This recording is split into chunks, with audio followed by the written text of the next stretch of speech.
No, I don't think that we can. And if somebody has information about this, studies or like any research on it, I'd be curious about it. But I'm not going to immediately sign off on that and say, yeah, I agree. Because I think it's a mixed bag. Let's see here. 50 starved dog. What's this? I was so mad. Okay, I'll look at it in a minute. This video game music class. Well, anyway, so Q&A with Blizzard leadership, return to office, bonuses, leave devs fuming. Okay, let's see what this is, gamedeveloper.com. What did Mike Ibarra say to Blizzard employees? Q&A took place. Began to boil, particularly during a conflicting back-and-forth discussion on how the company ranks worker performance. Ibarra repeatedly downplayed comments by lead engineer Brian Birmingham. See, this is a bad place for Mike Ibarra to be in, because apparently what I think even Brian Birmingham said is that the what do you call it? Like the power ranking and like grading people on a curve.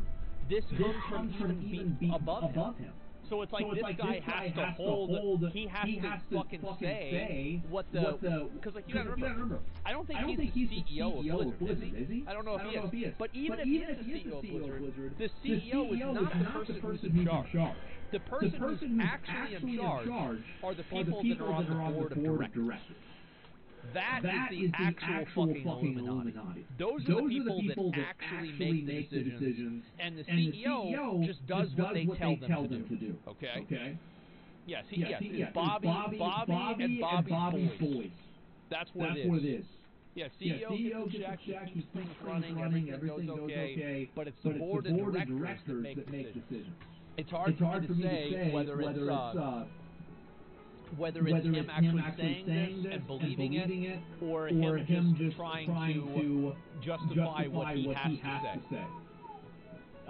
And this is again coming from Brian Birmingham. So this isn't like my assumption, this is from somebody who has intricate knowledge in this topic. So anyway, let's go ahead and read the rest of it.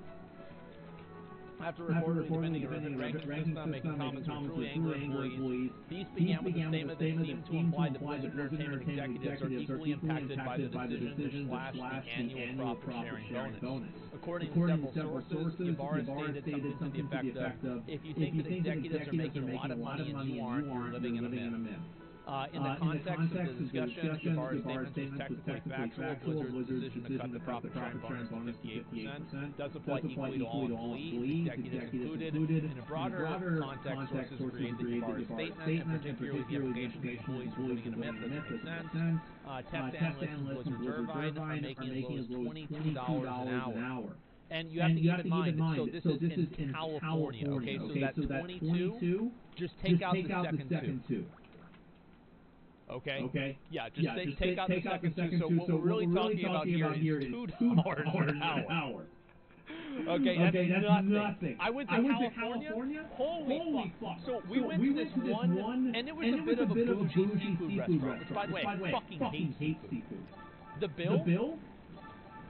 $2,200. Nobody got bottle service. Can you fucking believe that?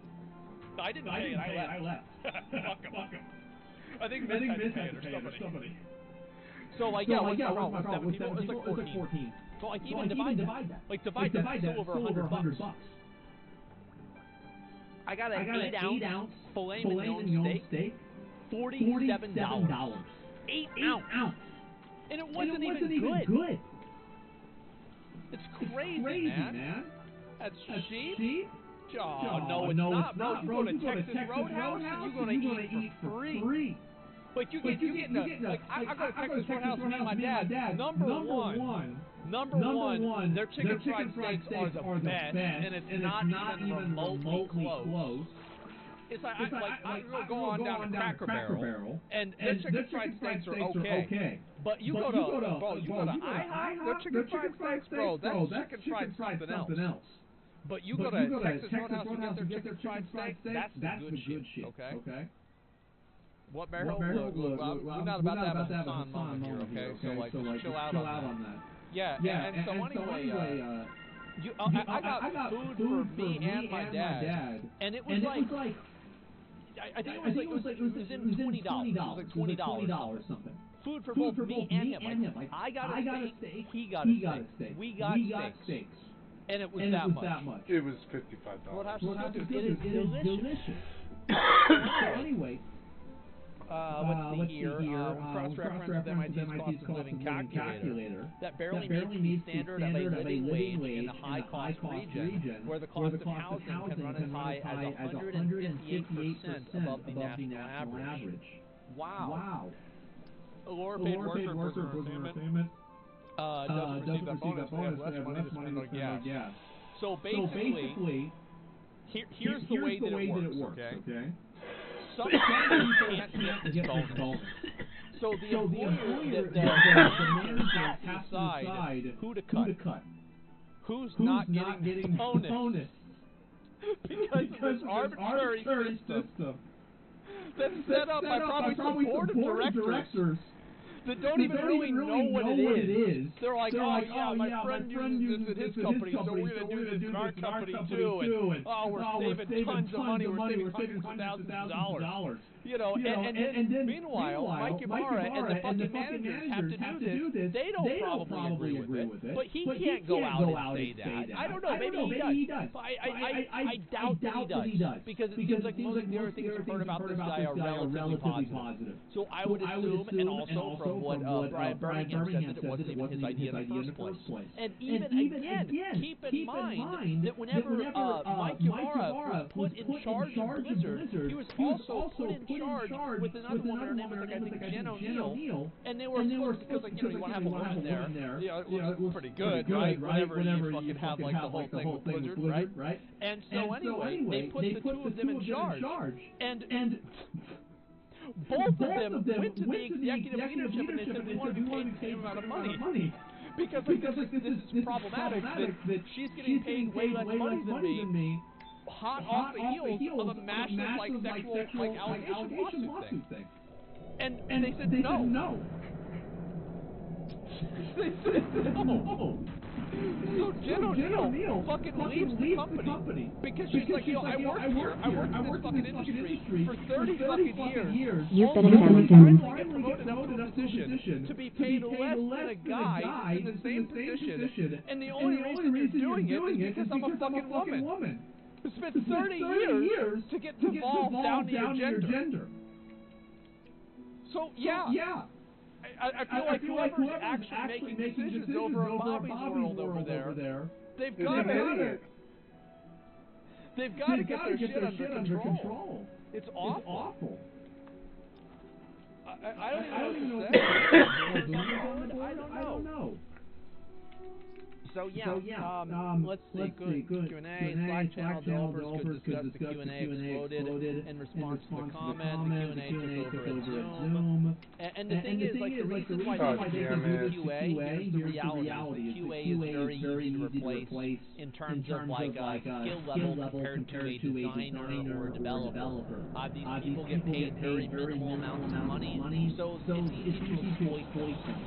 This is just the truth, and it's what happens. If you have skills that everybody else has, then nobody cares because you're not happy. Well, they just fire you and get somebody who is happy. That's the way it goes. So and QA for them. That's really what it is. So Blizzard's probably going to decide, well, fuck the QA department. Why do we have PTR? Yeah, I mean, we got people paying us $15 a month to QA. What the hell we paying these guys $45,000?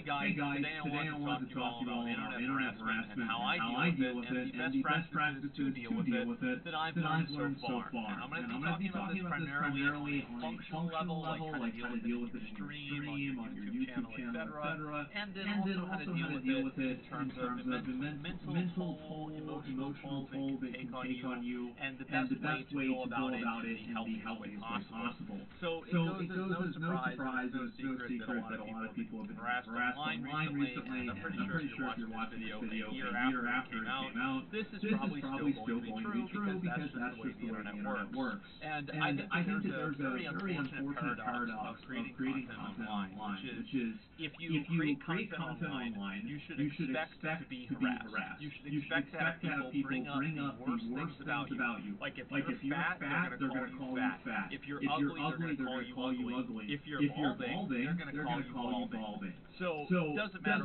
what it is, people are going to pick out the most unflattering thing about you and then try to use that to hurt you. And that's just the way that things are on the internet. This is something you can expect to happen on the internet. The paradox part of it is that it never should happen. A person should never have to deal with this. A person should never have to be told this kind of stuff. They should never have to be harassed. But it's a catch-22. You should not make content online if you can't deal with harassment, but harassment should not happen online either. So that's the world that we live in. So I'd like to tell people kind of how I navigate that space. I've had a lot of times where people have been angry at me. Sometimes I've dealt with it in a good way, sometimes I haven't. And I've learned from that in both ways. I think that sometimes failing teaches you more than succeeding does. So anyway, I think the first place that I want to start off at is how to deal with, how to categorize people's feedback. And I made a tweet about this recently, is that there are a lot of people who like posting their hot takes on the internet. They like, saying the thing that's controversial. They like being a little bit edgy. And then the moment that anybody says, hey, that's really edgy, I don't like that, shut the fuck up, you're wrong, that's stupid, then they're like, oh my god, I'm getting harassed. I'm sorry guys, but being harassed on the internet is not whenever people disagree with you. But there is a lot of cases of actual harassment. So I'd like to show people a little bit how kind of like I differentiate the two. So number one is that if a person puts in their comment a personal insult on your physical appearance, that comment goes in the garbage instantaneously. I stop reading it, I stop caring, I stop even taking it seriously in any capacity. So if they're calling you fat, if they're calling you ugly, if they're making fun of your physical appearance in any way whatsoever, you should probably just take that criticism and throw it in the garbage. Because the odds are this person just fundamentally does not like you, and this is just what's going to happen.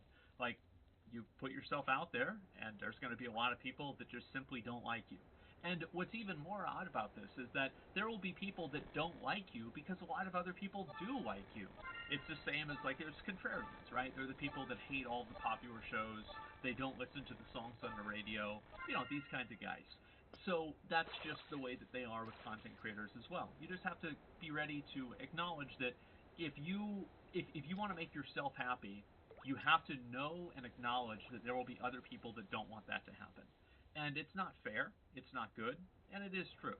And I think there's a lot of elements to this that is pretty much along those lines. Is that there are things that should not happen, but they do, and this is how to deal with them whenever they do happen. So anyway, any criticism, any feedback that people give you that is tied to a personal insult, that is tied to your personal appearance, your physical appearance, throw that in the garbage. The next thing to do is to also look at comments of people that are like actually trying to engage with you, because I don't think that it's always a bad idea to engage with and try to talk to people that might have a different point of view. But one thing that I've definitely learned is that there have been a number of these times, and I'll give you guys an example of this, right? So how many of you all have seen, like, I don't want to go too far off on a tangent, so I'll try to keep this short. How many of you guys all seen an article, and the article puts out misinformation? And then the article stays up, and then the misinformation is corrected later on, but the misinformation has like 1,000 likes, and the article had 100,000.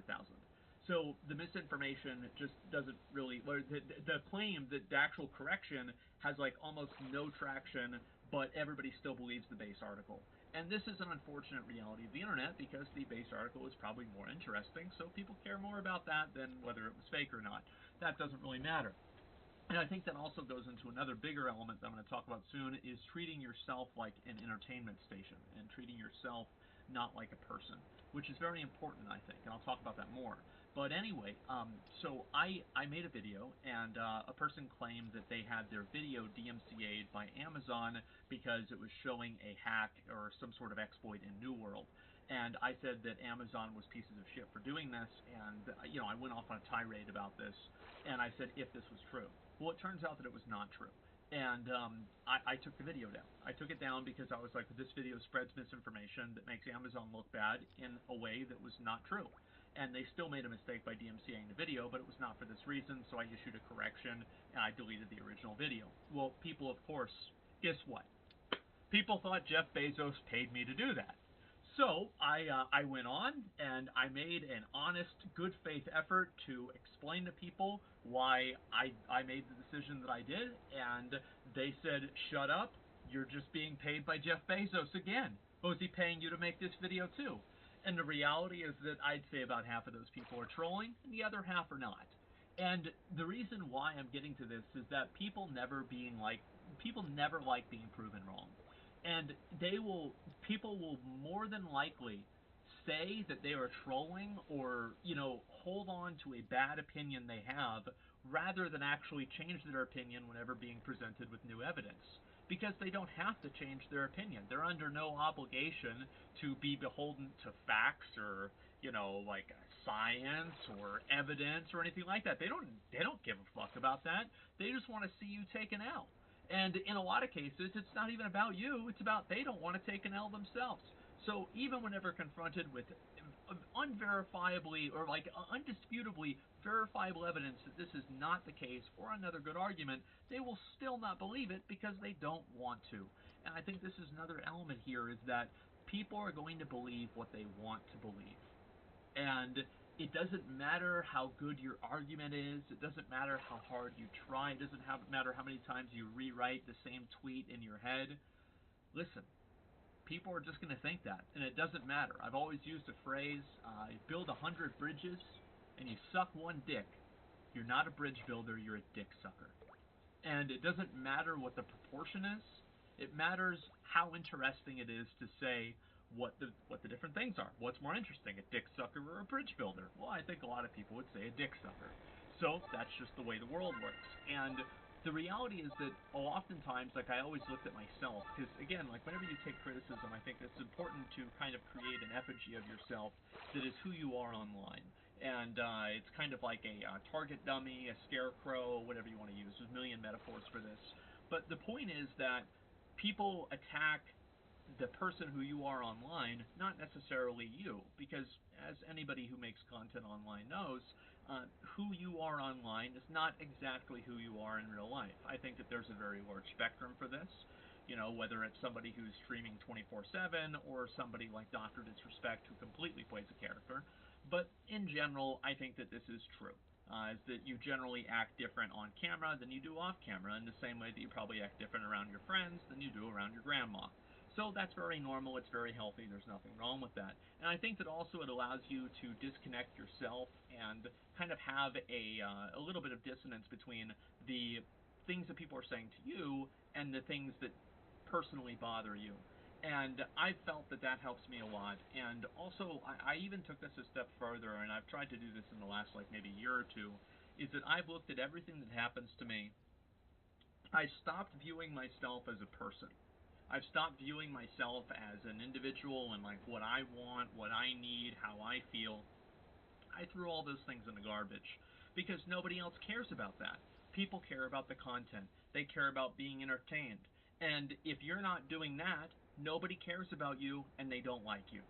So the way that I try to look at things is that I only look at perspectives and I only look at doing something from the perspective of how is the viewer going to feel about this, and also if it's something that's in my benefit, like, I don't know, doing a sponsorship or something like that, then I only look at it from that perspective.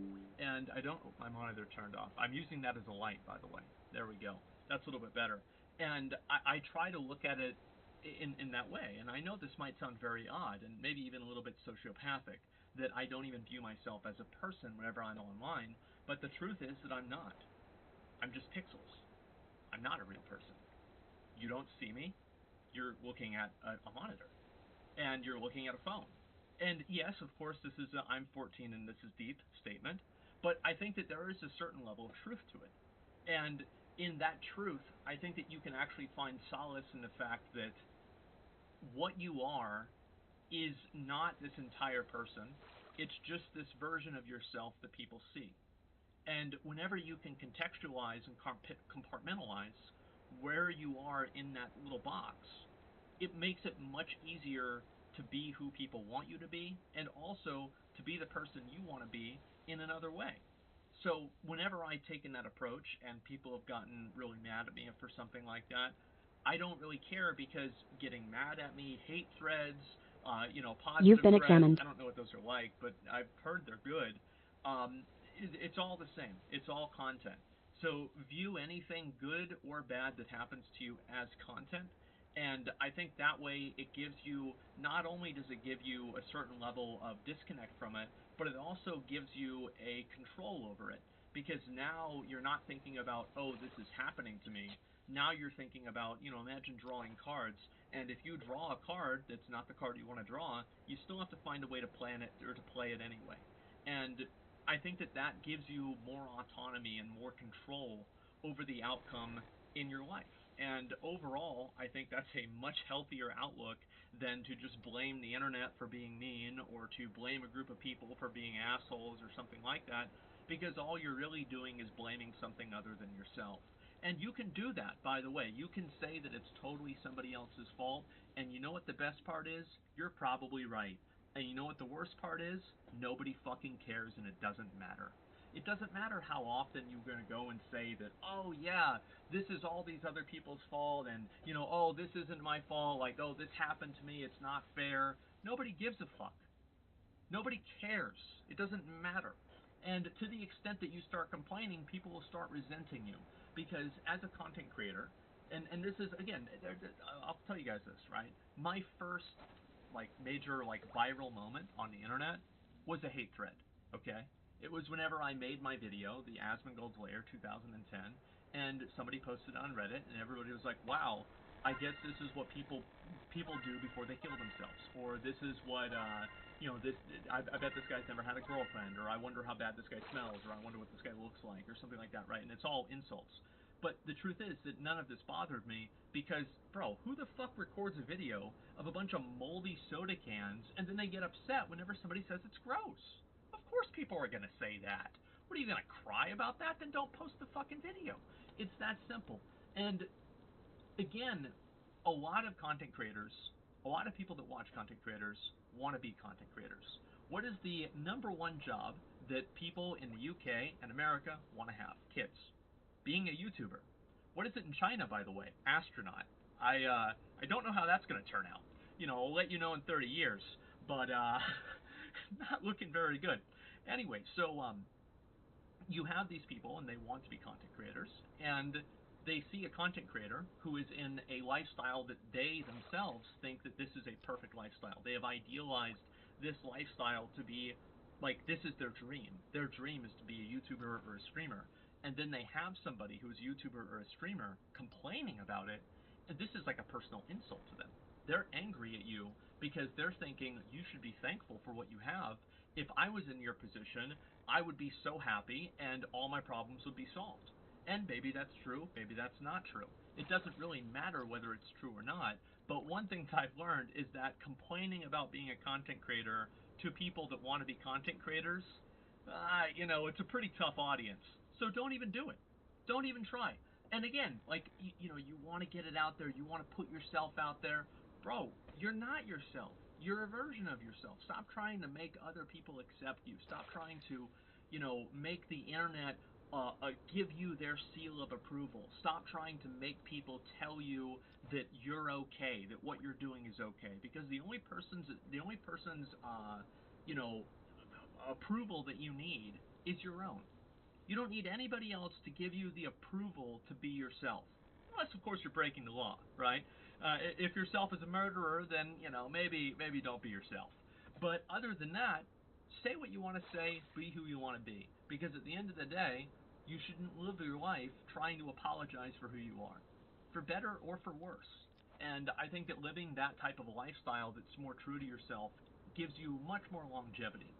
Because eventually, if you try to play a character, people are going to find out. People are going to figure it out, and they're going to see what's behind the mask. They're going to see the man behind the machine, and the immersion's going to be broken, and people won't like you anymore. So it's much better to just be yourself, at least to an extent, or at least be a version of yourself that you're comfortable with online. Not that you're constantly trying to, be a different person. Even though, of course, it is contextualized around only being that version of yourself online. Again, another catch-22. Doing these kinds of things is complex psychologically, but a lot of things are online. That's just the way it goes. So yeah, never complain about your job as a content creator. Oh yeah, you can get swatted. Yep, that definitely can happen. Does anybody on the internet care? Yeah, they're going to say that they care, but if you sit there and complain about it all the time, they're going to tell you to get a real job anyway, because they wish they were in your position. Never really complain about being a content creator. Also, don't treat your audience like your own diary. Everybody always talks about parasocial relationships, about how viewers get too emotionally attached to streamers. Well, nobody ever talks about how streamers might get too emotionally attached to their audience and think for a second that, oh, all these people actually really know me, and then I'm going to go play this other game and they're all going to love it. But then whenever you're some Warcraft streamer and you're streaming World of Warcraft for 600 viewers, you swap over to play Apex Legends and you go down to 60 viewers, and all those people who said they were there for you, it turned out they were lying. And it's a very hard pill to swallow. But once you do it, you'll be better off. Because once you understand that and you realize who you are in a healthy way, it'll give you a better outcome or a better outlook on who you want to be. Because if you just spend your whole life pretending like you're another person, living in a fantasy world, you're not going to do yourself any favors. And you're not going to... I've never seen a story like that ends positively. So what I'm really trying to get at here is that if people are being rude to you or something like that, or they're being mad at you or anything, it's important to take what people say into consideration, because again, it is feedback. But at the same time, you shouldn't really have to. I believe in personal censorship. I don't believe in censorship really hardly at all, minus, like, of course, crazy stuff like death threats, doxing, etc. But I don't really believe in that, but I do believe in personal censorship. And what I mean by that is that if you fucking hate bananas, like, I'm talking about, you think they are the most disgusting, ugly, awful things you have ever seen, those big yellow dicks, I think you should be able to say, I'd never want to see bananas again. You should be able to blacklist the word on Twitter, and people that try to push you into talking about it or thinking about bananas, you should ban them. Because at the end of the day, you should have autonomy over your own space and who you are and what you deal with and what you don't deal with. So if somebody's making you uncomfortable, fucking ban them. If somebody is trying to argue with you, fucking ban them. If somebody's trying to start some sort, or block them as well. And there will always be people that are going to say, oh, well, that just means you're weak. Okay.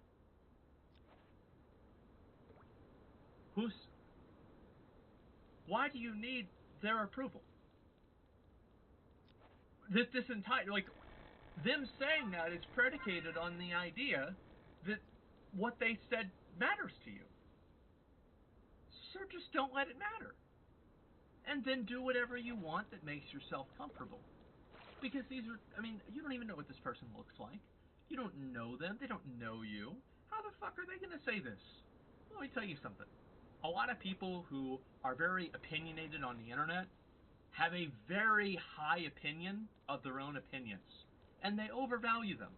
But the reality is that most people's opinions on the internet go straight into the garbage bin. Hey, I didn't like store mounts for 10 years in World of Warcraft. I still don't like them. Blizzard's put that in the garbage bin. They've taken it out, they've recycled it, and they put it in the garbage bin about every 6 months now. Nobody gives a fuck what I think. And you know what? Sometimes that's a very freeing thing, is to know that you're not, you can't hold some, like, massive group of people accountable. But, the other side of that is that they can't do that to you either. You can be yourself, and you don't need anybody else's approval to do so except your own. And of course the platform that you're streaming on, so make sure you don't get banned. But other than that, be yourself and don't say sorry. I don't know why it's so hard for a lot of people, and it's taken me a long time to get to this position, and I'll tell you right now, I'm not at the destination yet. But this is how far I've gotten so far, and these are the things that I've learned over the years, and I'd like to recap everything just to talk a little bit about it, okay? Number one, criticism that you get that is based off of an insult of your personal appearance should be immediately discarded and not taken seriously at all. 2, treat yourself like content. The good stuff that happens to you is content, the bad stuff that happens to you is content. Number 1, it disconnects you from the outcome. Number 2, it gives you autonomy over it. 3, you need to also take criticism seriously, of course, if a lot of people are saying something, but at the same time, don't let it change what you believe, and don't let it change who you are. And I would also say a 4th one is, let me think. I'm trying to think of the best way to say this, or the best way to do it, is that you can't really be canceled unless you become a version of yourself that is antithetical to who. You should not make content online if you can't deal with harassment, but harassment should not happen online either. So that's the world that we live in. So I'd like to tell people kind of how I navigate that space. I've had a lot of times where people have been angry at me. Sometimes I've dealt with it in a good way, sometimes I haven't. And I've learned from that in both ways. I think that sometimes failing teaches you more than succeeding does. So anyway, I think the first place that I want to start off at is how to deal with, how to categorize people's feedback. And I made a tweet about this recently, is that there are a lot of people who like posting their hot takes on the internet. They like, saying the thing that's controversial. They like being a little bit edgy. And then the moment that anybody says, hey, that's really edgy, I don't like that, shut the fuck up, you're wrong, that's stupid, then they're like, oh my god, I'm getting harassed. I'm sorry guys, but being harassed on the internet is not whenever people disagree with you, okay? Being disagreed with and disagreement and people not thinking the same thing you do, that's not them harassing you, okay? But there is a lot of cases of actual harassment. So I'd like to show people a little bit how kind of like I differentiate the two. So number one is that if a person puts in their comment a personal insult on your physical appearance, that comment goes in the garbage instantaneously. I stop reading it, I stop caring, I stop even taking it seriously in any capacity. So if they're calling you fat, if they're calling you ugly, if they're making fun of your physical appearance in any way whatsoever, you should probably just take that criticism and throw it in the garbage, because the odds are this person just fundamentally does not like you, and this is just what's going to happen. Like, you put yourself out there, and there's going to be a lot of people that just simply don't like you. And what's even more odd about this is that there will be people that don't like you because a lot of other people do like you. It's the same as, like, there's contrarians, right? They're the people that hate all the popular shows. They don't listen to the songs on the radio. These kinds of guys. So that's just the way that they are with content creators as well. You just have to be ready to acknowledge that if you want to make yourself happy, you have to know and acknowledge that there will be other people that don't want that to happen. And it's not fair, it's not good, and it is true. And I think there's a lot of elements to this that is pretty much along those lines. Is that there are things that should not happen, but they do, and this is how to deal with them whenever they do happen. So anyway, any criticism, any feedback that people give you that is tied to a personal insult, that is tied to your personal appearance, your physical appearance, throw that in the garbage. The next thing to do is to also look at comments of people that are like actually trying to engage with you, because I don't think that it's always a bad idea to engage with and try to talk to people that might have a different point of view. But one thing that I've definitely learned is that there have been a number of these times, and I'll give you guys an example of this, right? So how many of you all have seen, like, I don't want to go too far off on a tangent, so I'll try to keep this short. How many of you guys all seen an article, and the article puts out misinformation? And then the article stays up, and then the misinformation is corrected later on, but the misinformation has like 1,000 likes, and the article had 100,000. So the misinformation just doesn't really, or the claim that the actual correction has like almost no traction, but everybody still believes the base article. And this is an unfortunate reality of the internet because the base article is probably more interesting, so people care more about that than whether it was fake or not. That doesn't really matter. And I think that also goes into another bigger element that I'm going to talk about soon, is treating yourself like an entertainment station and treating yourself not like a person, which is very important, I think, and I'll talk about that more. But anyway, so I made a video, and a person claimed that they had their video DMCA'd by Amazon because it was showing a hack or some sort of exploit in New World. And I said that Amazon was pieces of shit for doing this, and I went off on a tirade about this, and I said if this was true. Well, it turns out that it was not true. And I took the video down. I took it down because I was like, this video spreads misinformation that makes Amazon look bad in a way that was not true. And they still made a mistake by DMCAing the video, but it was not for this reason, so I issued a correction, and I deleted the original video. Well, people, of course, guess what? People thought Jeff Bezos paid me to do that. So I went on and I made an honest, good faith effort to explain to people why I made the decision that I did, and they said, shut up, you're just being paid by Jeff Bezos again. Was he paying you to make this video too? And the reality is that I'd say about half of those people are trolling and the other half are not. And the reason why I'm getting to this is that people never like being proven wrong. And people will more than likely say that they are trolling or, hold on to a bad opinion they have rather than actually change their opinion whenever being presented with new evidence. Because they don't have to change their opinion. They're under no obligation to be beholden to facts or, like science or evidence or anything like that. They don't give a fuck about that. They just want to see you take an L. And in a lot of cases, it's not even about you. It's about they don't want to take an L themselves.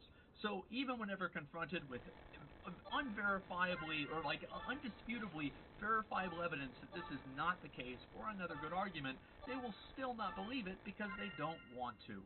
And I think this is another element here, is that people are going to believe what they want to believe.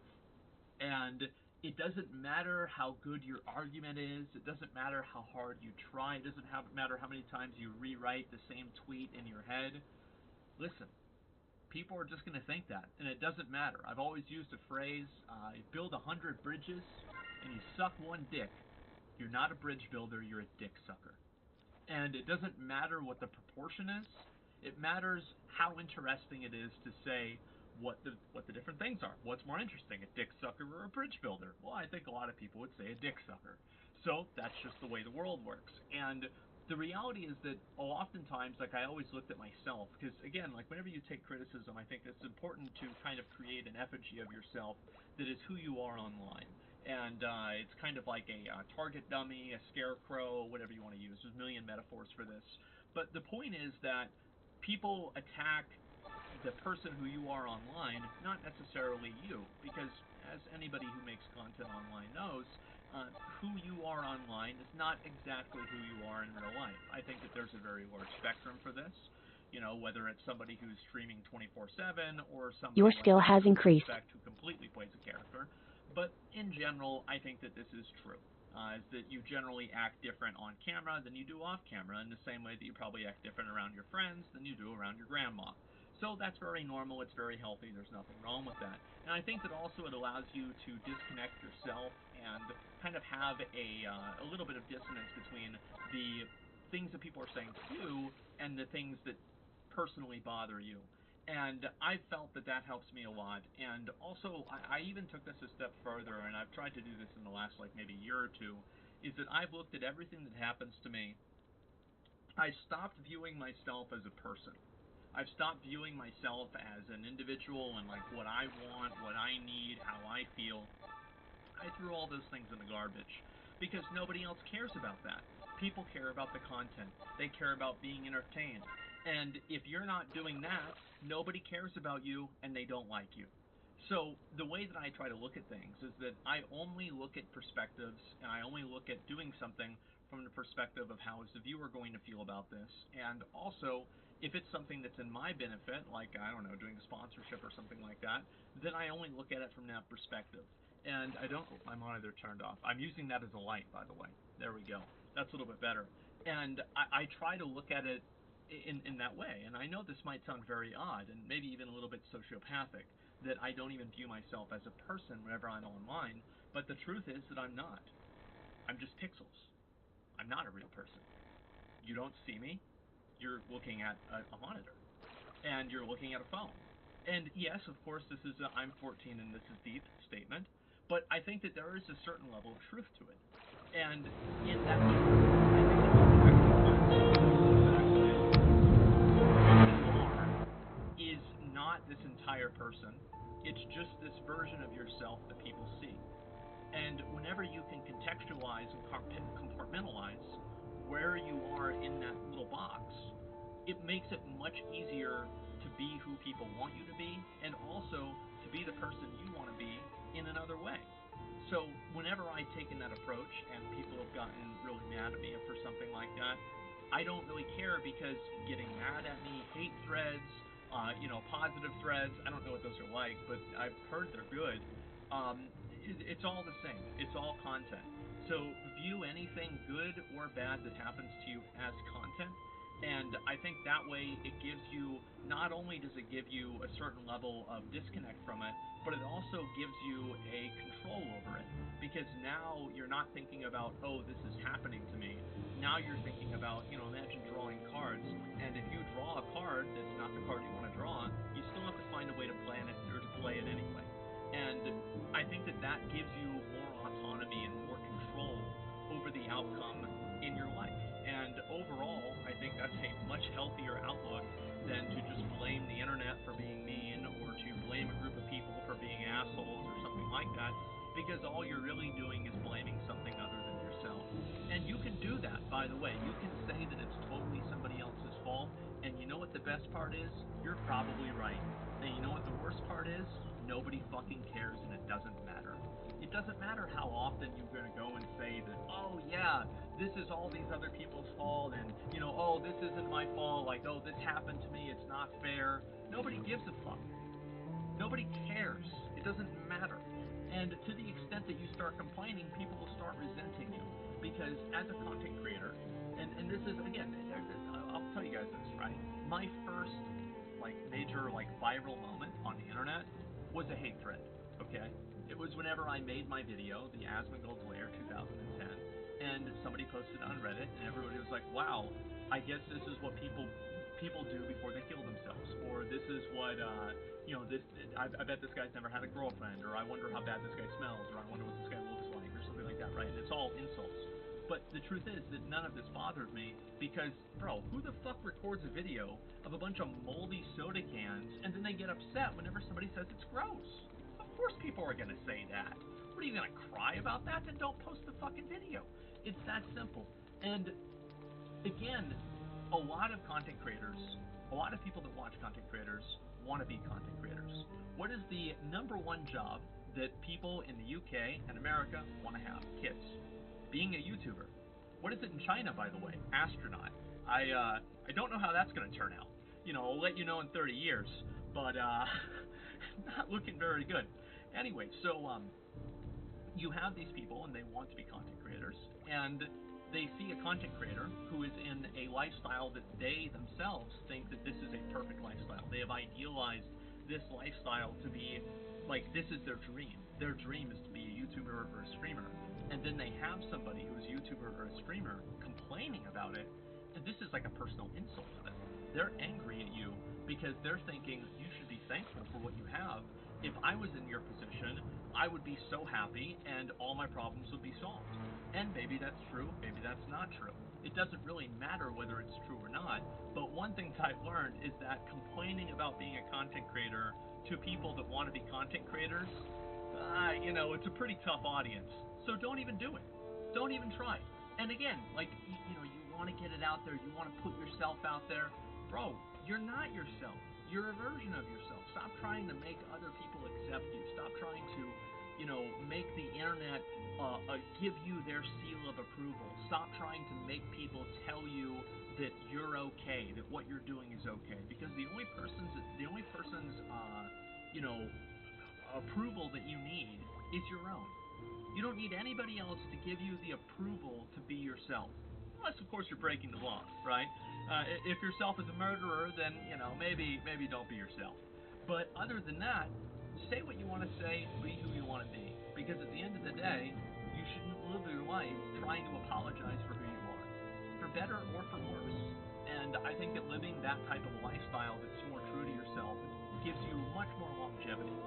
Because eventually, if you try to play a character, people are going to find out. People are going to figure it out, and they're going to see what's behind the mask. They're going to see the man behind the machine, and the immersion's going to be broken, and people won't like you anymore. So it's much better to just your skill has increased. At least to an extent, or at least be a version of yourself that you're comfortable with online. Not that you're constantly trying to, be a different person. Even though, of course, it is contextualized around your skill has increased. That version of yourself online. Again, another catch-22. Doing these kinds of things is complex psychologically, but a lot of things are online. That's just the way it goes. So yeah, never complain about your job as a content creator. Oh yeah, your skill has increased. Yep, that definitely can happen. Does anybody on the internet care? Yeah, they're going to say that they care, but if you sit there and complain about it all the time, they're going to tell you to get a real job anyway, because they wish they were in your position. Never really complain about being your a skill has creator. increased. Also, don't treat your audience like your own diary. Everybody always talks about parasocial relationships, about how viewers get too emotional. Your skill has increased. Streamers. Well, nobody ever talks about how streamers might get too emotionally attached to their audience and think for a second that, all these people actually really know me, and then I'm going to go play this other game, and they're your all skill has increased. But then, whenever you're some Warcraft streamer and you're streaming World of Warcraft for 600 viewers, you swap over to play Apex Legends and you go down to 60 viewers, and all those people who said they were there for you, it turned out they were lying. And it's a very hard pill to swallow. But once you do it, you'll be better off. Because once you understand that and you realize who you are in a healthy way, it'll give you a better outcome or a better outlook on who you want to be. Because if you just spend your whole life pretending like you're another person, living in a fantasy world, you're not going to do yourself any favors. And you're not going to... I've never seen a story like that ends positively. So what I'm really trying to get at here is that if people are being rude to you or something like that, or they're being mad at you or anything, it's important to take what people say into consideration, because again, it is feedback. But at the same time, you shouldn't really have to. I believe in personal censorship. I don't believe in censorship really hardly at all, minus, like, of course, crazy stuff like death threats, doxing, etc. But I don't really believe in that, but I do believe in personal censorship. And what I mean by that is that if you fucking hate bananas, like, I'm talking about, you think they are the most disgusting, ugly, awful things you have ever seen, those big yellow dicks, I think you should be able to say, I'd never want to see bananas again. You should be able to blacklist the word on Twitter, and people that try to push you into talking about it or thinking about bananas, you should ban them. Because at the end of the day, you should have autonomy over your own space and who you are and what you deal with and what you don't deal with. So if somebody's making you uncomfortable, fucking ban them. If somebody is trying to argue with you, fucking ban them. If somebody's trying to start some sort, or block them as well. And there will always be people that are going to say, oh, well, that just means you're weak. Okay.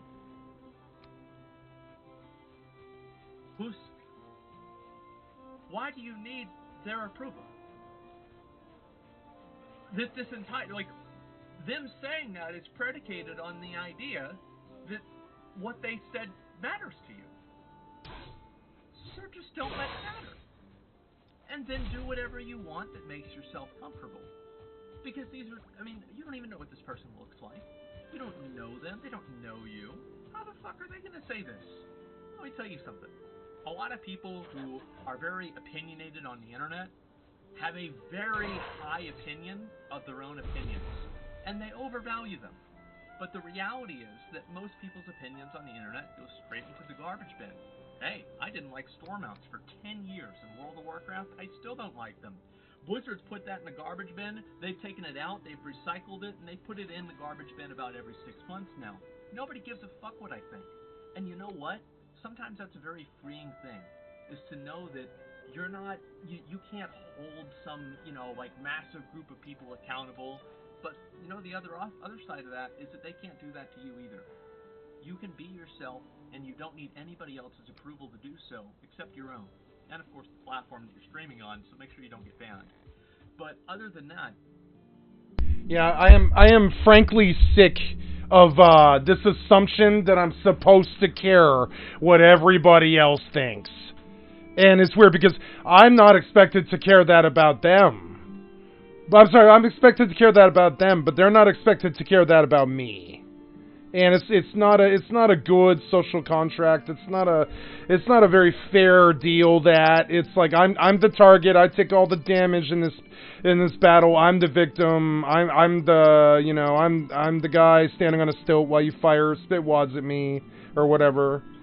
And like and I'm supposed to feel like powerless in that situation. But honestly, every single time somebody does it to me now, I just feel stronger, like I'm stronger than them. Every time they do it, it just makes me feel like they're weak, and that I'm stronger, and that I just got stronger because I just ignored an entirely stupid thing that was designed to throw a spoke in my or throw a stick in my spokes. And I just don't, it's hard to relate. I never spent my whole life. I feel very validated in saying most of the time when I attacked something, I had a very causality reason for disliking that thing at the time. And I would usually be very clear about what it was. All my life I was like that. Logically, if I was going to poo-poo something, or whatever you want to call it, if I was going to be negative about something, I'm going to put my headphones in so there's no echo here, guys. I'm so sorry. Here we go.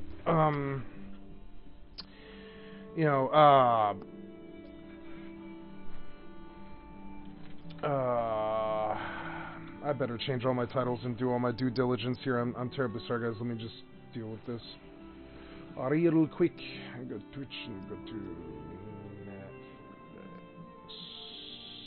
and Twitch and stream info. I say Horizon Fishing and Valheim revisit, right? Yep. We'll see if this game will take me further for a little while. See if I can get further down the line towards something else. Maybe dedicate some time on an odd game like Dead Island 2 or something like that. But yeah, good. And then I'll take this title and I will copy, right? Some kind of, oh good, okay. Yeah, that's fine by me. Cool. And then we come here and we say you and we edit. I'm just trying to get it right. There we go. Like every time I see somebody, hold on. So annoying. It makes me do this every fucking time because YouTube is so fucking bad at this. Come on, man. Why do you make me do this every single fucking time? I went live with this. You had the information. What did you do with it? I don't know. I'm gonna say Final Fantasy. Kinda, because that's like where most of my interest actually lies. Save. Sometimes I wonder how moddable Valheim actually is. I wonder, like, my current problem with this game is the run speed. That's it. Oh. I mean, part of that's that. I mean, but still. This run speed is fucking abysmal. It could have been twice this. I'm sick of all the slow running. It's just, ugh. Like, I don't know, man. I don't know. It's a great game, but anyways, let's switch over and do all the due diligence and stuff. Sorry. Fix my audio here.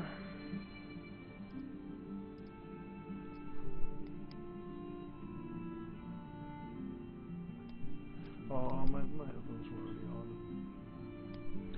There we go. And then I am trying to open a volume mixer, and then we come to here and we say that. Very good. We look good. Optics seem good. We're just gonna close the menu here, double check the sound settings, double check sound levels. Here we go. And we're everywhere where we should be, baby. I'm everywhere you should be. I'm just kidding. So here we go. I feel like the optics could be a bit better in that respect. A little bit better. And, you know, down a little bit, you know, yeah. A little bit better, a little bit closer of a shot, you know, I would say. Yeah, about there. That's good. And, alright, let's get to it. I have not played this game in some odds. 15 months, something. I see that I was doing fairly well when I was in it. I really don't remember. This axe... Oh, yeah, that axe. It's like for fighting,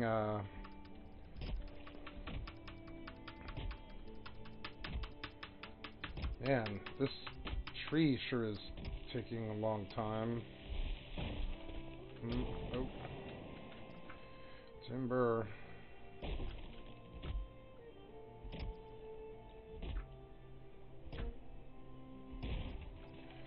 Yeah, again. Now, oh lordy, it's been a while since I played this game, but I mean, I think it's all basically self-explanatory, yeah, I would say.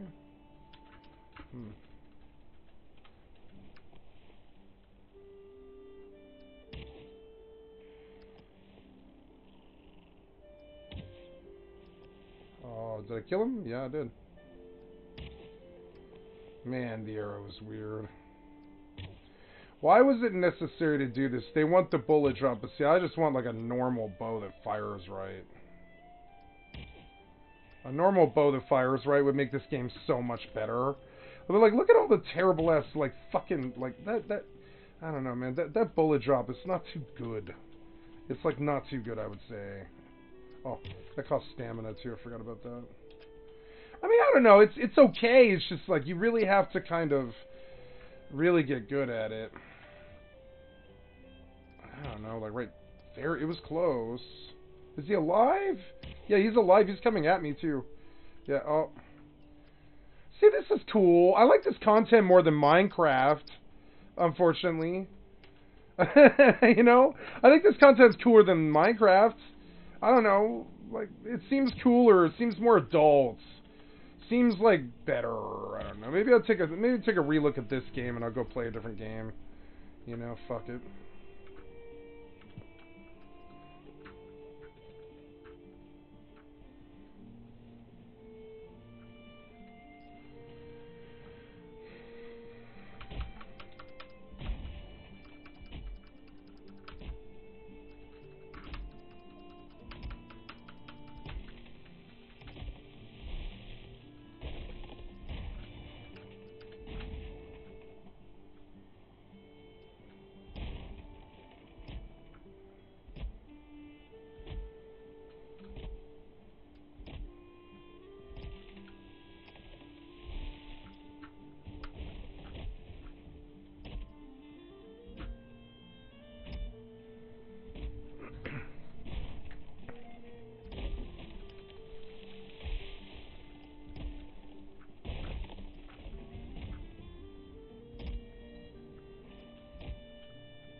I don't know, am I supposed to do all this? I don't know. I just went to chopping trees like a slave, like, pretty much right away.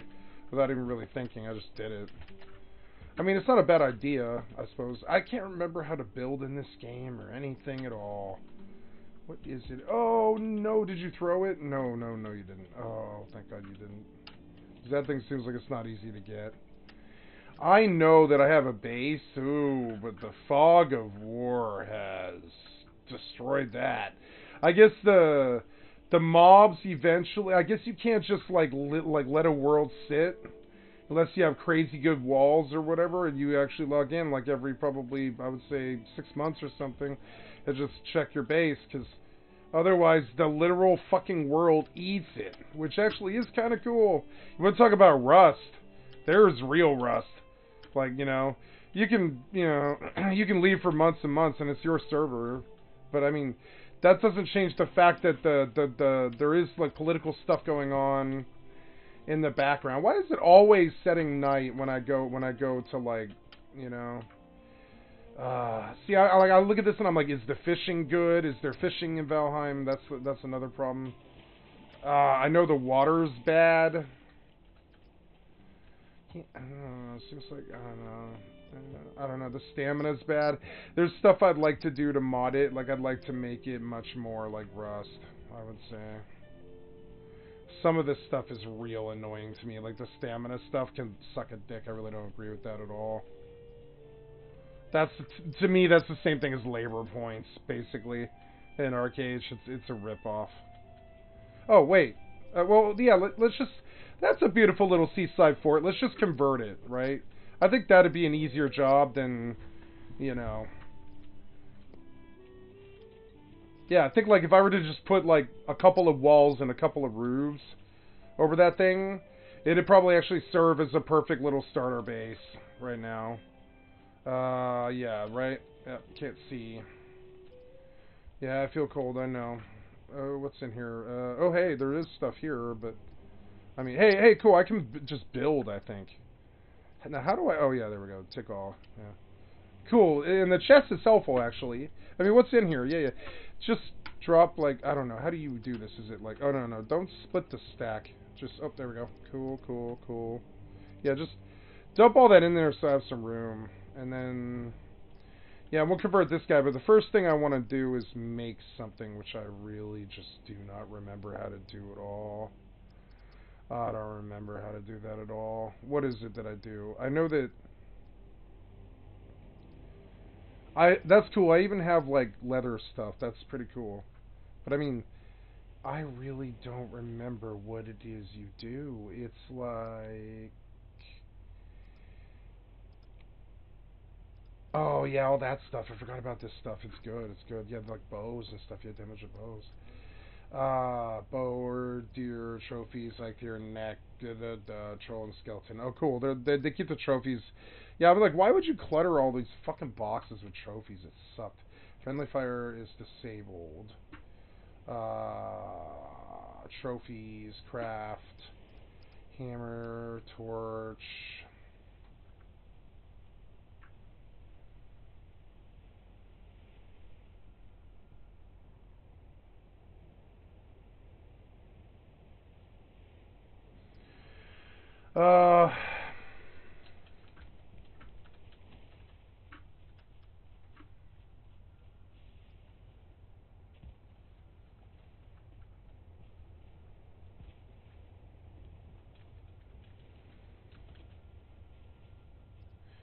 Like, all I really need to do is make fire. I wish I knew what that was. What is it? What is that thing? It's an antler pickaxe, right. So it's hard to craft the most stubborn rocks, right, for rocks and stuff. Yeah, I have good stuff, so... I really just do not remember. Is it like... Oh, yes. Okay, there it is. Now I remember. 8 for hammer, right? Yeah. So then, okay, place, remove, build menus, mouse to, over to furniture, no, over to miscellaneous, to that. But I can't place it because I do not have stone. Flint or stone? Stone? Alright. Need stone. I believe I can do that. Like right here. Is this... What is this? Is it...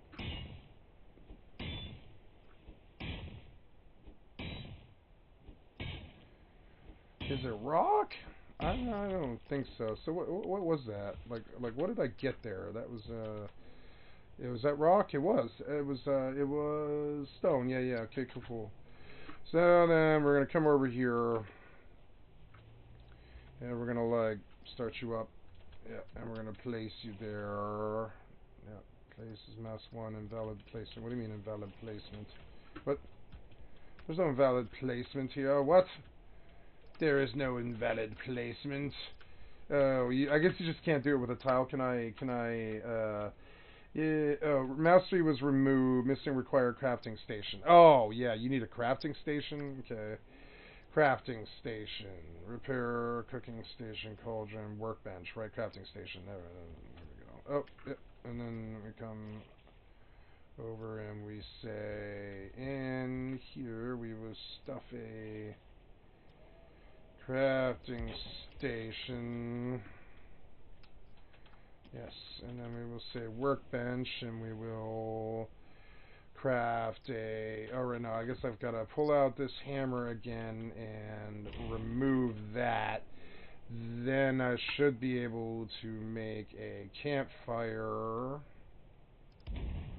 Very good, much better. Very good.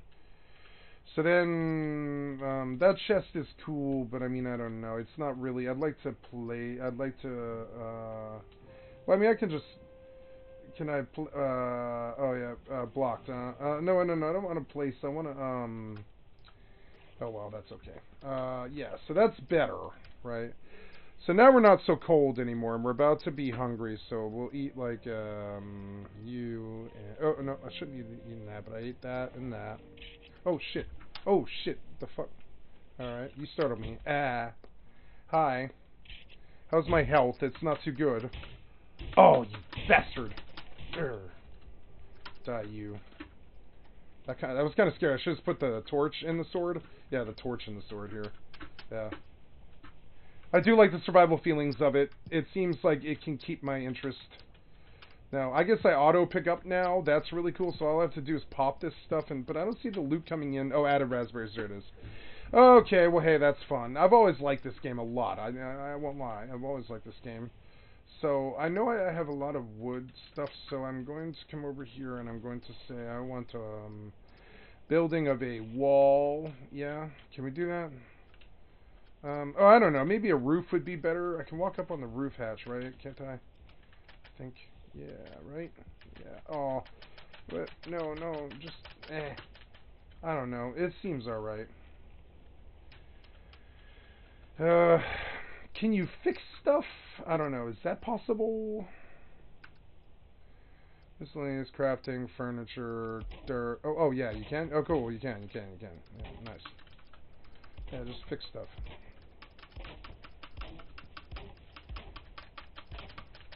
Oh, cool. So if you fix if you fix that stuff, it's easier to get up on. That's good.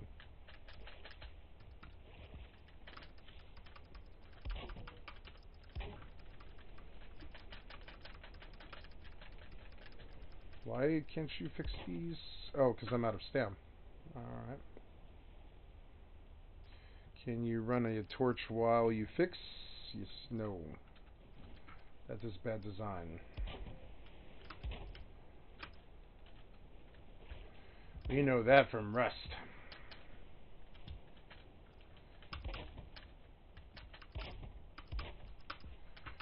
Okay, so looking good.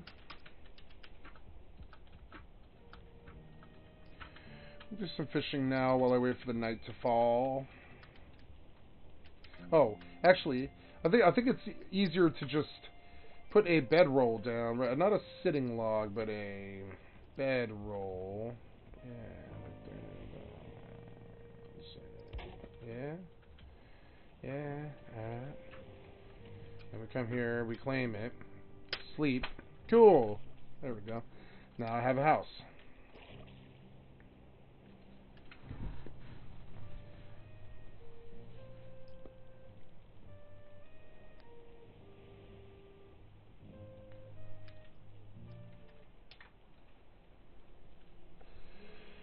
That was good. Now I've got full health. I'm well slept. It's the morning. I think the sound could be balanced a bit better. Yeah, like that maybe. It's a little... I think the effects could be lower. Wow. No, the ambience is in the volume. I think that's about right. Yeah, it seems right. That's about right, I would say. This whole weird world, I've always thought that was a really bad choice that they made. About how that's in the sky, you know. What is this, Halo? Come on, man. It adds to the coolness of it, but it's also really odd. I don't know. So I guess I could break out. I could just expand, I suppose. Is it this? It's like, is it that? It's like, no, what is it? There's like something that levels the land too, but I don't know. See, it's like tree felling, but I don't know. Like, I think you can make a tool for this. So I had bases and bases full of loot, and they're actually probably still there. It's just the fog of war. I remember. I know exactly where I am on this map, and I know where my bases are on this map. But the chances of me finding them again. Wait, what was that? It's showing me the priv or something, I think? Yeah, it is the priv. The priv? Oh, that's the priv, huh? Okay. So, well, okay, so now I've got a base. Isn't it possible to... Oh, what's this? You want something?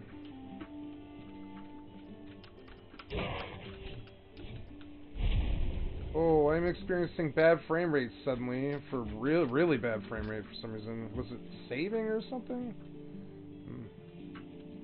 I don't know what that was. But anyway, so speaking of frame rate, yeah, what are we sitting at here? 44. I don't know. That seems wrong.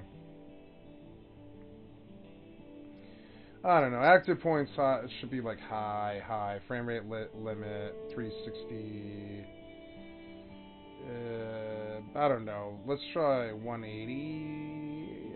Yeah, well, 120 would be okay. Yep. Bloom, SSAO, sun shafts, no motion blur. No depth of field. That's what I'm seeing that I'm not liking. Yes. And now... So something's happening. Like, I'm getting like weird frame rate loss, but then it goes away. I don't know. Oh, it was doing a graphics engine change, I think. Yep. So this is cool. I like the ocean, and I like... Oh, hey, there's something over there. I wonder... I think I'm supposed to go see what that is. I don't know. Can you build a bridge? I don't know. Is it possible to build a bridge? It'd be a cool thing to do. I don't know. Like, build a bridge. Let's see what building a bridge is like, I guess. I've never messed with it. Let's see. Building of... I don't know. Building of wood floor. Oh, I need a workbench, though. Oh, right. You can't just build things, huh? That's kind of annoying. So, I remember being able to, like... Oh yeah, dodge. Yeah, dodge is jump. Yeah, dodge is jump, which is not the worst key for it.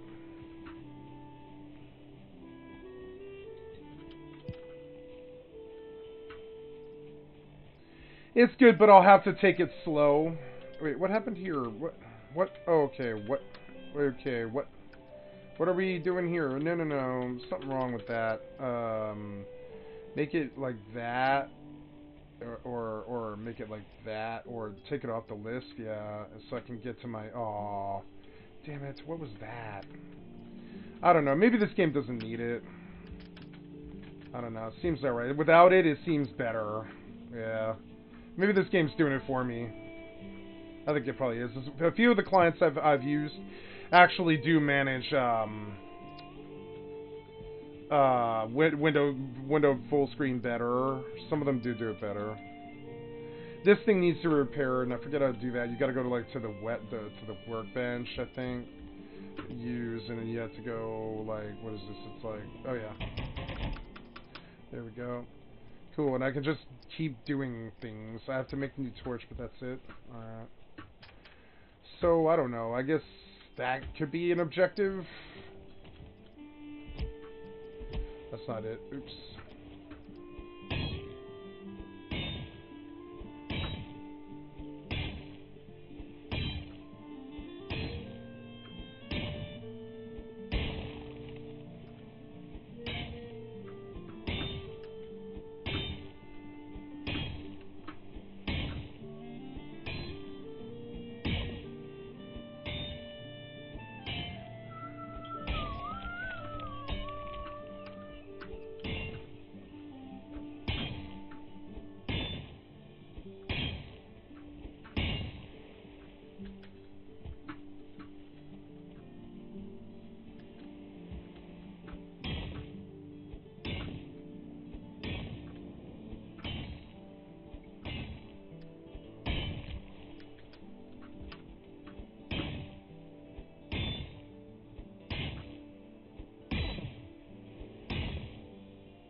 Completely full.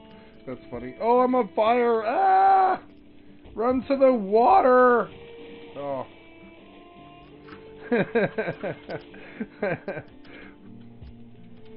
Oh, yeah, alright. Oh, did I pop the chest? Oh, I did. I didn't mean to pop the chest. How did I do that?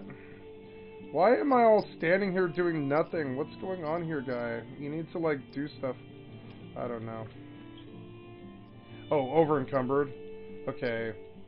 I don't know. Just throw it out. There it goes. Yeah. So, we'll come to this. It's just, I need, yeah, I want a wood floor. Yeah, like that. Yeah. I don't know. Wood wall, wood floor, 2x2. Wood stair. Yeah, wood floor 2x2. Can we do, oh, log, wood shutter, wood beam, log beam, thatch roof, wood beam, wood floor 2x2. Okay. So, we're gonna go expanding here. Actually, you can go down, right? Hey, what's up, Dave? Power of Vector. Oh, right, I forgot all about that. It's a 20-minute cooldown. Damn.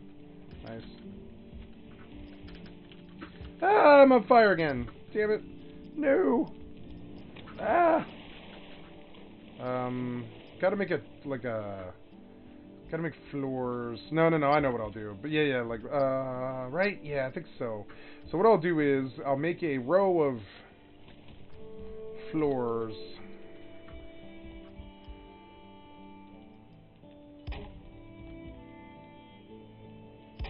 Yes, like a row of floors. Actually, oh wait, this whole thing is, this whole thing's embedded on a bedrock of copper. That's actually kind of cool. Okay, well, whatever. Like, so I'll mine all that copper, but it will take some time. So whatever. This is actually a perfect spot. This couldn't have been any more perfect than that I could have asked for, really. I feel like I'm losing loot slowly, which is not too good. I don't know about that.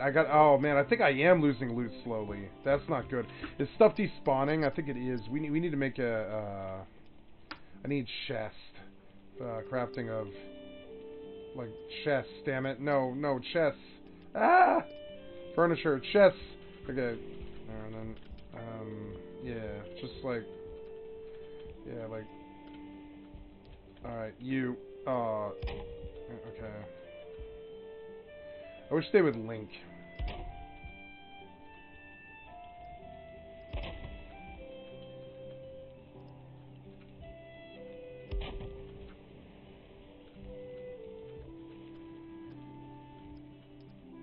Missing requirement of wood?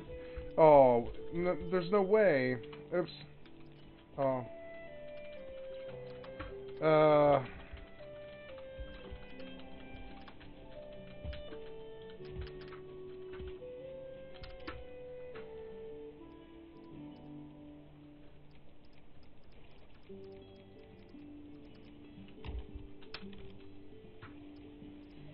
Deja vu. So now, okay, I've got to mine out the copper before I can expand that direction, but I don't think there's any problem with it this way. So, I don't feel rested anymore, that's okay. I believe I will do, actually, I don't know, walls might be a good idea, like, right now, actually. I probably better get walls up. Yeah, like what, oh yeah, like, no, I don't know about wood wall, no, I want, am I really out of wood already? How is that possible? Come on, man. Get out of the fire. Oh, you're so dumb. Where did all that wood go? I mean, like, what? Where did all that wood go? I just had a fuck. See, this stuff didn't despawn, so that's good, I guess. Wait, this is all stone? Oh, right, yeah, that's not copper. That's just stone with lichen on it. So, I don't know. Yeah, no. We'll do a floor.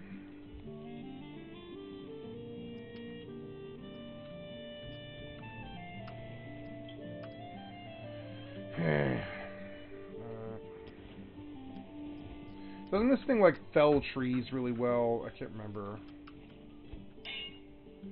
Oh. No, it's super good for... Yeah, okay. This is for... I already fell some trees. Where did those go? Did everything despawn? It seems like it kind of did. It's like, man... I don't know. Can I do stone floors? No. Well... Man, where was my base? I think it's just Fog of War. But the base... like, my base is, like, right up here, I think. I could just go look for it, I suppose. I do have a respawn here. I just really don't want to die. I do remember all this, though. I remember this place well enough to remember most of this. Though it does seem like the server has changed or redone something or another. I don't know. Well, I'll need wood, and that's okay. I mean, I will make it a bit bigger, just not that much bigger. It's okay. So, we will do some work here to spruce up this, like, starter base, because, I don't know.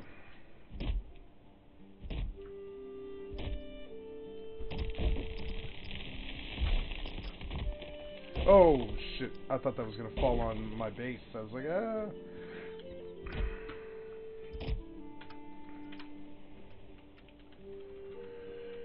I want the sound a little bit better. Yeah, it seems a bit better. There we go.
what happened there? Oh, what happened there? Oh.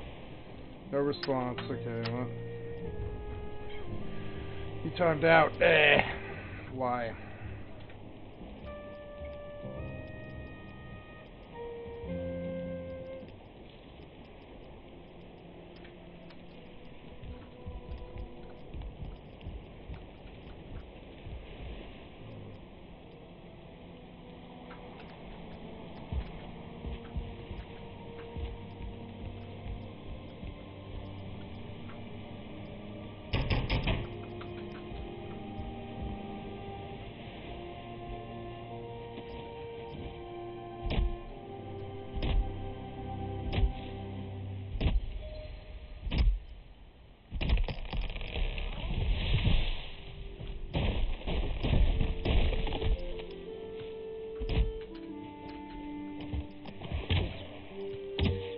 Oh, damn it.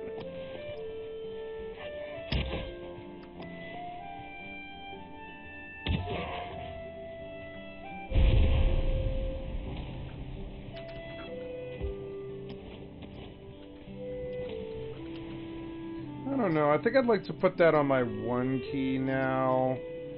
Yeah, and put you on, like, I don't know. Yeah, like 3, I think. No, yeah, we'll do it like that. We'll put you, I don't know. That's not how I normally do it. Yeah, I think that's actually more, this was about right. I just want it closer, like closer than 5. I want that closer than that, too, because I use that a lot more than everything else. Yeah, that's good. Now, this thing, I don't know. I can always drag that to the bar, but there's no other tools that I need, really. I'm low on arrows.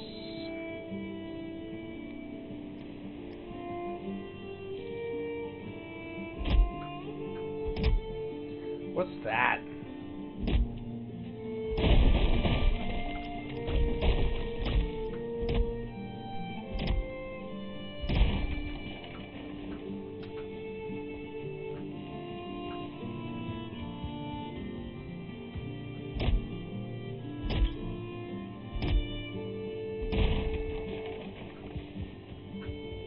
Much better than it used to be.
Ooh, that's actually kind of better. I don't remember this game having, like, zoom in like that. That's cool. Yeah.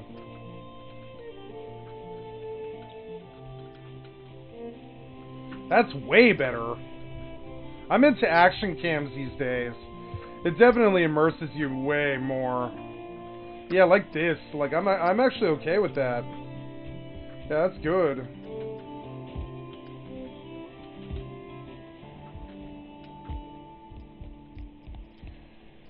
I don't know, I suppose that's part of it. To fix that, I guess.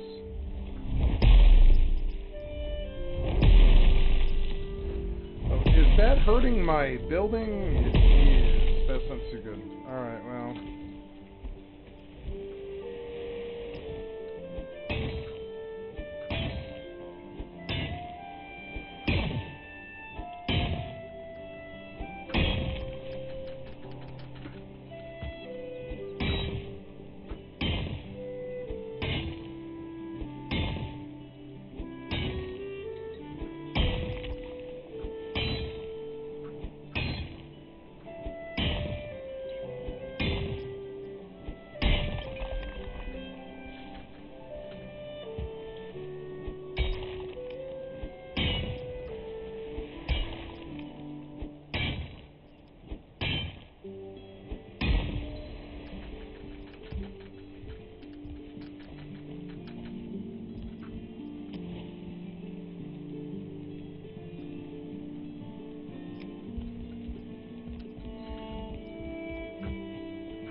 Oh, I have to like put a brace. Okay.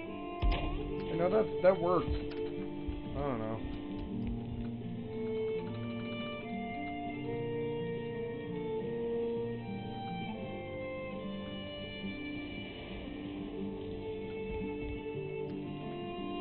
Why did my Final Fantasy crash? That's so annoying.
Oh, hello? Oh, howdy, Jerry. Oh, not much. Come on in. Oh, yeah, you're always welcome. Yeah. How you doing? Well, the hatch blew off. Oh, yeah, I didn't even notice. Like, there's been some water, but it hasn't been too bad. Enough where, like, you know, wiping up in the morning has been fine. It's not been too bad, you know. But yeah, okay, I didn't know. That's right over here. Oh, really? Oh, wow, that one on top, I didn't know. That had to have happened today. Well, that one, I was up there a little while ago, but I'm going to try to fix that. I'm gonna mute this.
Sorry guys, I'm just cleaning my monitor real quick because we just got it dirty. I'll be right back.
Okay, there we go.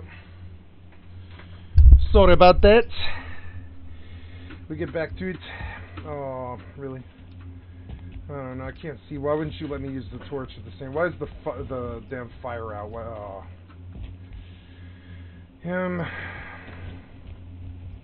The fire died, I guess. Oh, come on.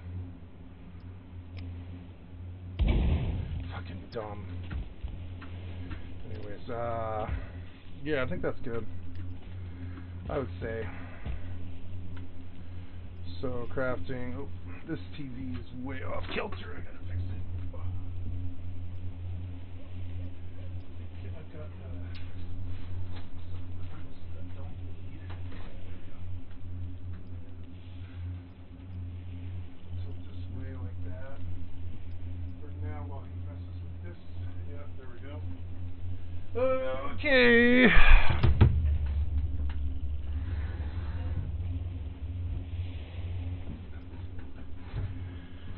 All right.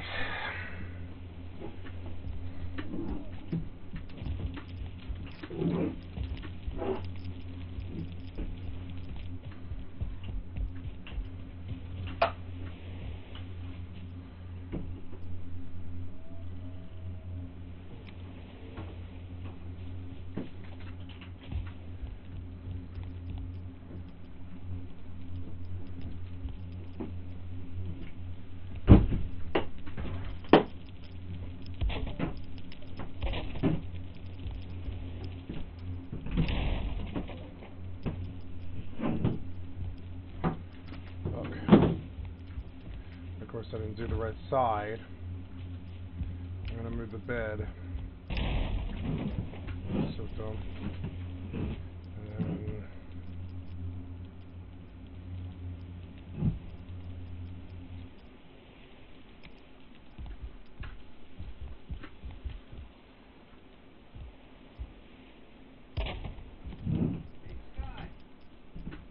huh? Yeah? Sure, yep, coming. Propane tank, sure, yep. Give me just a second here. Turn this thing down here. I'm sorry, what's that? This thing right here, this on the left there, turn that down. Like all the way? Yeah, right there, that's it. Okay. We'll pick it up later. I gotta just grab my shoes, I'll be right out.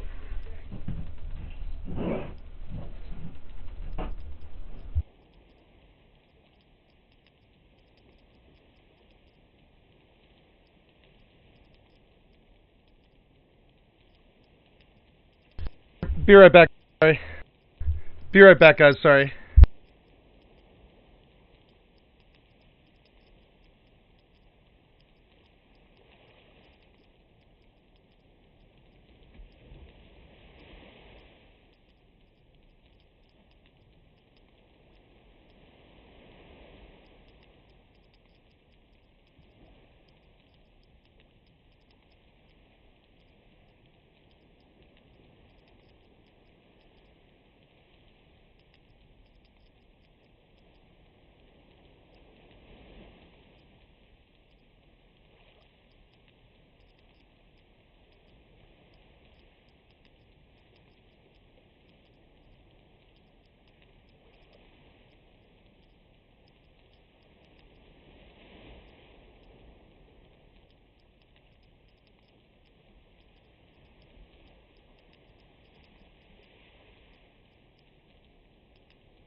Okay, back. Sorry.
What the hell?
I'm gonna leave this place now, I think. I think I'm done with Crystal Bass. This wasn't fun, and I'm not having fun, and I'm gonna leave. I'm just gonna assume that I can fish and cube him. I think I probably can. At 34, with 4 pieces of armor, the gift fishing skill, I think I should probably be Your skill okay. has increased. I've just been trying to cover the beds, you know. If these 4 levels can't get me the 1 required to, like, catch fish and cube them, then I don't know, I'll come back. But I don't think that's it. I don't, you know, like, I'm like 0.3 skill from 35. It's been so annoying.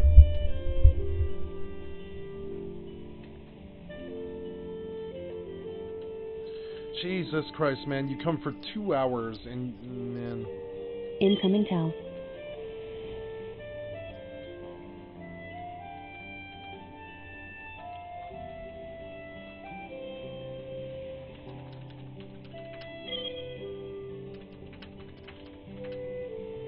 Incoming towel.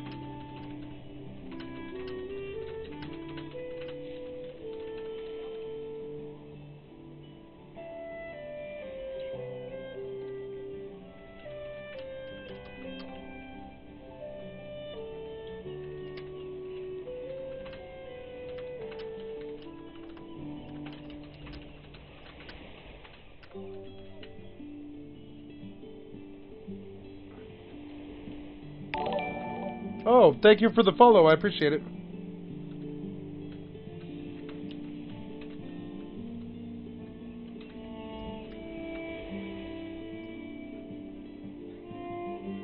Oh, I just talked to you on Final Fantasy. Thank you for the follow. I appreciate it. Yeah, here's me, like, practicing what I preach as I destroy 70 crystal bass, which I'm not happy about, but yeah. I'm going to keep him right now. I'm following following this stupid guide. I can't believe I'm doing this. But I've read every guide known to FFXI, and you know, so this is the guide I'm following because it seems to be the one that's working on wings. And right now it says go to fucking Chugner Forest to 35, and then Cupim Island at 35. I'm 34.7, so I'm gonna cheat and leave here earlier. Because that place is just abysmal. There's no money. Skill up is good, though.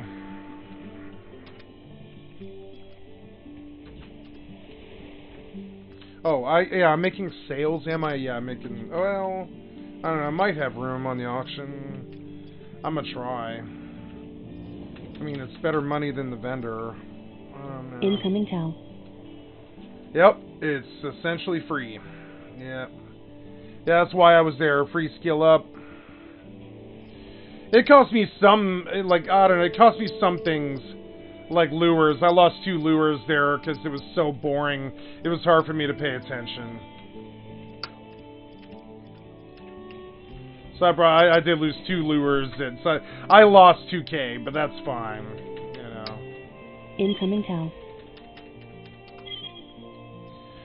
Yeah, but I mean, I mean, that's a fair bet. That's what I would have used. I remember I remember 3 or 4 guys for Nozomi, and that's not a bad, that's not a bad approach. Just,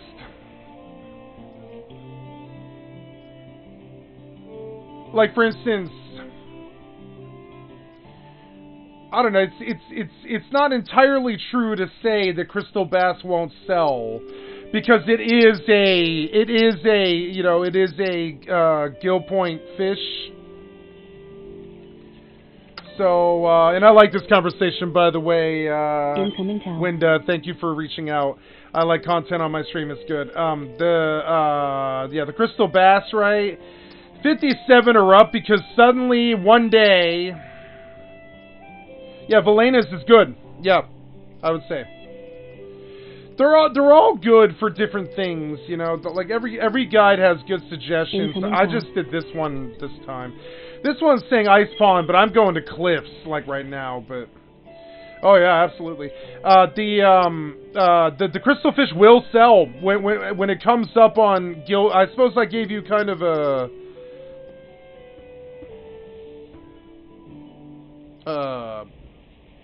an accurate assessment. I mean, I do expect one day every month, Crystal Bass does jump to like 1,200. Incoming town. Yeah, so just keep that in mind. Every once in a while, Crystal Bass does sell. It's just, do you have the time to or the room to store it on an alt? I saved about 20 stacks of both catfish and incoming town. Crystal Bass, Yeah, everything will, but I mean, there is a time when Crystal Bass does sell well. When it's the GP fish, it'll sell out immediately, and it'll be worth, whatever, 600-800 a stack. So, I mean, but that's still not good. That's where I fall on this. That's a more responsible answer, is to remind you that once in a while it does sell. Very well it sells, but it sells very well. So to say that it's bad is not totally true. So I just wanted to be clear about that. But yeah, 29 days of the fucking month and 340 days of the year, it sucks dick. Not to be crude. It just sucks. It's like the worst. Oh, thank you so much for the follow. I appreciate it. It's the other 350 days of the year, I would say, get rid of it. Yeah, so, but is it worthless? No. Like anything else in Final Fantasy, it has its use at one given time. Word.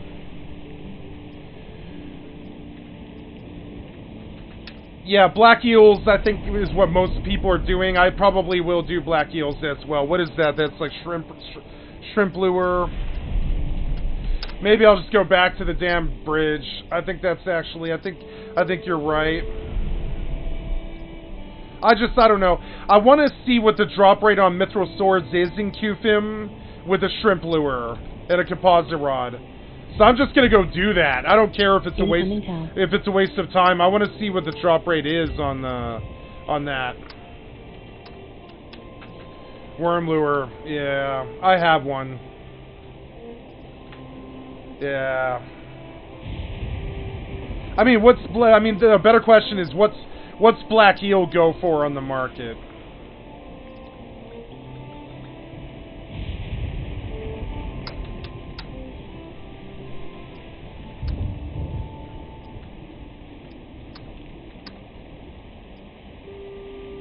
I realize that you can't see this. I've been playing EVE Online. I'll pop my webcam down where you can see the auction house. I apologize. Give me just a second.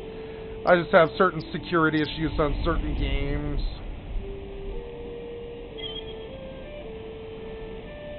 $196 per each one. That's very good. That's very good money. That's very good money. That's better than Mocarb.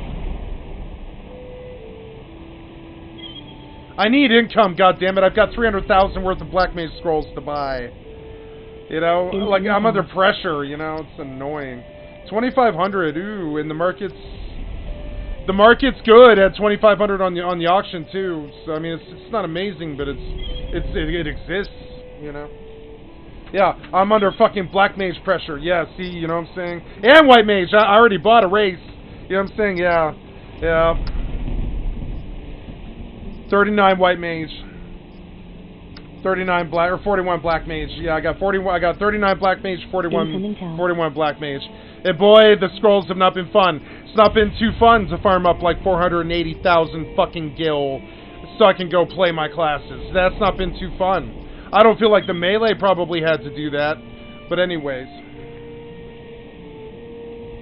Incoming town. Yeah, I know. I'd rather NPC it too. Fuck the auction house. I'm not trying to be negative. I'm not a negative guy. I just don't like. I mean, my hands are good at it. I'll list all those items. My hand will do it without thinking. My hand will be like blah, blah, blah, blah, blah, blah, blah, blah, like I was a cashier for 10 years. So my hand will dial out 15 stacks of black eels. No problem. But is it worth the time? Absolutely not. I'll take a you know, whatever. 4,000, 8,000 gil loss or something, I don't care. If it means not having to do that. Yeah, plus the gear, oh god, the gear, don't talk to me about the gear. The gear is so bad, the gear is gonna be so bad. Like, okay, my gear sucks. I have the seer set and that's it. I gotta buy astrals. Or I gotta earn astrals. I'm gonna take some BSTs to Wings of Fury. And I'm gonna ensure him wins. I'm gonna be like, your orb, your loot. Incoming town. And I'm gonna be like, yeah, let's all get astral rings, you know. Oh, dude, I'm such a fucking snob. I need 2 astrals. I need a black neckerchief. I need Sleep God 2. I mean, I'm not gonna buy Sleep God 2. I'm talking about there's a big scroll that I want that I can't afford. Earrings, dodge earrings, astral rings, what am I missing? The Moriam Taflum, Dark Staff, Light Staff, probably Fire Staff and all that other stuff that Black Mages should probably have, White Mages should probably have. We're looking at 750,000 gil. I've already done a lot of it, you know, I've got quite a lot of my spells. I mean, I'm not done, but I'm done with the big ones that I would get trolled in a party if I didn't have, which is a big part of it, I believe. Incoming town.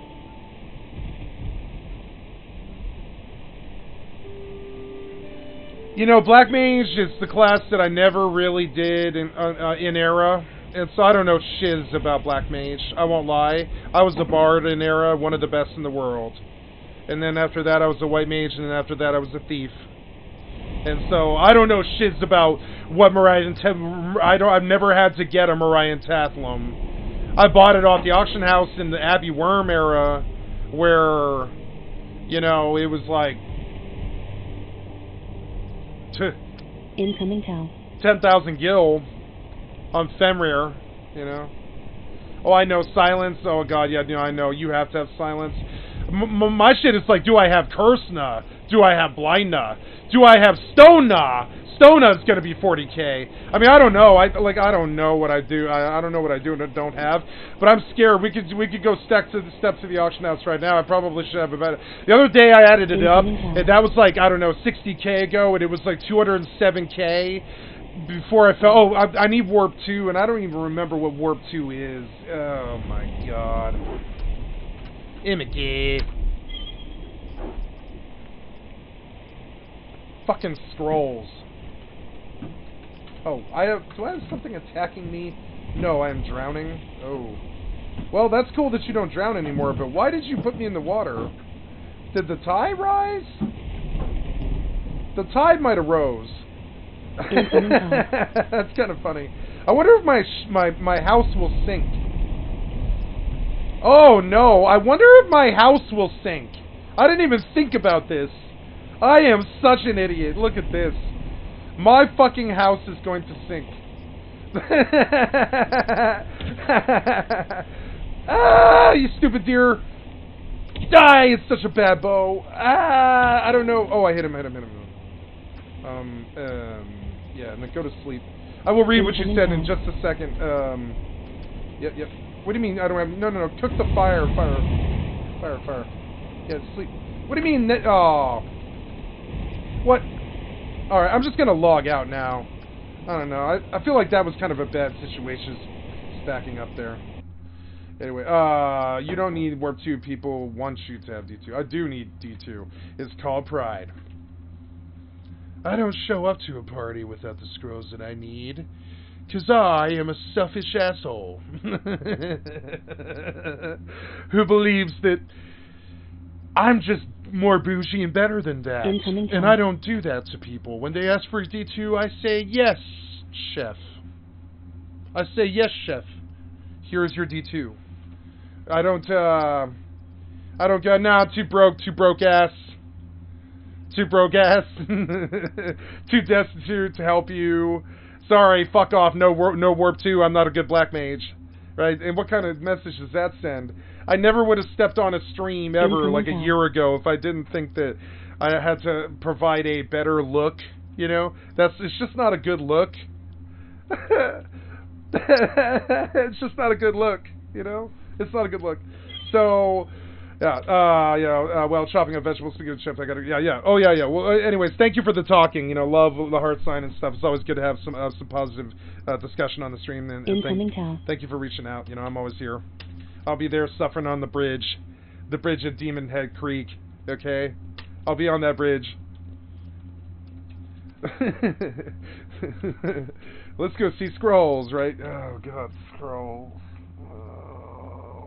I've been scared to look again. It's been 2 days since I've looked, and I'm so scared to look. As I said to the Black Mage burn party I had last night. Oh yeah, see ya. As I said to the Black Mage party I had last night, to the other people here.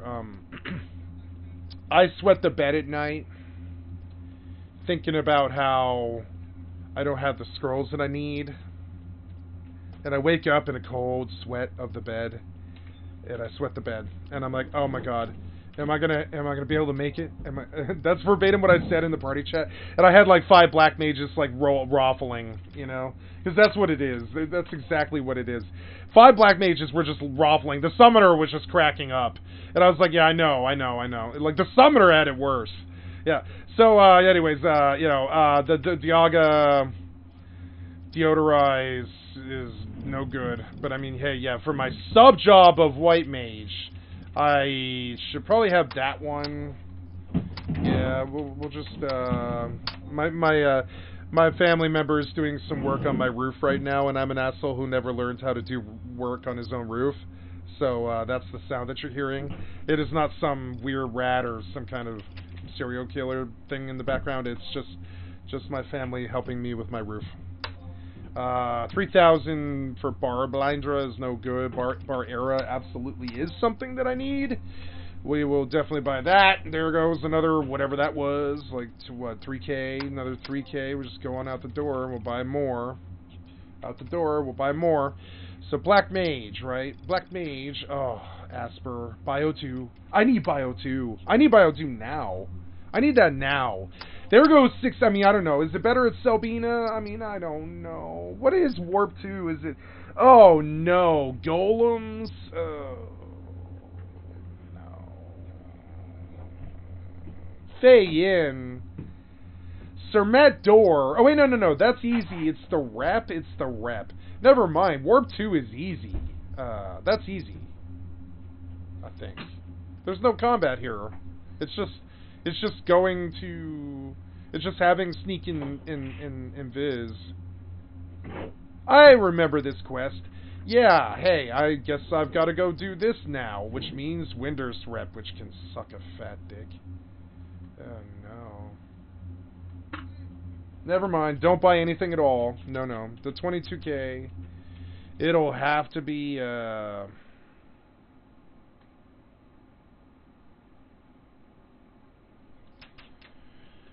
it'll have to be the cedar money for my Winder's reputation push all the way through. I will invest 29.74 the 29,740 gil in some cornets. I will take them to Windurst. I will turn them in on the repeatable rep quest. I will attain some odd 5 levels of Windurst reputation or some such off. Oh, I don't know. 5 trips from Bastok to Selbina. Kill me now. I mean, actually, that's not that bad, actually. With the outpost warp, it's not that bad so much, actually. So if we go and look, that's another thing. I've got to get warp 2. I'm just a bougie mofo. I don't care. I need that Winter's rep. I need that Winter's rep anyways. It's on the line.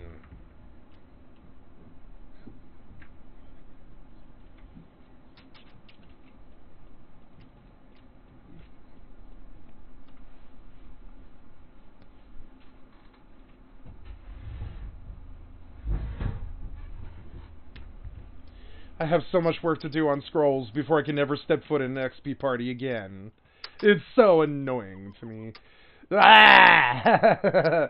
It's so annoying to me. It's like, man, your fucking gated gameplay drives me crazy sometimes. Batshit crazy, up the fucking wall, ding dong, fall down, merry-go-round. Just crazy. Gated gameplay where you're like, oh, that looks fun. Oh, 4 hours of work. Oh, I need that 4 hours of work. Oh, I really want that scroll for 4 hours of work. 4 hours of like 60-minute hours, you know, 4 hours of 60-minute hours of turning in repeatables to a fucking NPC while you resist the urge to go out and kill, you know? And you're like, what? Why do I have to do this? It's like picking weeds on 10 acres of land, you know? And you're like, what?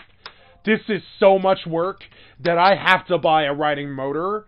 If you insist that I do this by hand, I will lose my sanity. It's that sort of situation, you know? It's not too good, a little bit. It's, you're like, ah, nah, this gated gameplay on these scrolls. But I mean, if it was easy, it would suck as usual. As usual, I go through it. And I look at this and I'm like, curses foiled by a bastard fucking quest again. Oh, no. But anyways, I mean, Fei Yin is not bad, but of course I don't have... Oh, no. Yeah, Dave was saying that Sandy owns... Oh, no. Sandy owns... Oh, no. Sandy does not own Farragundi, but they do own Valdunia. What happened to Farragundi? Did Sandy lose Farragundi? What happened there? This was here. Oh, they did. They lost it a couple days ago. Why don't we have this? Let Bastok have it. Nobody's out there, huh? How is that? Like, I mean, I don't know. Nobody ever did go out to Farragundi. There's nothing out there except Soja. I mean, you know, there's nothing out there but Soja. There's like the paths you take to get to Fei Yin and Castles of All and Soja. But that's it. There's like nothing out there. You know. So, like, I don't know, man. Like, I look at this world chart, and I'm like, fuck, Bastok is out of luck this week. I mean, I don't know. Did I miss any of this? No. I got all this. I got all of it. Lethal Lore, QFIM. I got all of this. I got all of it. Yeah, this whole thing. Wellsies. So we go taking a look at, finally being done with Crystal Bastard Fish. And then... I should take care of that stuff. I've got scrolls to use. I came back here because I thought about beginning this... Oh, I wanted to look at money to see if any gil came in at all so that I might pursue my Winter's reputation because I know it costs like 30k. I know that I've got Boyota Moss. I've got a lot of... yeah, I've got like... 12 stacks of Boyota Moss. So, I don't know. That's a thing. I mean, that's a way around every rep of Windurst. Windurst is cornets, and I just really don't have it. I mean, I do have it. Alright, let's see. Windurst fucking rep, right? Windurst rep. Is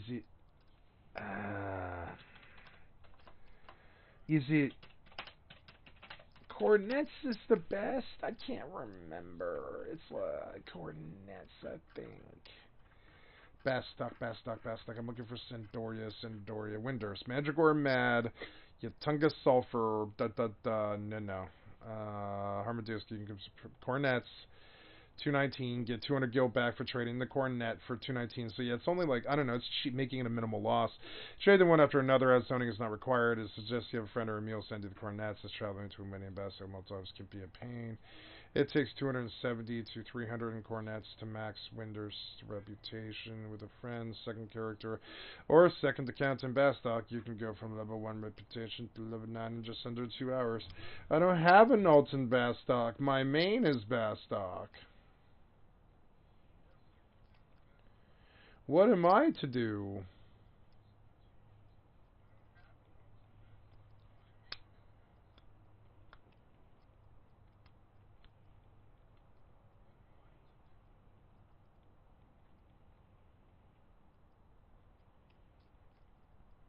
What is the limit on characters on, what is the limit? How many characters can you have? It's like, yeah, Horizon, right? Horizon, FFXI.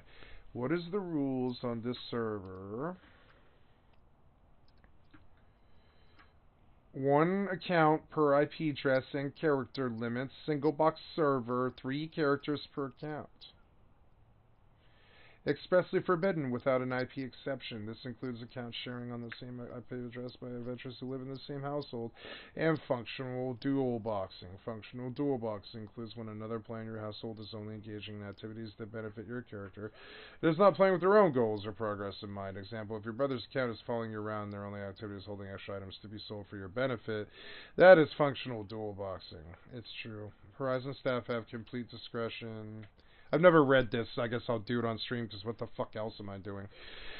Functional dual boxing includes when another player in your household is only engaging in activities that benefit your character and is not playing with their own goals or progress in mind. Example, if your brother's account is following you around, their only activity is holding extra items to be sold to your benefit. That is functional dual boxing. Horizon XI staff have complete discretion to determine when an activity may be considered functional dual boxing and what action may be taken against your account as a result.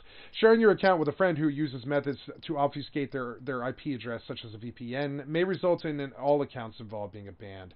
Please note that 2 adventurers sharing a single account on the same IP address is also not allowed. Exploitations of bugs and game mechanics. Exploiting bugs and game mechanics is expressly forbidden. This includes exploiting imbalanced or glitch content, abusing nav mesh pathing, and unintended monster AI job and interactions. If you encounter any critical or game-breaking bugs, exploits, or imbalances, please use the Discord ticket system to report them to Horizon XI staff. Adventurers who discover any exploits and use them to the advantage or detriment of themselves or others will face punishment depending on the circumstances. Any punishment allowed will be at the complete discretion of Horizon XI staff. If you're unsure about whether something is a bug or exploit, please submit a ticket on Discord. Add-ons and third-party tools. The use of non-approved add-ons and third-party tools is strictly prohibited. Use of non-approved add-ons and third-party tools may result in your Horizon XI game account being suspended or permanently banned, depending on the circumstances. Add-ons and third-party tools which are approved for use will be listed on the add-ons page. If an add-on or tool is not listed there, it is not allowed. A list of all prohibited add-ons will also be posted. Please use the Contact Us channel on Discord if you have questions about a specific add-on or tool. DAT modification. DAT modifications such as texture upgrades, labeled maps, custom music, and other quality of life enhancements are allowed. DAT modifications which give an adventurer an unfair advantage in claiming, such as removing monsters, are not allowed.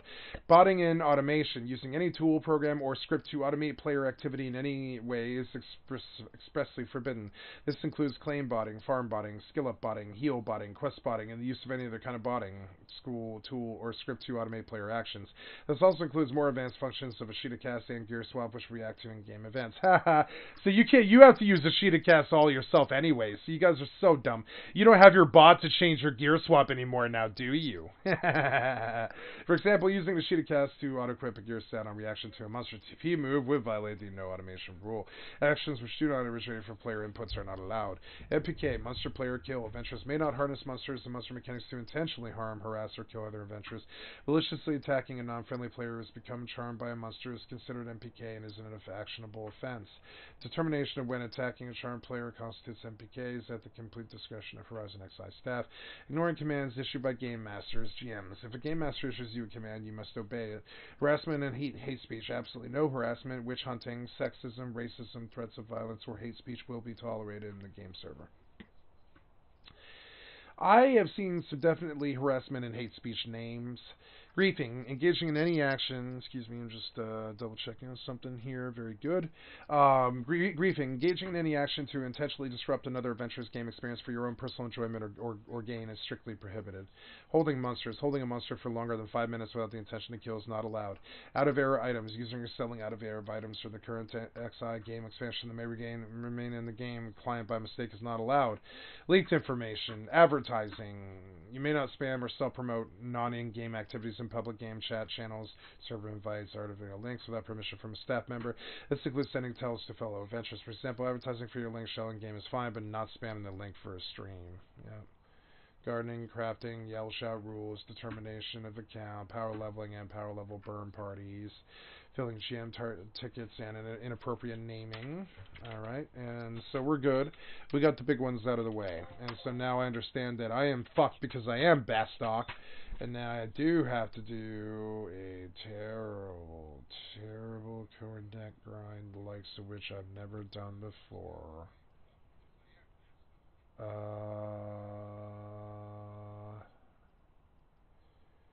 I can work it out piecemeal to do a lot of it. How am I gonna get around that? That is just goddamn terrible.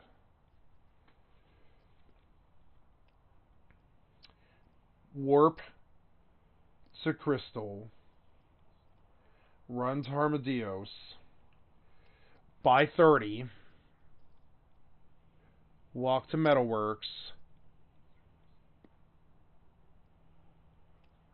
Take the Outpost Warp to Mandragora Mad. Or, I'm sorry, Yorin Orin. Not Yorin Orin, but, yeah, Yorin Orin. So, maybe I just do the Windurst run. What is that? 30 divided by 200. He wants, what, 200 or something? 200, you can purchase coordinates from Armadillos, get by trading, making a minimal loss. You trade them one after another, zoning is not required, such as a better meal.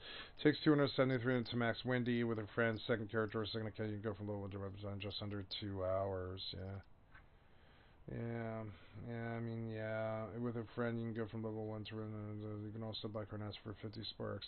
This busy work bullshit, goddamn fucking gated busy work bullshit. It's, you see it and you're just like, why am I doing this to myself? It makes me so angry that I just want to spin, you know? I just want to spin in anger. I'm like, man, this makes me so hopping mad right now that these fucking devs 20 years ago did some stupid ass gated gameplay behavior, the likes of which require 2 or 3 hours of the most doldrum, boring ass fucking experience you've ever had in a video game, which is literally turning in 200 fucking repeatables on a client so old that it was on the PlayStation 2 fucking console, and I just get kind of spinning, hopping mad that I have to deal with this sort of thing. But the rage doesn't help. The despair doesn't help.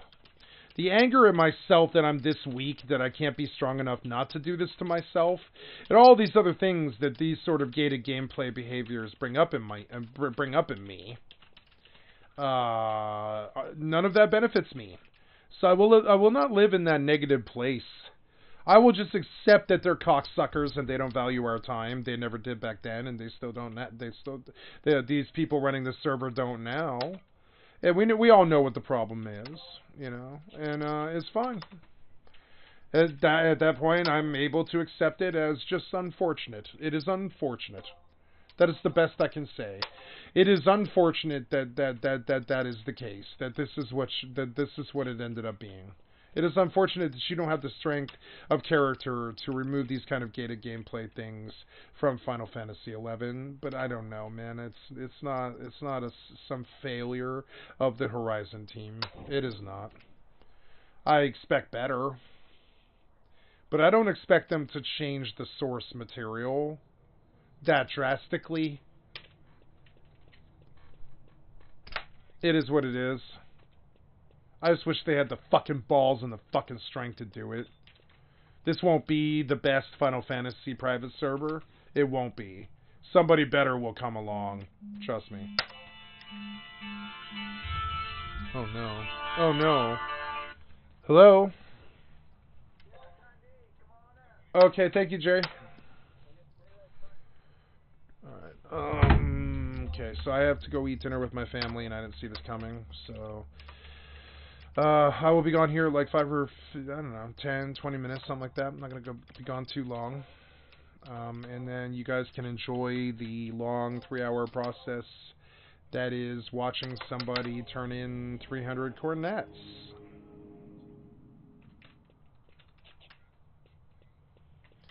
Lord help me. Why do I do this to myself?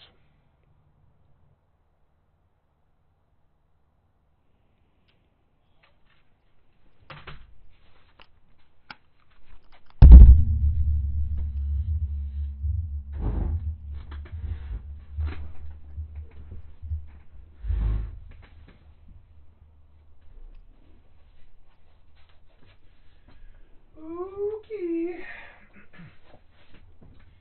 Guys, I must go to a social engagement, and I'm terribly sorry to bail on you, but it is the dinner hour, and I will be gone for some 20 minutes or some such. I will pause this stream, and I will say, oh, I did not remember to thank Kane X Watkins. Thank you so much for the follow today, sir. I really appreciate it. It's good to see some Horizon players in the channel. Thank you so much. It's so good. It's so good. Thank you for supporting me in my pupa phase of growing to be a better streamer and all this. And you will see a lot of multi-variety stream stuff on here. A lot of different games. I'm currently kind of split across. I mean, I just left Rust today again, but I was playing a lot of Rust on zombie mode, but I'm not going to be doing that much anymore, I don't think. EVE Online, Final Fantasy XI, Fallout 76, New World, and like any other incidental single-player games and such that pop up, but mainly Horizon right now. So there will be like 5 or 6 MMOs that you'll see on this channel, and other game releases are coming. And like, for instance, I do want to try the stupid-ass Hogwarts game, because I've always been a Harry Potter fan. I don't really care what their drama is about it, so that you'll probably see that on the first. A lot of different games on this channel, so if you come to see just exclusively Horizon, I am sure there are better Horizon streamers out there than I, but I mean, I am a good variety streamer, so if you don't want to see just Horizon, I might be your guy. So hopefully, just a little bit of, for anybody new here, like for instance, like Winda and KNX, Mark Zink, all these people, I just want to say, thank you for the attention today, and I really appreciate it. I did ban Mark Zink. He was a bot. But, thank you for the support.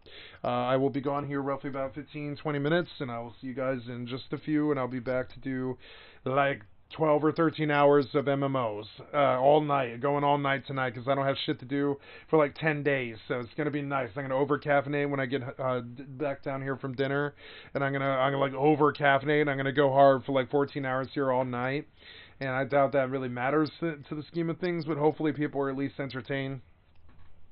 So, yep, so I'll see you guys in a bit.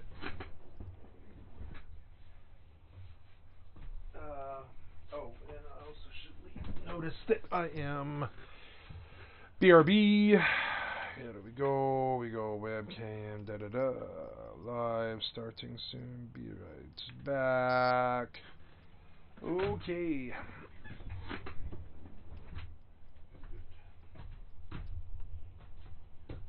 So now.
one right now. Before.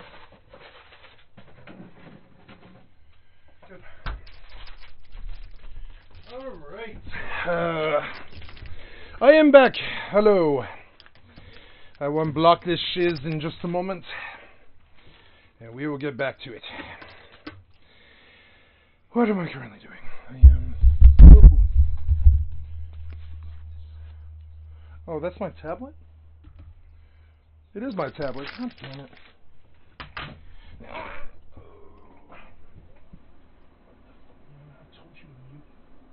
So many fucking times.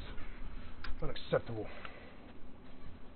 You just keep unmuting. I don't even touch the button. I haven't touched that button in like 4 weeks. I haven't touched the volume up button on that tablet in like 7 weeks, but it's turned up a bunch of times. It's driving me crazy.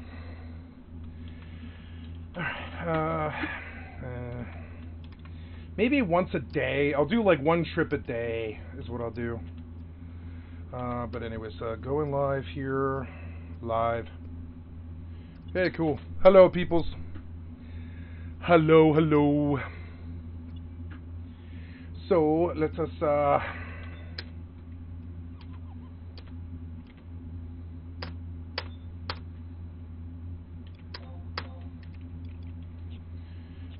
fire poisoner. I need to put the rest of this gear unequipped and away.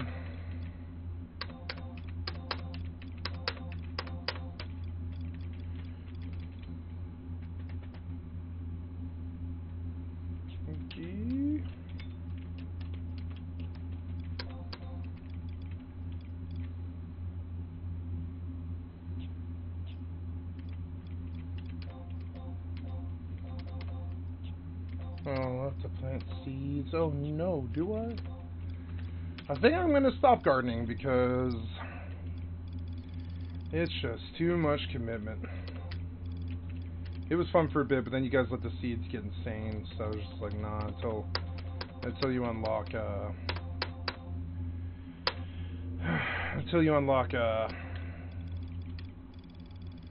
Ottergon, I'm not gonna worry about it. Alright, I mean, it's not that bad. It's not that bad of a journey. It's really not. Yorin Orin is not that bad. It's not that bad of a journey.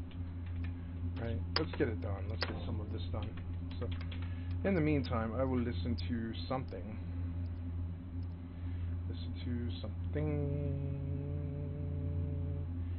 I'm done with Dragonflight. Reacts to Preach. Yeah, let's see what Preach has to say. I'm done with Dragonflight, and that's... I was done with Dragonflight day 30. Because I finished it. Because I finished it, bitch. Because I finished it. That's why. Great. When Dragonflight came out, there was nothing else except shitty PvP content that's not fun anymore. Like, I did PvP for like 17 years. I don't find PvP fun anymore. It's just some shithead trying to say he's better than you because he clicked your head faster. It's not a fun little... thing anymore. We have a roadmap of what the things are, and as far as Project MMO goes, where needed to evolve and it didn't. Project MMO.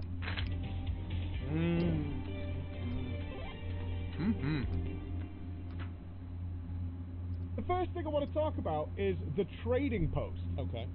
I saw this advertised and I was like, I think this is a great change, by the way, a great addition. Before it wasn't good enough.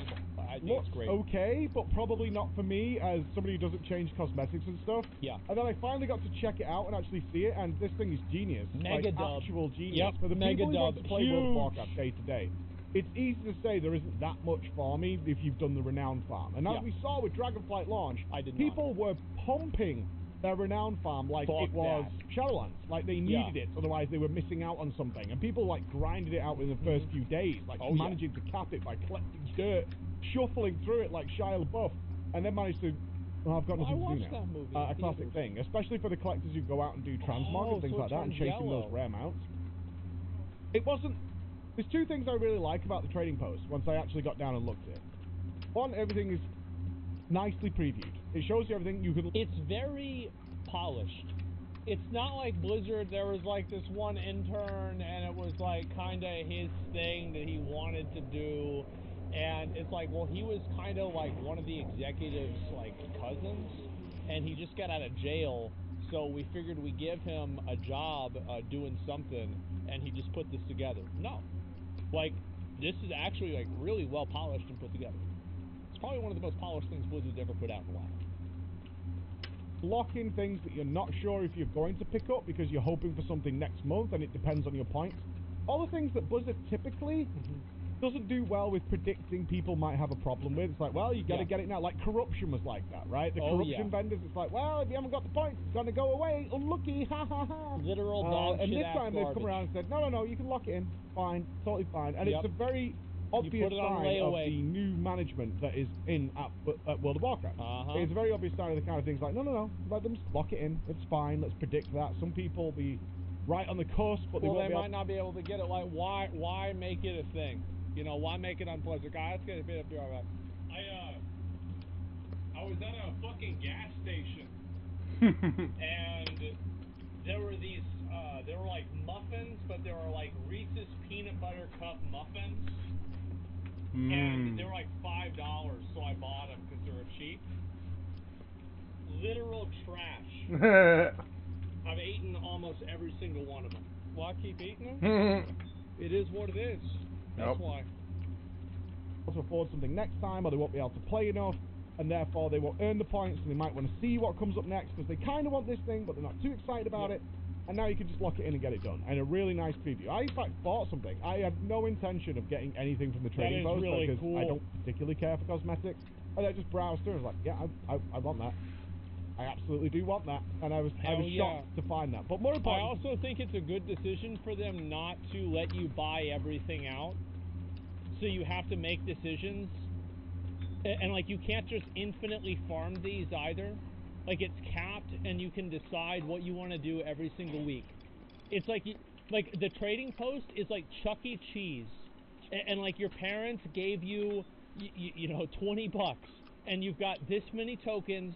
And you get, 750 tickets at the end of it, and you can buy either, like a comb or a, like a Chinese finger trap, and you get to decide. Traveler's Log, that's the second thing that I really like about this. It's just rewarding people for investigating parts of the game that a lot of people will do this naturally, which is great. So it's not. I completed my whole thing. I didn't even know it was done. Which is what I thought it might be. I thought it was going to be like, oh, go and see the old world because nobody goes there. Go and do that. Go and do this. Go and take part in our seasonal events. But there are all there. And that's good to push people to try out things, especially with a game like WoW that's so vast. But a lot of people don't really know what's available to them. It was actually one of Dragonflight's core problems when it's released, is the community was just, we're not sure what to do. And then more and stuff started to unravel as time went on. It's like, oh, you can farm these like super bosses, and these give you like these really cool items. Now, part of that was a good discovery by the community, but it also led to a lot of nerfs, a lot of changes to people like, oh no, we didn't even... That's all my fault. Test the stuff in the alpha and the beta, and now people are just hard farming everything and just going like MMO players like ants across the whole hill. So we do have that stuff, but they've also thrown in a lot of stuff that is day-to-day stuff. I was really surprised. They tend to, like, in the past, Blizzard has been very focused on inventory is full. You very specifically. Yeah, only if you for doing do the current content. This is the reward and not much else. And it's been a bit of a problem for a while. It's like you will do, if you're doing Mythic Plus, you will get the vault and some valor points because that's very specific to that area. If you go over here, you'll get rewarded for just that thing. So, ever since BFA, actually, BFA is when they took it out. Legion rewarded you for everything. Why would you have a shirt of Bolvar? Your inventory is full. I mean, that's like having a shirt with Luigi on it. He's not as good as Mario. Mario's better. What's wrong with Luigi? There's no reason. Luigi was the older, taller, badasser brother. They took that away. It's like, oh no, if you want Azerite power, well, you must. Mario was a tool. This piece of content. You must do Island Expedition. You must do this. He was like cocked, and he was like inventory is full. Out, so like, if you fully enjoyed one path, you were only going to get rewarded for that one path. And if you didn't enjoy another path, tough shit, you had to go along that path because it was the only way of obtaining currency or whatever. Now they've done it. It's like, yeah, it's dungeons, PvP. It's whatever you do. It's doing world quests. You'll still passively generate rewards in case if you're not fully invested in like completing your travel log. That's fine.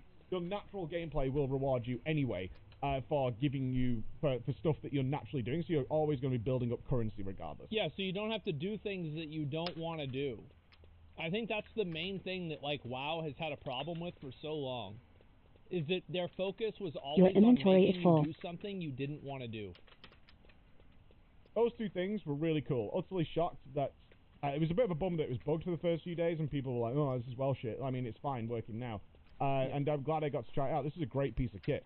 In terms of my targets then for World of Warcraft, I am kind of done with what I personally want in terms of Project MMO. Project MMO is what we're doing over the next month or so, which is to clear every raid boss in multiple MMOs to see how they're all diverged and split off to find Your inventory is full. path. That's going to be Final Fantasy 14, where we're currently focused on Savage raiding.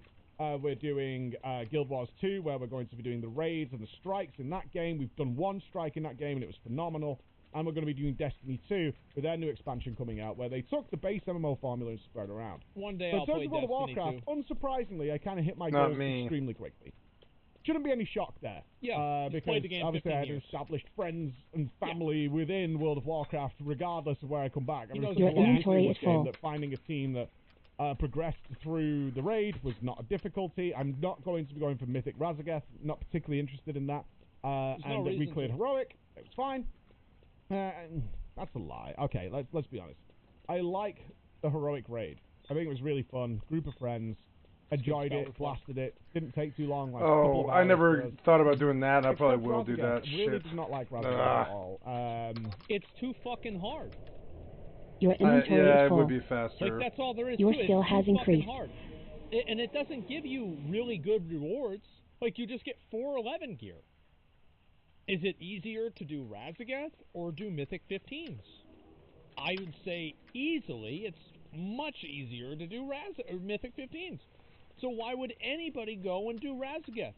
Get good? No. The problem isn't me getting good. It's everybody else in the group getting good. It's like this is the Mage Tower. Your inventory is full. I can learn not to stand in the beam, but did Vinray learn how to not stand in the beam? No, we fucking didn't. And now we have to res him. And I'm mad. I'm fine with gear overall making progress easier, and I've done several videos over the years about how you should be, after you kill a boss, your gear increase should make that boss easier the following week. Yep. Your most difficult kill should be the first one, right? That's a pretty At the end of the raid, your inventory is full. Go in there, slap your dick around, and then the raid's over. That's it. Place to be coming from. It. With Razageth, at least what my team found, is that this boss is so fucking easy. I don't know why people can't do this. It's so fucking easy. But compared to all the other bosses, it's way harder, right? It's hard and it's easy. It's easy if you have your monitor on, but nobody has their monitor Your on. inventory is full. So it's extremely hard. But like with Dathia or with like Kurog, it doesn't really matter. It was essentially just a gear check. And the fight is either almost impossible at certain points, like because we got there very, very early with our group setup, and it was very small, and scaling's always a thing. But we're playing with like very, very good players who are all mythic clearing players, and we were like, we just kind of missed the DPS here, even with everybody sort of min-maxing and pushing and doing whatever on our first week of getting there. And then the next week, the boss just fell over on, like, the first pull. It was very disappointing. Because there's so many just DPS check marks in that. It's like, you hit certain things in phase 1. Well, it's the absorb shield, right? I mean, I feel like the absorb shield is the hard part in phase 3.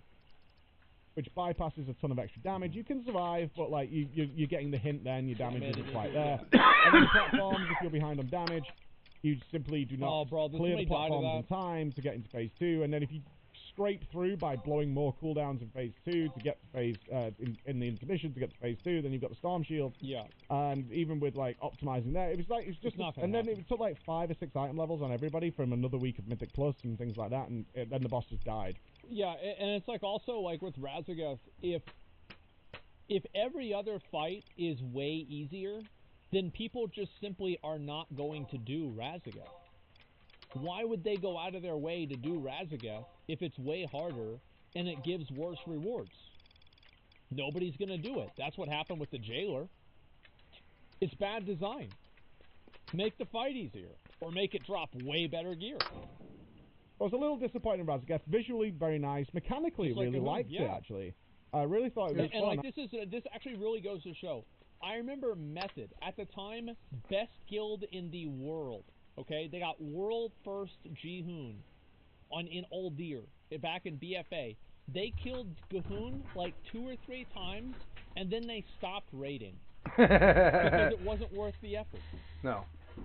We're not going to put in all this effort to kill this shitty fucking boss. Just no. to get more, and most of us who were smart got out of that 16 or whatever, like 11 years ago. I love tanking, so only Razageth is the smartest of us left 11 years ago.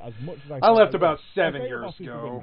Yeah, about 8 years ago now. 8 years ago. That's about 2015. I knew this shit was dead. It was wrong dead. Opinion, by the way. Massively wrong opinion. I've never. But it was a good 15 years. It was like 15 years of chain running, D2, PSO, Final Fantasy 11, World of Warcraft, ESO, I don't know, Final Fantasy 14, EVE Online. It was a good 15 years of grinding MMOs hardcore. And then I basically took like a 6-year fucking exodus where I just left that scene. And I just played other games, and I didn't even worry about it. I played Fortnite and shit like that, because I was just like, I'm not gonna do this anymore. And here I am, and I'm willing to accept it. I'm willing to accept the MMO lifestyle still, if I can do it on my own terms.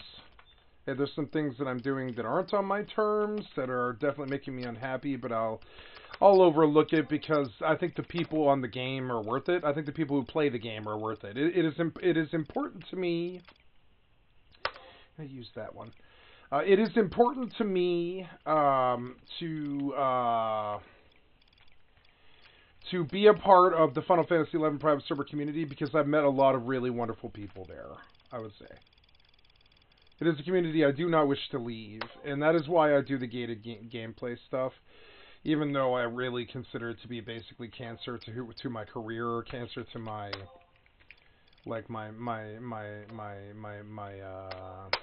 demeanor, like just bad. You know, I consider all the gated gameplay shit that I have to deal with is kind of bad. And I don't know, but I mean, you can't just give this stuff away for free. You can't just let people have free gear. They have to do the work. So I mean, at some point, you know. However, at the end of the day, I'll have to do a lot of work, you know. He's about to say is very true. Let's let him say it. I would. I just don't want to do the same work that I was doing 20 years ago. And it's a shame that they walled Final Fantasy XI's 6-man party system behind this horrible shit with Warp 2. Horrible shit with scrolls and gated gameplay and stuff. If they had just made it so, okay, here's 13 classes. You know, I don't know. I disliked ROE because it made the game too easy, but I think it actually was just the Trust and the Abbey Worms that made the game too easy. I think ROE would be welcome on my private server, I would say. If I were to start a private server, I would do ROE, books, crystals. That's it. Remove all the gated bullshit for rank.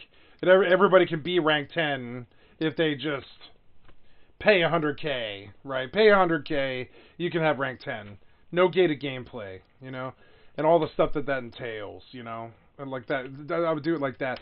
Fuck that shit. Fuck the Divine Might. Fuck the, you know, I'm sorry, no, fuck going all the way through Divine Might yet again for like the 8th time. I'm not doing that. I'm not doing C, I'm not attuning to C, or sorry, Sky or C ever again.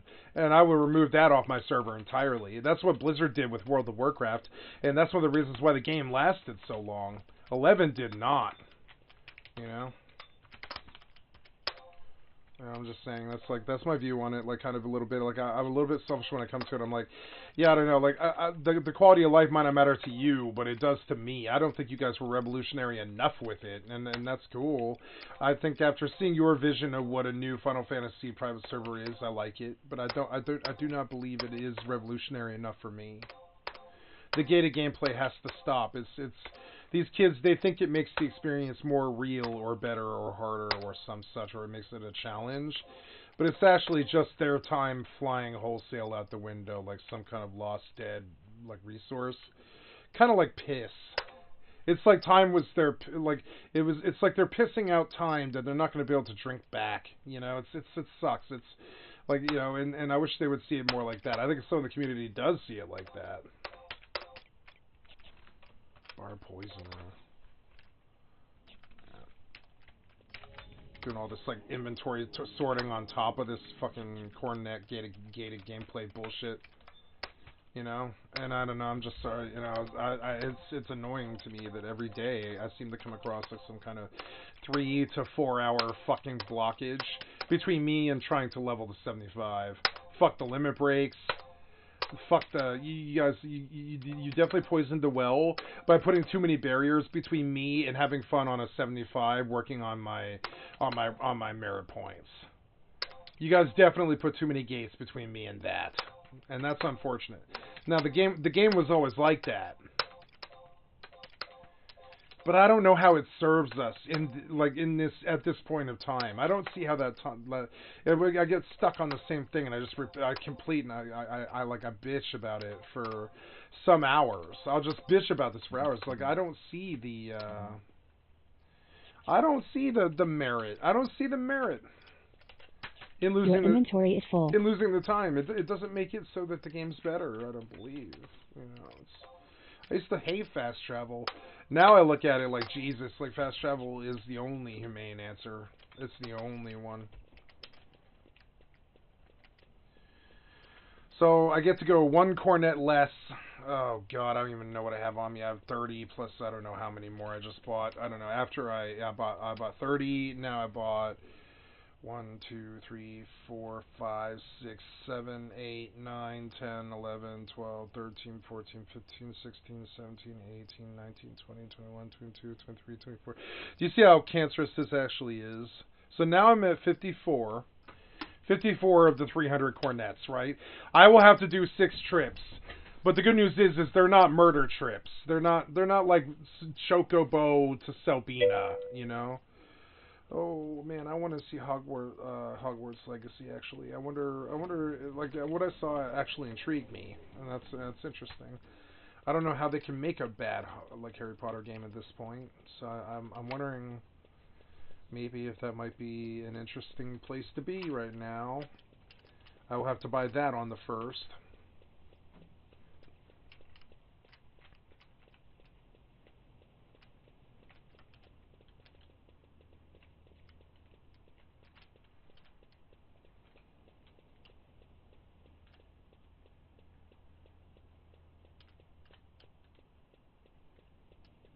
No, I really actually really want it.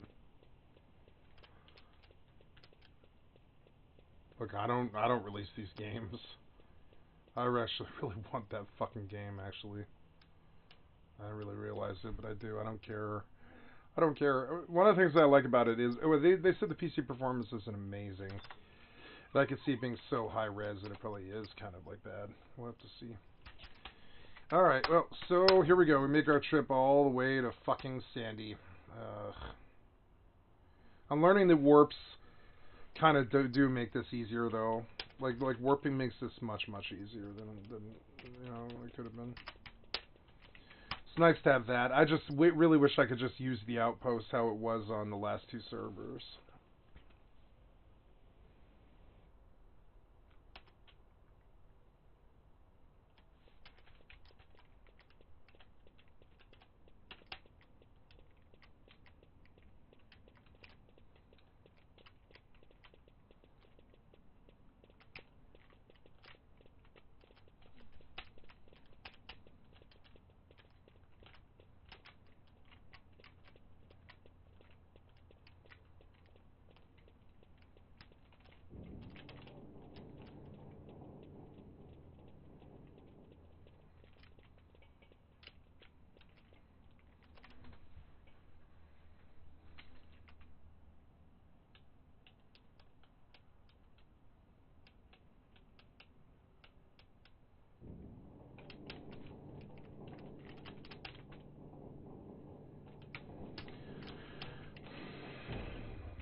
actually really dislike that they moved the NPC. I really dislike it. I think it sullies the server.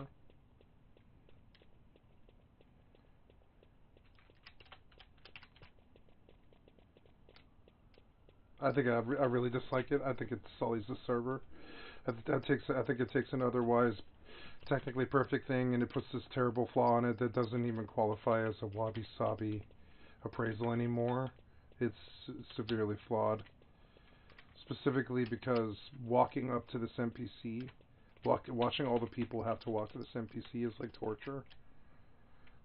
Watching them crash it on the zone. Please fix it. Please bring Comrade back home.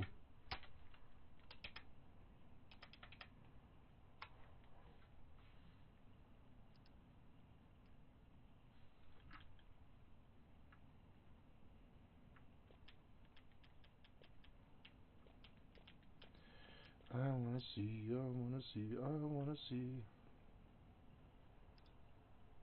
So I wanna see.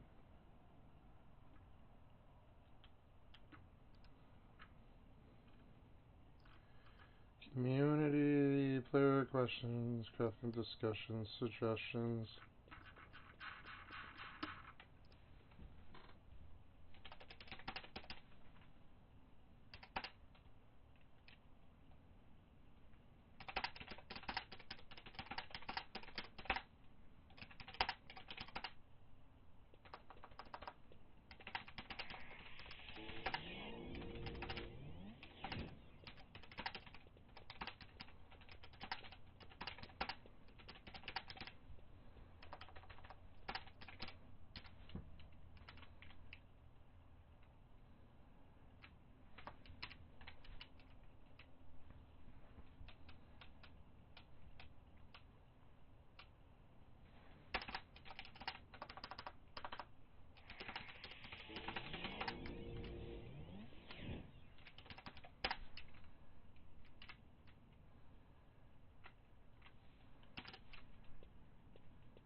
Who was this? Oh, I missed whoever that was.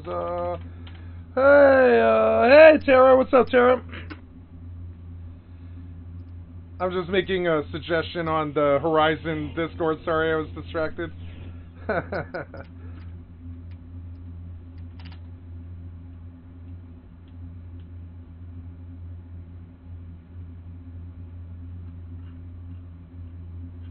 What happened here? It was,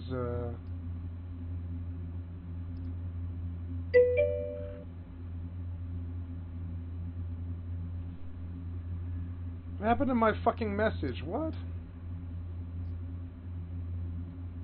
Oh. Typing poll in the... Oh, okay. Suggest things for about typing poll.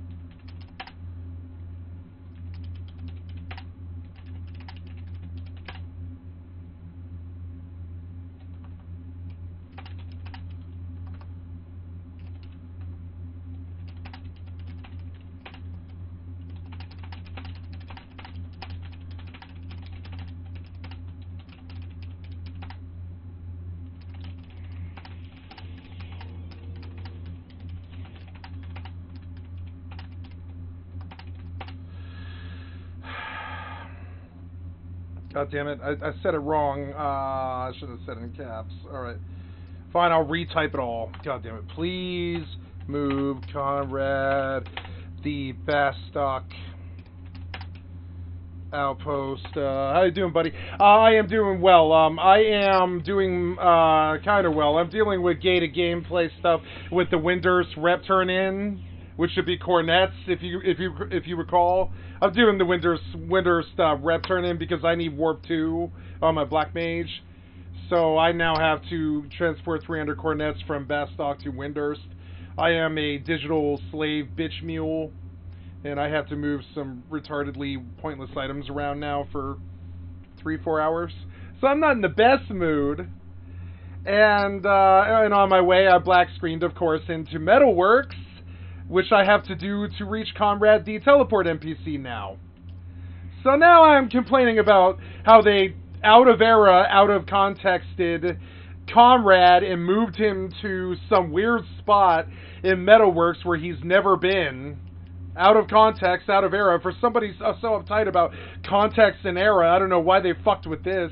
And I'm trying to beg them to move him back to where he was so that I can just zone out of the Bastock Mines Moghouse exit and walk to my teleport NPC like every other city in the game, instead of wanting to emigrate because I have to zone into Metalworks and then do a 3.5-minute run to the teleport NPC. And I feel like I'm being punished for liking Bastock, and I feel like Bastock was forced into an out-of-context era change that did not benefit them. I think it severely actually retarded our growth, believe it or not. With all of the Bastock people black screening as they zone into Metalworks, I can see it happening. I see them red dot as they come in. I see them disappear. Every day I see people crash on zone into Metalworks. And I look at this Conrad NPC change, and I'm like, bring Conrad back! Make Conrad great again! Because it's really just irks me a bit that I have to deal with that every day, and they don't. You know, why did Bastock get singled out here? And all these things I'd like to say in my thing, but I'm just going to make the suggestion and keep all the hyperbole out of it.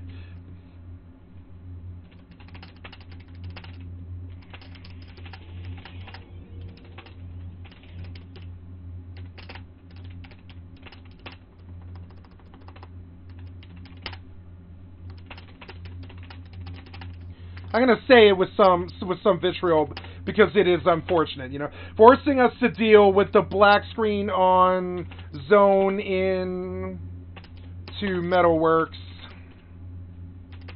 then an MMO elevator, and a 2-minute run every time we want to use the teleport NPC is frankly weird, out of era, out of context, punitive, and disrespectful of our time. I watched the players red dot going in and out of Metalworks every day, and it frankly sickens me.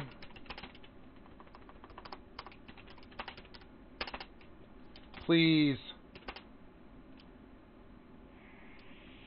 don't reinvent the wheel. Please fix this. You know, and I'm just gonna say it. You know, I said it. What? Lower the cooldown. Oh, I have a 25-minute timer. That's okay. I don't care about waiting for the 25 minutes.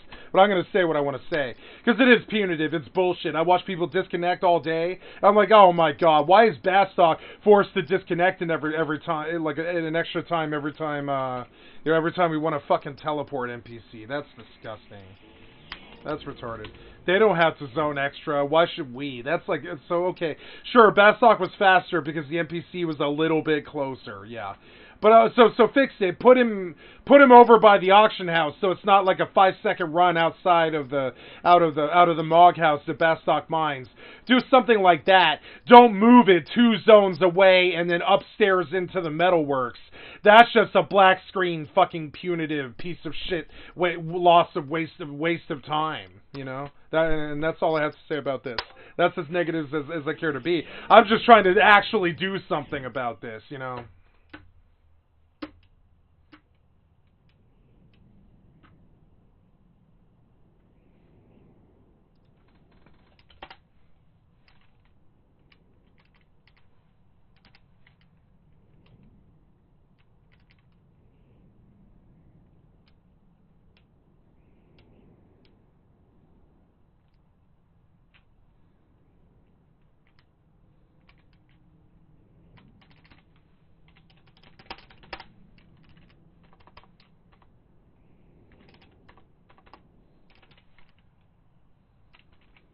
Red dot, black screen.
If he's too close, you know, if he's too close to the Mog House in his natural position, so be it. Change it, fix it like you wanted to.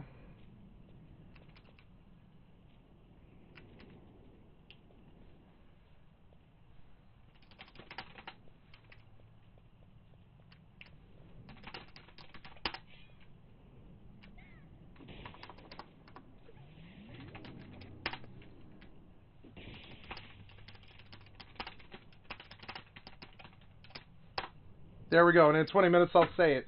I don't care. What's with all the red dots? What the fuck's going on here?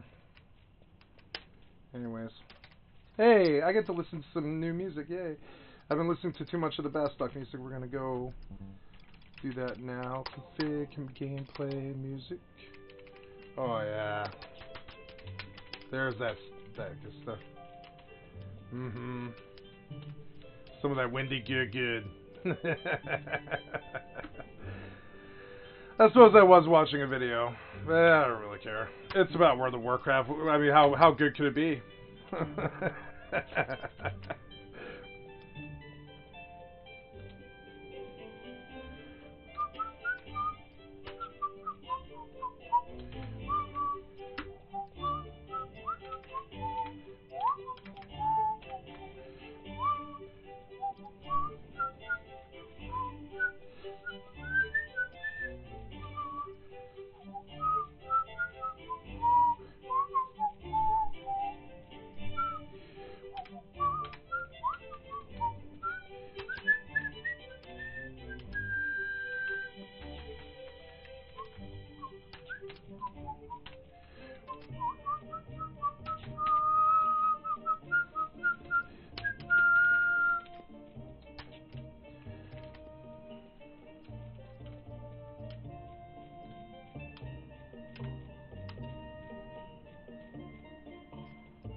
I am currently moving 30 well, it's more like 60 cornets from Bastok to Windurst to turn into Yorin Orin for the Mandragora Mag quest to get Windurst reputation up to probably 10, I would imagine. I'm probably going to do all 300 of the cornets or whatever it is.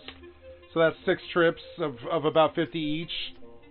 Get about 30 on me and then 20 in my Mog House before I'm totally full. I used every last bit of open space. And I'm going to buy all of my Windy Rep because it's basically free.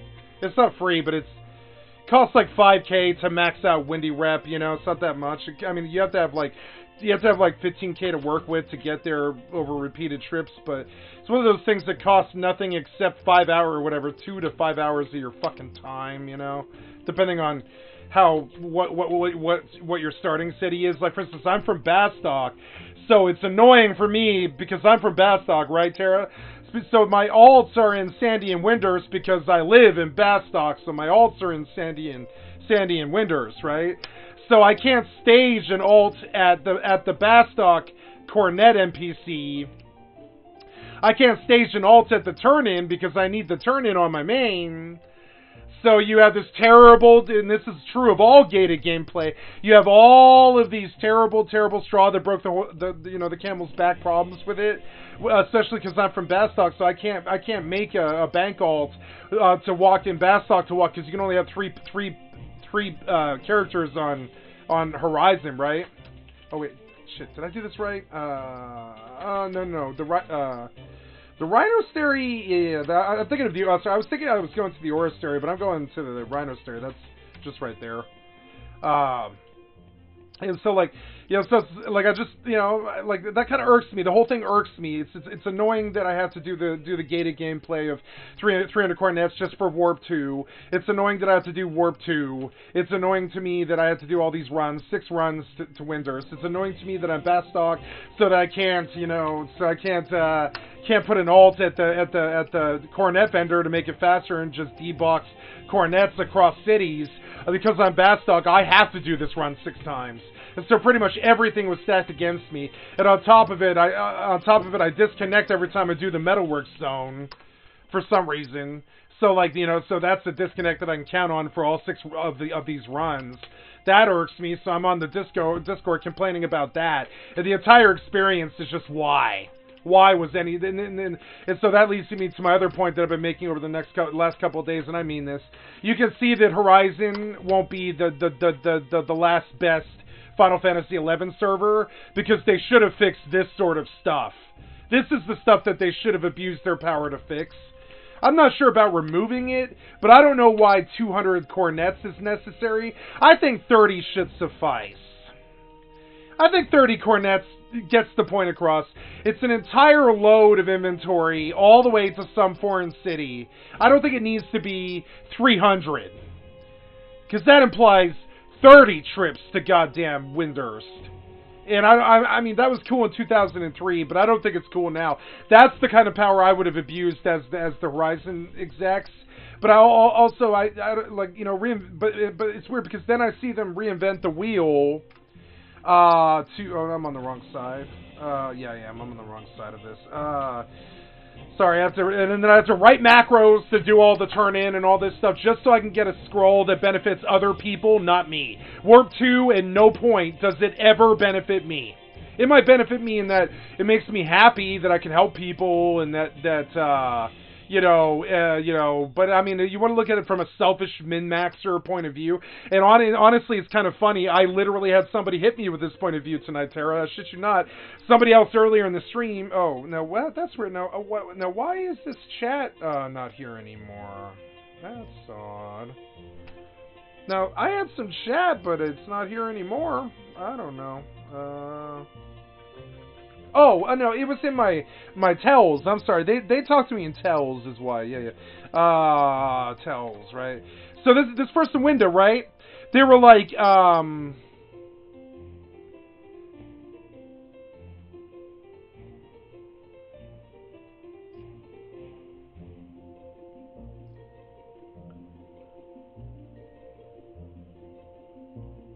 what does he say? He said something, You don't need Warp 2. People want you to have D2. And my answer to that was, well, I'm bougie, and I'm a streamer, and I don't want... That's just not the look. That's not the look. That's not the look that I want. I don't want to be that black mage who doesn't have D2. That's not my look, you know? I'm trying to have this be my career. I'm not trying to look all shabby and shitty. Like, I don't value the people that get in the party with me enough to go bother to get D2. So I accept that I have to do the cornet grind. Then I deal with the realities of the cornet grind, which is not fun, let me tell you. Like, for instance, where the fuck is this NPC? I don't even remember where this NPC is. That's another thing. Like, oh god. So it's just, you see all these needless barriers that are just there to waste your time, that don't benefit anybody at all, except for other people, or to lessen your wallet. And I didn't like this side of Square Enix's handling of this game. And, you know, I've always been vocal about that, and you know, and then it sucks when you come up against a lot of it all at once. And that was all I had to say about this. I'm not bitching. I'm not trying to be negative or get stuck in a loop, you know. I'm just, you know, just being vocal about the fact that it's not that fun. It's not that fun to do this, you know. It's a chore, and I play video games to have fun, you know. I don't know.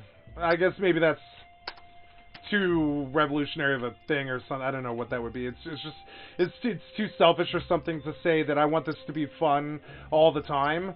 But I am that kind of asshole, Tara, where I'm like, I want this to be fun 24/7, 365, every minute of every day. If I'm going to spend my time doing it, I want every minute of it to be fun, and this is not fun to me, right? I know that's a lot to ask, and it's snobby, and it's got my nose in the fucking air. I don't ask for a lot in this life, but I do ask for that out of these games. I want it to be fun all the time, and this is not fun to me. Running 300 cornets to fucking winters is not fun to me. That's not fun. That's the opposite of fun to me. That is a waste of my valuable time and all that stuff. You know? And that's where I stop. I promised I would, and I will. I will stop here. Where is this fucking NPC? Jesus fucking Christ, dude. This fucking stupid-ass, shitty fucking quest from 2003.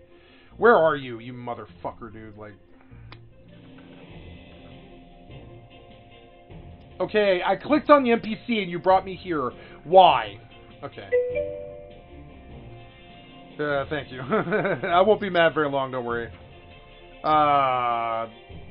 E5, Winter's Walls. Son of a bitch. I got him mixed up with, so wait, he's in the, what is he in it? He's in the, this fucking weird shit. Like, I don't know. Like, I don't know. Right? Yeah, I go north and then,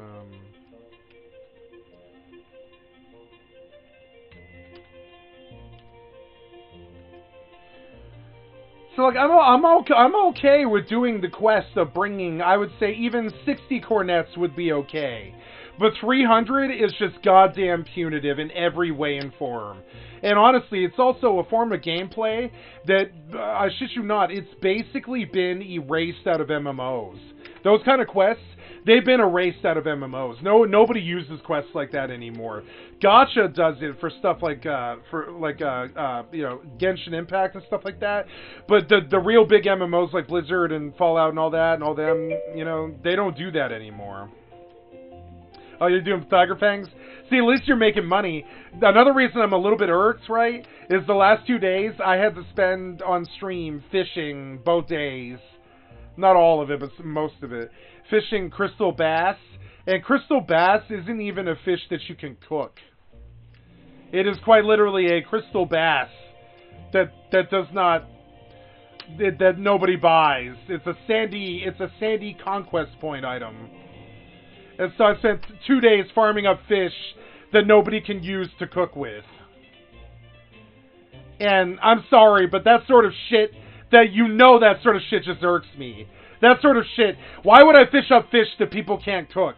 That's like making a race car that doesn't have a fucking steering wheel on it. You see the weird logical shit in it that really drives me kind of crazy? And so crystal bass kind of irked me a lot. You know, crystal bass kind of irked me. And between the two, I'm like, man, I'm not having that much fun here. It's gonna end, so I'm okay with it. It's like it's like a visit to S&M Town. It's gonna end, but it's you know, eventually. this torture will end eventually, which is why I'm even willing to do it. But if it never ended, I would just stop. I would stop playing the game. Some games are worse about this sort of shit, like rep grinds that are so... Like World of Warcraft got like that, where the rep grinds are so insane. Some of them, like Silverwing Sentinel, take literal 5 years of your life. No joke. Silverwing Sentinel, I am not being hyperbolic. That is literally how long the appraisal on Wowhead is for Silverwing Sentinel. It's like 5 years of real life. 5 years real life time of PvP every day. It's just... Or you can sit in Warsong for a year if you want. But that one I still don't have. And it irks me. And so I left the game because of stuff like that. I left the game permanently. Because I was like, man, I'm sorry, I just can't justify a 5-year real-life grind of Warsong Gulch. I just can't justify that. And on top of it, I'm revered. I'm revered just naturally. And I did try for some years to get that achievement, but, you know, and on top of it, I'm right on the cusp of it, too. But I never did get it, because I'm not going to say that I put 5 years into Silverwing Sentinel achievement.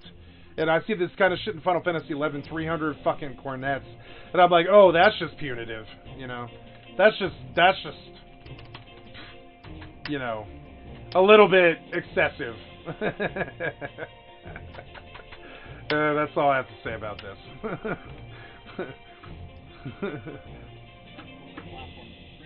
I'm going to skip this back and finish it. 2010, and somebody posted on Reddit, and everybody was like, wow, I guess this is what people do before they kill themselves, or this is what, you know, I bet this guy's never had a girlfriend, or I wonder how bad this guy smells, or I wonder what this guy looks like, or something like that, right? And it's all insults. But the truth is that none of this bothered me, because, bro, who the fuck records a video of a bunch of moldy soda cans, and then they get upset whenever somebody says it's gross? Of course people are going to say that. What, are you going to cry about that? Then don't post the fucking video. It's that simple. And, again... Oh, look at this. This is quite funny. You need it? Cornets for 500.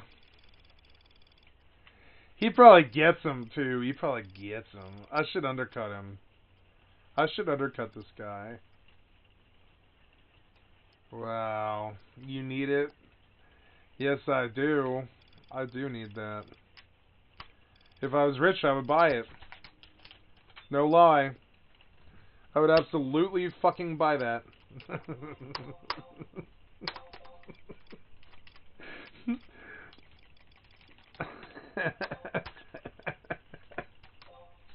stupid.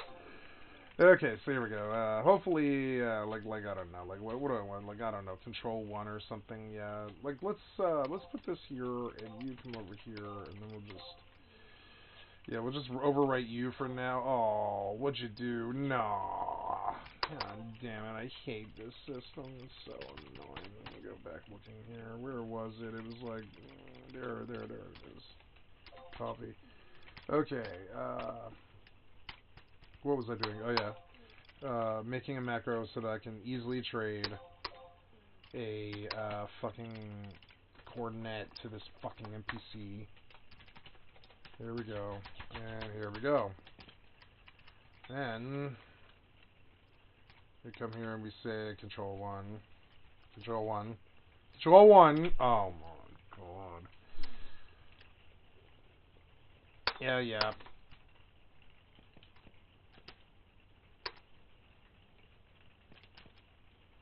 No. Oh no. Is there Okay, well, did we unlock this now? Oh, I don't know. Or wait, yeah, maybe I unlocked it now. Yeah, I did unlock it there. God damn it. So annoying.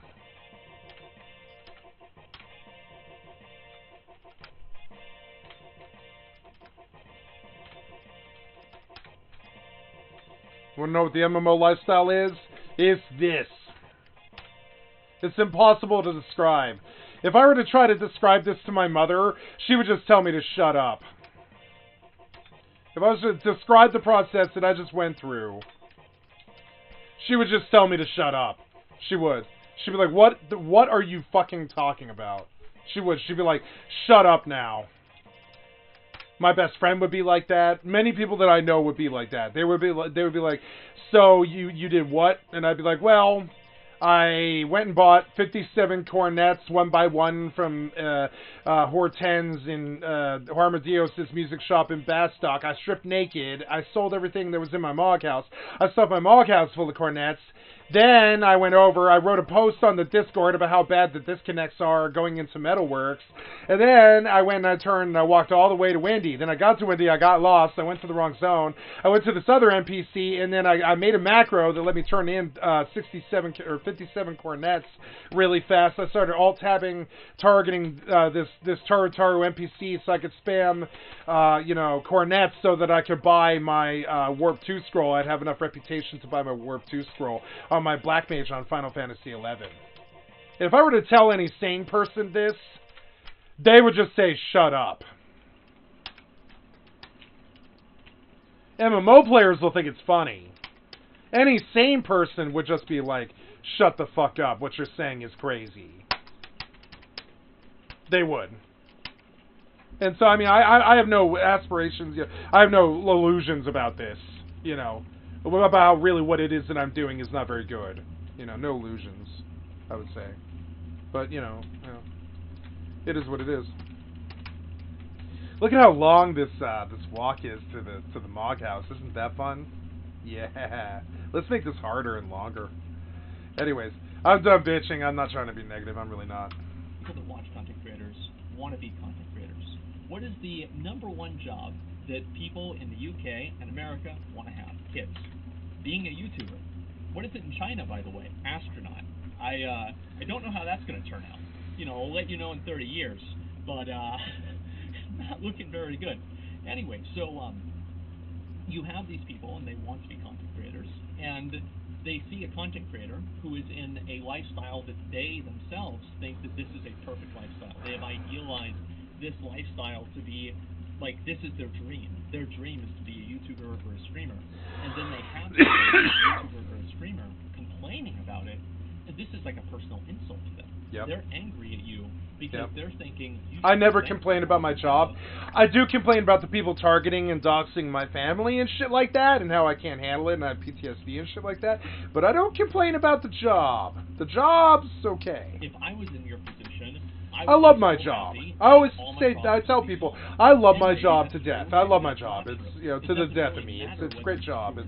It doesn't pay. It doesn't matter. It's fine. It's something you do for love. I love my job. Love every minute of it. I don't like this goddamn gated gameplay that I'm dealing with, but that's my job too. So I just try to paint it all as some beautiful picture in my head. Let it be positive. And in the meantime, I try to lose weight, try to get better in my real life, Got some good news in my very, very, very good news, like the best news I've ever got in my real life. It is family centric, so I cannot divulge, but it is the best news I have ever personally received. And that was very good. And things are looking up, and things are looking good. And so I try not to poison the well by getting too negative about having to turn in 300 cornets, because people have worse jobs, But one thing that I've learned is that complaining about being a content creator... Yeah, I'm not complaining. I just don't like that. I don't like that the time sync wasn't edited out when they made the private server. They should have edited out that part of it, I think. It's a pretty tough audience, so don't even do it. Don't even try. Don't try. Again, you want to get it out. Yeah, like there's this weird assumption that I care what people think, and I just don't. I mean, I realize how really shitty and negative that sounds, but it is the requirements of the job. As he puts it, and I've always respected him, you are a cartoon character when you do this job. Be ready to be made fun of like you're Tom and Jerry or Goofy or fucking, Roger Rabbit or something. They're gonna make fun of you. They're gonna make fun of you for being fat, ugly, whatever. It doesn't matter. And and you're just a cartoon character to them, and that's how they're gonna verbally treat you.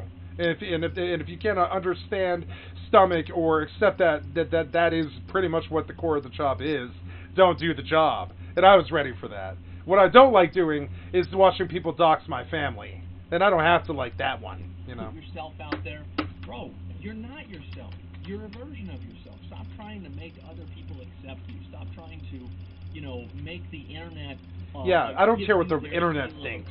Stop trying to make people tell you that you're... You know, there's this crazy thing that I always think about the internet all the time. They say there's 3.5 billion gamers on the... How many gamers on the planet, right? How many gamers on the planet, right? It's like 3.32 billion, right? The U.S. has over 3,000 esport players, right? Almost 1.5 billion gamers and stuff.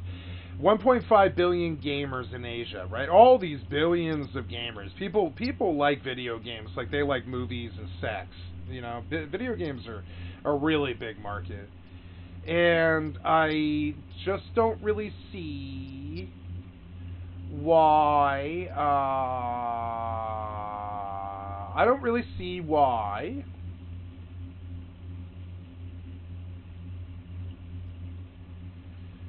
But, like, 100 million of these 3.09 billion play the games that I would say that I play. Something like 1/30th of this number. No, excuse me, 1/300th. 1/300th of this number is the amount of gamers that I've ever met. Does that make sense? So and maybe a Microsoft Paint might be, you know, that's something that streamers do, right? Why not me? I'll do this too because I'd like to illustrate what I'm saying, right? So here is, and I'll talk about these numbers, right? There's 3.1 bill on the planet, right? That's this big pie chart, right? Big pie chart there. Starts here, you know, big pie chart, right? 3.1 billion. The estimated numbers is, this is the amount of people of this 3.1 billion right here. 100 mil. That are playing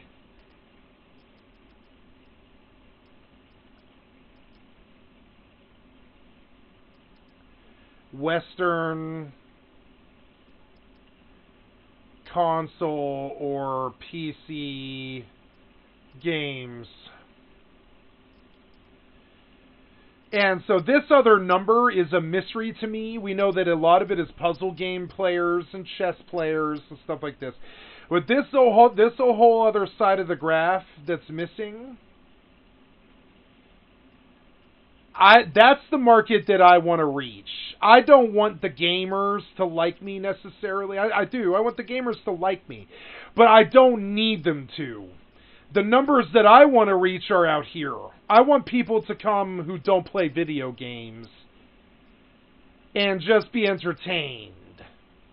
And if it happens to be a video game, then it's a video game. But this is who I'm trying to reach over here. And most streamers, I think, try to shoot for this.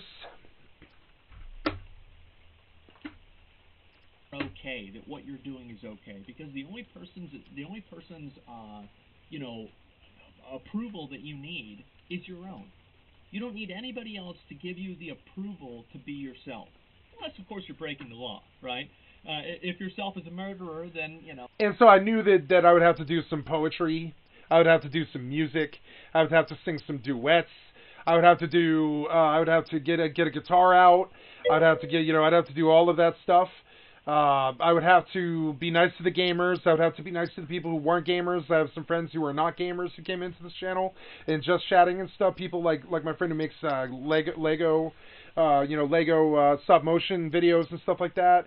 I had a Destiny 2 guy give me $50. That was interesting, you know. Just in the first 40 minutes of me playing Destiny 2, I pulled $50 off a Destiny 2 player, you know, and that's very weird. That's weird to me.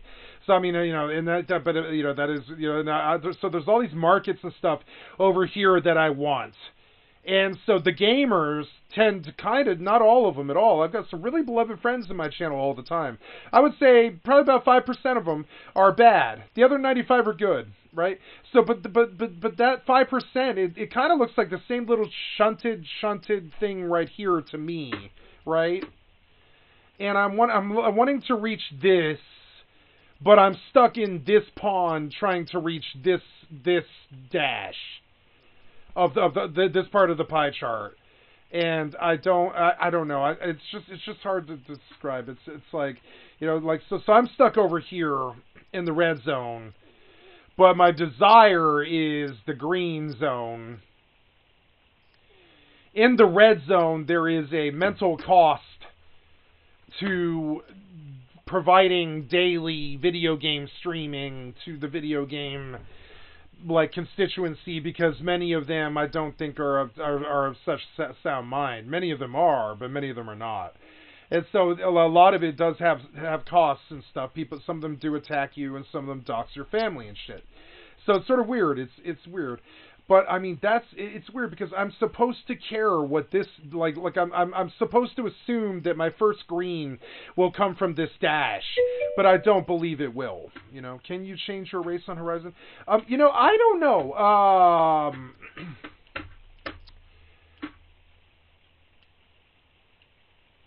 I don't know, Tara. I really do not know the answer to that question or anything about it. I plead ignorance.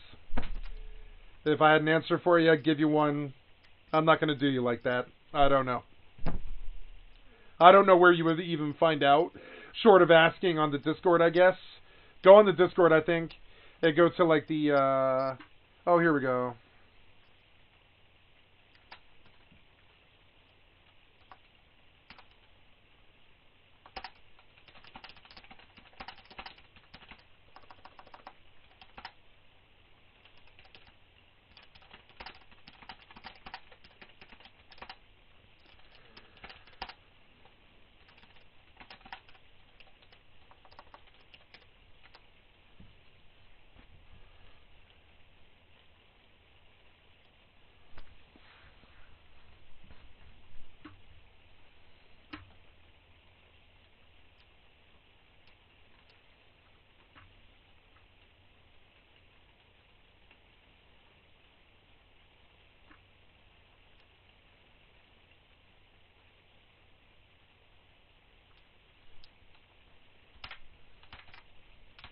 Yeah.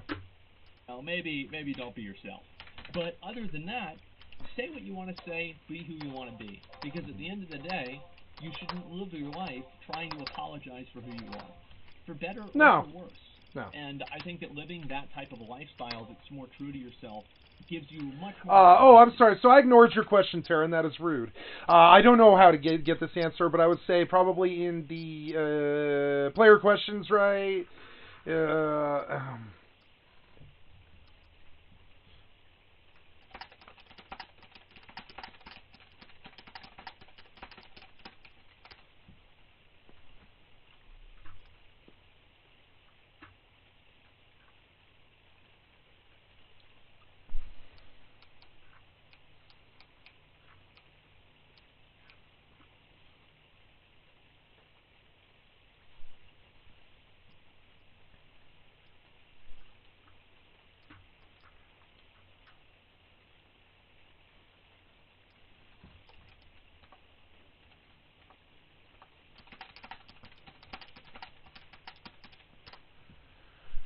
The answer is no, Tara. The answer is unequivocally no, and probably never will be. Because eventually, if you try to play a character, people are going to find out. People are going to figure it out, and they're going to see what's behind the mask. They're going to see the man behind the machine, and the immersion's going to be broken, and people won't like you anymore.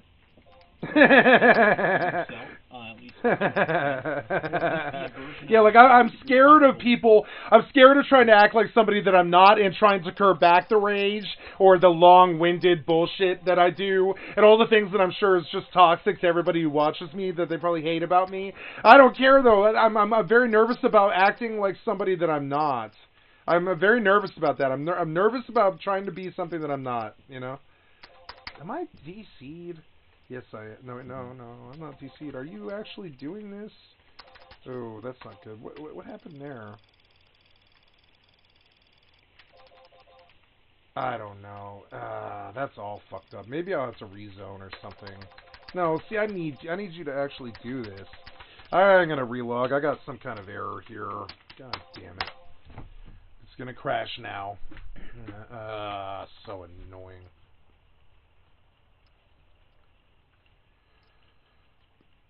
Online. Not that you're constantly trying to, be a different person. Even though, of course, it is contextualized around only being that version of yourself online. Again, another catch-22. Doing these kinds of things is complex psychologically, but a lot of things are online. That's just the way it goes. Yep. So yeah, never complain about your job as a content creator. Oh yeah, you can get swatted. Yep, that definitely can happen. Does anybody on the internet care? Yeah, they're going to say that they care, but if you sit there and complain about it all the time, they're going to tell you to get a real job anyway, because they are in your position. Never really complain about being a content creator. Also, don't treat your audience like your own diary. Everybody always talks about parasocial relationships, about how viewers get too emotionally attached. I do treat my audience like my library. They are welcome to my life. I have never hid my life. Okay, at the darkest time, I've never hid who I was from anybody, okay? Including my mother. At the darkest time of my life, I was living in an extended stay on the western side of Denver in a fucking, an extended stay that I was paying daily. For 2.5 years we did that. And I was living with a stripper who wouldn't have sex with me because she was a heroin addict and her sex drive was completely gone. She was just, sex wasn't something, it would have been like having sex with a child or something. It would have been disgusting. Her sex drive was not there. It just wasn't. She never got horny, And and it was annoying. And we were attracted to each other, but it just, we were both on heroin, so I touched her, but it's just like weird. It's like, weird being in love with an addict. But anyways, where I'm going with this is I use people like they can have a diary look into my life, because I never hid any of that. When I was living in that hotel, and I was smoking heroin and speed, and driving taxi every day, dating a stripper, and driving her to work at night, and making like $400 or some odd dollars a day as a taxi driver and a drug dealer, I told my aunt, my mother, and all my best friends. And I told them everything. I told them I was smoking heroin. I told them I was smoking methamphetamine. I showed them the pipes and the foils.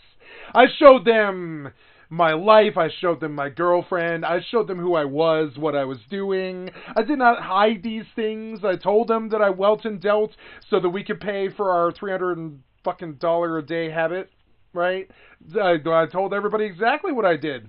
I never hid any of it. And I was like, if you tell the cops, I can't stop you, but it's not like but you're my beloved friends. I don't know why you would do that to me. I was honest about it with everybody. I never hid who I was then, and I'm not hiding who I am now.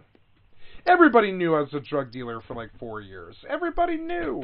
Everybody knew I was a taxi driver for like 10 years. It's an open book. Everybody knew. It's it's not like I'm waiting on statute of limitations on rape or murder charges or something like that. It's drug charges. I avoided them or I didn't. One or the other. I didn't some of it. I paid my debt to society and got out of it. Got sober and stopped. And so I don't see this shame that a lot of other people fucking have about that. I'm supposed to feel shame about it. Sure, I feel done shamed that I done fucked up. Yeah. I methed up royally. I methed up royally, as my beloved band Rehab likes to say. I methed up royally, pretty bad. I methed up there. I methed up. And, and I'm trying to be funny about it. If you can't tell a story about it, if you can't tell the truth, you gotta kind of wonder, how nasty of a person were you? I was never that nasty of a person. If I couldn't tell the truth to anybody who fucking cared to ask me to my direct face what it was I was doing when I was homeless and shit and living in the extended stay with a stripper and shit, if anybody had asked me what I was doing, I fucking told them. And I'll tell them now. And I don't know, maybe I'm supposed to feel shame about this, but I don't. I just feel like I done fucked up with my life and made some bad choices, and I feel some shame about that. But I don't feel shame to the point where I need to hide any of those things from anybody who asked, including recently I told a government doctor when I did a disability intake. I told him that shit. I told him all of it. I told him every minute of it. All of it. you know? And guess what? Just yesterday, we got accepted to disability. And it's true. I mean, it's true. I have a giant hole in my brain. The doctors have a fucking, you know, a fucking, you know, they have an MRI of my head from like this year with a big hole in it where my brain should be. You know, I've got brain damage. That's who you're listening to. I'm not a good role model. Never said I was. Never said I felt shame about who I was. Maybe the brain damage has something to do with why I was a drug dealer, living in an extended stay crack motel with a stripper, you know? I don't know, like, you know, I don't know why I did those things. I just did those things. I just have a weakness for drugs and fast women and weird cultural lifestyle shit and all this, you know, video games and stuff. So here we are. So I've never felt shame about it. I never hid it. And I'm not supposed to tell my audience this stuff. But I do tell my audience this stuff because a responsible male, a real man by my code, my man code, which is a man should be mentally, physically, spiritually, emotionally available to his partner, his children, his partner's children, and the children in his community, right? If you are those things, you are a man. So, like, I don't hide who I was or the mistakes that I made from anybody who cares to fucking ask. Exactly all the stuff that I did. I am not ashamed of any of the things I did because I never harmed a living thing. Never have, never will. I can sleep at night. I should be able to sleep at night. I've never harmed a living thing, you know? And that's how I look at it. Maybe my definitions and standards are way looser, I guess.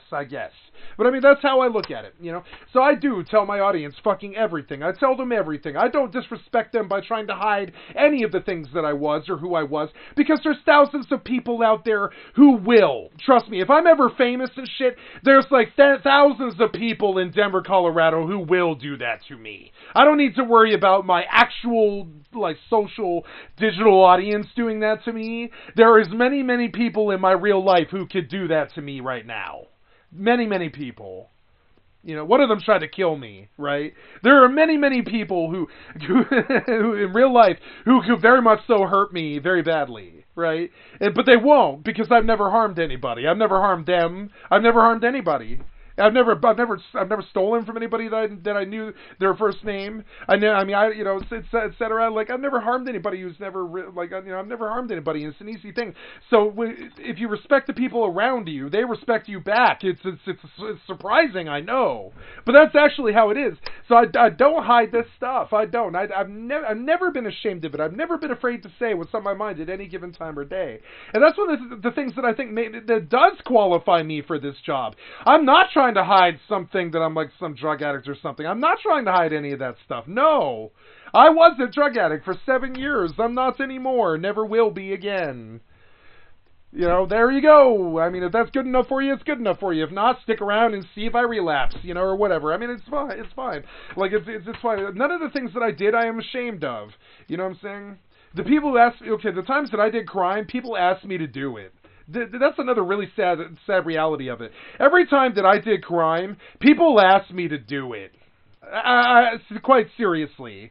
Every time I did it. Every time I sold any drugs at all. Anytime I did any of that, somebody asked me to do that. I did not go looking for it. I did not go, you know, like I was offered something and I took it. You know, I will admit that, but I did not go looking for those things. I was asked to do them to make a profit. You know, I went looking for a job as a taxi driver, but I didn't go looking for anything else other than that. All the rest of that just fell in my lap. The stripper, the heroin, the drug addictions, the methamphetamine, all that stuff. That all fell in my lap too. Same as the stripper. But I'm in love with a stripper. I'm just kidding. You know, but you know, so no, at no point do I want kids watching my stream. No, it is not. It is not an after night stream, but it is not a day stream either. It's not for kids. It's never been for kids. So no, I don't give a living shit what some 15-year-old thinks about my fucking life.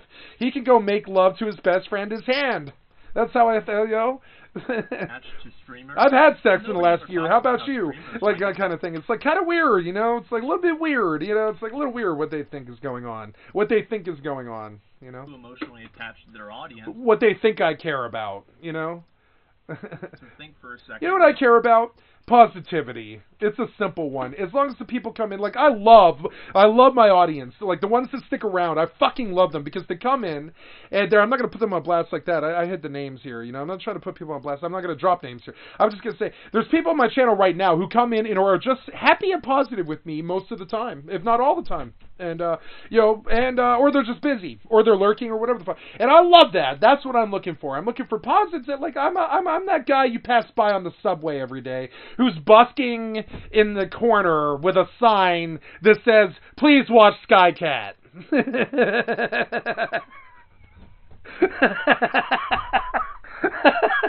You know? And so that's, you know, and we could have a negative confrontation that day because maybe you had a bad day at work that day. We could have a positive confrontation that day. Maybe you had a good day at work that day. Maybe you had a good sexual episode last night. Maybe you had a good beer today. Who knows what happened to either of us, right? So I'm just saying, like if we can keep it clean and happy, it's just short term and and like, you know, like on a single serving friend basis. And I can tell my stories without it affecting my the children that watch my stream or whatever the fuck. I think we can have a good, happy outcome about this. You know. Oh, all these people actually really know me, and then I'm gonna go play this other game, and they're all gonna love it. Yeah. But then whenever you're some Warcraft streamer and you're streaming World of Warcraft for 600 That's not how that viewers, works. You swap over to play Apex Legends and you go down to 60 viewers, and all those people who said they were there for you, they're not. Turns out they were there for WoW. It's a very hard pill to Why won't you pull these cornets out of the box? Once you do it, you'll be better off. Because once you understand that and you realize who you are in a healthy way, it'll give you a better outcome or a better outlook on who you want to be. Because if you just spend your whole life pretending like you're another person, living in a fantasy world, you're not going to do yourself any favors. And you're not going to... I've never seen a story like that ends positively. So what I'm really trying to get at here is that if people are being rude to you or something like that, or they're being mad at you or anything, it's important to take what people say into consideration. Because, again, it is feedback. But at the same time, you shouldn't really have to. I believe in personal censorship. I don't believe in censorship really hardly at all. Like, everybody thinks he's an idiot, but he does say these things that really speak to me, like that personal censorship thing. Fuck censorship up its stupid cocksucker fucking ass. I really don't give a flying fuck about censorship. Never have. But I do believe in... I think there was no reason why I needed to cuss so much as I just did. It was crass, and it was kind of fat American, and it was sort of, like, privileged, and it was, like, sort of, like, rude, and it's not the kind of thing that you hear in polite conversation.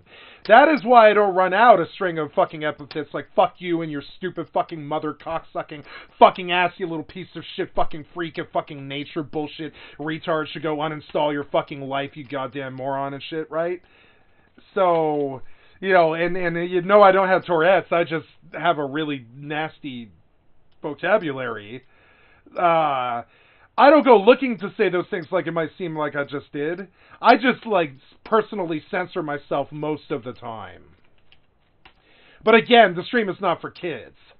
So I will say things like that. And no, it's not hate speech to call you a cocksucker to your cocksucker face. It's not, though, is it, you cocksucker? I'm kidding, by the way. This is totally like a joke. No, I'm not aiming this at anybody. It's just kind of funny. It's just like, you know, like you think I'm supposed to have limits. No, that's not the job, right? That is not the job. The job is not the limits. The job is the lack of limits, you know. Minus, like, of course, crazy stuff like death threats, doxing, etc. But I don't really believe in that, but I do believe in personal censorship. And what I mean by that is that if you fucking hate bananas, like I'm talking about, you think they are the most disgusting, ugly, awful things you have ever seen, those big yellow things, I think you should be able to say, I'd never want to see bananas again. You should be able to blacklist the word on Twitter, and people that try to push you into talking about it or thinking about bananas, you should ban them. Because at the end of the day, you should have autonomy over your own space and who you are and what you deal with and what you don't deal with. So if somebody's making you uncomfortable, fucking ban them. Yep. If somebody is trying to I argue look for the reasons now. I look for names. If somebody's trying I look at names, I look history. Just like EVE Online, I love EVE Online because like eventually in EVE Online, if you're not looking at the other people around you and what their history is and what their reality is and what they believe and where they hail from, all this other stuff, and you don't examine those things about the people that come in to see you, they think it's like I'm spying on them, but you got to remember, it's my channel. You came to my channel. It's my information. I can see who's watching. I can see all of it, you know. I can see who's there. I can see who's talking. I can see what their history is, what their follows are, how long they've been doing this, how long they've been on Twitch, all this shit. I can see all this information about all of these people, and I aggressively hunt them like they're baddies in nullsec trying to shoot my frigate, you know, because that's quite literally what they are, you know. That's quite literally what they are. To start some sort of block them as well. And there will always be people that are going to say, oh, well, that just means you're weak. Okay.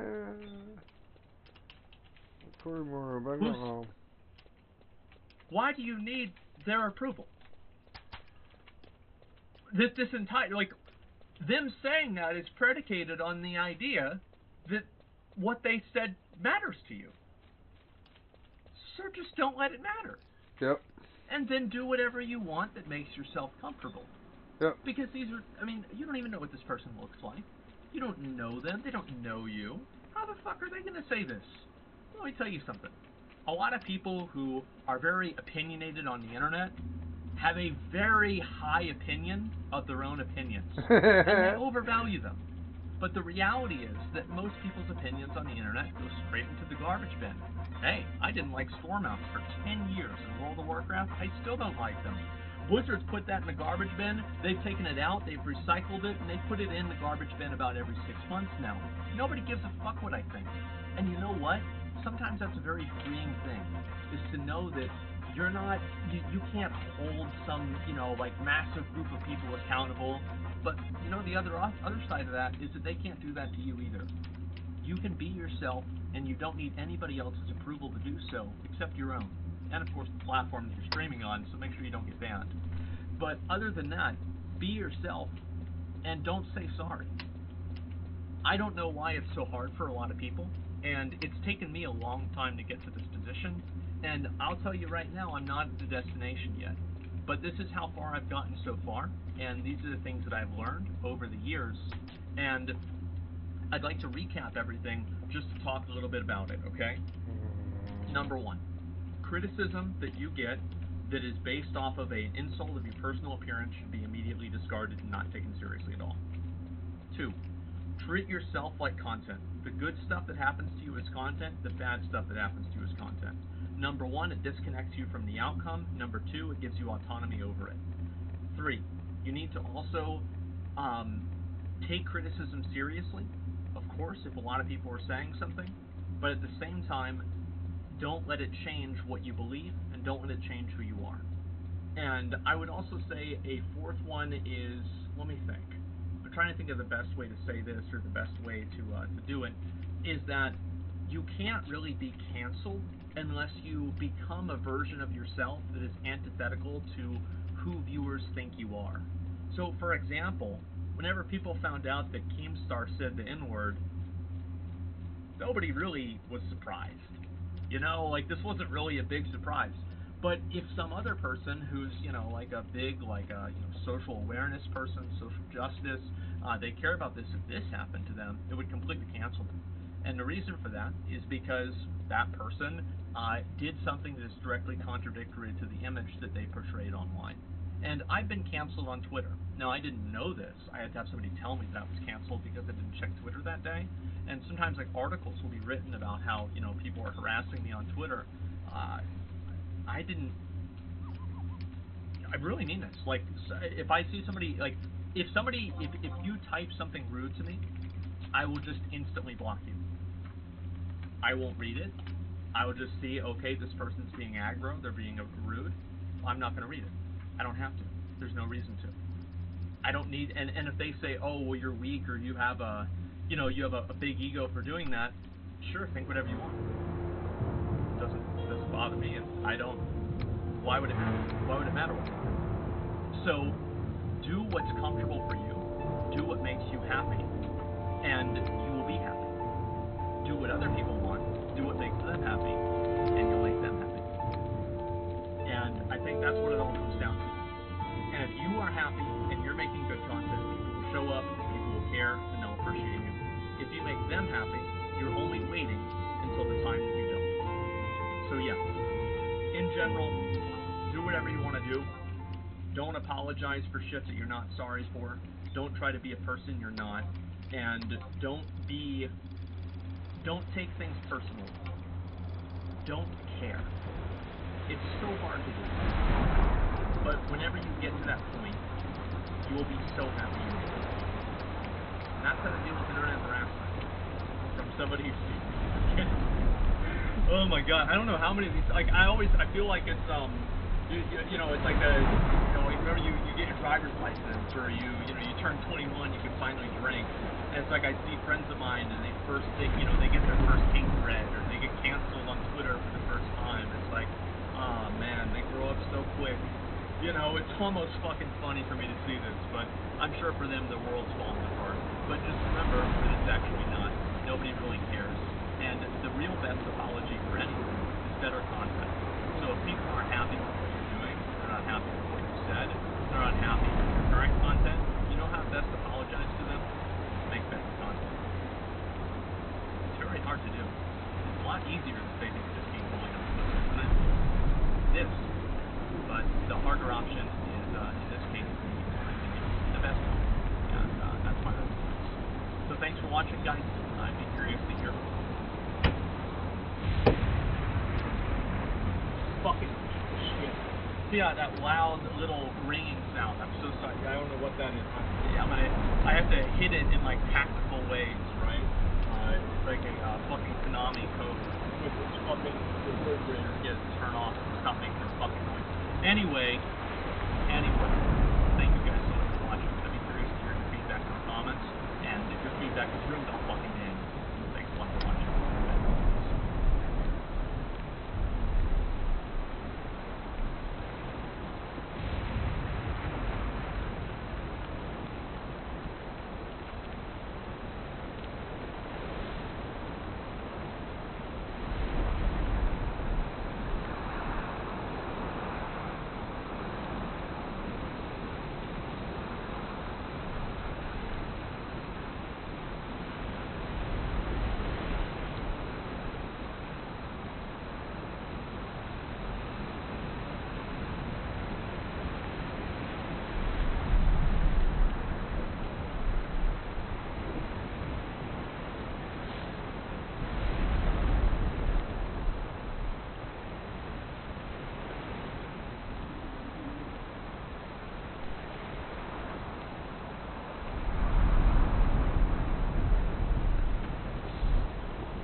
Oh, damn it.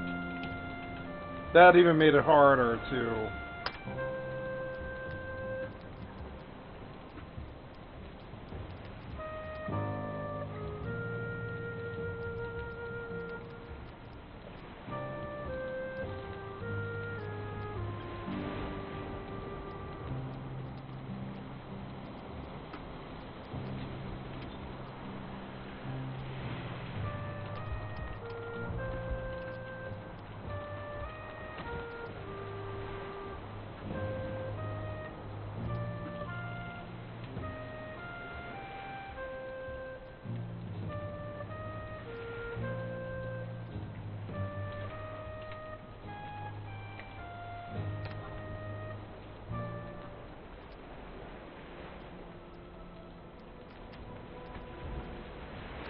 Hey guys, today I wanted to talk to you all about internet harassment and how I deal with it and the...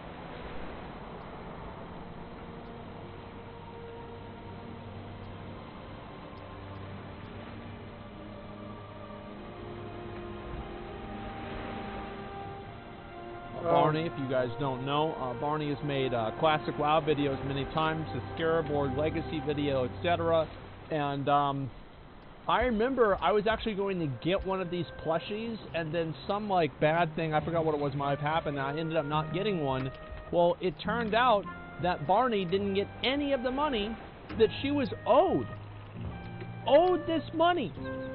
Like, the guy got the money, and he's just, woohoo, he's gone. Here we go. First of all, I must apologize for pulling the curtain back like this. This is my speaking voice, and unfortunately this is a serious video, so I'm going to be talking through a character you are all used to hearing. For those that watch my stream, This is not going to be a surprise that I sound like this, but I recognize lots of you probably think that I sound like this in real life. And that's just not the case. So now that that's cleared up, let's get in. Okay. Richard Little, CEO of Influencer Stuff, also known... Influencer Stuff. I would never have expected that a person with a Pogo soy face that's taking a picture next to one of the Minecraft NPCs would be a scammer.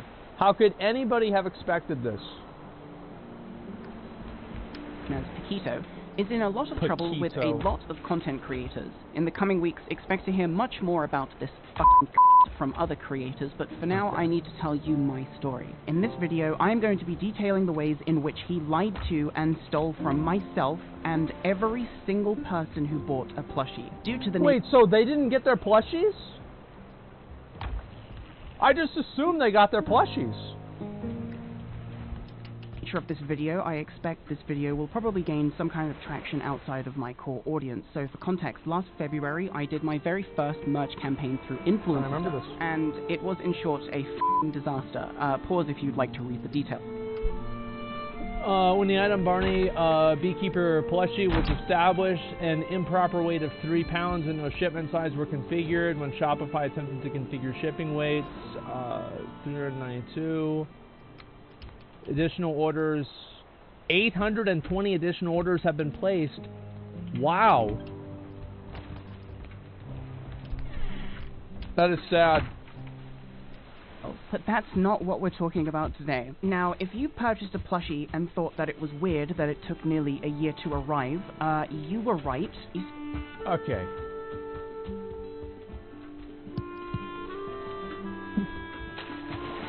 This reminds me. So I got one of, I ordered one of Hassan's shirts because it's like all the money was going towards like labor unions. I was like, oh, this is really cool. I'm gonna order this. And it took like a month, and then I finally got it. I was gonna message him. I was like, bro, so like, where's the shirts or anything? And then like literally 2 days later, it showed up. Yeah, it was a while. So I mean, like, I'm used to things taking a while, but like that was a while, and that was like a month or two. This is an entire year. So wait a second. Nobody has gotten their plushie. Have any of you guys ordered this plushie? Has anybody ordered one of these and gotten one?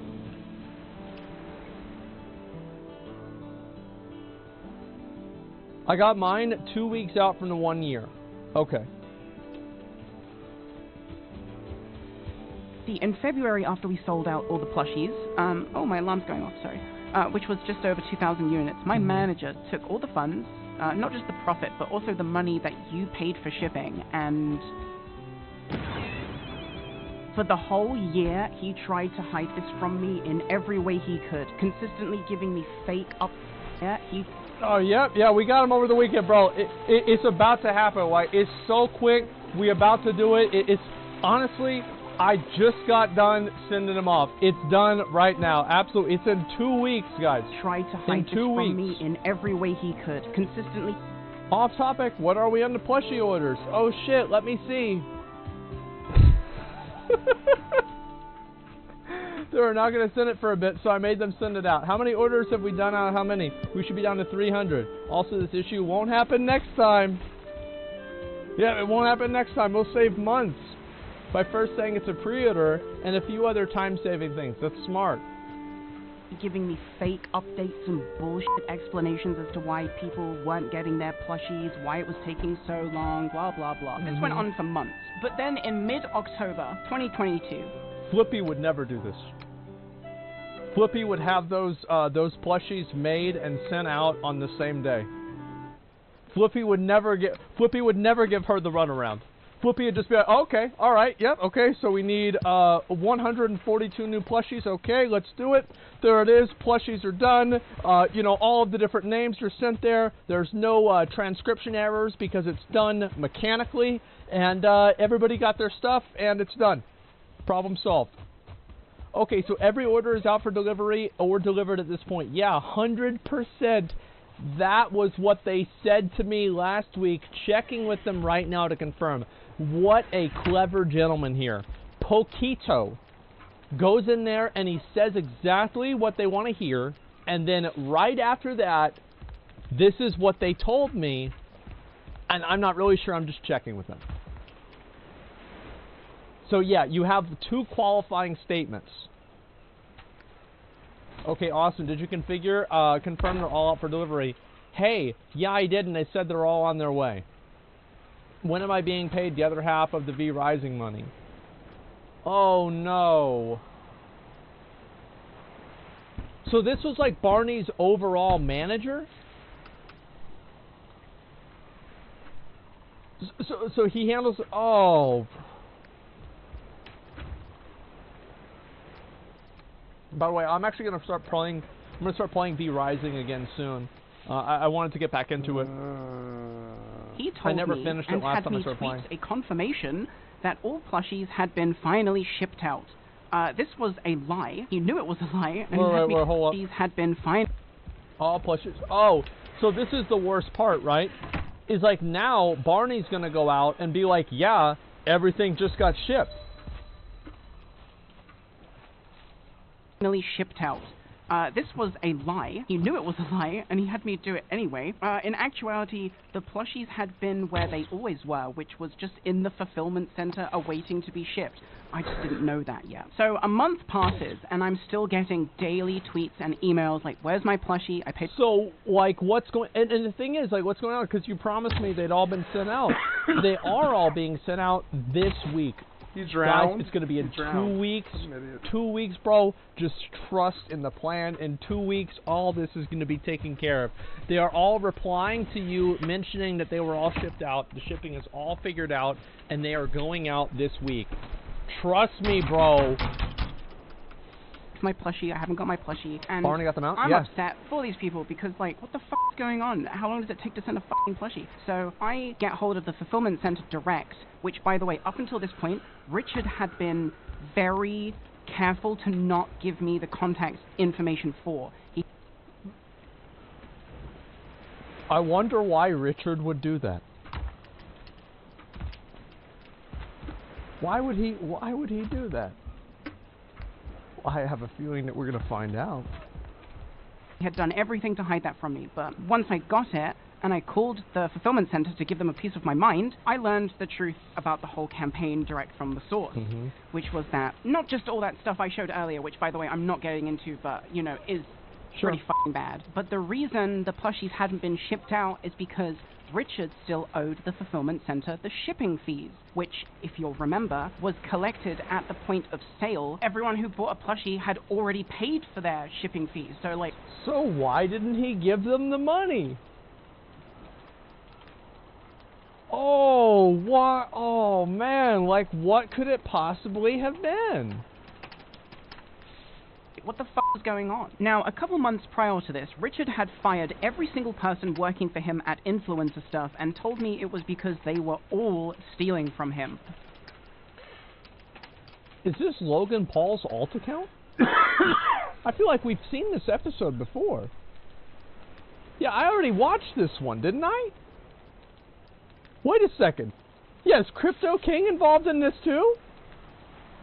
What is this? Pre-ordering seems fine, but we won't be opening pre-orders until I've been paid for the first campaign. Yes, Thank you. Actually stand your fucking ground. And if you don't control the money, then who does? Where does it go? Can you tell me what happened to my V Rising money? All I want to know is why it's taken so long to get to me, because it doesn't make sense. And if you haven't given me sufficient answer, how are your staff stealing from you? Or are you just being hyperbolic? And you mean that they weren't bringing in more money than you were paying them? If so, use your words appropriately. Saying people are stealing from you is a big accusation. In my eyes, they were stealing from me. So let me rephrase this. They were not stealing from me. Okay, that's what he meant to say. I have Chase saying he doesn't know how to payroll is paid or where the money came from. He was going to like 10 different interviews while I paid him. So wait a minute. So the guy looking for another job is stealing from you because he's looking for another job while he's doing the job that you... What do you mean? Doing business on Discord? Most people do business on Discord all the time. Yeah, it's very common. What's this here? Of course, what do you think? Slack is like so much more official, or email like is so much more... Oh, let's use Gmail. That's what's really official. People use Discord for shit all the time. Yeah, V Rising is on its way. My employees were fired because they essentially were not securing more opportunities. So money was going out, but not in. I have since got rid of them all, and I have secured cash flow to fix all issues by the end of the year. So I'm not worried about a thing, except the time it has taken to secure what is needed. Eon, my in-house manufacturer, would hold and distribute the funds to you, me, and pay for material. So Barney figured out exactly what it was. Is this guy here was just trying to he was mad that he wasn't making enough money off of these people by the end of the year, but we just started this year. Yeah, so we're not done with the video. Did he give himself a bonus too? Well, no, he gave himself everybody else's bonus as well, because they're not working there, and you know, like, he might as well get it. I mean, if we're going to spend the money anyway, it might as well just go to him. Working for him at influencer stuff, and told me it was because they were all stealing from him. Nerve of this guy, I swear. But having spoken to the... Elaborate on V Rising money. My assumption is that Barney did a sponsor for V Rising, and in the process of doing that sponsor, the money went through Pachito or whatever his name is, and then Pachito never gave Barney the money. Because Pachito was probably the middleman. Those ex-employees, they all said they quit citing ethical reasons and the fact that Richard owed them a lot of money. I also knew that... Oh, he owes other people money. That's crazy. I would have never expected that. Several content creator friends of mine were owed money by Richard, and then I also remembered that years ago, before I even started working with Richard... I'm not a big boy who got fucked over for 5 figures like most people. But I was struggling for money, and I thought Richard was my friend. Confided in him over calls and shed tears telling him what I was going through at the time. Agreed the 2 sponsors, did one, and thought the second one was a game I just didn't think was good, so I told him no thanks. He got very angry. And because I wanted my friend to stop being angry at me, I stupidly said, just keep the money for the first one then, and he left me alone. Oh my god. Just wasn't until 6 months or so later, when I was coming out the other end of the tunnel, and my mind had cleared, that I realized that, that there was no way he should have actually kept that money. No piece of shit? No, for sure. Like, this person clearly should have not said that. There was a mistake that they said that. But let's be real. Richard is the one who's actually wrong here. It's kind of like people are stupid for getting scammed by crypto scams, but that doesn't mean that the people that are actually doing the scams shouldn't get in trouble for it. Yeah, of course this guy shouldn't have done that, but it doesn't matter. Let's see. Of course, I asked her back because the money situation in the end hadn't really changed. I was like, you know what mental state I was in? I think it's kind of fucked up. They actually took the money with 0 resistance. He went off on me about taking responsibility for my actions and the words I say, and the standard, I have a mortgage and employees to pay. So I went to Omnia, who he was still with at the time, and told some of his colleagues about it, and it was in my PayPal the next morning. Wow, what a surprise. Damn, look at that. So eventually I got my shit back, but I'd like to say I'm probably one of, if not the last person he hasn't fucked over. Yeah, because most other people haven't done that. Keep the money, 6 months later, wait, hold up. To be fair, the guy was yelling at him and stressing him out a lot. This was a person under, legal term, duress. He was under duress. He was pressured into doing something he would not have normally done in a sound mind. And, yes, and also, this is, like, it's not even about this. All this does is it paints a picture of a manipulative person who is out for themselves and is unstable and a piece of shit. It doesn't matter whether Ross was dumb or not for doing this, because it has nothing to do with Ross. The video's not about Ross. An in real life friend of mine warned me not to work with him for this exact reason. He had done a branding deal with Richard, and Richard didn't pay him for like a year. In this moment, my brain had already pieced together who could have expected that? What had happened. He had obviously taken the funds, and who knows what he's done with them. But the reason he can't pay me and the reason he can't pay anyone else is because he simply doesn't have our money anymore. So I asked the ex-employee. Hey, there it is. Yeah, he can't pay you. He spent your money. I can't pay you, man. I would love to pay you, but I already spent your money. If the ethical reason they left was because Richard was using content creator earned funds on other things. And they confirmed this. Now let's get back to the story. Wait, let me read this. So to clarify, the reason the plushies have taken so long to send is because he never had them to begin with, and he's been dipping into other people's money in order to order them as we go, instead of, oh, it's just a lot for shipping and a handle like you've been telling me. That is my understanding. On other things, and they've confirmed this. Now let's get back to the fulfillment center. For the last 10 months, Richard has been slowly drip-feeding the fulfillment center small payments so they can send out small batches of plushies here and there. There it is. This is the reason it took you so long to get your plushies, if it did take you so long to get your plushies. My manager took your money in February that you paid for, and you paid for that shipping. You paid it up front. I know you did. And I don't know what he's done with it. I just don't know what he's done with it. All I do know is that he doesn't have it anymore. So he was having to somehow raise his own money to pay for the shipping. I actually have it on somewhat good authority that money that was used to pay for the shipping was probably actually taken from other content creators who have recently done deals with influence. I see. So he's borrowing money from one person to pay back another person who he owes money to. Okay. That makes sense. Yeah, this is Slicker's alt account.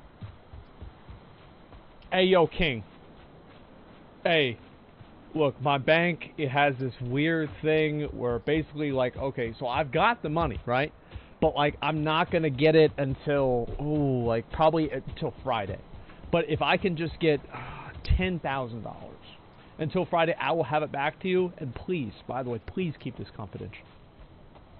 Stuff, thus creating a horrible cycle of content creators doing branding deals, their money getting paid to other people Richard owes money to first, and then Richard has to find another content creator to do another branding deal to pay that initial content creator. But it gets worse, because it's at this point I contact a couple of random creators that I don't really know on the Influencer Stuff website, and whilst all of them want to remain... Was asked not to share these screenshots. Understand if you wish not to believe this segment. I will believe it. Varying degrees of anonymous. By the way, I've known other people who have been scammed by their managers as well. I've been extremely lucky in my life to only work with people that have done nothing but good for me, and I've never had a problem with this in any capacity on any level. Of them were currently owed or had been owed recently money from Richard. Not one person had anything good to say about him either, and it was at this point I realized it wasn't just my money that had been Thanos snapped. It was every single dollar that had gone through Influencer Stuff. Oh no, not Thanos snapped. Just spent on his own personal expenses. Because Thanos snapped implies that it just disappeared. Oh no, no, no. Yeah, he used it. All year. We are currently right now amassing a content creator victims group DM, so if you want to join that, you can tweet me. But yeah, this guy owes like a lot of money to a lot of people. But it gets worse, because you have to understand what dealing with Richard is like. You see, Richard is a severely mentally ill, pathological liar who believes his own delusions. In this situation, I have no doubt that I am a victim. Okay, this is Logan Paul's alt account, actually. As the reason to you becoming a victim, but the difference is that I can solve your issue. Nobody but I solved my own. You used the victim card so many times, and I thought I meant we were friends. So I wasn't asking for empathy or anything, but the length of time it would take. I told you the money went to payroll, so what did I not tell you now that you are so furious? So he's trying to gaslight Barney into thinking that she's attacking Pochita for nothing. And this is after after months. Like, when did we watch the Scarab Lord video? Like, fucking months ago, man. This is crazy. he 100% sees himself as the victim, despite being the root of all the problems, like, demonstratively so. And if you've ever had the misfortune of having to confront a pathological liar about their lies, you'll know it's like League of Legends. It's just a complete waste of time, and you just come away from it feeling terrible, like, why did I do that? And yeah, this is totally true. If you feel like somebody has fucked you over and they try to give you the run around this, yeah, abso-fucking-lutely. If they do that, this is what I've told you guys before. And you'll learn this, especially if you do anything that is outside of the legal realm. If you do any sort of dealing, you know, my best advice, if they say they are going to give you $2,000 and they give you $1,999, it's off. Nope. Because we talked about $2,000. So where's the $2,000? It's not $2,000. It's off. Nope. So the second that there's ever a problem in any capacity with this kind of shit, you've got to hold people accountable. You've got to figure out at least some sort of thing. Like, yeah, and it's like, obviously, I'm sure this guy, maybe he wanted to do a good thing to, like, a beginning, but, like, he's got no evidence of looking into this stuff. He's not doing any of this. He's just fucking around. Even if Richard did one day decide to tell me where the money went and he was truthful, I wouldn't believe him anyway, because this dude lies about literally everything. It is not illegal, but it is hard to enforce. And things that are hard to enforce have the same problem as things that are illegal. Is that you have no governing body that you can have make decisions for you in your best interest. Why is that happening? I don't know. Be right back, guys. Written, it doesn't matter. Barney's probably not going to take this guy to court. The legal fees are going to cost more than the money that they would have lost. So what's the point? What are you doing? Like, just to do this for the sake of doing it? Yes, some person's going to do that, yes. But overall, no. And then, what if you lose the case? What if, you know, you get a settlement against this person, and then they don't pay it? Verbal agreements count too? Bro, every contract is only as strong as your lawyer. It doesn't matter. Like, just, I have a contract, it's against the rules. Oh, well, you can't just do this. Bro, people do that all the time. Yes, like, better off the jail. He goes, they're not going to put him in jail for this. Are you crazy? Because that's like how I deal with stuff. I just make jokes. But this has like really actually affected me. I already had like really, really bad trust issues in real life, and Richard's constant lying has just really extrapolated this. Recently, he tried to garner pity when asked like, "Where's my money?" from like 5 different people. He told them that he had recently been robbed, like his house had been robbed, and one of them said that Richard didn't show up to a business meeting, and he said that it was. Didn't Slicker say that there were guys that were parked in front of his house with a car, with a gun, and he needs the money right now? Didn't Slicker do this exact same thing? Yeah, actual Slicker, yes. It's because he was speaking with the jury, you know, the famously competent and fast-acting American legal system where you will be speaking to a jury in court about your house robbery the very same week that it happened. And wait, what? So he doesn't get to speak to the jury? Like, I mean, he gets to make gets to testify. He doesn't just get to sit down with the jury and be like, all right, guys, listen, like, that guy over there fucking stole all my shit. Like, you put him, all right, listen, just between us, like, let's just put him in jail and just get this whole thing over with. Like, that's not how it works. Up until now, his lies have just been, like, small or just straight up, like, gaslighting. Like, he told one content creator, oh, I've already paid you. Did it not come through? But this lie was just so far out of his intellectual... And it's like, it's so easy to do this, because could you send me a screenshot of the transfer or payment? So, there's no screenshot of it. Because, like, and this is... So, Assassin Dave here did the right thing. If somebody told me that, they're like, oh, the money didn't go through? Okay, well, send it to me and I call it up and figure it out. But no. Already paid you. Did it not come through? But this lie was just so far out of his intellectual abilities. Like, he was completely unqualified as a low-level pathological liar to be attempting such a high-level tale. So when he tried this shit on me, he found out that I'm the wrong one. Which is really weird, because you'd think my man... Yeah, and thank God. She's like, no, dude. I'm sick of your the money is coming, one more week bullshit. Where's my money? What the fuck are you doing? It's just that simple. Yes, +1. But yeah, what the fuck are you doing? It's that simple. Where's my money? Would know me. Like, my whole online World of Warcraft presence is basically, look how petty I am. I had already called his local sheriff's department, and they couldn't confirm to me if the incident even occurred. Whilst this doesn't really mean anything... Well, of course, I mean, I don't think they would be able to confirm it, but, I mean, like, you can check, there are ways to check that. But I can guarantee you, like, what do you guys think the percentage is that... I think the percentage that this robbery actually happened, I think it's probably like 1%.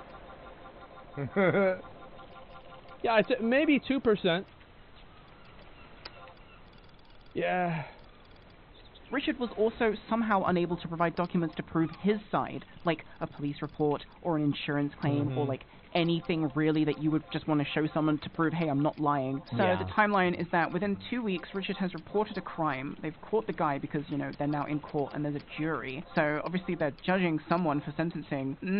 This is how court works, I think. But it gets worse. Because not only is this guy a pathological liar and a cheat, he's also just a really nasty, abusive person. When you call him out for stuff, he would turn it around. You see, everybody all the time tries to do this kind of stuff, but they're never smart about it. What Cheeto should have done is he should have just upcharged people on shipping. Just upcharge people $5 on shipping, and then just say it's like, oh, I can't do anything about it, and then pocket the $5. Like, you don't do this where you don't pay the person, because then the person can come out and say, like, you're so stupid. And this is what people always do. They get too greedy. It's always better to make $1 off of 1 million people than take $1 million from one person. It's always better to do it in very small increments, and you never get greedy. Come on. Let's read this message here, okay? I didn't use it on other things, and I do feel like shit. I didn't make you do shit. I told you I have your money on its way. Jesus Christ, I helped you when your parents and everyone else seemed to distance themselves. I have been saying this whole time that I was truly sorry and working daily. You have no idea what being a CEO or running a business is actually like. Oh my God. You couldn't even figure out how to get a computer. No need to threaten me when I have paid your audience members' invoices. All I owe is you now, which no matter what you do to me, will be paid out. I have a family, and I hope it doesn't escalate, but I understand if it had to. You will be paid.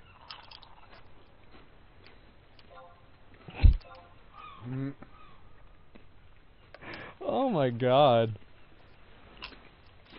Oh, what the fuck? What a loser? Yeah, like, wow. Around on you, like, how can you treat me this way? I was there for you when no one was. Yeah, I'm gonna skip, like, what does that have to do with anything? Skip to what I think is probably my most outrageous example of him just completely overstepping because it really just shows what kind of person he is. So when I signed to have influencer stuff manage me exclusively, company will provide a creator a custom PC valued at approximately $6,000 USD as a bonus for signing exclusively with the company. Okay. So you got a signing bonus of a PC, a 6K PC. I received a computer as part of my signing bonus Right. worth approximately This is very normal, by the way. All of this stuff is very normal.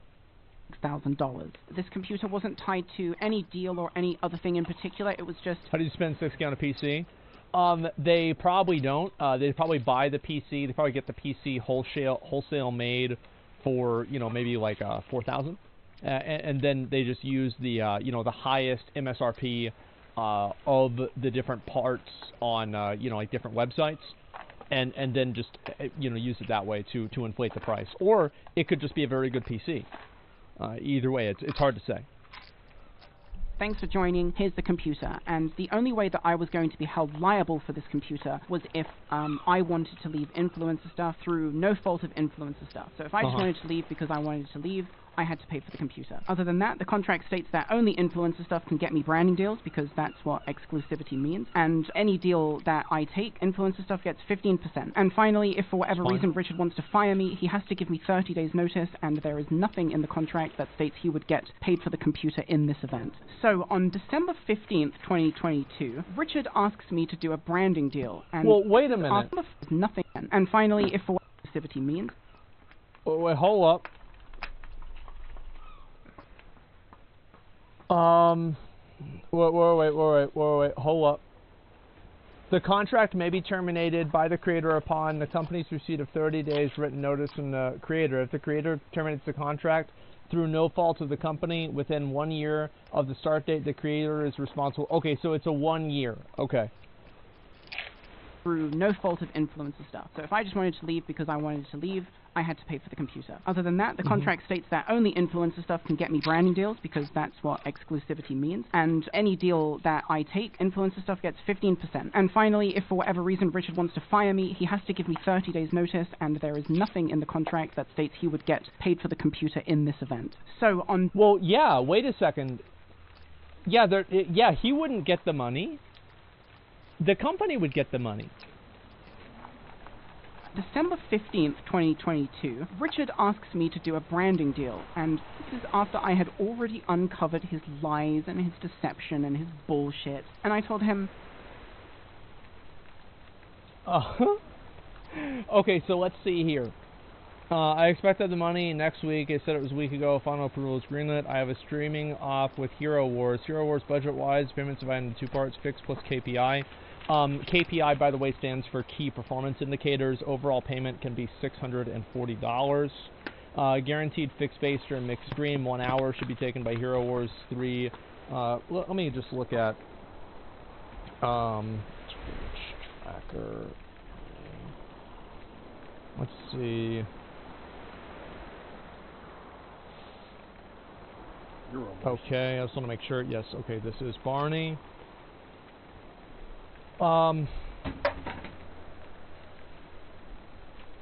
with an average viewership of, it depends, right? Because Barney's most well known for, of course, like World of Warcraft. So if she's playing WoW, she's gonna get way more viewers. With an average viewership of, let's see, I'll shoot for that max bonus easy if I do it on a raiding night. And so I'm assuming like during raids, she probably gets like, you know, between 500 and 1,000 viewers, if this is the average. So, man, 300 viewers and you're only getting paid $340?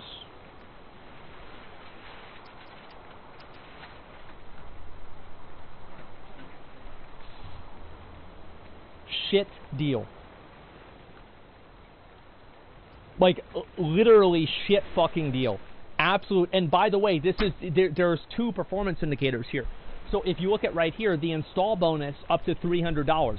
So basically what these companies do for a lot of these, like, you know, Raid Shadow Legends, the reason why people want you to install Raid Shadow Legends and get to level 10 is because for every person that gets to level 10, they get more money for it. The content creator does. So what ends up happening is that the actual money that you are guaranteed is only $340, and the extra $300 is a variable rate based off of how many people you convert. This makes sense, yes, of course. And so whenever I look at this, first, if streamer receives more than 15 installs within complete level 10, you get $100. More than 30 installs, you get $200. And also, like, these are steps, right? It's like Jigsaw. It's not like a very sliding scale. So it's not like, oh, well, if you have like more than 30, it's going to be 200 or whatever. No. So if you get, like, theoretically more than 30 installs, you'll get $200. If you get 28 installs, you're still only getting $100. And the worst part about this is that it's that the deal, I would not be surprised with everything else that I heard from this guy.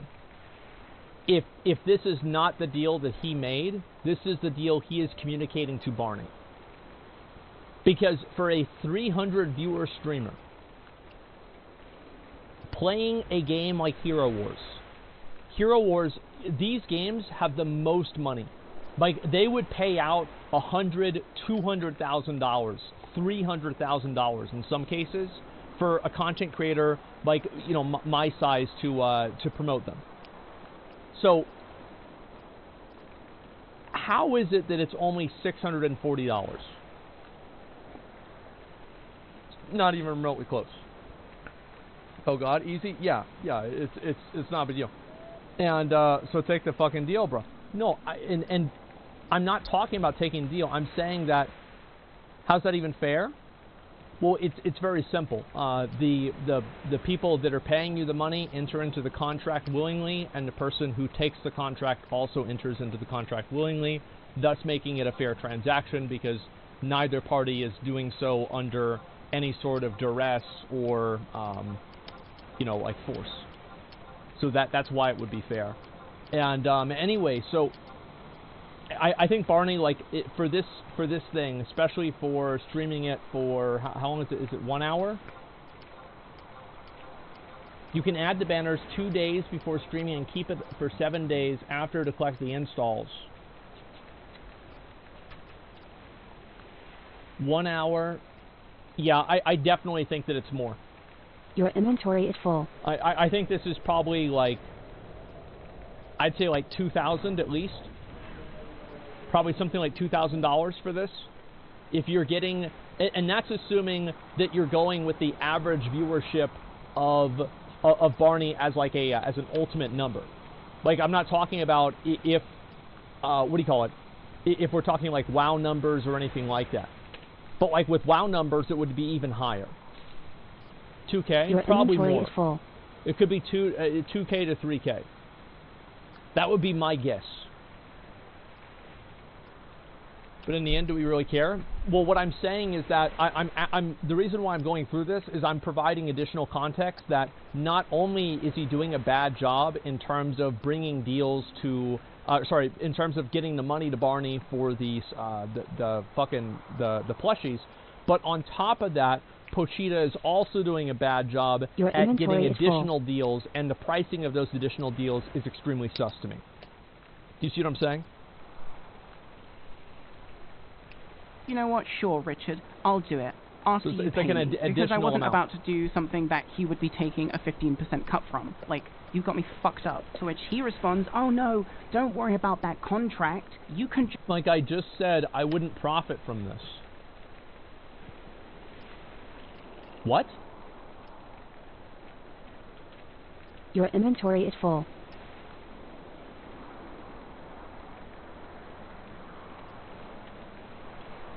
You got me fucked up. To which he responds, oh no, don't worry about that contract. You can just do it anyway. Which is like, that is not how you do business. We have a contract. At this time, I also told him that I am not going to be re-upping my contract because... duh. And obviously, because Richard is just an insidious c***, this didn't sit right with him. So Richard tells me that he will be charging me for the PC and taking it out of the money when he eventually pays me, despite having absolutely for the PC. Sounds good. I would definitely take legal action for $50. No, you wouldn't.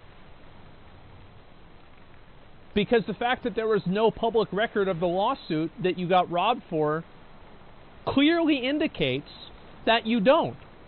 So you're either lying about the lawsuit or you're lying about this. What are you talking about? Inflation, magic? Your Yeah, now inventory it's is full. 7K. I'm sure in the next frame it's going to be 8. And taking it out of the money when he eventually pays me, despite having absolutely no legal grounds to do so. He knows that he has no legal grounds to claim the computer, but we are dealing with a fundamentally horrible individual who is just simply out to hurt. Alright, Dick, it's not happening. Nobody would touch you brand-wise before me. What? Why? Your inventory is full. What do you mean no one would touch it? Like, what the fuck is this? Like, oh, yeah, I did this for you. Are you kidding me? Gaslighting psycho. Yeah, exactly. Yeah, this is going to court. I highly doubt it'll go to court, but it is, it's just ridiculous. He's an angry kid. Oh, my God. My inbox is full of deals we speak. I helped you so much, and for you to tell me that you will burn me down. Yeah, not for the price Your you were inventory is asking. full. Richard, you can't play these games with me. I am playing... You didn't make a video for a year. Pochita doesn't even understand how YouTube works. Neither does Internet Historian. But somehow he always has a sponsor. What an idiot. People. He really drives it home. It's funny you think I won't. Oh, I want to look at it inventory again. is He LOL, we done. Trying to justify the fact through legal. You're a pretty terrible person, I feel. And this is the kind of... I won't be charging you is funny. Yeah. Bro, yeah, right. really drives it home. It's funny you think I won't charge you. This guy is scum. But it gets worse. I know. How could it get worse? After the fulfillment center finally shipped out all the remaining plushies, they told me that Richard has been setting his cut of the deal at 30%, which is...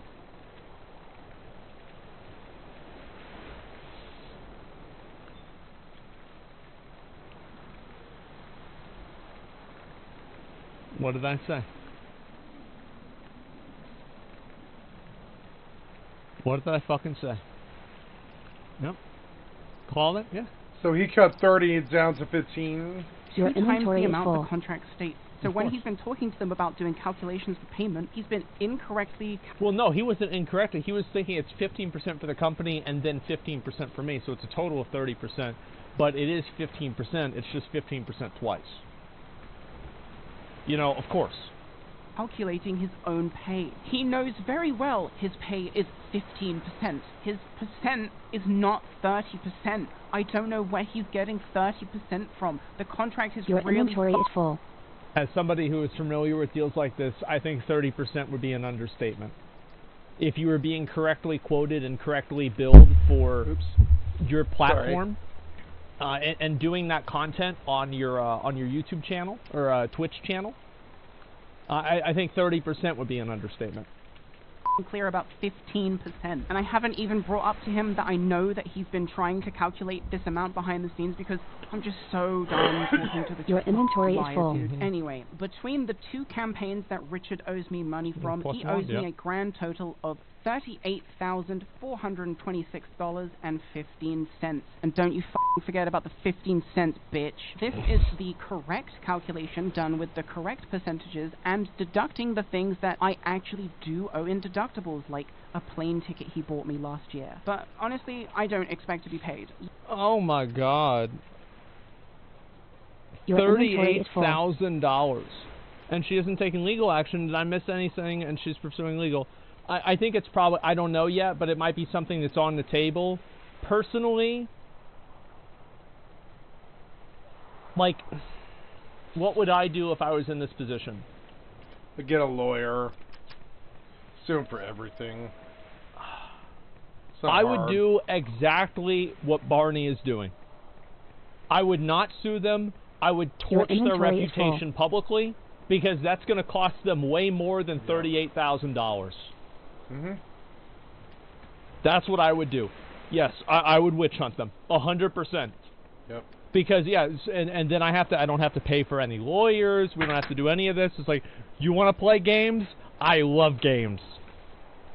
Yeah, and I know you Americans are going to say sue him, but listen, that's not how things work in the real world. No. I'm in England. It would take me Your so much inventory is more full. money than... Exactly. It would take, in order to do this, like, the legal fees, and then also, like, you're not just counting in, like, look, here's the thing. Let's see here. Cost of suing someone. Obviously, you have legal fees. And this is about the level that people know about. You don't think of cost of doing the case instead of doing your job, mental energy, court time. Yeah. My problem with the internet testimony.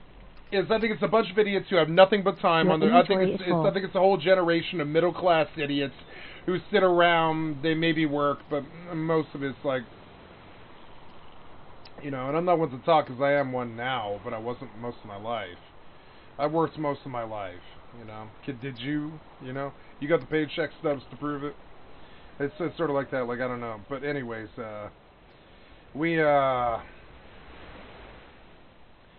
have this thing in this country where, like, I don't know, it's like it's hard to deal with other people in other countries because we know what it's going to cost us and lawyers to deal with them.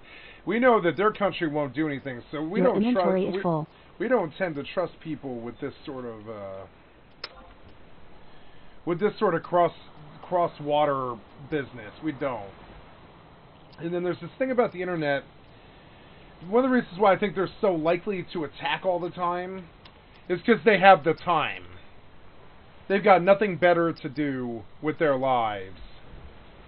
And then, so you can pretty much see this stay away from sign right there. You're like, oh, stay away from this. Your inventory Navigate this, like circumnavigate this person because they are destructive to their time, the people around them. They're to benefit or a member of your society. They're I don't know what you would call it. I'm using a lot of nasty words that I don't really wish to like use. I'm just like, you know, it's like, and so there's this reality about like what it takes to deal with them mentally, and in your time and in opportunity cost and all this, because you lose opportunity. Just like for instance, the couple of times when I called the police on this guy who doxed my family, I rushed through that, which made the police nervous. But I made it very clear. I made it very clear to both the cop and the Fed that I dealt with that I was not trying to waste any more time on this than I could possibly happen. And I told them I was not inclined to probably pursue it. Your And inventory I told is them I was full. not inclined to waste time on it. I just wanted them to know that I've been dealing with a sicko, you know, that should maybe have some kind of legal repercussion, you know. Some kind of repercussion, some kind of legal repercussion. Because if everybody behaves like thugs like this and just doxes you all the time and acts like assholes and shit, the world becomes a really shitty place. And so I go on a mission to civilize that takes time, court time, mental Your inventory energy, is full. you know, opportunity costs. It takes me away from my stream. It's unrealistic if it's across, you know, if it's across state lines or across federal lines or across even borders and stuff. So there's all this negativity. It's like that thing about you can't win a fight on the internet. You actually probably can. And so now I see one. When I see that kind of problem behavior, now when I see it, I think run the other way, and I just bail out. The minute, like I did it today with a server, I just bailed out of a server today that I really liked, and I bailed out without a second thought. I didn't even think about it until now. You know, but I bailed out of a server today just based off the fact that the minute that the energy got bad, and the same old shitty people that I've been dealing with on Rust since the day one showed up on the server that I liked, I immediately left. And I have regrets for the server owner because I was intending to send him $15 a month. But I mean, you know, like every month while I played that server. So I feel I regret, like he lost some business of mine and I lost some help from him, but I mean, I can't be in some place where if that's the crowd, I can't be there. If there are a bunch of negative, shitty people who want to rob you while you're offline, I can't be around that. That kind of waste of time and disrespect is so dangerous to everybody that it's just not worth the time. And they don't know any better, which is why they do it, you know? They don't know any better. They just do it because they think it's funny. They think they're role-playing something and they're dirty souls or whatever. Grats on playing the dark side for the first time in your life. You know, welcome to the Sith or whatever, you know? Grats on being a bad guy, finally, or whatever, you know? Grats on taking some risk and being an asshole or whatever. I'm glad you finally got there or whatever. But I've been doing this a long, long time, and it just comes across as naive to me, you know? And so then you look at it like the time, the mental, like, there's this wonderful phrase that Rehab uses where it's like, I don't want to provoke the internet. I'm sorry, no, this is Crazy Town. Crazy Town uses this wonderful lyric that I'll never forget. It's like, I can't provoke the energy to get upset. And it's a really deep one if you think about it. I can't provoke the energy to get upset.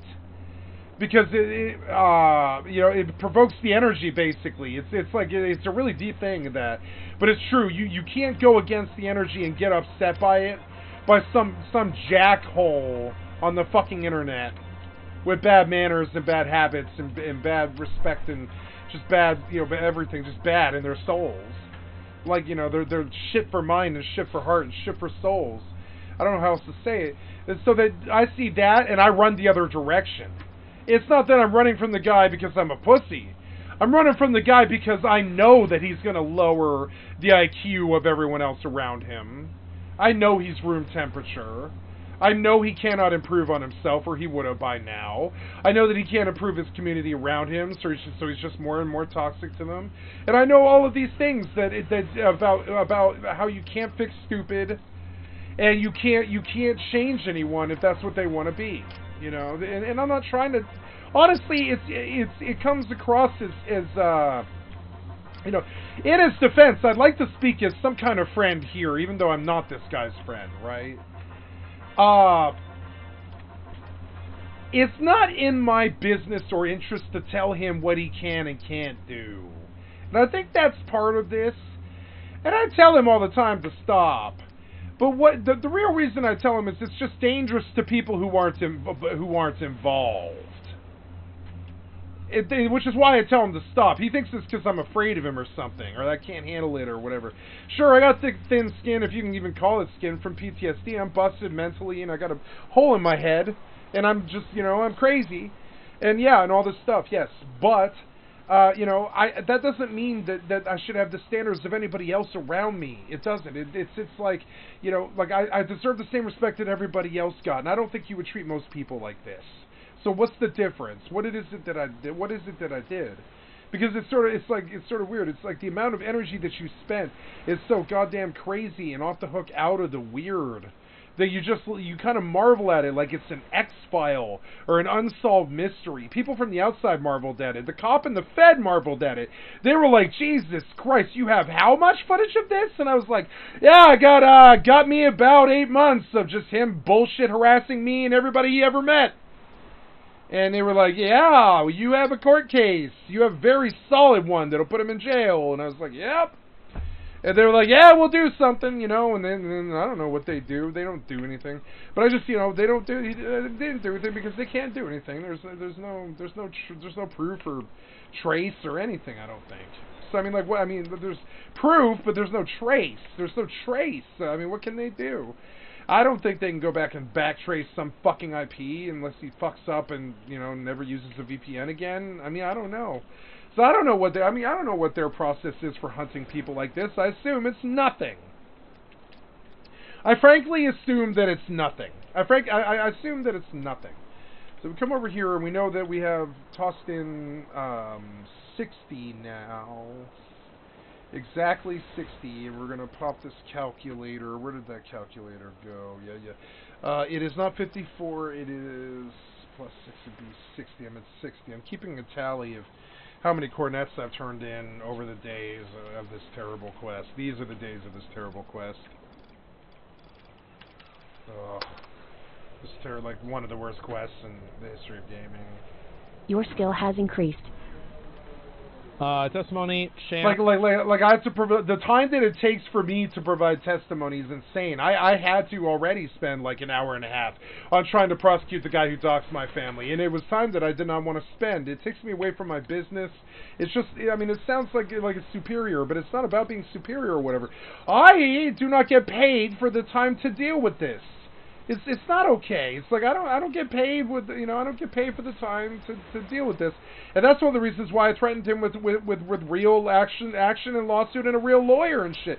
Because the amount of time that you intend to steal here with your goddamn jackassery and low room temperature IQ is just unacceptable to a real businessman. It's just like unacceptable. You could lose.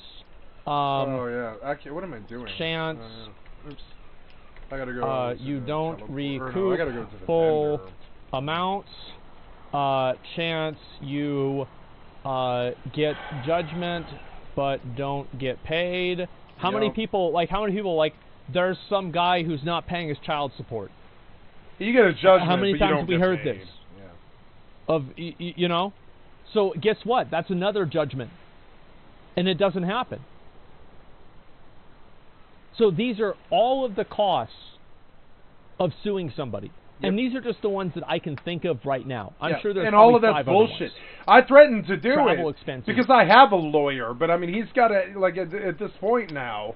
I have to do that through the free channels, which is just building a dossier on his ass, supplying a bunch of fucking evidence to the police officer in my town, his town, and the feds, and letting him know that I've got a baddie. That wants to assassinate someone's career and attack him for a bunch, like some kind of criminal mischief motherfucker, And it's like, I don't know, let him know I got a baddie, basically. And so I started wasting time that I can't recoup, So I started wasting time that I can't recoup on all of this, like this whole all of these steps and stuff.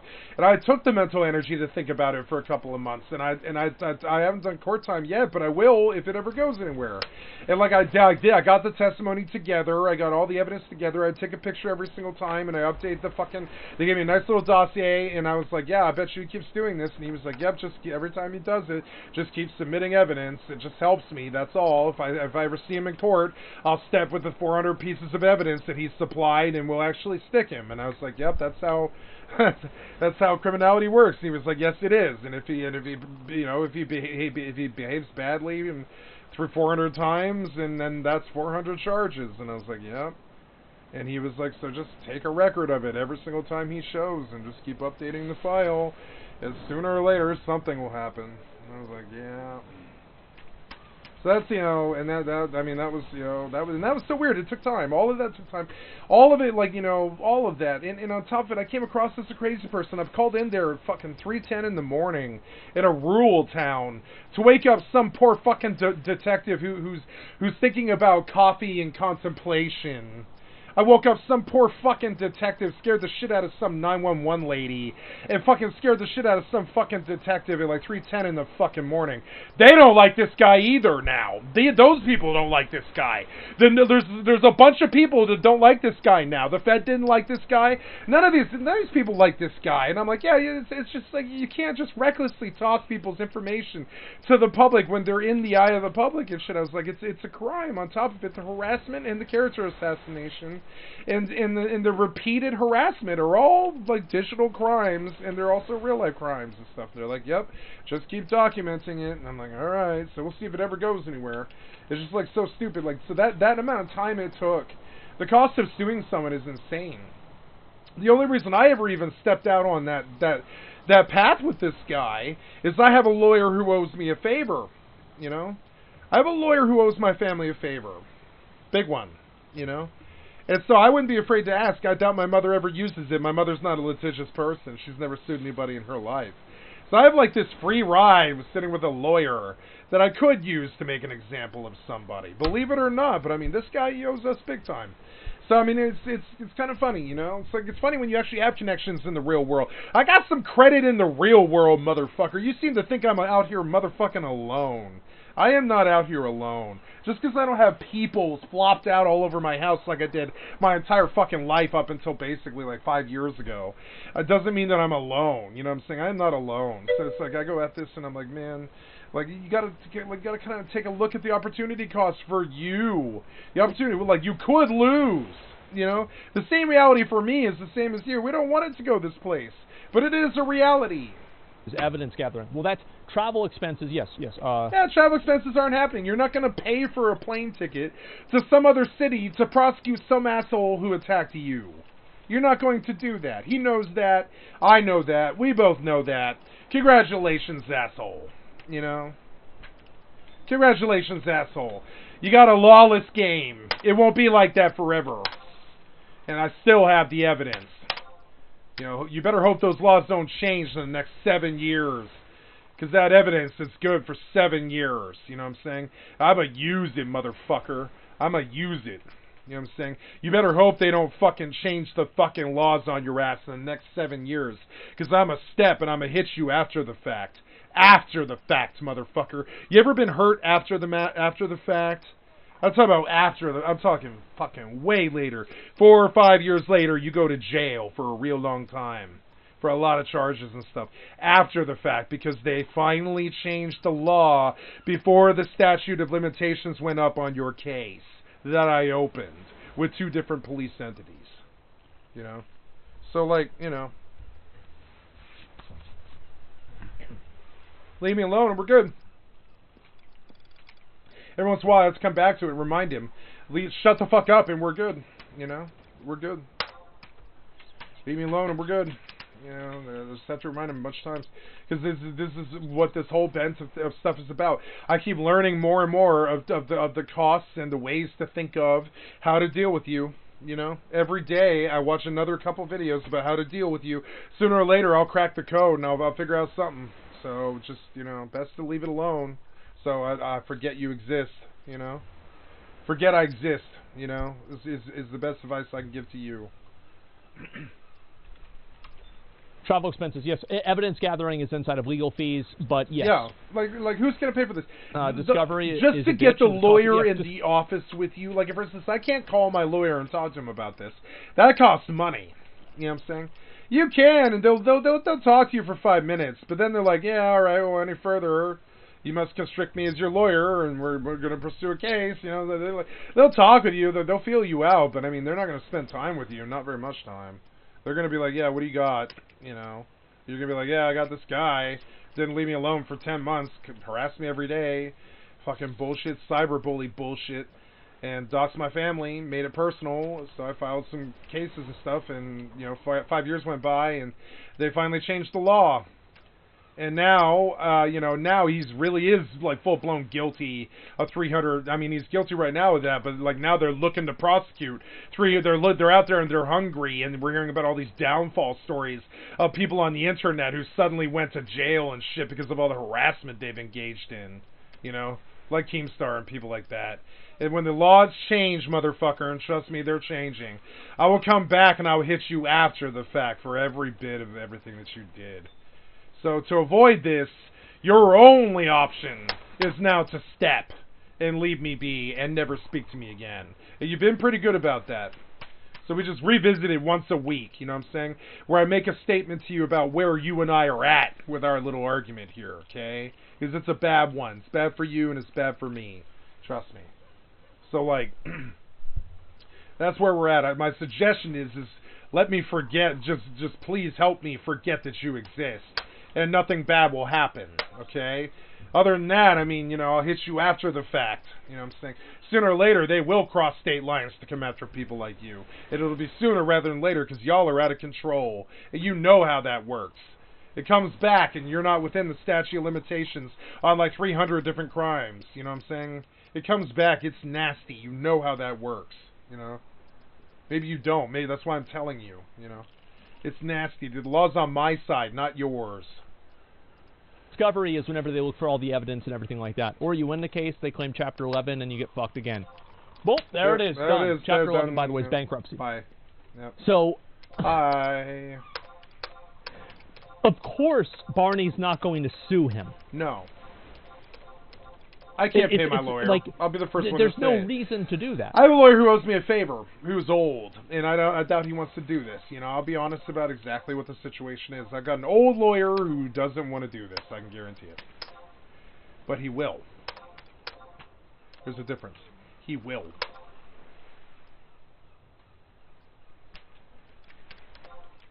He will do it. So, you know, lest ye be judged, best stop casting any stones at all, motherfucker. Lest ye be judged. Hit you with the golden rule. Treat unto others. And he owes me, just sue him. And then, if I win, and I sue him for the... So she chooses to do nothing instead? Yeah. This is not nothing. She is putting him on blast in front of, I can guarantee you, hundreds of thousands of people. Thousands of people. He's going to go... Because I guarantee you over 100,000 people will probably watch this video. Yep. And I can also guarantee you 100,000 people at least will watch my video of this video, my react of this. Yep, I watched it. This is going to completely destroy his reputation. And if you think that's not true and that doesn't matter, remember what happened to, what was his name? Mick Gordon? The guy who was at Doom, who a Reddit post destroyed his career. That wasn't even true. So yes, there's precedent for that. It's already happened, and it will absolutely damage him. I remember, yes. Internet can be harsh. Yep. Yep. Your inventory is full. To be honest, you see one side of one story. You're right. And if he puts out his side, we'll look at his side of the story. But I mean, I think at face value it looks extremely bad. Fees. Of course, he deserves pay the rest of the victims if he's. Everybody deserves the ability to defend themselves. But I mean, like really, we're looking at his own words. Like unless you know, he's going to say, like, oh, these were photoshopped, then it doesn't matter. Spending, like, $200,000 just on me. And I know 12 people he owes 5 figures to. Like, there is no winner in this situation. I don't really have any people he owes 5 figures, spending, like, $200,000 just on me. And I know 12 people he owes 5 figures to. Like 12? So that's minimum $120,000. It's weird because all he's doing. Oh my god! All he's really doing is contract fucking, which is all that business really is. It's weird because he's like, "What do you mean? I'm a manager?" And this is what managers do. They take their 15, they screw it up for 30. They take their 15, they screw it up for 30, and then they stick 30 so long that they get fired. They get greedy. And then they step back in the arena like Jerry Maguire or whatever, and they like rehash their career and they go at it without ripping people off anymore, and they barely make it, but they make it, and that's how that story goes. All the good agents, they just rip you off. They say it's 15, but it's actually 30.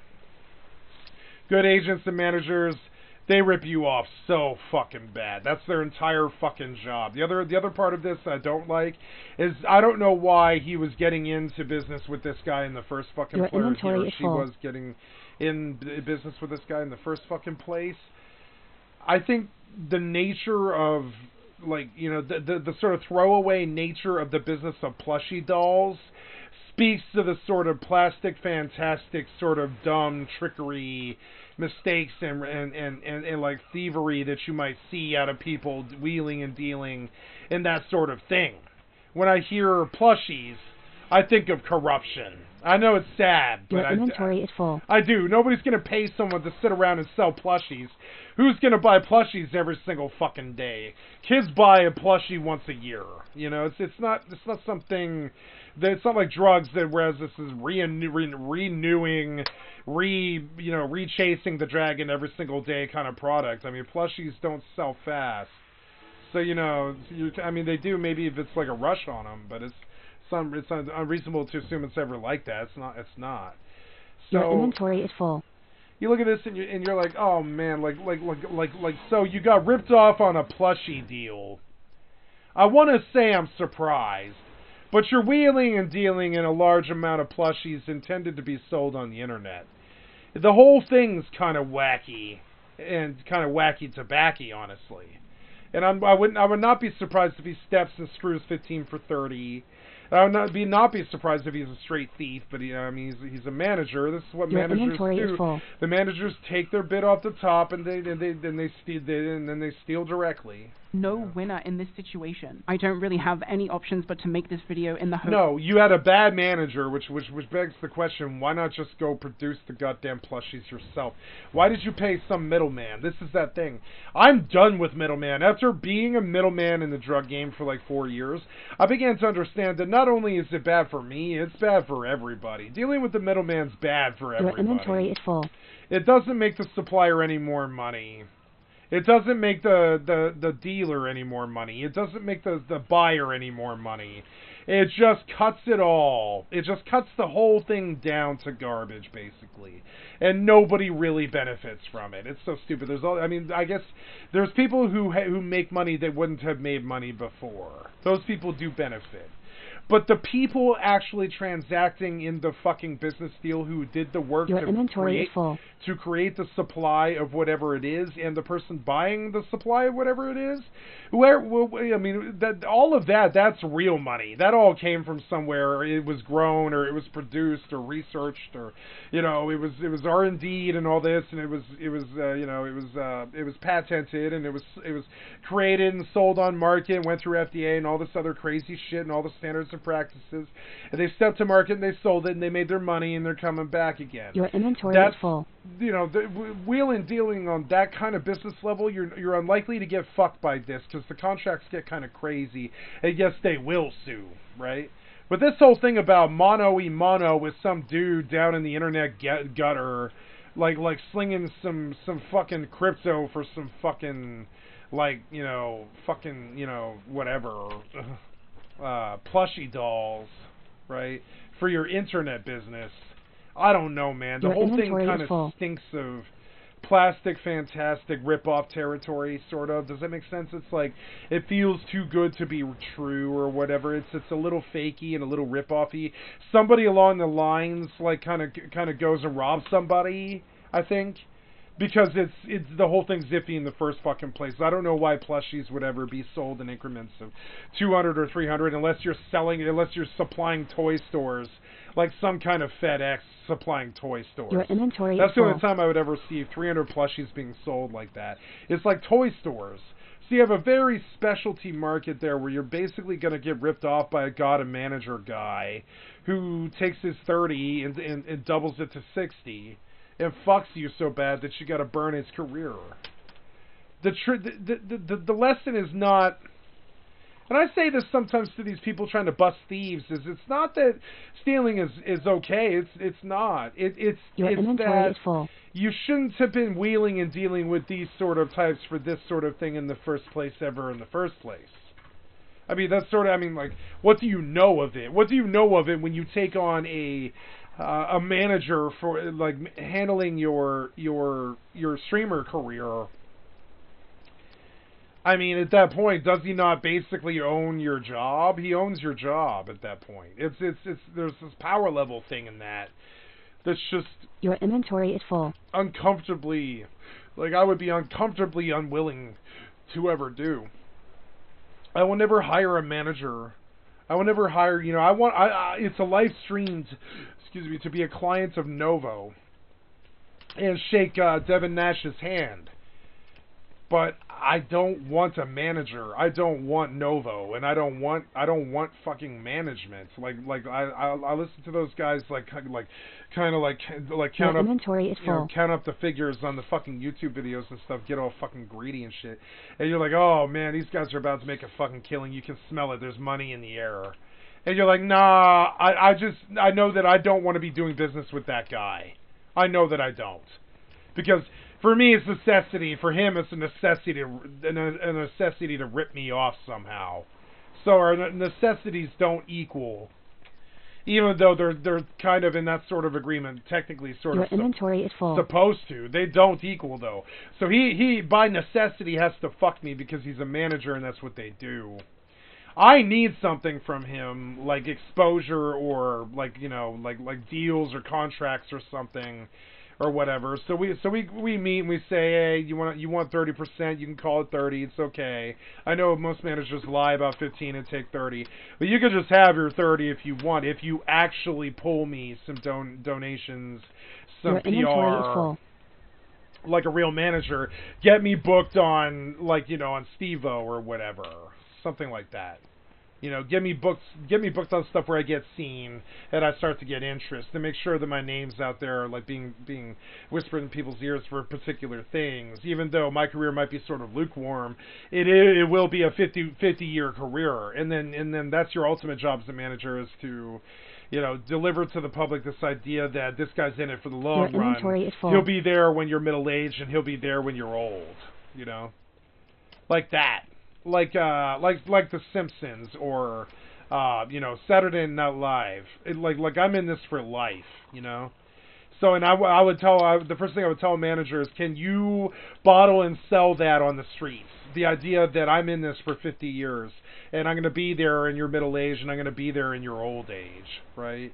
Can you bottle and sell that on the streets, on the internet streets, and get it across to the public? Otherwise, I have to do that myself. I have to let them know myself and just do enough self, you know, promotion and discussion about it that they finally get the idea. Or they just see that I'm on 12 hours every single day for years on end, and eventually it just becomes Your inventory is full. this thing where, like, it's impossible to hide from how many people finally follow me, that eventually I start to get viewership, you know. And that's I want to muscle my way into the industry without ever trying to sell you guys a product, or try to shill, or try to be something that I'm not. And then eventually I want to take the crown doing something that isn't this, you know what I'm saying? But, you know, but is in the gaming hemisphere, just not this, not streaming, you know. I don't know what it would be, but it's definitely not this. It's going to be something more interesting than this, like lobbying Washington to Your inventory is full. legalize RMT. That's the scope of which towards the end that I'd like to see. I'd like to legalize RMT in terms of Washington, you know. Walls. I don't want to get out by walls, though. I just want to go the way I came in. Damn it.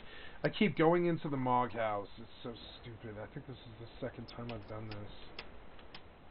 Yeah, so I went here, but actually really didn't want to do that. I wanted to go east. What is that sound? Man. It's funny how you can just stand there and starve. It's kind of cool. Your inventory is full. I like that a lot of the elements seem like they're there if you want to get stuff done. But if you just want to mess around and live in the world, they don't starve you or kill you, which is cool. Rust does. I can go over here and, yeah, I'm just asleep. Who cares, right?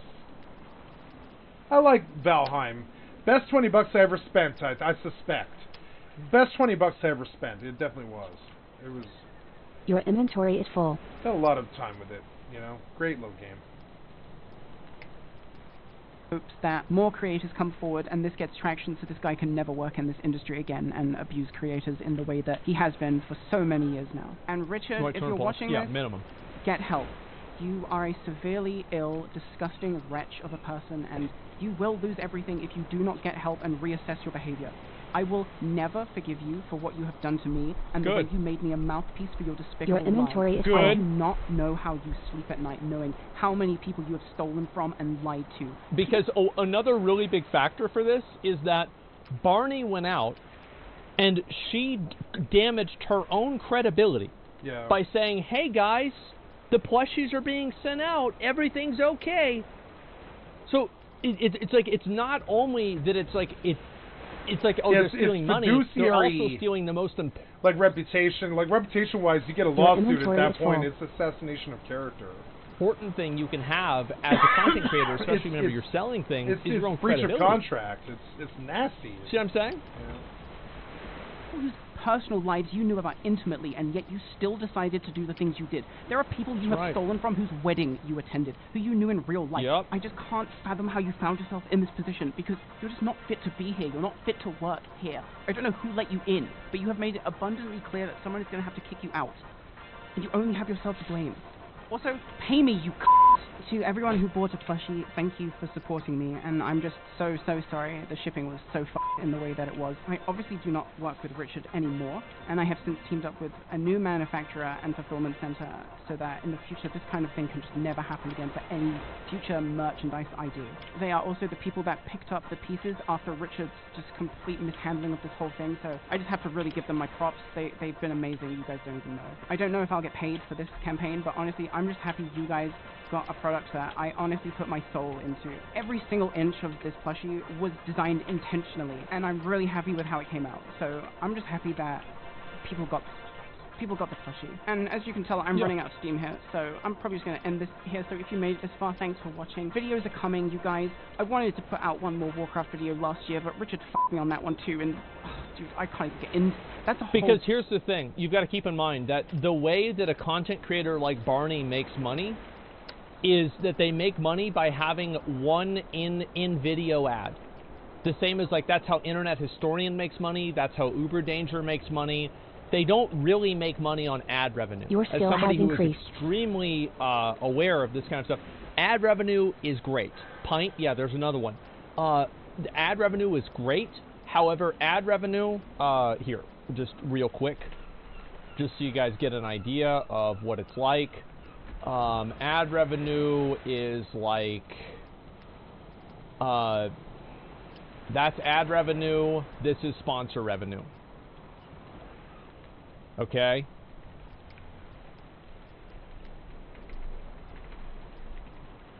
So yes, ad revenue is substantial. Yes, it could be thousands of dollars.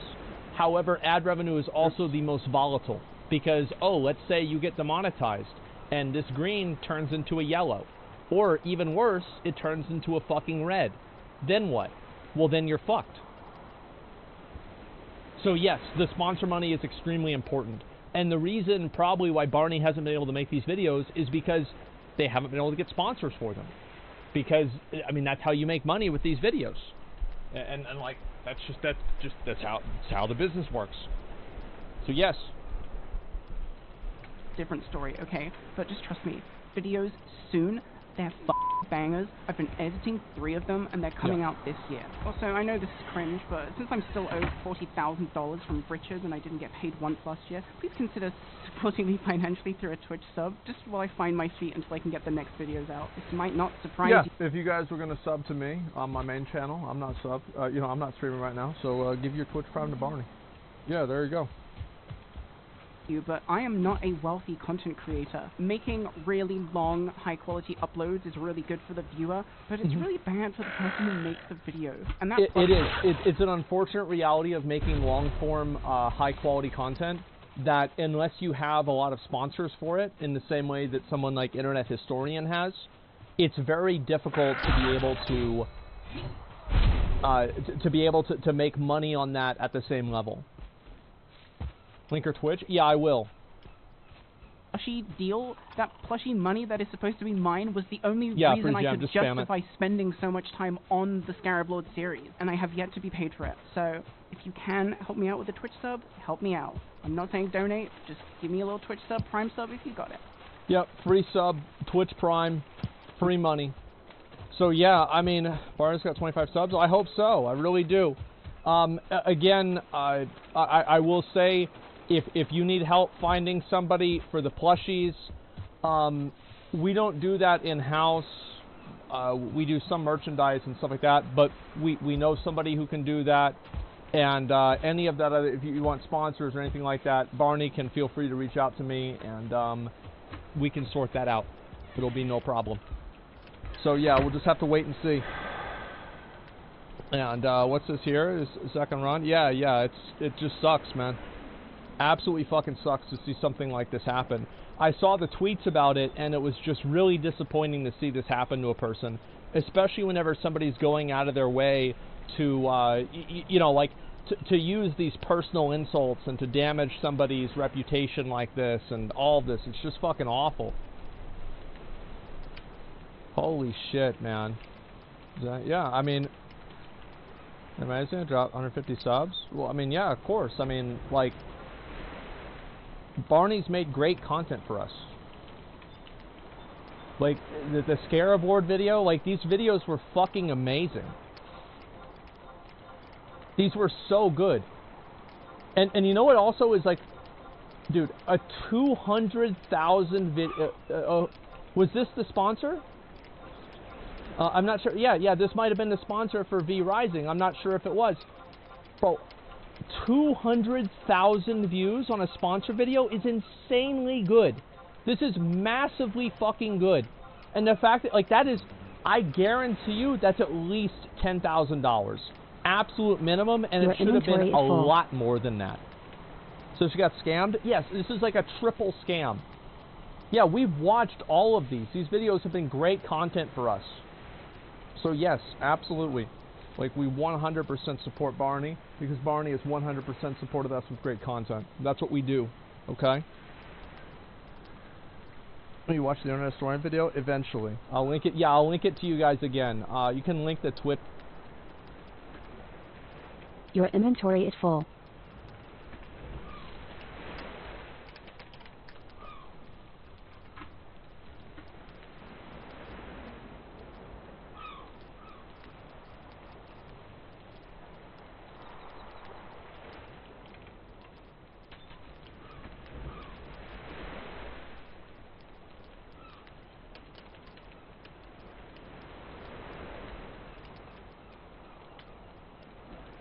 Your inventory is full.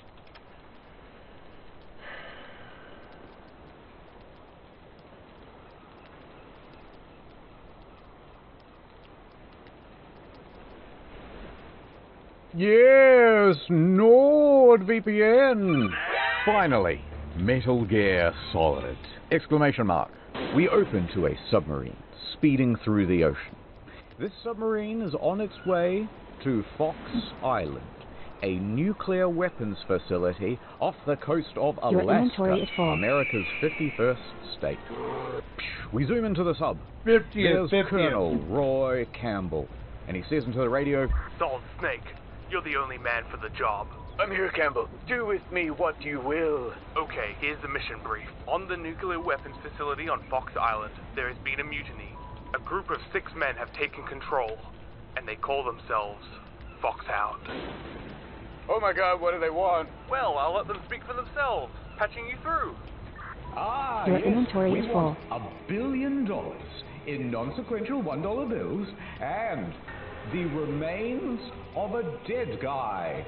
His name is Big Boss. Send us his corpse. Oh my god, what if you don't get it? Well, then we're going to launch a nuclear weapon.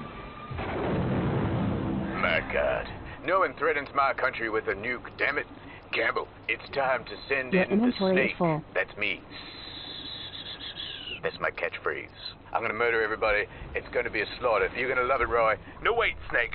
You don't understand. The situation is more delicate than that. They have hostages. Important hostages.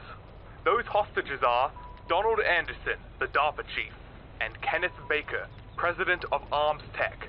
We need you not to kill those 2 people specifically. Kill the DARPA chief and some Baker. I got it, Captain. We'll get you as close as we can. Your and then we're inventory going is to full. shoot mini-sub.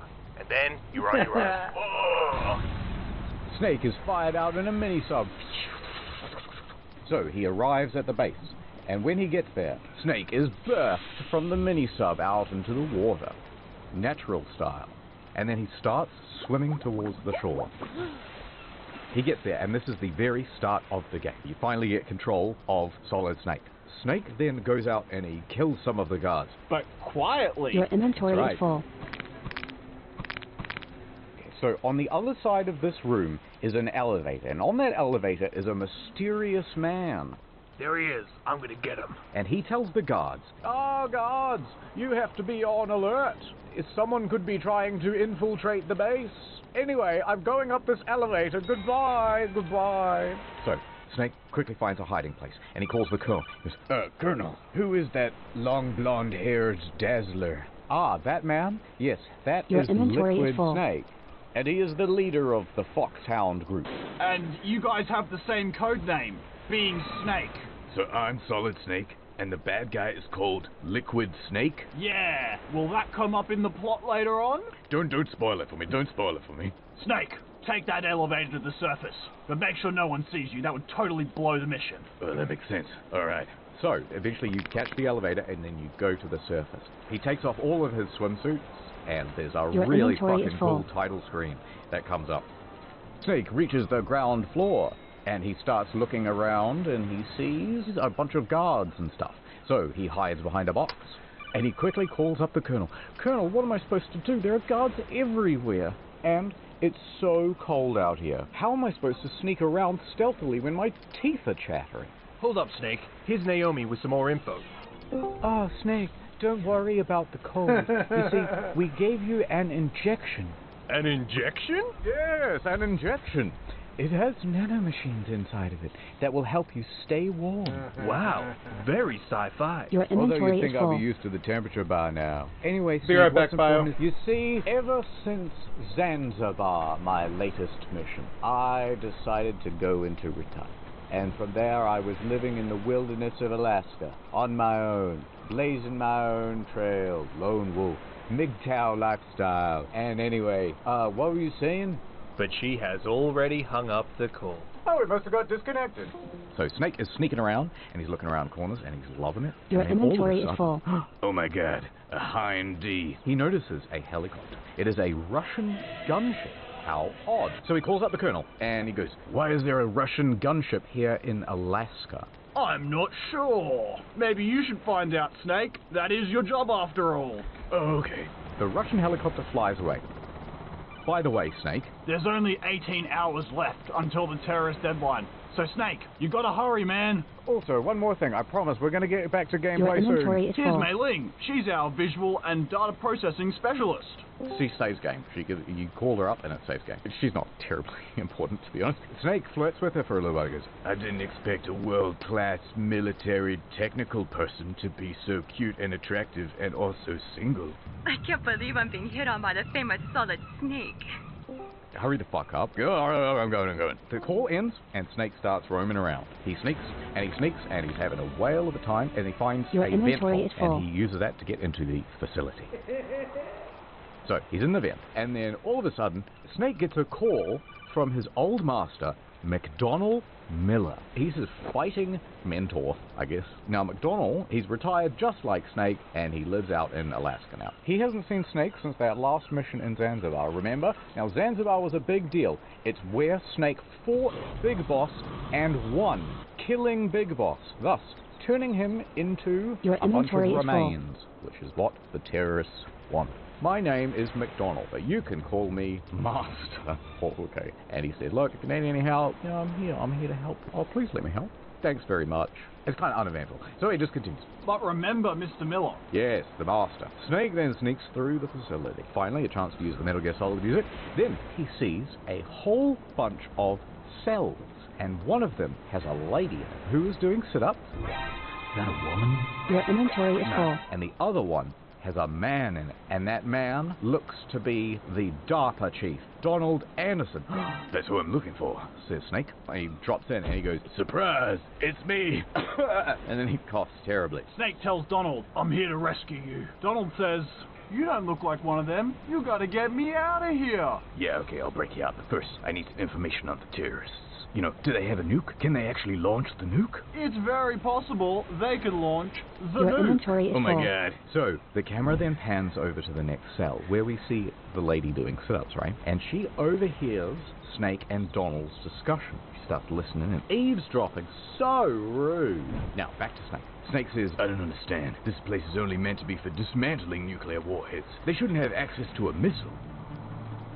Listen, Snake. I've got some dramatic information. Tell me more. You see, the terrorists have a new kind of weapon. Your inventory It's is a full. nuclear-equipped walking battle tank that walks. Oh my god, a Metal Gear? It cannot be. Wait, you know about the Metal Gears? They're the most secretest project ever. How did you find out about it? I've had some run-ins with Metal Gears in the past. This isn't the very first game, technically. Oh, I thought the whole Metal Gear project was scrapped. It's actually not cancelled. It's being developed here on the island. It's Your all inventory very is top full. secret. That was until the mutiny, when all the guards took us over and took over the place. Now they're in control of everything and stuff. Then suddenly one of the guards comes along and he goes, "Shut the fuck up! Shut up in there! Hey, shut up your mouth! Keep it down in there!" Donald and Snake go real quiet, and then Donald waves him away. Sorry about that, I didn't mean I'll be quiet. Now, once the guard leaves, Snake then says, "Let me ask you about this. Do they have the detonation code? Do they know it's 1, 2, 3, 4? You know, the thing Your you need to inventory input is in full. order to launch the nuke? There's always a detonation code." It's set up so that you need 2 input codes. So you're telling me that they need 2 different passwords in order to launch a nuke? Correct. Who has the passwords? I have one, and Baker has the other. Oh, thank God. So the terrorists don't have the passwords, right? Wrong. The terrorists do have my password. Why'd you give him the password? Psycho Mantis read my mind, and he stole the password. That's the oldest excuse in Your the book. inventory You is full. working with them, why'd you do it? Why'd you betray your country? There's some big accusations, Snake. I don't really appreciate this. I'm the one that gave him the nuclear code, okay? So that means that if they get Baker's password, oh my God, they got both the passwords, they can launch the nuke. But Snake, Yes? there's still a way to stop it. That's great news. All right, problem solved. I'll see you later. No, let me tell you about how to stop it. Oh, okay, that's probably a good idea. There's these card keys, right? Right. There's Your 3 of them, inventory is and full. Baker should have them. And you'll need all of them to stop it. Why? What's special about these card keys? Well, you put them in and they stop it. Oh, like an emergency override. Correct. Oh, okay. Snake then says the next obvious question, which is, wait, where the fuck's Baker then? I need Baker. I think he's somewhere in the 2nd floor basement. Here's my ID card. It's a level 1 ID card, and it'll open any level 1 doors. Okie dokie, thanks very much. Then Donald asks the question, Is the White House Your planning to give inventory in is to the full. terrorist demands, Snake? you mean give them the body of Big Boss? Yeah, that's what I mean. I don't know, Donald, and I don't care. It's not part of my mission, see? I'm just here to stop the... Oh, what's wrong, Donald? Suddenly, Donald is having a heart attack. What is it?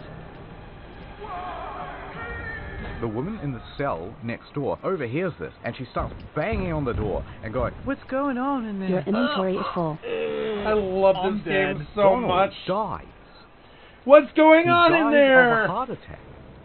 What the heck What is the going heck on? is going on?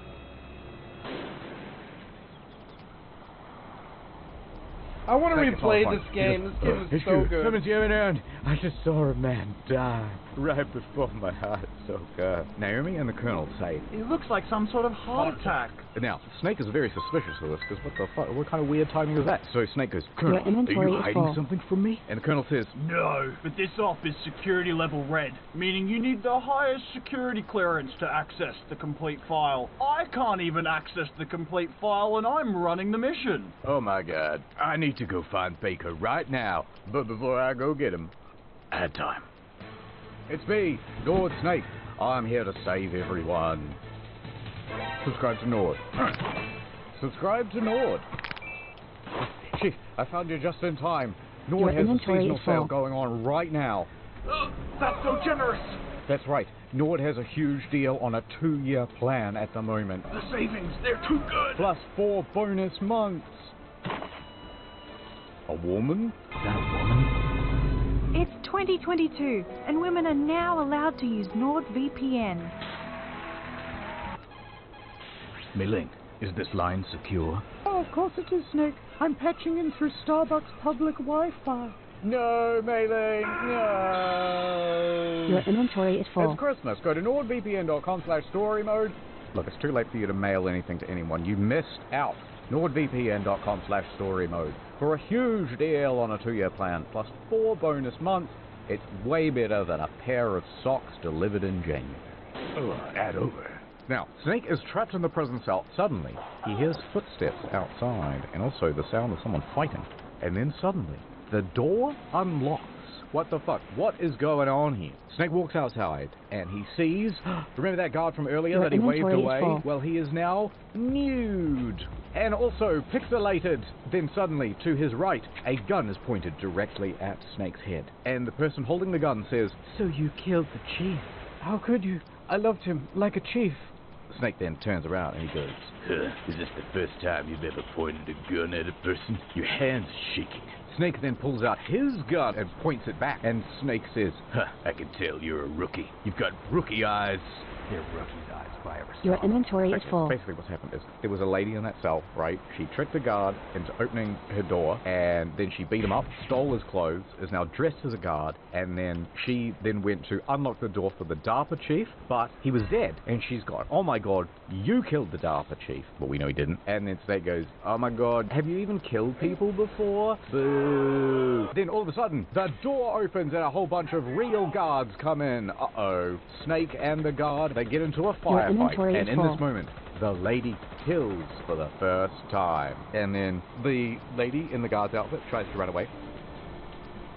This is why I f***ing hate video games. Then, as he's staring at the back of Meryl's ass, he has a scene transition. We then see a cutscene. Now, there's a group of men surrounding a man who is strapped to a table. It looks as though this man has been tortured to death. And one of them says to the other, you killed him, didn't you? Right, so that person who just said you killed him is Liquid Snake. This guy, his name is Psycho Mantis. This guy, his name is Revolver Ocelot. So these three are the elite members of Foxhound, right? 3 out of 6. So Liquid is chastising Revolver Ocelot. He's saying, you killed him, you tortured him too much, and he died. We don't know who he has tortured at this point. And Psycho Mantis says, shh. Yup, good job, Revolver. Also, that guy that we tortured to death, I couldn't get through his mental shielding. It was too powerful, so I couldn't get any answers either. So Psycho Mantis really is psychic. He can really tell. If you hold fingers behind your back, he'll know how many. Now, Liquid Snake is about to get really, really cross, but Psycho Mantis says, shh. Listen, I've got another way to get the information that we need. Just follow my lead. Then suddenly we get out of the cutscene. Now, the lady is running, and she gets into the elevator, and Snake tries to chase her, but she turns around and she shoots her farmer. He has to dodge out of the way, and it looks wicked sick cool. Look at this.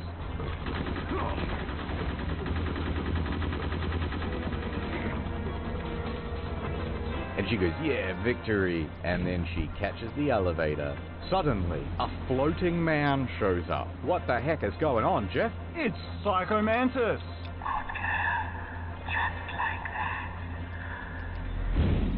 Snake goes, what the fuck is going on? So, Snake calls up Naomi and he goes, Naomi, I'm starting to see stuff. What the hell? Just continue on with your mission. Alright, I'll ignore it for now then. So, Snake catches the elevator down to basement level 2. And he's running around and he finds a secret room, but he breaks in. And he finds, oh my god, it's Baker. And he smells deliciously, fresh breath. But he's tied to a post. And he's just about to go, oh, what's up with all these cables? Let me untie you. No, I'm kind of out of it, but don't touch the cables because it's connected to a heap of C4, which I'm also connected to. If you pull these cables, I'll explode. My god, would be toast.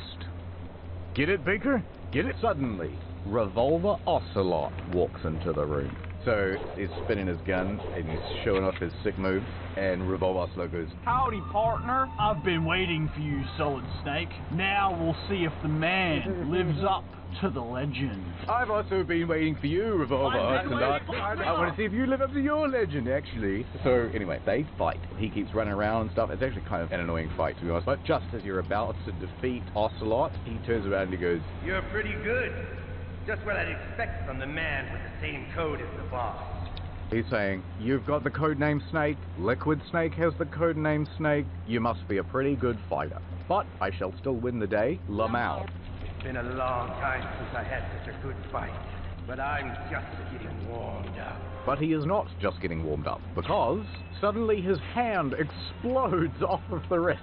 And the arms tech president is cut from the ropes and he falls to the ground. The C4 goes off and Revolver Ocelot is sent flying into the wall with the force of the explosion. And then we see there is a man walking around in stealth and he used a sword to do all that business. Oh my god. Revolver Ocelot picks up his fucking hand. I know you. You're supposed to be dead. This is some bullshit. I'm getting out of here, he says as he's running away. Who are you? I like you. I have a name. Actually, my name's Solid Snake, aka David. And then the robot man goes, yay! And then he starts, like, having a seizure or something. He's getting electricity. He then feels for some reason that he has to run away. And so he runs off. He does a whole bunch of cool flips and shit. Snake goes, that's pretty strange. I wish someone would tell me what the fuck's going on. There really is quite a lot of mysteries happening at once. So Snake picks Baker up, and Snake asks about the code for the warhead. And Baker says, I already told them the code. Oh, Baker, why would you do that? I tried not to tell them. I put up a fight. I even managed to resist Psycho Mantis's psychic ability. Your inventory is He couldn't full. read my mind. No way, Jose. Wait a minute. How were you able to resist Psycho Mantis? Because of the surgical implants in my brain, obviously. right, okay. Everyone who knows these top secret codes has it in their brain. Wait a minute. Andy's thinking. Even the DARPA chief? Yes, the DARPA chief definitely had one. What the heck, thinks Snake? Because remember earlier, he just said Psycho Your Mantis inventory used is his full. mind probe powers, right? Confused? What a mystery, fellas. Snake then says, Then how did they get your code, Baker, if they can't read your mind? They never taught me how to resist physical torture, just emotional and mental. So Baker was there in the room, and Psycho Mantis goes, I can tell you've got 3 fingers held up. and he goes, nope, wrong. And he goes, Oh, shit, okay. We'll try emotional. I just couldn't tell because your fingers Your are inventory so is full. fat. That's still not gonna work. The emotional stuff don't work on me. Well, we don't actually want the password. Ah, that's reverse psychology. I've seen mental torture before. That ain't gonna work on me neither. Well, how about this cattle prod? Oh, right, I give in. So, Revolver Ocelot tortured Baker. That's right. That broken arm is not just from a skateboarding accident. It was part of the torture. Now, Baker then asks... Snake, tell me about the DARPA chief. Snake says, Sorry, Baker. The DARPA chief. Your inventory is full. Not my best friend, the DARPA chief. This makes Baker very upset. He starts yelling at Snake. I hate you, Snake. You killed him, didn't you? You took my best friend in the world from me. I'll get you. Baker. You don't understand. I didn't kill him. I don't believe you. I didn't kill the DARPA chief. He seems to have died from a heart attack. A heart attack? Snake says, Baker, I need you to tell me about the card keys.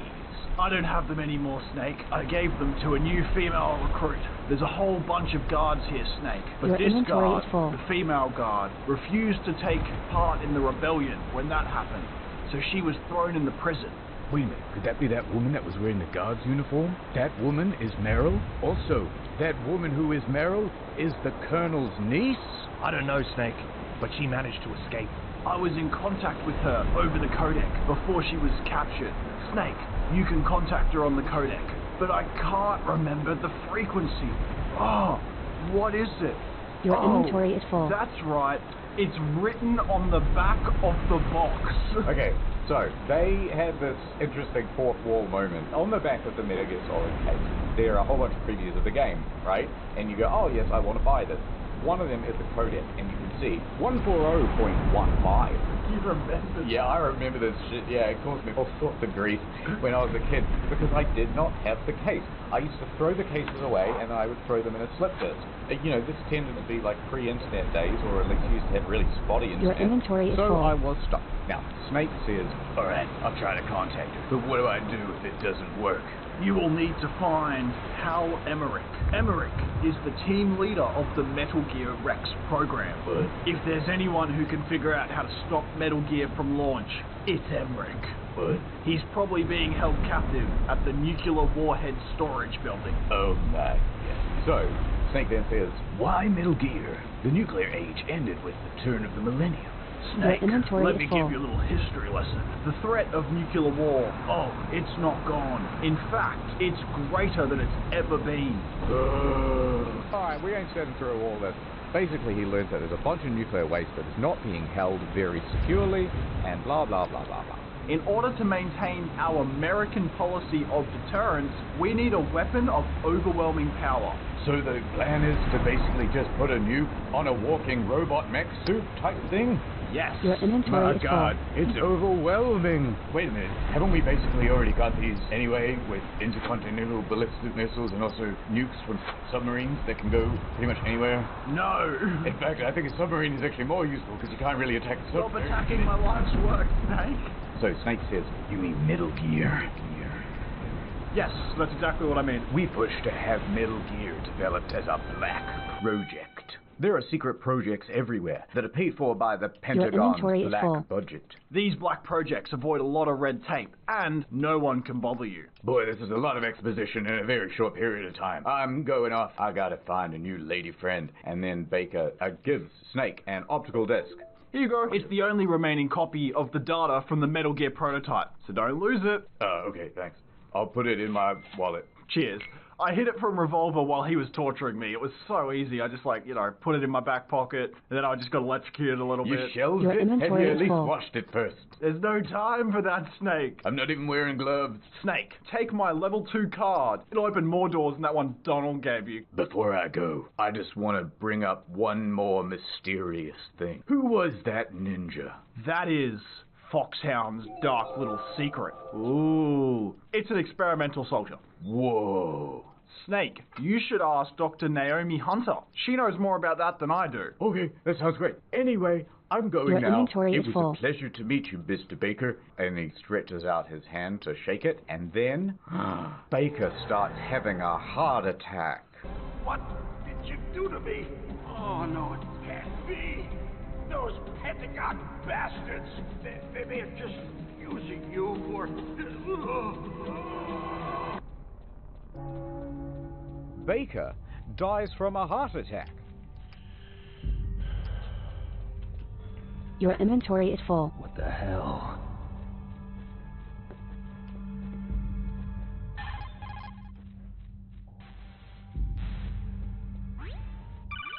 Oh, I got bad news. I just met this really cool guy, but he's dead. His name's Baker.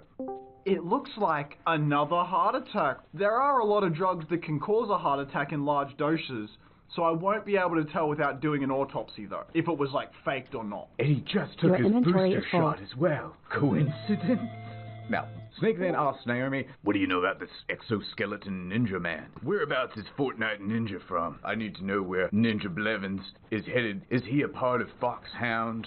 I don't know anything about that. There's no one like that in my unit. You don't know anything about a ninja? Not at this point, I don't. You've never heard of Ninja Blevins Fortin. Welcome to the Ninja Dojo. Your inventory Anyway, I is gotta full. get another call. Snake then goes to the back of the disc, and he calls Meryl. She picks up and she says, "Hey Snake, it's me, Pixel Man. I hope you're enjoying Metal Gear Nord. Have you heard that VPNs can help you watch international catalog stuff? That's right, just go to nordvpn.com/story mode. Oh no, I'm having a heart attack. Here's Meryl." Hello, my name is Snake. I am a Pisces. I am 36 years old, and I've got a tier 3 sub for Ninja Your Blade. inventory is full. And Meryl is swept off her feet immediately, and she says, Oh, sorry about before, Snake. I didn't know if you were one of the good guys. "Listen up, Meryl. Of course I'm one of the good guys. And also, I know that you are one of the good guys. I could see it in your eyes. You've got green rookie eyes." My eyes? They're not soldiers' eyes. And they're rookie's eyes, right? No, they're beautiful, compassionate eyes. Meryl's like, Oh, Your inventory is full. Snake, oh. I'm swept off my feet. By the way, Snake, can I just say, you and the terrorist Liquid Snake share a striking resemblance. It's very hot. "You're telling me I look just like the leader of the terrorists?" Yes, and I like it. That's so strange. What another mystery to find out about and such. Look at this. I've got the key card. And Snake goes, "It's a miracle you've still got them." And Meryl says, Well, women have more hiding places than men. "Are you talking about inventory your is full. vagina?" I'll leave that up to your interpretation, Snake. I think she's talking about her vagina. Alright, so Snake is off to find Dr. Emmerich. Turns out Dr. Emmerich is not actually in this building. He needs to go outside of this one, through the snow, and into the entrance of the other building, right? But to do that, Snake, you'll have to go through a bunch of lasers. They go up and down, and if they go off, the guards will be alerted. So to see the lasers, Snake takes out Your inventory his is cigarettes. full. And Campbell goes, "What the? How did you get those? We strip searched you when you started the mission." And Snake goes, "Well, I hid them in my stomach." Thanks to the shot you gave me that suppressed my stomach acids. So he swallowed a packet of cigarettes, and then he threw it up to smoke later. He's got a terrible addiction. They go, "Okay, cool." And then Snake has a cigarette, and he goes, "Yeah, that is cool." Yeah, that is cool. Or, you know, you could just use the infrared goggles. He makes it outside the building Your and into inventory the is full. snow. Now, as he's walking along, suddenly he gets a call, and it's from an unknown number. Who are you? My name, it's Deep Throat. Deep Throat. You need to use a mine detector to traverse the snow and avoid the mines, because there's mines all over the place here. Also, Snake, there's a tank right in front of where you're standing, and it's waiting to ambush you, so, be careful about that. Oh, okay. Now, you don't actually have to do anything about Your the mines. inventory All is you full. do is crawl around on your belly and the mines can't go off. So, Snake crawls forward and then, tank time. There is a man, his name is Vulcan Raven, and he pops up and he goes, "Oh, it's nice to see you, Snake, but Snakes don't belong in Alaska. it's only bears and incest." By the way, Vulcan Raven is part of Foxhound, so this is member 4 of 6, for those of you keeping track at home. So the fight is on between Vulcan Raven in his tank versus Solid Snake Your in his inventory shoes. is full. This shit, that flip was like, oh fuck, all I want to do is be able to do that. So Snake and this tank are running around the map. Snake is throwing grenades and he's trying to get them into the mouth hole at the top of the tank. Oh, and one gets in there, gobble, gobble, gobble. No, wait! The tank explodes, and a man is thrown up from there. Your inventory is full. Snake is then very proudy. He walks over to the next building and he goes inside. Haha. But what he doesn't know is that Vulcan Raven actually survived. Somehow. He pops out of the top of the tank and he takes a phone call. "Well, boss, he got away. Instead of chasing him down, I'm going to just hang out in the burnt tank." And Vulcan Raven swears that he will fight Snake again, and this time, win. Yes, the raven on my head. Your inventory is full. Thirsts for his blood. Snake enters the facility where they keep all the nuclear waste. Time to use stealth and sneakery. So he jumps into his signature box and he starts wandering around the room. A box. They turn boy into a box. Snake then makes his way to the elevator and two, please. He goes down there, and just as the door opens, that ain't good. Dead men, blood, and carnage all over the place. My God, what has happened here? So Snake rounds the corner, and he sees it's the cyborg ninja once again. He's holding a man in the air with his sword. A katana, in fact. And then he leaves through a door, which is not so unusual. Snake follows quickly, and he runs in. He sees the invisible man walking towards Hal Emmerich. He's the scientist behind Metal Gear. The ninja keeps getting closer, and Dr. Emmerich's like, please don't kill me. I love anime. What's with these guys? It's like one of my Japanese animes. So anyway, then he starts just pissing himself. Which is not a good thing to do in the cold winters of Alaska. But he is eccentric, it's kind of his thing. What's the deal? Everything on the battlefield is distinguished by either good guys or bad guys. I don't know which one you are. Neither enemy nor friend. I am back from a world where such words are meaningless. I'm just a humble cyborg ninja trying to make his way in this great big world of Zanzibar. Oh my God. So the scientist jumps in his locker, and Snake and the cyborg must punch to death. Then Snake wins. Yay! But before I run away again, I have to ask, do you remember me, Snake? It can't be. You were killed in Zanzibar. We're just going to spoil it. So that is a man named Grey Fox, a.k.a. Frank Yeager. Then all of a sudden, the cyborg ninja starts spazzing out. Spazzing out. I know who it is behind that suit. It's Michael J. Fox. No. He starts screaming, the medicine. I need my topical cream. The cyborg ninja starts smashing his head into the ground. It's itchy, it's itchy. And then he sprints out of the room. What the hell is going on? Ring, ring. Colonel, what's going on? That was Gray Fox. I don't believe you, Snake. There's no way that could be him, Snake. He died in Zanzibar. And then Naomi jumps into the call and goes, oh, I was certain he was dead. What a surprise twist of events. Listen, before I joined the super secret CIA medical team or whatever, I heard rumors about a man who had experiments run on him. That soldier was Gray Fox. They took him from the battlefield of Zanzibar, and he was dead at the time, but they revived him, and they kept him drugged up. And then they did all sorts of experiments on him, Snake. It was terrible. They'd have this maze, there was cheese in the middle. Oh my god, that's terrible. No, wait, I've got more. And then they'd do this other thing where they dropped food on the floor, and then they'd go 1, 2, 3, and he would test to see if it was safe to eat. They got up to 5, 6, 7 seconds, Snake. He was the original tester of the 5-second rule. My god. By the way, bit of an insert. These soldiers are all called genome soldiers. Why is that, Mr. Branson? Are their names all genome? No, Mark. It's a little bit more complicated than that. So all of the soldiers at this base have undergone genome therapy. This makes them stronger and better at being soldiers and stuff. Snake hangs up the call and goes, my god, I gotta go talk to this scientist that's still peeing in the closet. So, he opens the closet dramatically, and this is Dr. Emmerich. Now, the problem is, his legs are all wet, and as he walks around, it makes a squidging noise. Snake says, what do you know about Metal Gear? Metal Gear? Yeah. I worked on that. But it was only ever meant to be for, like, defensive purposes. And I had no idea that they were going to use it to, like, attack people.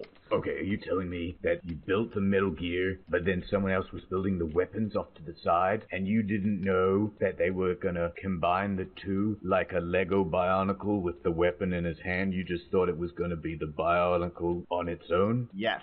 That is what I thought. Yeah, but how would you know what kind of stability it would need, for example, when you fired a missile from it? Wouldn't you have to know what sort of specs so that it didn't just barrel over backwards?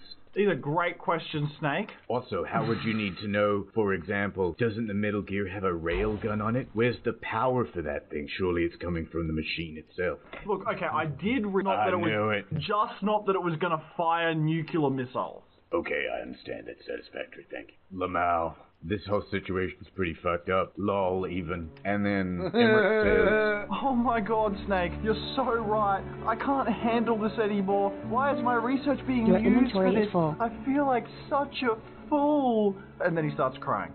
Damn. And Snake's just there with a Pepsi in his hand. Get a hold of yourself. You think in the fields of Zanzibar we were crying about making nuclear weapons or something? But you know what, Dr. Emmerich? Love is a battlefield. And I love you, Dr. Emmerich. Snake then asks the pertinent question, where are they keeping Metal Gear Rex? Rex is in the underground maintenance base north of the communications tower. Okay. Why don't you go hide, and I'll make my way over to Rex. Have a great time. See you later, he says as he starts leaving the room prematurely. But then Emmerich says, sure, no worries, I'll hide. Also, check it out. I have stealth camouflage, just like Cyborg Ninja. Wait a minute, that's really neat, but wouldn't it make way more sense if you gave me the stealth camouflage and you continued to hang out in the piss locker? Because I don't really need you to run about the map, but I have to run about the map, you see. Well, you see, I've already got piss all over the stealth camouflage, so you probably don't want it. Your inventory is full. I see. You can keep the stealth camouflage. Alright, I'll call you when I get to the wherever, get to Metal Gear Rex or something, I don't know. And then he goes, but first I forgot about this plot point, but it actually really was funny. The whole reason why the Metal Gear, and I think one of the things you could get was that eventually you could get that if you played the game perfectly and you got everything and you did it all in hard mode or whatever, as I recall, you could get Your inventory is full. His invisible suit the entire time.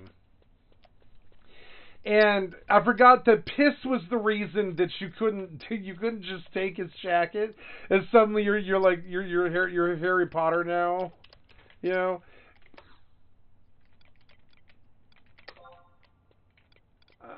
Next page. Saruta baruta, saruta baruta. Do you wish to teleport? Your inventory is full.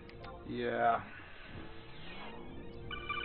Hi, Meryl. And so he's like, I can teach you how to use this, and he's like, no, it's covered in piss, I'm good. I forgot all about that. I forgot the piss was the reason that he couldn't have this, like, stealth suit all the time. Like, they don't give that to you in any of the games. How you doing? And she goes, I'm going really good, Snake. But suddenly, Meryl gets ambushed while on the call. There she is! Over there! Oh no! Your inventory is full. Spotted me. And Emmerich goes, quick, Snake, take this level 4 card. Right, at this point, naturally, Snake thinks, you've given a lot of exposition, so it's about time you die of a heart attack, right? And he goes, you're not in any pain, are you? What's wrong? Getting all friendly all of a sudden. No, nothing. I'm glad you're okay. Also, you should call me Articon from now on. And then Snake goes, what? Why? Well, you see, it's a portmanteau of Otaku Your inventory is convention. And Snake continues to stare incredulously. Fucking nerd! You see, Otaku is a guy who likes Japanese animation. I know, they're like... I forgot all about this. Yeah, the whole Otaku-con thing.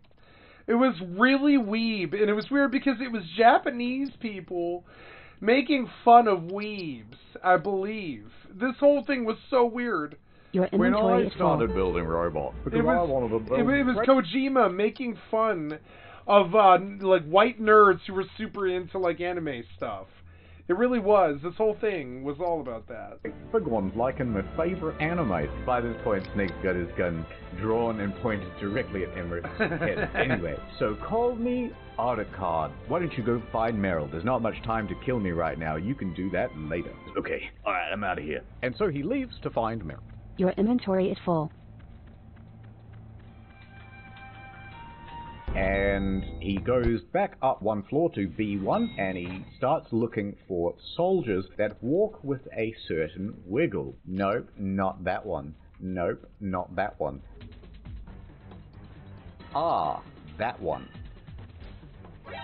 Just a box chasing a woman, don't worry about that. Now, the funny thing is, you can, of course, get into a firefight or, sort of isolate these other soldiers, and you can kill Meryl. Oh, really? And if you do that, you can lose the game. Damn. Yeah. Yep. The wiggly soldier then goes into the women's bathroom, which is a bit of a giveaway. But all the genome soldiers are male, so why would you use the females? But he follows her. We go into the bathroom. Now, if you go into the other bathroom, the other soldiers actually use the male bathroom as well. So you can run up behind them when they're using the urinal, and you can strangle them, which is pretty funny. And I like to do that around the office. Anyway, Snake searches through all the stalls in the female bathroom, and then he finally gets to the last one, and there he sees a guard's uniform. What the heck? Maybe she's inside the toilet. Don't move. That's the second time I've been able to sneak up on the legendary Solid Snake. You're Meryl? I had no idea you were so feminine. This is no time to try and hit on me, Snake. When I joined up, they gave me psychotherapy to destroy my interest in men. They filled up my vagina with concrete. But here's the thing. Snake is such a rugged and handsome hero. Eventually, she's gonna come around. What's that mark? Huh? Your inventory is full. It's a paint tattoo. It's not real. I was a fan of Foxhound way back, when guys like you and my uncle were in it.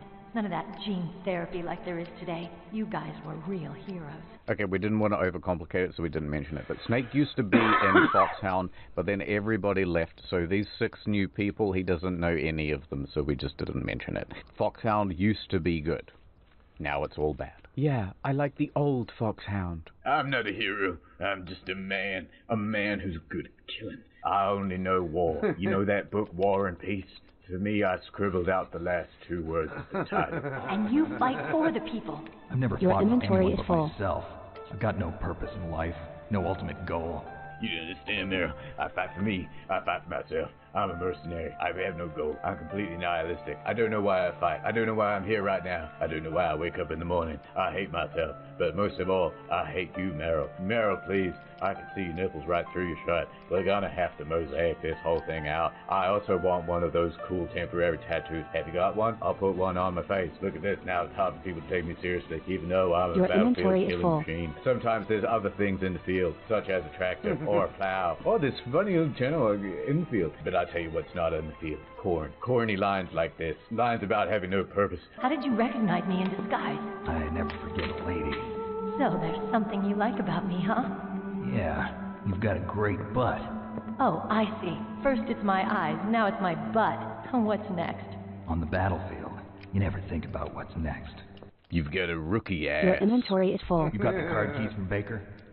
Card keys? You've got a rookie ass. You mean this? Oh, that's where she kept them. Where are the others? There should be 3 keys. This is all I've got.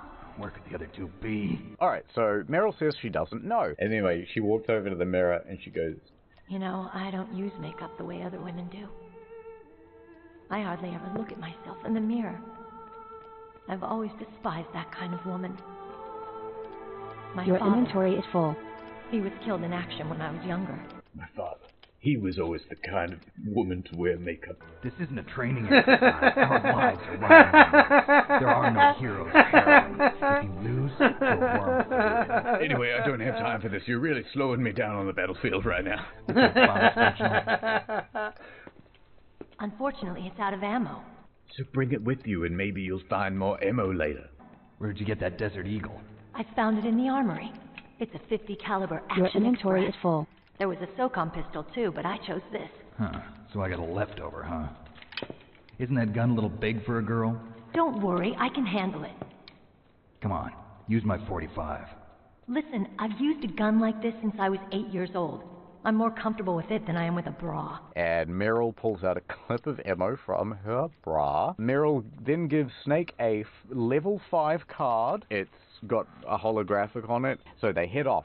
They need to get Your to the inventory is commander's full. room because they think they will find something there that will help them disarm the nuclear weapons or stop Metal Gear Rex or something. And then Meryl turns to Snake and she says, That's strange. There's no guard. What happened to the music? You know what, Jeff, I think this has all the hallmarks of some sort of trap. Now, this is where things get a bit weird.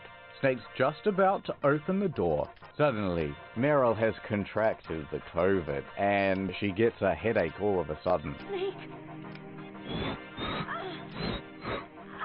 My vaccine is not working, Jeff, Snake. we can't, Jeff. So Meryl is screaming, and she needs a couple of Tylenol. But she gets up, and then all of a sudden, her demeanor has changed. Okay. Let's go. Did you also notice that her voice had changed? Come on, Mr. Foxhound. The commander is waiting. Just as they enter the room, Meryl suddenly starts acting all weird. She has another migraine, but this time something else is happening. She points her gun at Snake. Meryl asks, Hey, Snake. Do you like me? Hold me, Snake. What's wrong? Do you like me? Will you hold me, Snake? Oh, I do very much. Meryl, come here, give me a big smooch. But behind Meryl is a man, and he seems to want to watch. It's ruining the whole mood for Snake. Correct. I like men. Real men. And some women, but none that have rookie eyes. So, Meryl has been confirmed to be under control of a man named Psycho Mantis. Now, Psycho Mantis has all sorts of telekinetic and telepathic powers. Very cool. And remember, Psycho Mantis is the guy that read Donald Anderson's mind, the chief of DARPA. And he is controlling Meryl, but that means that we can't kill her, unfortunately. Anyway, long story short, Snake has to knock Meryl out, and then he has to fight Psycho Mantis. And so basically, he's like, look, I can do telekinesis, and he tells you, I will show you my psychokinetic power. Put your controller on the floor.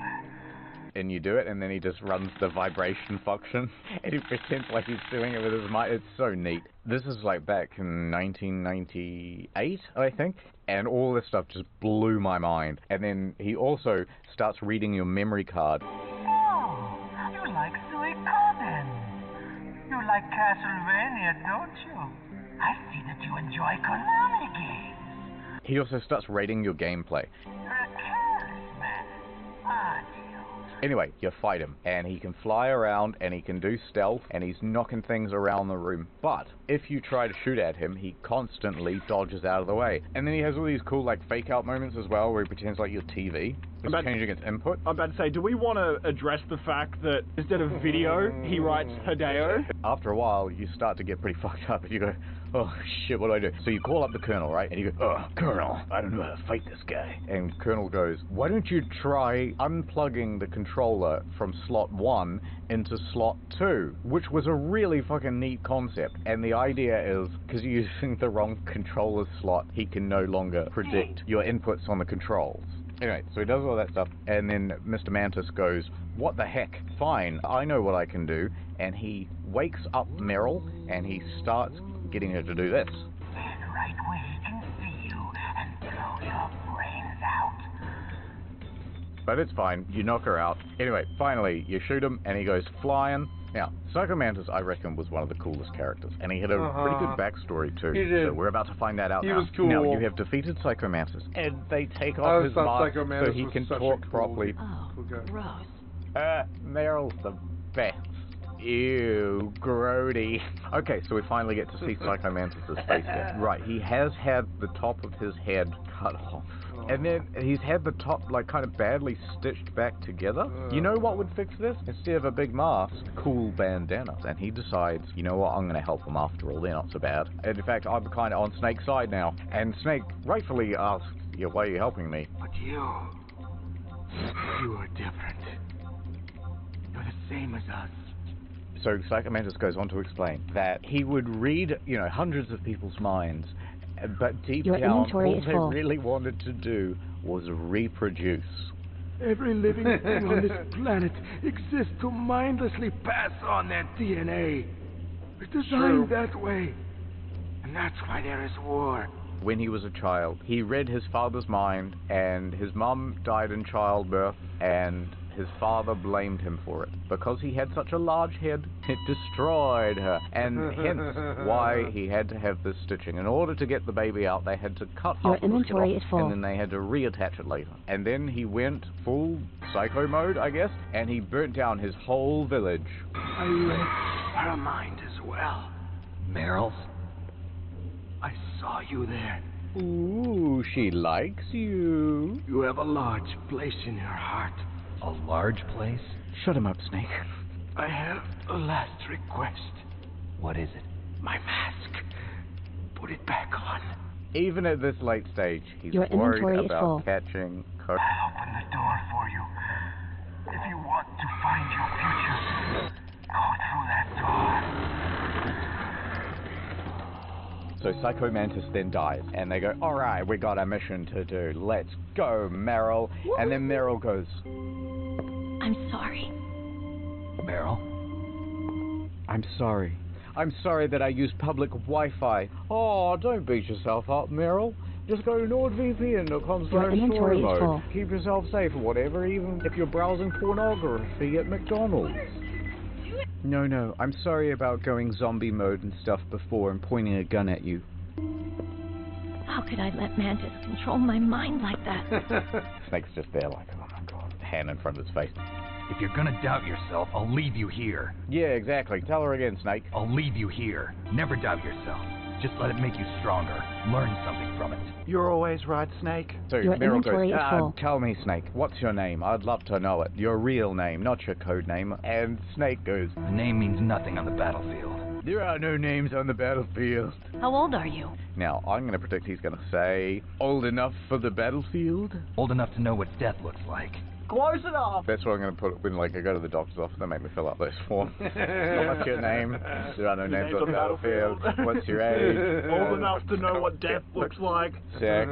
There is no sex on the battlefield. Do you smoke? Yeah, I always keep a pack in my stomach. So, they rush through the... Now, when they rush through the door, they find themselves at a hallway. They are out now in the snow. And in these walkways, there are a whole bunch of wolves. So they fight their way through it. Now, at At this point, they get to the big walkway. Ah, of course, the other building. Within this building, we will see the nuclear weapons, and we will see Metal Gear Rex, and it will be super neato. Then all of a sudden, Your cut to inventory black, is full. and then the camera opens up to a targeted sniper rifle. Oh my god, what's happening? Meryl turns around. A laser. Oh, no.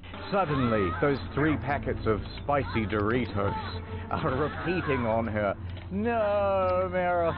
Also, she has been shot by a sniper.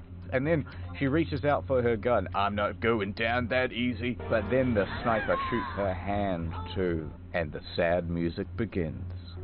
And even in this moment, she decides to get all annoying and wistful. Your inventory I is guess full. I never was built for the battlefield. I was a rookie all along. You know those rookie eyes?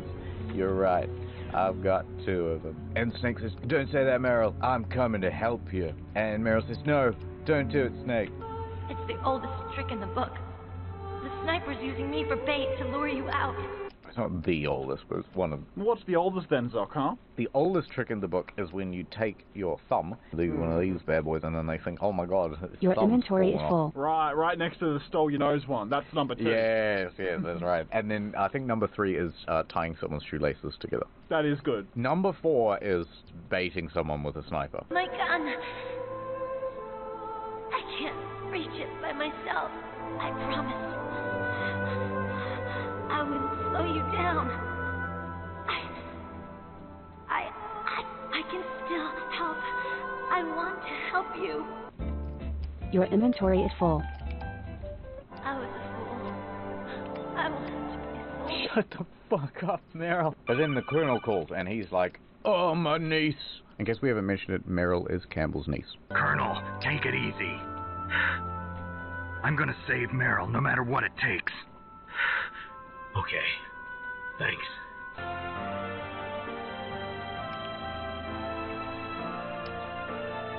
Naomi tells you all about Your who inventory the is sniper full. is. And you may be surprised to know that it is, in fact, a woman. So you've got Sniper Wolf. And she is, you know, super patient sniper. She can sit there for days, for hours, just waiting for her chance to strike. So Snake goes, well, how am I supposed to defeat her then? And they go, well, you're going to need some sort of sniper rifle. And he goes, oh, wait a minute.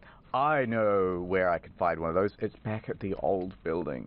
No, which means you have to run through the wolf bit again. And you get all the way back Your to the old inventory building. is Anyway, full. we're going to skip over that, though. But by the time he gets back, Meryl is gone. Where is Meryl? Now, we've got our sniper rifle, and we are about to take out Sniper Wolf in a one-on-one duel to end all duels. There she is.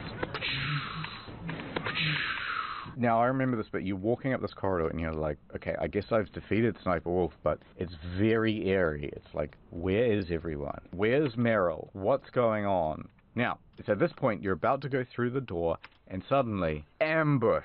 Ugh, they got me. Some rookie-eyed dazzlers got me, says Snake. It's hard to miss when you're this close.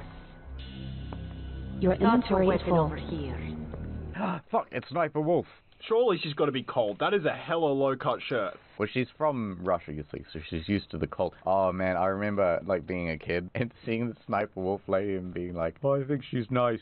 So Sniper Wolf says, I am going to seduce you, and then I shall cut your face. And then I shall have one of my guards knock you unconscious. Good night, girl. And then the screen is all black, and they say, don't kill. Your inventory is full. Leave it to me. I want no more extras like that dodge. Yes, he's my target. Mine. Now, we wake up and we're looking at a hexagonal-shaped light thing. Oh, we are at the dentist. So the mysterious man who is talking says, well, I knew one day I would meet you, Snake. And also, my birthright. I was supposed to be the legendary Snake, and I hate you so Your much. inventory And is anyway, let me sort out those molars. Also, by the way, we need Big Boss's DNA. As was stated at the very beginning of the game, we need Big Boss's DNA. He's got the best DNA. Then, all of a sudden, the chair lifts. Do you regularly floss? Snake lies and says, of course. There definitely is a resemblance, don't you think, little brother? Or should I say, Big Brother? Your inventory is I'm full. not sure. Anyway, it doesn't matter. How's there a resemblance? You could put Psycho Mantis right next to him and say there's a resemblance to anything. All of these models look the like same. hell. It's 1996. And Liquid Snake suddenly gets a phone call. Hello? Really? Then what? Oof, those idiots! All right, Raven. I'll be right there. Imagine calling yourself Raven and then insisting other people also call you Your Raven. inventory is I'm gonna full. be, I'm Sparrow. You can pick whoever you want. I want to be Ice Pick. Liquid then takes the phone call and they say the Americans are not responding to their demand. Liquid hangs up the phone and he says, right, time to launch a nuke. And they go, really, right now? And he says, no, in 10 hours time. Oh, that's quite a ticking clock. We launched the first one in 10 hours as planned. Damn Americans. Looks like you read them wrong. Your inventory is full. I'll tell you what's funny. He's got no arm. Hey, Liquid, what about the cyborg ninja? You know, waving his stump around. And then Liquid Snake says, I don't know who he is, but he's already killed 12 men. Which is nothing compared to how many we've killed. Anyway, Ocelot says, how did he even get in? Did you leave the door unlocked again, Liquid? Now he's shaking the stump even more vigorously. And Liquid says, perhaps there is a spy among us.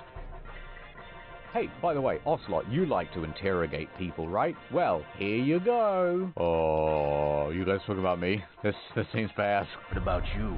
Want to stay for the show? I'm not interested. It's time to feed the family. Oh. Did she just have a Mentos? No more Mentos. No. When you're a sniper We and can't stuff. keep doing the Mentos. Oh, well. See you later, brother. Oh, see you. Oh, it's always great to catch up with family. We should catch up again sometime soon. We shouldn't leave it this long between times. You know, you got my number? Then Snake Wolf says, oh, hello, Snake. Oh, your lady friend, she's still alive, and she is still very sexy. I also have to go. Goodbye. I shall always think of you and nothing else. Once she picks a target, she doesn't think about anything else. Sometimes she even falls in love with them before she kills them. That is why I walk into wall, and editor has to animate. Alright, so she leaves. Finally, just the two of us. How are you feeling? Nervous, to be honest. Also, pretty cold. Got a nice nap on this revolving bed of yours. Too bad I was sleeping alone. Yeah, maybe I could have slept with your wife, Revolver Ocelot. Oh my gosh, not Svetlana. Revolver Ocelot says, enough of this tomfoolery. It's time to begin the interrogation. And then it does. I will tell you, you really do have to resist the pain, because I was like 8 and I was getting carpal tunnel from this fucking section. And if you give up, they'll decide to kill Meryl. I gave in to my fear. I gave in to my pain. I sold your life to save my own. I'm a loser. I won't tell you what else will happen. Now, off we go. Okay, let's get started. I don't think you should have smoke coming off your body like that. You know what I like to imagine? The voice actor in this moment. You still okay? Well, if you're really worried about my well-being, you wouldn't keep electrocuting me, Revolver. You're the boss's brother, all right. Your brother. He's an amazing man. Who else could shoot down 2 F-16s with a Hind helicopter? So, Snake gets dragged away to a cell.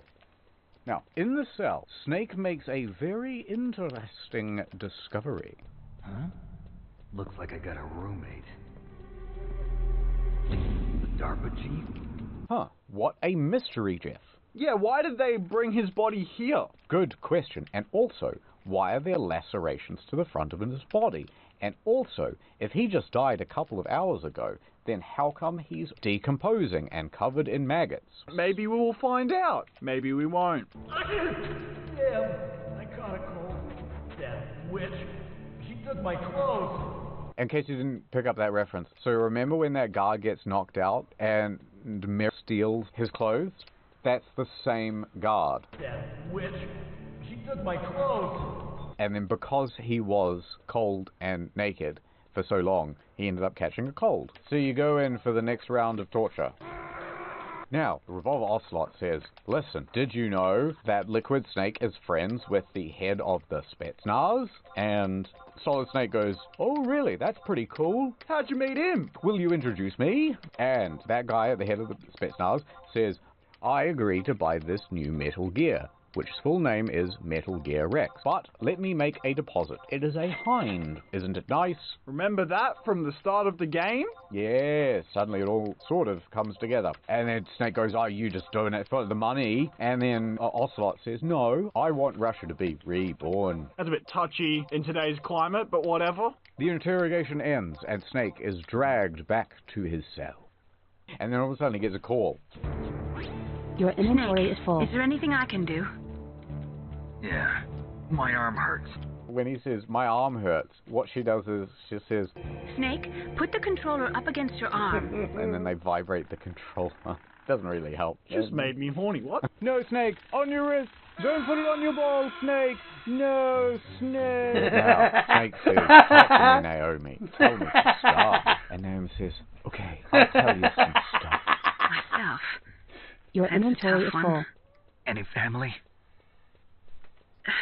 That's not a happy topic for me. Snake says, I don't have any family. I left my family on the battlefield. I didn't have a real family either. Just a big brother who put me through school. We weren't even blood related, and he was much older than I me. always thought this was so funny. Where is he? He's dead. Oh my god, Naomi. Friends? Oh my god. Frank Yeager. What? Big Your Boss's inventory most is full. trusted lieutenant. And the only member of Foxhound ever to receive the code name Fox. Gray Fox. I learned a lot from him. But didn't you try to kill each other? That's true. We did, in Zanzibar. Remember, when they fought originally in Emmerich's office, Snake then realized at that point it was Grey Fox. And he calls the Colonel, and the Colonel doesn't believe him because Grey Fox should be dead. Because he died in Your inventory is Zanzibar. full. Yes, but they brought him back to do tests on him, the 5-second rule, all that stuff. I guess I got into genetics because I wanted to figure out why I am the way I am. So anyway, he ends the phone call, and then he calls Otacon, and he says, you gotta get me out of this jail cell. Naomi is so boring. I don't care about what she studies in college. And then he goes, alright, Snake, I'm on my way. Anyway, this guy gets diarrhea, and he runs away, and then Otacon shows Your up. inventory is full. They even captured you. Hurry. Now, he gives you the tomato sauce, and he gives you a handkerchief. I got it from She's only supposed to be thinking about... Tomato sauce and a handkerchief. I forgot about this. It is actually exactly like that. It is exactly. The story was so cheesy.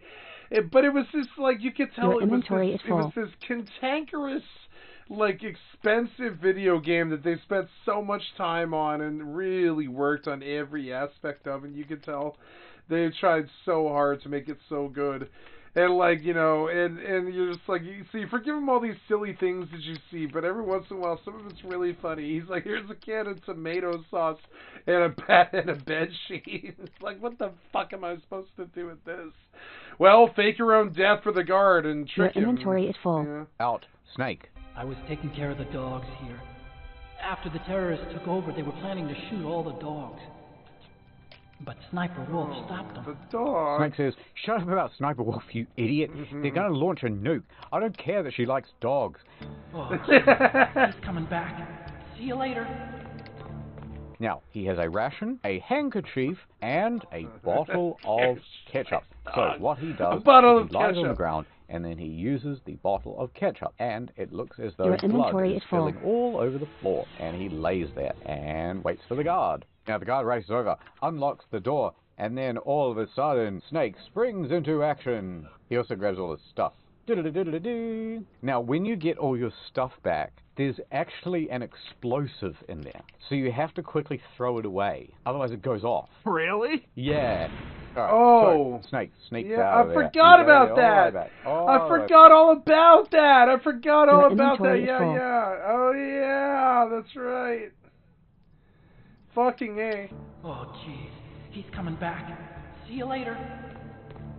Now, he has a ration, a handkerchief, and a bottle A ration, of a handkerchief, ketchup. and So a what he bottle does of ketchup. is he lies on the ground, and then he uses the bottle of ketchup, and it looks as though blood is spilling all over the floor. And he lays there and waits for the guard. Now, the guard races over, unlocks the door, and then all of a sudden, Snake springs Your into inventory action. is full. He also grabs all his stuff. Do-do-do-do-do-do. Now, when you get all your stuff back, there's actually an explosive in there. So you have to quickly throw it away. Otherwise it goes off. Really? Yeah. Alright, so Snake sneaks out of there. You gotta get all the way back. I forgot all about that. I totally Meryl forgot all was about shot. that. Oh my god, she also spilled her bottle of ketchup. Oh yeah, I forgot. They do this like flashback thing. Your inventory is full. Anyway, you Meryl. remember Meryl, and it's very, very sad. Then Snake goes, oh man, I feel bad about stuff. I better tell the Colonel that his niece is dead. So, I wasn't able to protect her. Snake, she's a soldier. She knows that prisoners are a part of war. She joined up of her own free will. I'm sure she was prepared for this.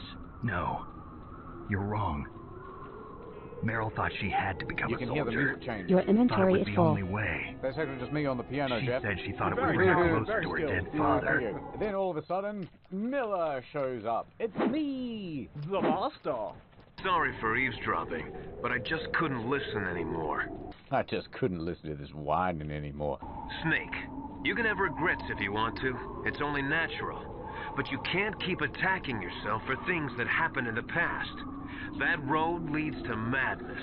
That road leads to madness. Your inventory is full. What? Meryl. And there was a lot of really good life lessons for a kid in this game. There was a lot of really good life lessons to learn in this game. One is they're always sneaking around in the background doing something nuclear a lot closer and a lot more real than you think. Right? That's the first one. The second one is, if you're careful enough in almost any situation, you can probably avoid detection if you think about it the right way. And if you do it enough, you begin to understand... Your inventory is full. It's mainly just about eye cones, right? A human has a field of vision that they're looking at when they're looking. So if that's not on you at the moment, you aren't being seen, and there's a lot of work you can do in the background, kind of with like trickery and movement, and physical things, mirrors and shadows and such, to stealthily move your inventory fairly is full. well. I know because I've had to do it in real life several times. One time I had to exit like a third story of a house. Excuse me. Excuse me. One time I had to exit like the third story of a house. Quietly, and there was like Your people in the inventory house. is full. And that was fucking scary. That was just. But anyway. Special to you, huh? She's the first woman soldier I've ever met. Do you know if she has Oh yeah, so there was these other things. There was this element of like, if you wait by the corpse of if you wait by the river long enough, the corpse of your enemy will float by.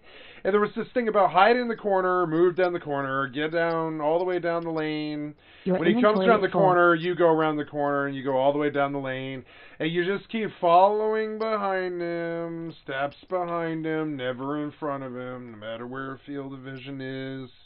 Always be able to step around or exit a corner or whatever, and all this. And there was this wonderful like element of like actual stealthing stuff that I thought was very good for kids. It was kind of cool, like for kids. It was very hide and sneaky, that game. It was very fun. Your inventory is full.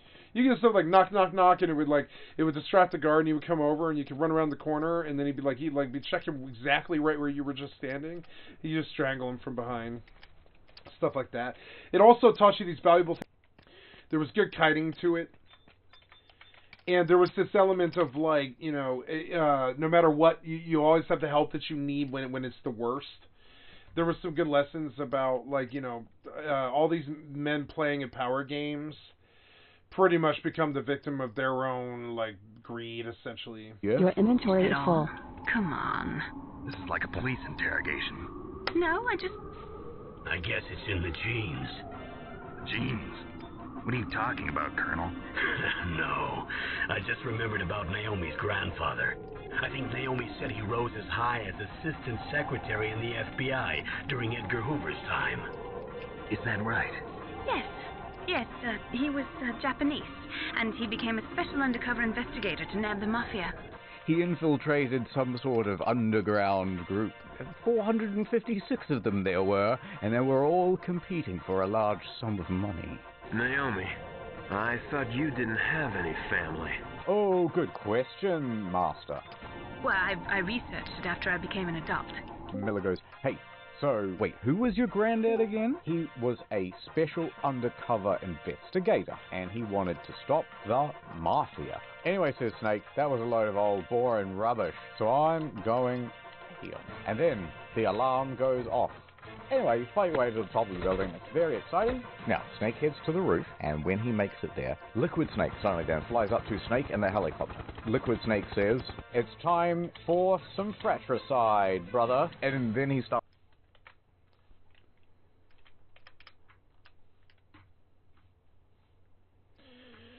What am I at now?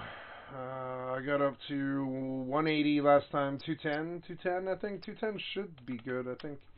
We're going to go check again and see. Where there's rep 10, Shantoto and Walls. Okay, and I have to do Curses Foiled again, which gives you Misery Staff. What's that? Ugh. Totally worthless staff. Anyways, I mean, it's just not that worthless. I don't know, it's alright. But anyways, Curses Foiled again. Curses Foiled the Golem. Okay, so gotta go see Shantoto for a bomb ash and a couple of bone chips. Okay. Oh, that's fine by me. So yeah, are we done here? Or might be actually done here. We're gonna go see. We're gonna go see Shantoto. Must go get a. This one I'll be able to do no matter what. So that's bomb ash and bone chip. Okay. Oh, bone chip times 2. Yeah, bomb ash and. Bone chip times 2. We're going to go to the, I love the frame rate. I will say Horizon got the frame rate right. It looks really good sometimes.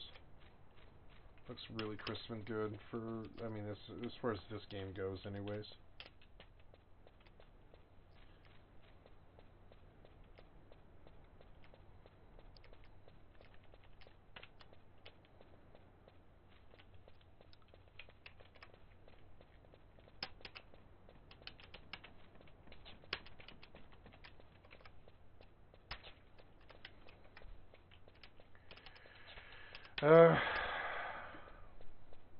Starts firing more missiles all over the roof, which does absolutely nothing to its structural integrity, but ignore that. Snake then does a very cool action dive, and he jumps off the side, and you rappel down the side of the building. Snake makes it down a few levels and back inside the facility. He tries to take the elevator, but it's not working. Out of order. He finds Otacon. It's me, Snake. Otacon. It's so good to see you. Oh, listen up, Snake. I caught a ride over here on one of the guards' trucks, using this stealth camouflage. Fa-ding, fa-ding. Look, I'll press the button. Fa-ding. But Snake, I've just got to ask you one question. Fa-ding, fa-ding. There are no questions on the battlefield. It's just one quick question. There are no questions on the battlefield. Just let it play. Just let him say the stupid line. I was wondering if even soldiers fall in love. What are you trying to say? I want to ask you, do you think love can bloom, even on a battlefield? I'm not into it, Otacon. The only thing that goes in here is cigarettes. There's really a lot more underlying to Otacon. No, love does not bloom on the battlefield. That's not what you actually say. Let's see what I say then. Yeah, I do. I think at any time, any place, people can fall in love with each other. But if you love someone, you have to be able to protect them. I think so too. I have a favor to ask. He's like, oh, can you repair the surface elevator for me? It doesn't work. And I go, yeah, sure, I guess I can do that. Thanks very much. In the meanwhile, I'm gonna go destroy a helicopter. Oh, okay, awesome, says Otacon. And then he goes. Along the way, he picks up a Stinger missile. Ah, they call that one the Stinger. They don't let you use that one no more. Then he goes up to the roof. Snake then goes out and confronts that flying G, and it's time to have a showdown with liquid. It's called the Stinger. They don't let you use that one no more.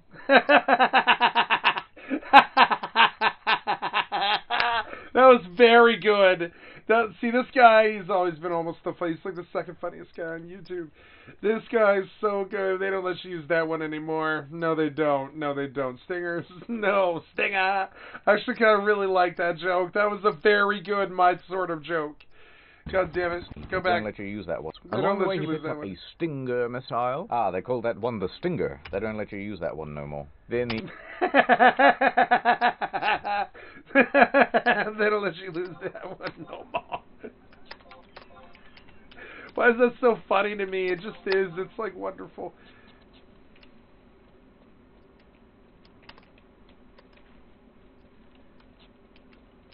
I always love The Simpsons because like right underneath was this horribly perverse kind of like fearful, just wonderfully deep humor. There was just, about people's fears and such, just really funny. He goes up to the roof. They call that the Stinger. They don't use that one anymore. It's a boxing glove with some fucking barbed wire on it. Snake then goes out and he confronts that Hind D, and it's time to have a showdown with Liquid Snake. Are you ready now, my brother? Why are you calling me brother? Who the hell are you? I'm not your bro. And Liquid Snake says, well, actually... I'm you! I'm your shadow! What? Ask the father What? that you killed. I'll send you to hell to meet him! That's my favorite subtle thing in the whole game. It's so funny. So we fight on the roof, and it's all very cool. Anyway, you fire enough missiles, as the helicopter one would do, but you fire enough at the helicopter, and eventually... With a small cave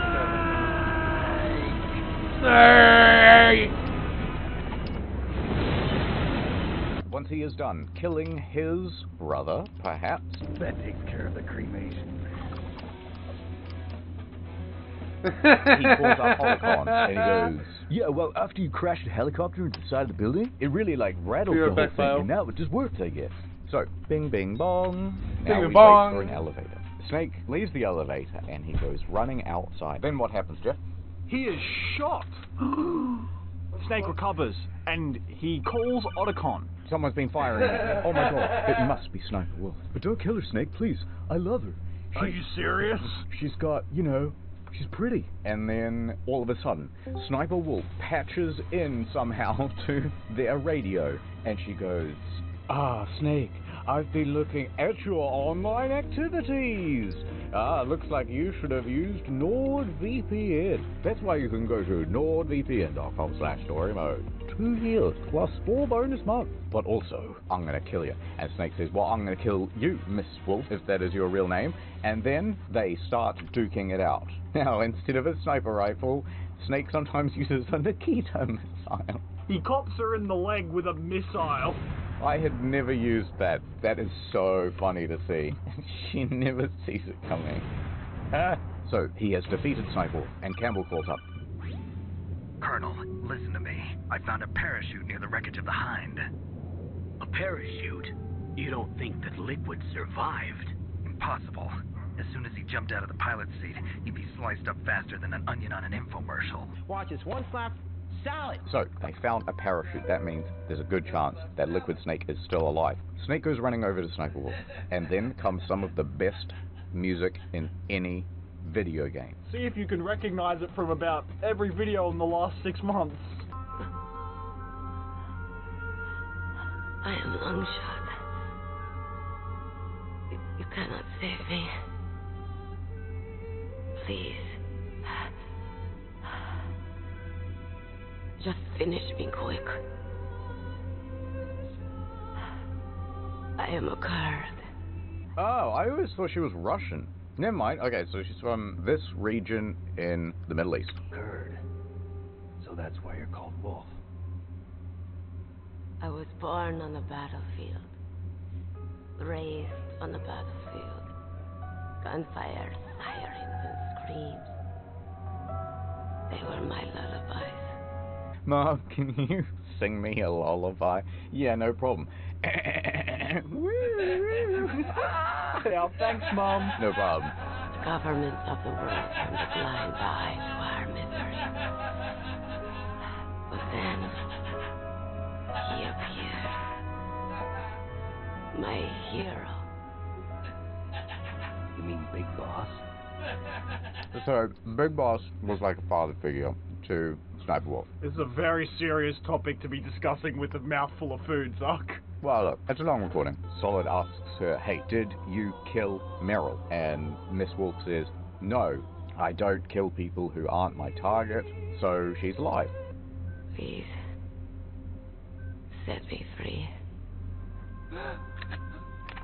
Okay, dokie. Why? Why? I loved you. I loved you. You guys met this afternoon. What is it? My gun. Give it to me. She's looking right in his direction, and she ignores him and goes, yes, my gun. Okay, hero. Set me free. Goodbye. So Snake shoots her directly in the tip of her nose, and then he puts a handkerchief over her face and says, go on, Otacon, give her a kiss. Otacon goes, hey, you gave up your one and only handkerchief. How could you do that? You might need a handkerchief later. And Snake goes, This guy's just I don't so have any funny. more tears to shed. Now, Otacon is obviously mad at Snake for putting a bullet in his new gun. Tears. I need directly a gun. She's looking. Often loved you. No. Solid ask. Serious topic to be. Big Boss. He appeared. My hero. You mean Big Boss?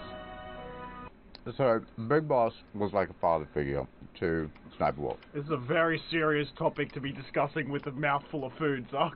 Well, look, it's a long recording. Solid asks her, hey, did you kill Meryl? And Miss Wolf says, no, I don't kill people who aren't my target, so she's alive. Please, set me free. Okay, dokie. Why? Why? I loved you. I loved you. You guys met this afternoon. What is it? My gun. Give it to me. She's looking right in his direction, and she ignores him and goes, yes, my gun. Okay, hero. Set me free. Goodbye. So Snake shoots her directly in the tip of her nose, and then he puts a handkerchief over her face and says, go on, Otacon, give her a kiss. Otacon goes, hey, you gave up your one and only handkerchief. How could you do that? You might need a handkerchief later. And Snake goes, I don't have any more tears to shed. Now, Otacon is obviously mad at Snake for putting a bullet in his new girlfriend's face. However, he says, I still want to keep helping Snake. And Snake says, yeah, whatever. Okay, that's cool. And so then he leaves. But then, just as he's running away, Otacon goes, Snake! What was she fighting for? What am I fighting for? What are you fighting for? there's a nuclear bomb that's gonna go off in the next 12 hours.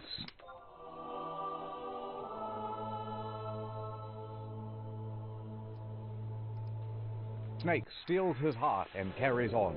He marches down the steps into the nuclear facility. Oh yeah, that confused the shit out of me when this first happened. You just walked the wrong way, is that the vibe? Disc 2. We insert Disc 2 and we make it into the underground facility. The top layer is a big fuck-off foundry. There is liquid metal all over the place. Now you sneak past all the guards and you make it into an elevator. Then something interesting happens. Bunch of birds or Raven. You can shoot these birds, and if you shoot enough of them, Colonel calls you and he goes, Snake, we're not paying you to be a scarecrow, you know. Poor things. Ravens are God's creatures too, Snake. It's very funny. All of a sudden, it's a call from the Master. Interesting. What has he got to say? Snake, I've got something to tell you about Naomi Hunter. What about her? Is this conversation secure? Don't worry, nothing is secure. People are constantly jumping into my codec all the time. What's up? I was in the FBI too, you know. I didn't know that. What's your point? Dr. Hunter's story about her background, it was all a big lie. She might be a spy. So the Master has revealed that he thinks that Naomi might be lying about her background. In fact, she's some sort of spy for the bad guys. The head of the FBI at that time, Edgar Hoover, he was a well-known racist. Didn't Naomi say that her father was Japanese? Yeah. Well, back then, there wasn't a single Asian investigator. Also, in the 1950s, the undercover mafia sting operations hadn't even started yet. They first started in 1960, in Chicago, not New York. Are you saying that Naomi might be behind it? I don't know. Either that, or she's working with the terrorists. Could it be? If I find out anything, I'll call. Keep an eye out. Now, below the foundry is Ice World. It's really cold down there. I don't know why. And he goes through the door, and then all of a sudden, wow, there sure are a lot of ravens here for a refrigerator. Welcome, Cossack. This is the end of the road for you. Right, my friends? Listen, they agreed. You don't know, you can't speak Raven. I speak Raven. You were the one in the M1 tank? It must have been a tight fit for a big boy like you. Are you calling me fat? What are you trying to say? Ravens say you are a true warrior. Alright, so listen. Raven is all over the place. He's constantly raving about nothing. You live in Alaska too. You know of the World Eskimo Indian Olympics. What? You see what I mean? He's just all over the place. Must be a real threat in the muck-tuck eating contest. Muck-tuck is like whale blubber. But there is another event that I excel at. What's it going to be, Jeff? What does he excel at? Is it bird watching? I would have said ring toss. It is called the ear pull. It is an event where two opponents pull each other's ears while enduring the harsh cold. It tests spiritual as well as physical strength. So Raven basically wants to show he's much tougher than Snake. So they fight it out, and Snake wins mostly with claymores, is what I remember doing. Just as the boss said, it is my existence, which is no longer needed in this world. That's so rude, especially for an employer to say. So anyway, there's Raven, and he is dying, and he goes, I want the birds to eat me, and once they eat me, I will be restored to the Mother Earth. I told you, he's a paranoid schizophrenic. And he goes, Snake, but before I die, take this security card. It'll get you anywhere you want to go. We'll be able to go all across the facility. You'll have a whale of a time, Snake. I swear, they've got a pinball room downstairs. You'll love it. What is up with the bad guys in this game just being like, well, I'm dying. Time to betray everything I worked for. Yeah, like, if he just ate it right before he died, then it would be funny, because then Snake would have to, like, cut him open and reach inside him to get it. And it would just be, like, an awful experience. He'd be like, Lamau, I got the last laugh. Right, now this is where it gets really interesting. So, remember when the DARPA chief had a heart attack? Well, Raven goes, yeah, you think that was the DARPA chief? Surprise, stupid! That was not the DARPA chief. It was Decoy Octopus, a member of Foxhound. Foxhound. He was a master of disguise. but he wasn't able to deceive the Angel of Death. And you're going, oh? What? We didn't even meet him before he died. Correct. Now, Decoy Octopus is one of the members of Foxhound, and he is a master at taking other people's identities. He's able to copy all of their speech patterns and their look. This is getting stupid. But he even transfuses their blood and takes it into his own body. With Raven now being dead, and we've just found out Decoy Octopus has been dead from the start of the game. Yes. So that's now 4 out of 6 Foxhound members dead. Everyone except for Revolver, Ocelot, and Liquid Snake gone. And so Raven is there, and he's saying things like, you walk upon a mile of 1,000 corpses. There is no end to the thing. Each step you take is paved with the corpses of your enemies.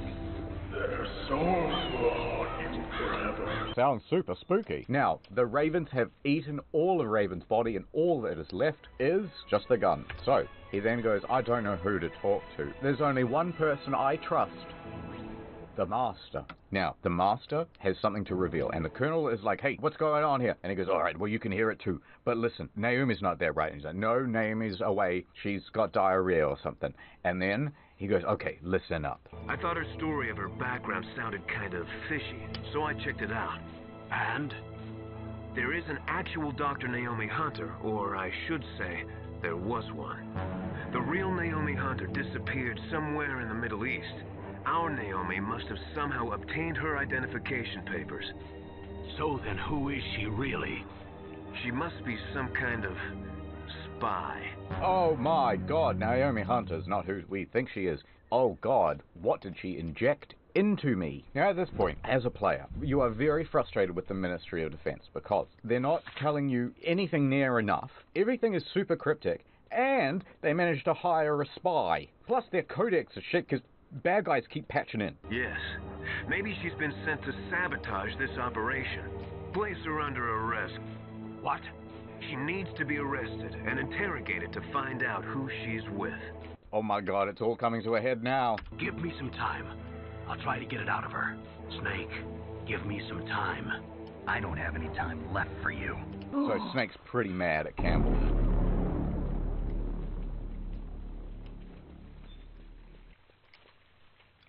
Snake goes running off deeper into the base, and, oh my god, we are about to see it.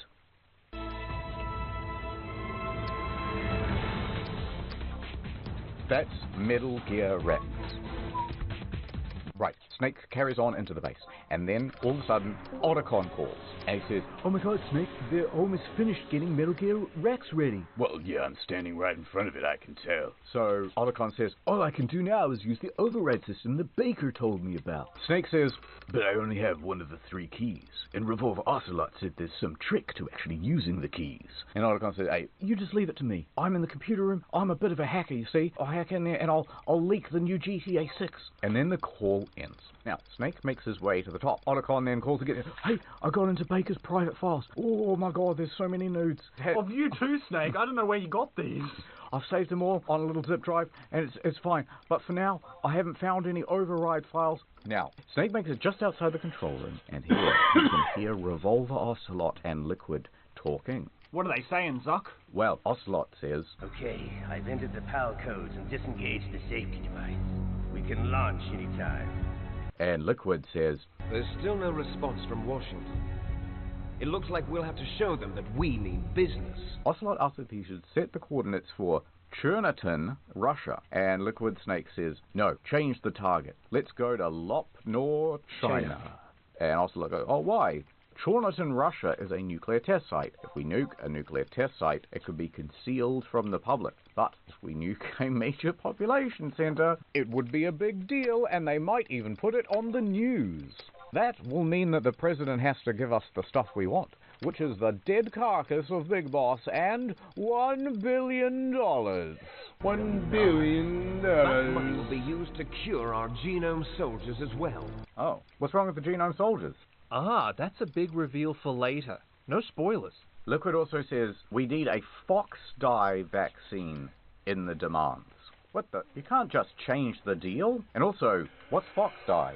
That's also a reveal for later in the game.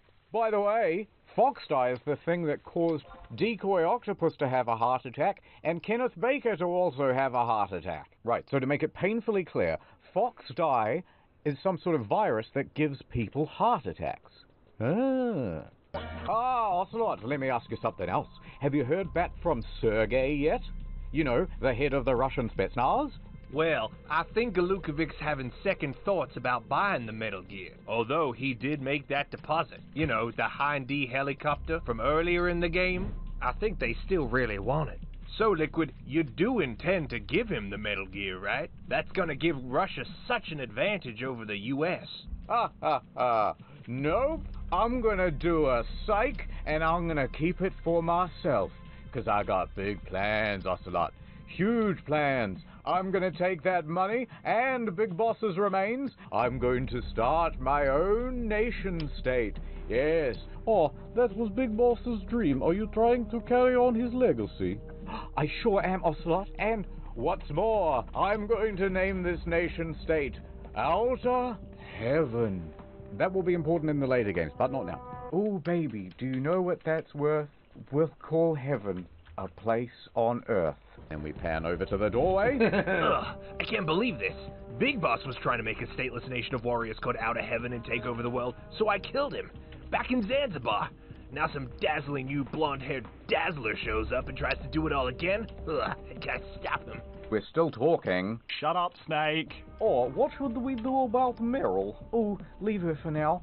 She's Campbell's niece, and Snake cares about her. Ooh, how gay. We can use her as leverage.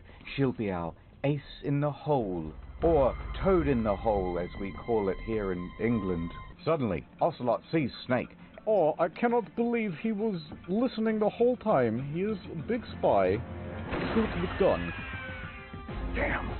Ocelot shoots the card right out of Snake's bloody hand, and it goes sailing over the balcony into the darkness below. Ah, Snake, time for you to die. Send in the Genome Soldier Guards. So, Snake manages to fight off the guards, and then he manages to hide somewhere, so he has survived. But he is still kicking himself because he lost that key. Then Otacon calls Snake. Otacon says, hey, by the way, since we're doing exposition anyway, I know how to deactivate Metal Gear. Oh, tell me about it. The keys work like a switch, so... You put them in, it turns it on. If it's already on, it turns it off. But have you noticed that I only have one key? I need 3 keys, stupid. Wait, no, that's the trick, Snake. You already have 3 cards, man. The card's made out of some special kind of alloy. Shape memory alloy. That means that it changes shape depending on the temperature. So that one key card you have is actually all 3. So that card is really important, Snake. Do not lose it.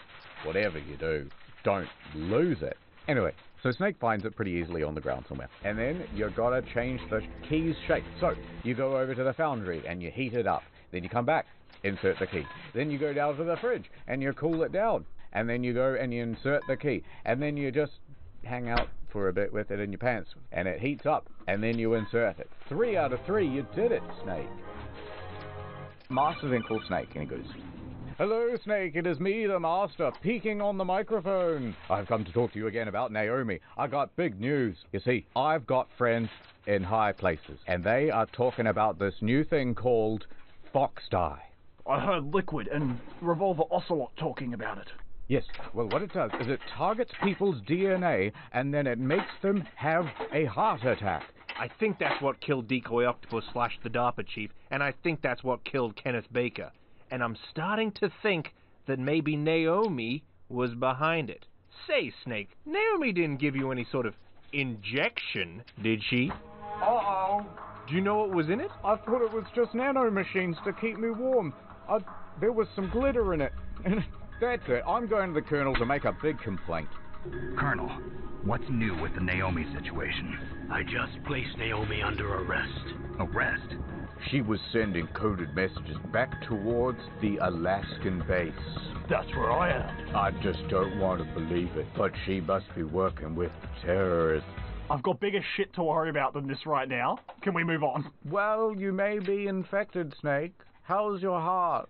The only thing that's wrong with my heart, Master, is that it's swelling. Swelling and inflamed. Inflamed with swelling love for Meryl. And also shortness of breath and tingling in my fingers. Goodbye. And then Colonel's like, alright, goodbye, bye.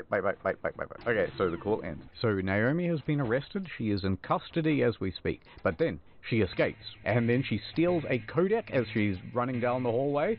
And she gets on the line to Snake. Mushy. Snake, I've got big news. Nord is doing a deal right now. And it gives you 4 bonus months. Simply go to nordvpn.com/story mode. And he goes, I hate you, Naomi. You're the worst. Especially because you infected me with fox AIDS. And then Naomi goes, hold on a minute. Cue some sad music. Let me tell you some background. You see, it was the 80s. I was an orphan back in Rhodesia.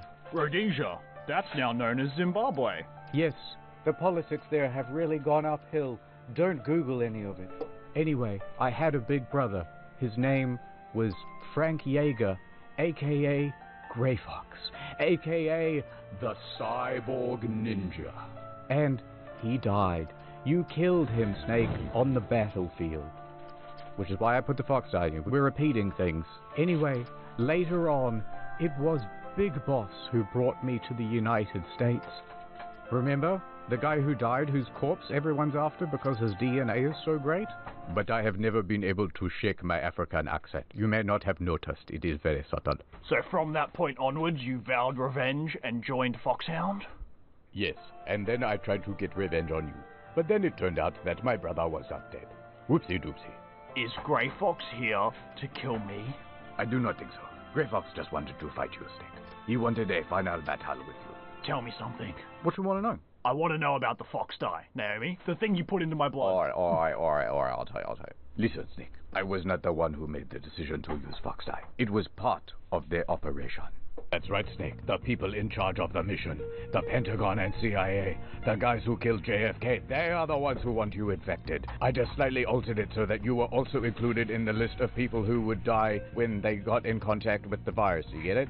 So they had this virus, and it was supposed to infect all the Genome Soldiers, and Foxhound, and Kenneth Baker, but I just added you to that list. Also, one more big important thing. She didn't say anything, did she? She didn't reveal any information. What the heck? She told me that you guys did the fox die, deliberately. No, Snake. I also have an African accent. No more joking around. I hate you, Colonel. You double-crossed me. I'm gonna die now.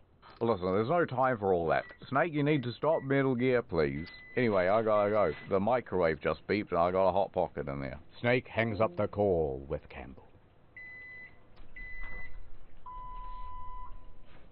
Okay, back to game. Snake is back in the control room, and he walks up to the laptop, and he's got the emergency override metal-shaped alloy thing.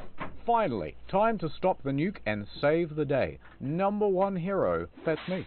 Here I go, pressing the button. Click. No, why? Uh-oh, big plot twist. So it turns out, right, when we thought we were deactivating it, we were actually activating it. Correct. Oh no. We have been fooled. Suddenly. Cheers, bro. Well, Snake, looks like you've just activated the nuke. Good job. This truly was one of my more devious traps. It looks like this little snake has crawled into my Gatorade bottle. Now it's time for Zuck to paraphrase 15 minutes worth of exposition. Is that okay with you, Zuck? That's fine by me. Thanks very much, Liquid. Alright, let's go then. The DARPA chief was interrogated, and Psycho Mantis tried to read his mind, but he had mental shielding. Oh shit, so it didn't work. So they tried torturing him normally, and what happened then? He died. Whoops, said Ocelot. So they went, maybe Solid Snake will know something. So let's have a guy called Decoy Octopus pretend to be the DARPA chief, and he will get a bunch of critical information, including about the security override, and trick Snake into activating the nuke for us. And it technically wasn't blackface when he did it. But then, Decoy Octopus suffered a heart attack, which was not part of the plan, and that happened because Fox died. Now we're ready to launch the nuke, Mr. Solid. Ha ha ha ha ha. Ha ha ha ha ha ha ha ha. You planned this from the beginning? Ring ring. Suddenly the Colonel calls. And he goes, Snake, that's not Master Miller. Campbell. You're too late. Master Miller's body was just discovered at his home. He's been dead for at least 3 days. Mei Ling said his transmission signal was coming from inside the base. You hear me? It's coming from inside the house. What a twist. What a twist. Colonel, who have I been talking to? Oh, listen, Snake, you've been talking to... Well, it was me, your brother.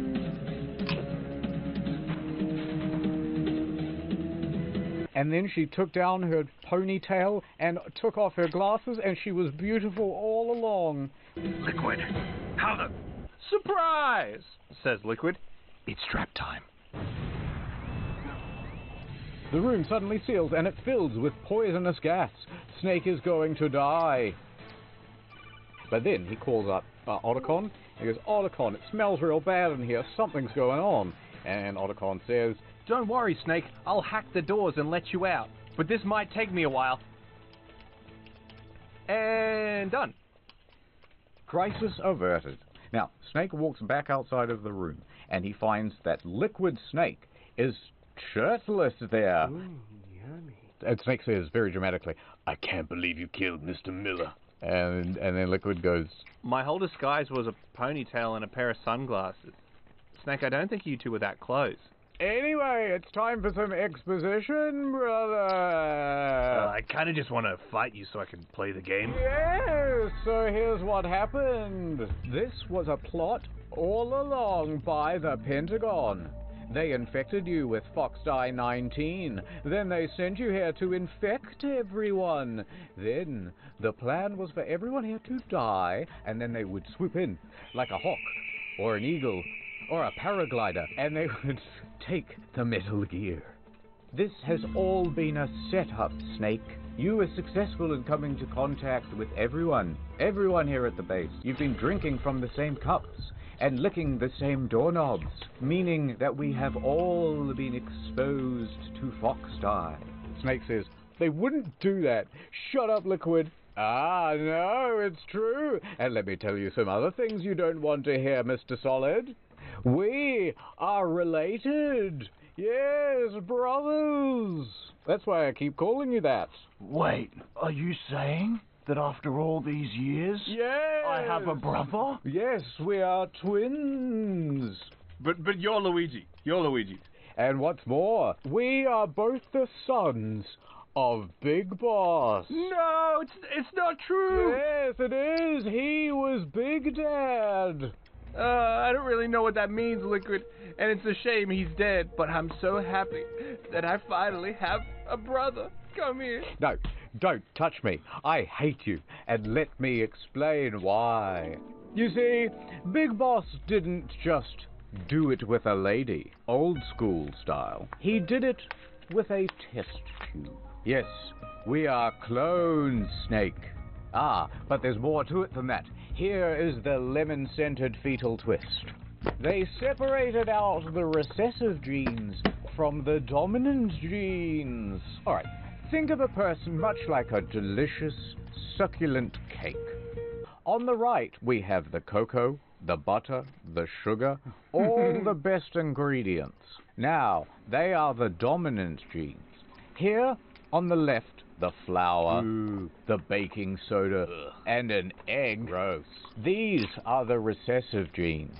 They gave you all the delicious genes, and I got the terrible ones.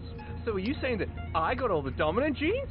Yes, and that is why I hate you so much, Snake. But you still need all of them to make a cake, Liquid. Shut up. I'm but leftovers on the dirty, gravied plate of Big Boss's corpse. Huh. What a strange metaphor. Enough. I'm not wearing a shirt. Let's fight. But first, let me just hop in here. Liquid then jumps into his Metal Gear. Snake, your blood will be the first to be spilled by this glorious new weapon. And then all of a sudden, Metal Gear kicks into life and starts moving.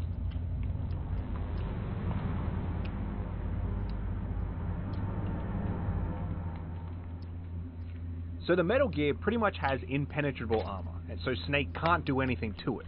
So he calls up Otacon, and he says, Otacon, what do? I can't scratch the thing.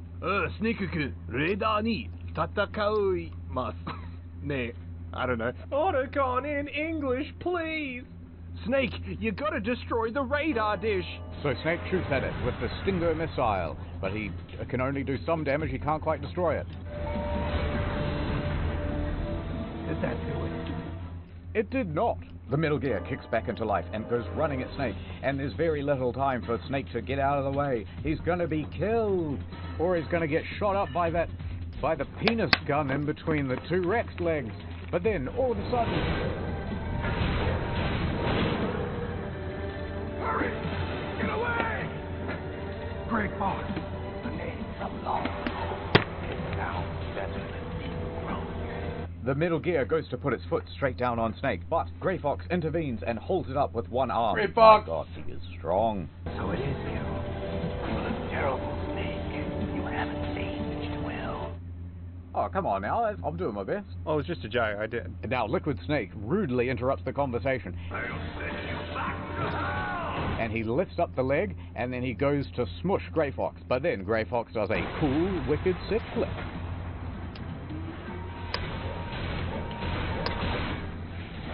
And then he starts firing from his Mega Man arm. And he finishes destroying the radar dish. Now, in the meanwhile, Solid Snake has run behind a box, and Grey Fox meets him there, and he goes, listen, Snake, I want to die on the battlefield. Listen, Fox, Naomi, she's pretty much killed me to avenge you. You could have just said something to her and we wouldn't be in this situation. Listen, it is very complicated. You see, I killed both her parents, but then I could not kill her. I felt kind of bad. And so I adopted her. Please, Snake, you must tell her that I am the one who killed her parents. If you cannot stand a phone call, at least send her a text message. Suddenly, Liquid spots the two of them behind the box. We're just about out of time. Here's the final breath from Deep Throat. I will show you why they call me Deep. No, I will get Metal Gear to stop moving.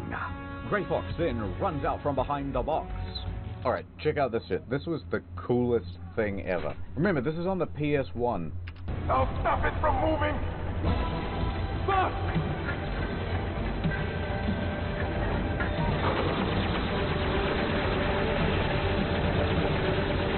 And while he's in midair, Liquid Snake goes turn from machine gun to laser, and he fucking beams this guy's arm right off his body. And then he's just like, whatever, and he keeps fucking running. Now, he does this wicked sick flip, and he gets up to this ledge, and you think, oh my god, he's gonna start firing. But then, Liquid Snake too quick.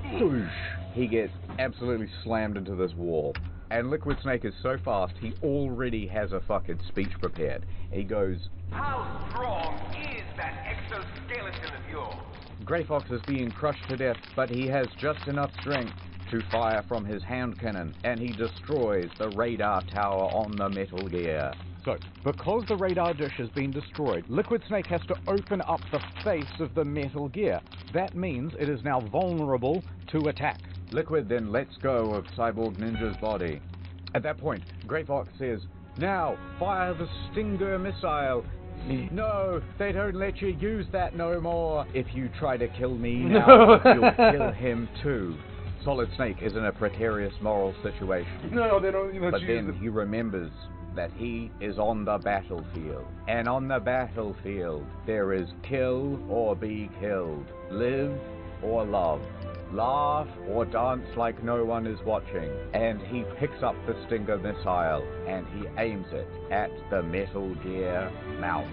Grey Fox gives his goodbye. Goodbye, Snake. Farewell. I hope you do good. Have a nice life. I will miss you. Snake, do not forget. Liquid Snake has had enough of this and he decides, fuck it, and he smushes Grey Fox. But he's still not dead. Snake, you must remember that we are not just soldiers, even though we are both soldiers. Where did you get food from, Grey Fox? Then the Metal Gear pulls back, everything goes blue filter, and Liquid says, smell you later.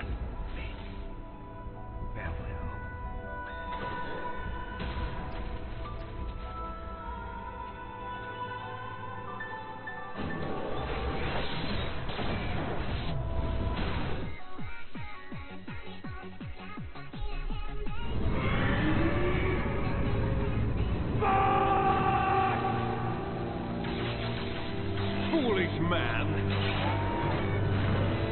He prayed for death, and it found him. You see, you can't protect anyone, not even yourself. Die! It's anyone's fight to lose. So they have their ultimate showdown. There's lasers and they're running around and shit. He's still firing Stinger missiles up. Critical hit right in the penis cannon. Then it turns to a cutscene, and Liquid is just about to crush Solid Snake like he did Grey Fox. Snake, I'll crush you into dust. Then suddenly, random explosions start happening all across the Metal Gear. That was a load-bearing penis cannon. The Metal Gear falls down, defeated.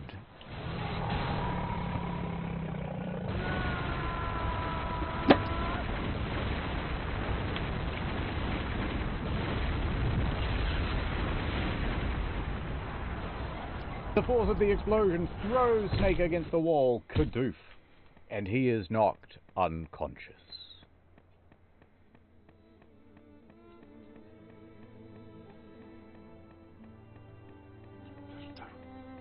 Snake regains consciousness, and he can see that the Metal Gear has been defeated, and Liquid walks towards him. Liquid has been bested, the Metal Gear is out of commission, he's also possibly infected with fox dye, so he walks over to Snake's half-unconscious body, and he begins monologuing. Ah, brother, I simply won't die until I can kill you. Just because you've destroyed Metal Gear doesn't mean I am done fighting. Fighting? What are you really after? A world where warriors like us are honored as we once were, as we should be. The thing is, I really want there to be lots of chaos and stuff, because we are born as warriors, and if there's lots of chaos, there's lots of wars, and then we have stuff to do. Otherwise, boring. Oh, I don't want that kind of world though, Liquid. I want to live in the woods in Alaska. Are you sure you're really on the right team? Why do you continue to follow your orders while your superiors betrayed you? Why did you come here? Well, I'll tell you then. You enjoy all the killing. That's why. What? Are you denying it? Haven't you already killed most of my comrades? That was... I watched your face when you did it. It was filled with the joy of battle. You're wrong. There's a killer inside you. Where? Where? You don't have to deny it. We were created to be that way. Created?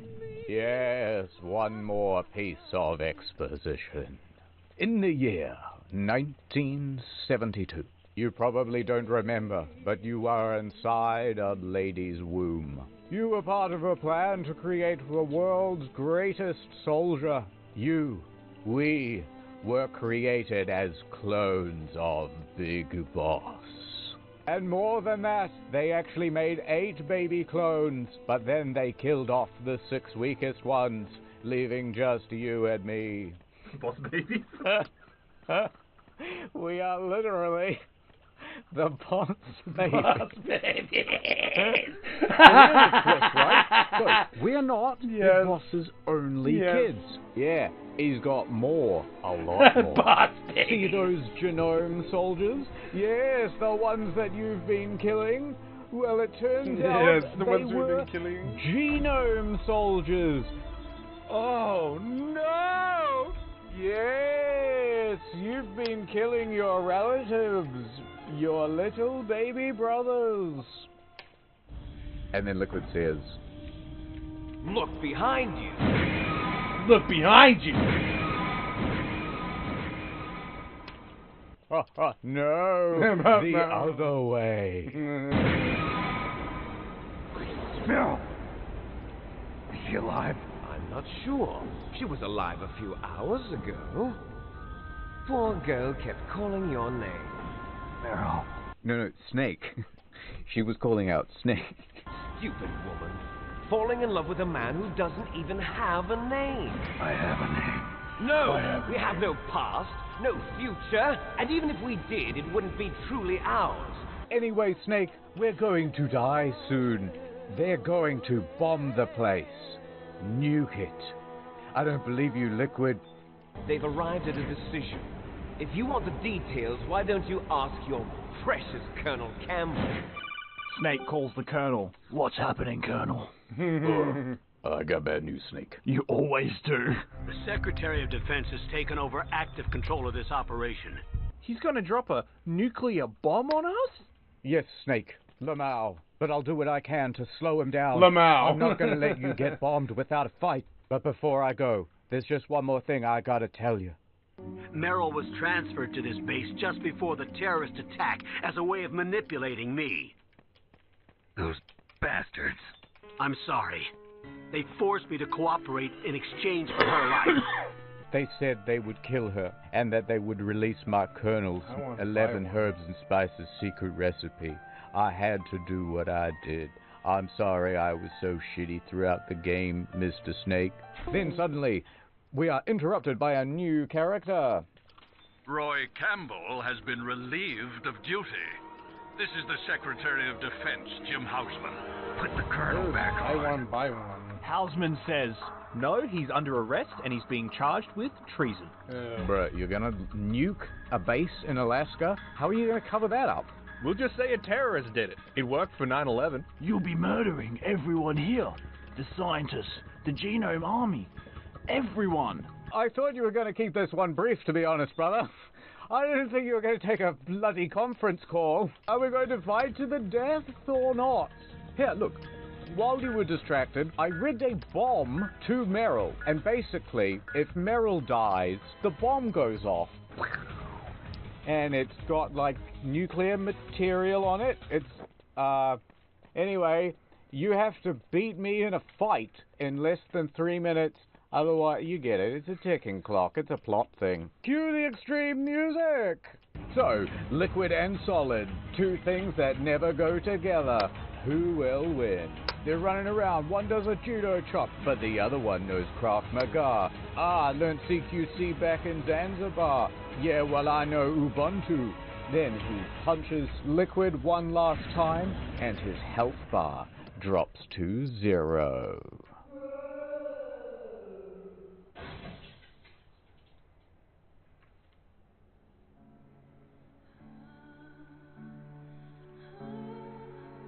Snake runs over to Merrill and he holds her in his arms. Please, wake up. I love you. Yes, I'm still alive, Snake. I've been calling your name, remember? Especially during all the interrogation and torture. I love you, Snake. We just met this morning, but I feel like we've got a connection. Also, come on, let's go, before they nuke the place. Bing, bing, bing, bong. It's Otacon. Bing, bing, bing. Good news. Merrill's okay. All right. You saved her, man. You know, people don't talk about this kind of thing, but it was really beautiful back then when you had romance in video games. We had it a couple of times. There was only a few times. There was Celis and Locke, Tara and Edgar, Tifa and Cloud, you know, Yuna, Tidus,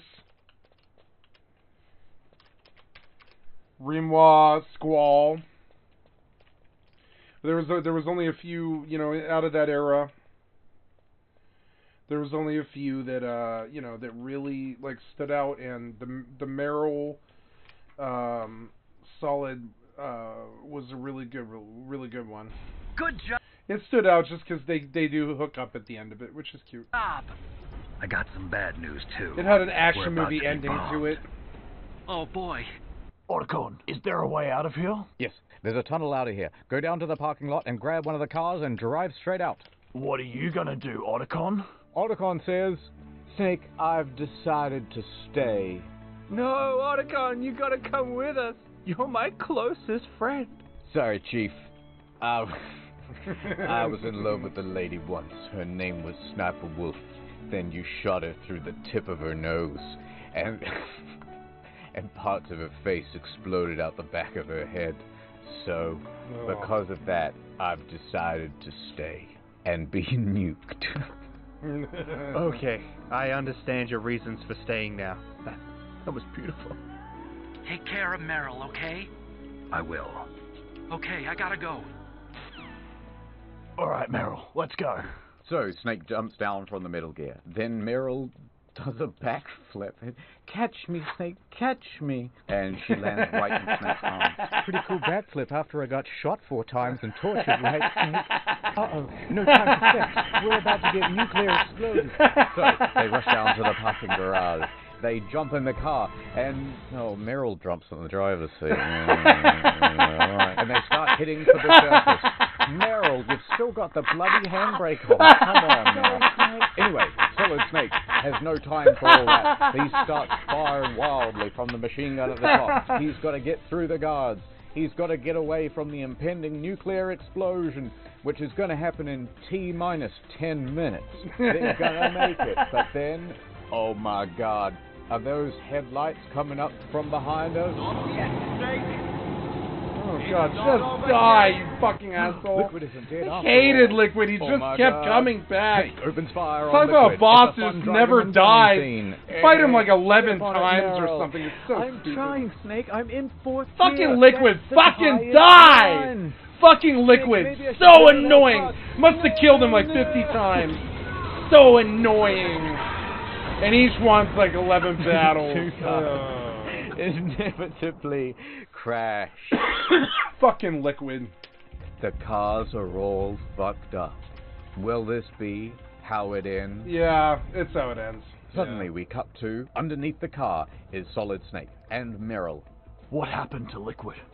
I can't see him. Then suddenly Liquid comes out from behind the other flipped car. Oh God, that's right. Car He is just less keeps fucked up going. than yours. Liquid Snake then walks very slowly towards Solid Snake and Meryl, and he has a gun.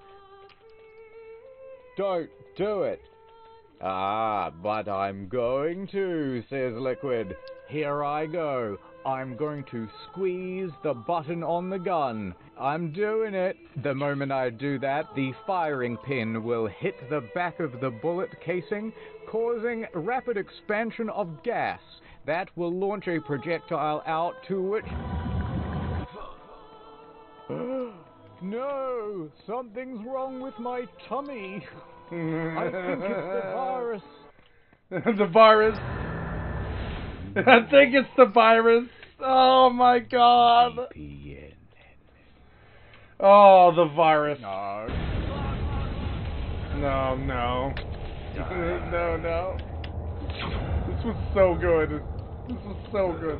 He has succumbed to the Fox. My God. Liquid Snake has finally been defeated. But it's not all good news. You see, they're still trapped under a car and a nuclear bomb is going to go off. And also, if Liquid just died from FFXI, then Solid Snake is going to die from FFXI as well any minute. They're twins, remember? If Liquid's dead from FFXI, this might mean that I could be next. Don't say that, Snake. No. Maybe it's something totally unrelated. Maybe it's just pericarditis. You know, like a thing that we can't talk about with males between 19 and 45 who are especially susceptible to it. Meryl. Snake looks up and sees... Where are the bombers? Where are the planes? What happened to the air raid? No stealth bombers in sight. The Colonel then calls Snake. Snake, I got some good news, I think. Listen, the Secretary of Defense, he has been arrested. And also, we have a new 6-piece special meal deal going at limited restaurants. Are you bringing back the 9 for $9.95 on Tuesday? Listen, there's no time for that. I managed to get in contact with the presidents. Guess what? What? Well, it turns out that the Secretary of Defense, he was acting alone on it. He was going rogue. He wasn't really allowed to do all the things that he was doing, so they rescinded the order. Washington wasn't going to just use nukes to cover up a few secrets. That would have been a very bad idea. The danger's over. You're fine. Except for the Fox die. I hope that doesn't happen to you. I'll bet the boys at the DIA and the NSA never expected you to come home alive. Me neither. I better not show my face around here. No danger of that. Snake and Meryl, you are officially dead. You died when your jeep sank into the ocean. Also, there should be a snowmobile nearby. You and Meryl can jump on and then ride away. Enjoy your new life, Snake. I love you. Dr. Hal Emmerich should be somewhere on the base. I want someone to bring him in. I understand. Leave it to me. Just one more thing. Tell me about Fox Die. Meryl will be fine. She wasn't included in the program. Yeah, but what about me? Well, Naomi said that she wants to talk face-to-face with you about it. So it's probably good news. Snake, I heard about my brother. I'm sorry, Naomi, but I have one last message from him. What is the message? Fox said, forget about him. Go on with your own life, and he'll always love you. Also, there was something about your parents, but I can't remember what he said. I wasn't really listening. Naomi, Liquid died from Fox Die too. What about me? When am I gonna go? And she says, well, according to my calculations, I don't know. What do you mean, you don't know? When am I gonna die? Snake, you only truly die when you stop living. So live your life. Yeah, live life to the fullest and shit. When am I gonna die? Literally. Live, Snake. That's all I can say to you. And they never tell us. He doesn't know whether to plan a year-long trip of the world or literally skip dinner and watch the sunset, because he could die any second. Anyway, Snake, this video is very long, and I want to go now. Oh, okay. Bye, Naomi. Thanks for everything. Thanks for your help.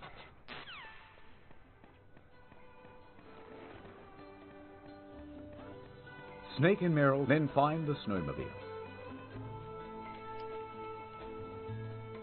Until today, I had only lived for myself. Maybe it's time I lived for someone else. Someone like you, Meryl. I've actually got a boyfriend. So, where to, Snake? David. My name's David. Oh, okay. So where to, Dave? And then they ride off into the sunset, and that is the end of the game.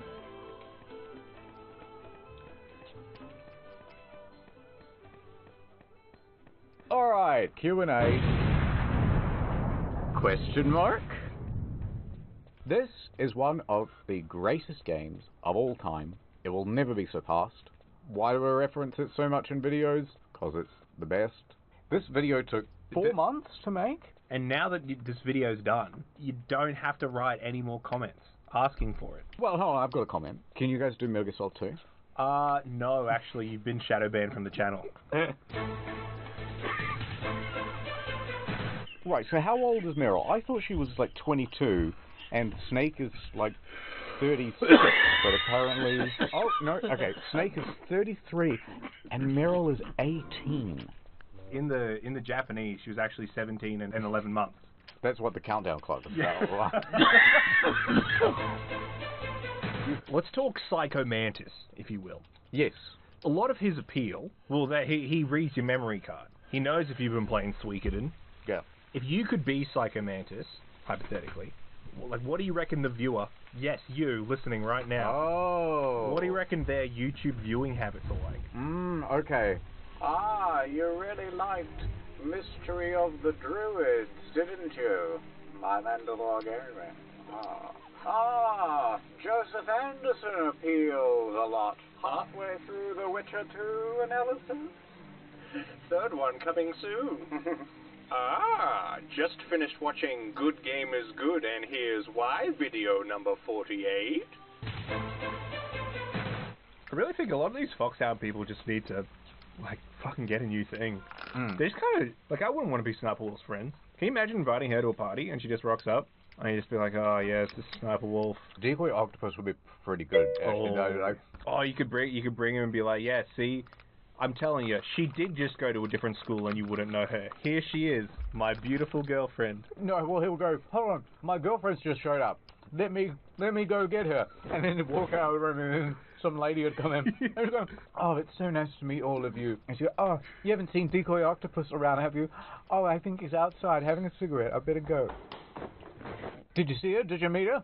She's nice, right? I was just outside having a cigarette.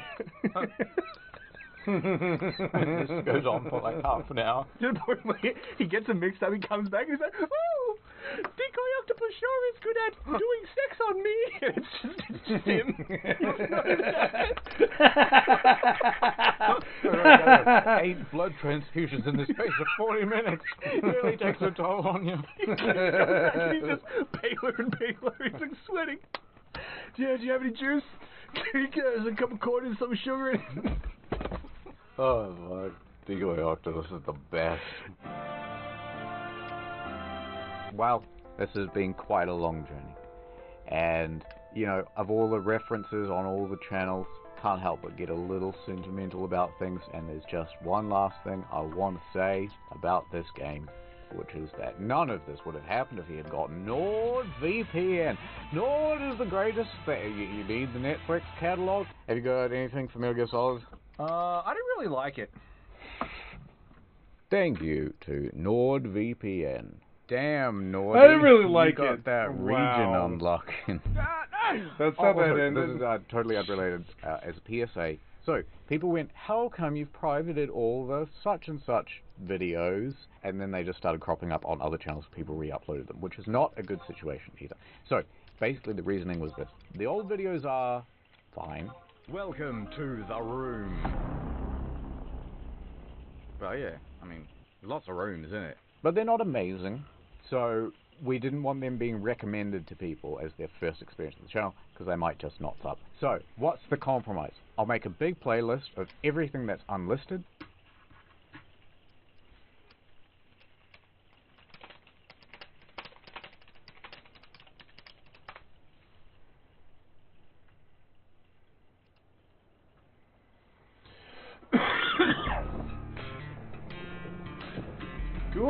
Cool. I love this game. I mean, it was hard to play this game, but I mean, it was good though. It was good. I thought it had some really great concepts in it. Let's take a look at stuff from my past. One time, I never told this story on my stream before.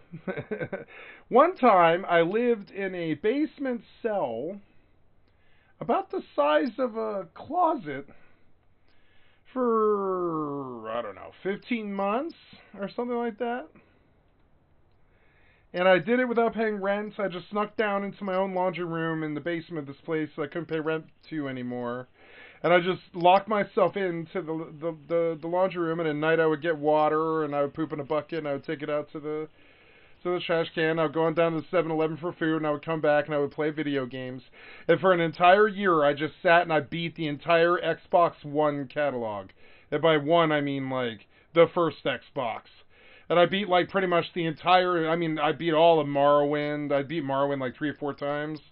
I mean, I did all this weird shit when I was young.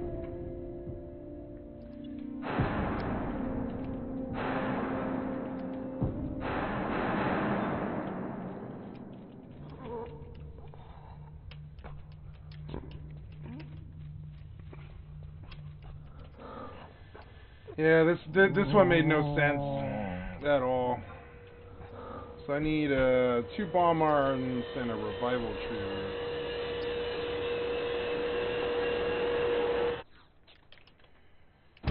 Good old blood god.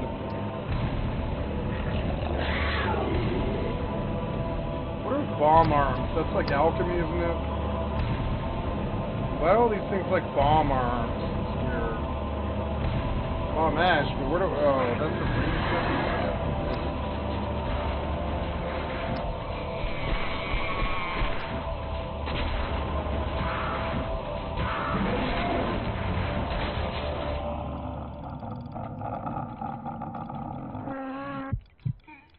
I'm looking for a bomb arm, but I really don't know if I'll see it. Is there such a thing as bomb arms? Maybe it's ammo. It is ammo.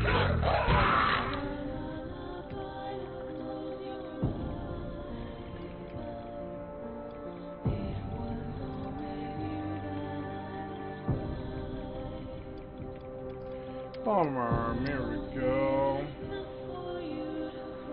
It's like 2 bomb arms and a revival tree root.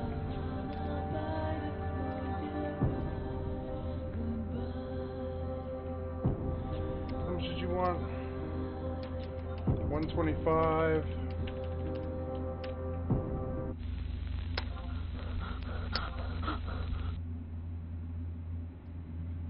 Okay, now what happened there? What? Oh, there we go. 125. Oops, no. Oh, the music was so good in this. Yeah, Silent Hill 4. Now that was an interesting game.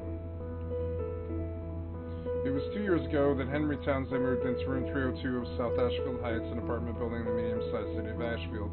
Everyone's happy and enjoying his new life. He lives in this weird place, though.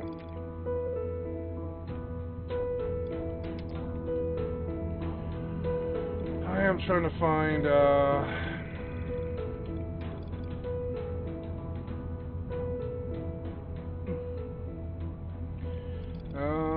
I am trying to find a revival tree root, which will be in alchemy, I think.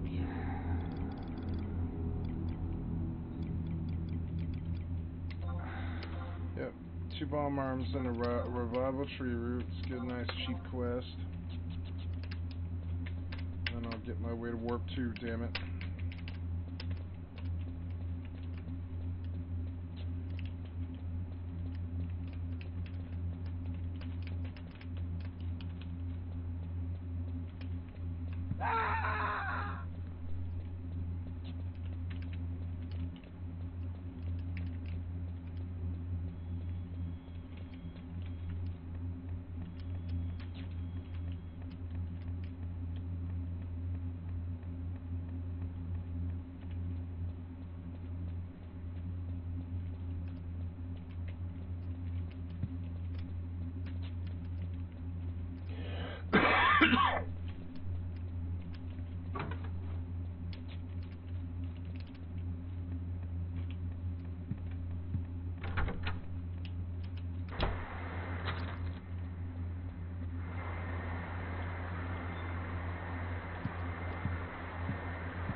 This should have been Drain Asper, and the third one should have been Warp 2. I would have done the chain so differently.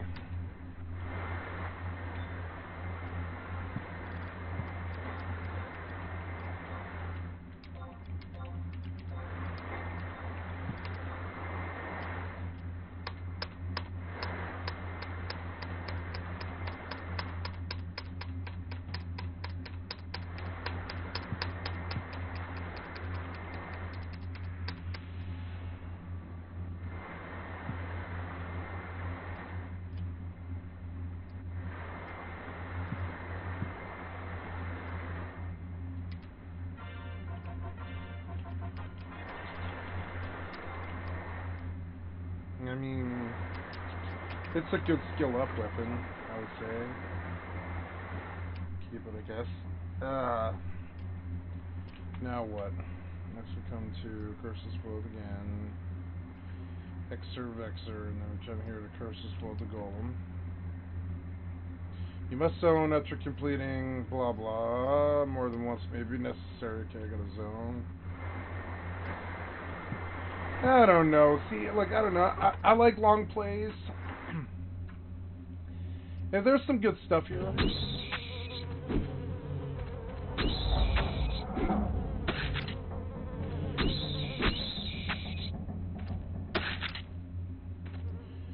But it's, I don't know. It's not that interesting to me.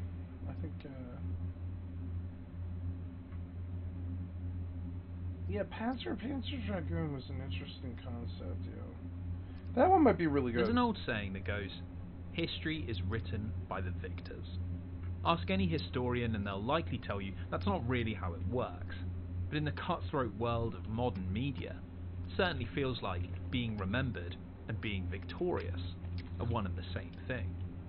For video games, that's an even starker truth, as commercial success breeds fandom, which leads to demand, and ultimately longevity, an endlessly spinning cycle of success that can keep a franchise alive for decades. But what about those that fall through the cracks? How do we remember video games that don't succeed, that don't create that vocal fan base? that never emerged from that battle. Alundra was ready to really write good, their yeah. own history. It's a question that's never been more pertinent, as our industry is currently in the throes of a fierce love affair with revisiting the past, but only to those victorious few. There's been some Today, good we're stuff going and to some bad explore stuff. one of the unlucky ones. A franchise haunted by missed chances, Yeah. honest mistakes, and a legacy that has Panzer long was set so behind good the too. horizons. I really believed a in true Panzer. bit part player, forgotten in the background, but as deserving as any. I'll never time forget in it. the spotlight. This was like the But that's not epitome all of we'll be doing. RPG This when I was isn't just a kid. the story of a franchise that faded away.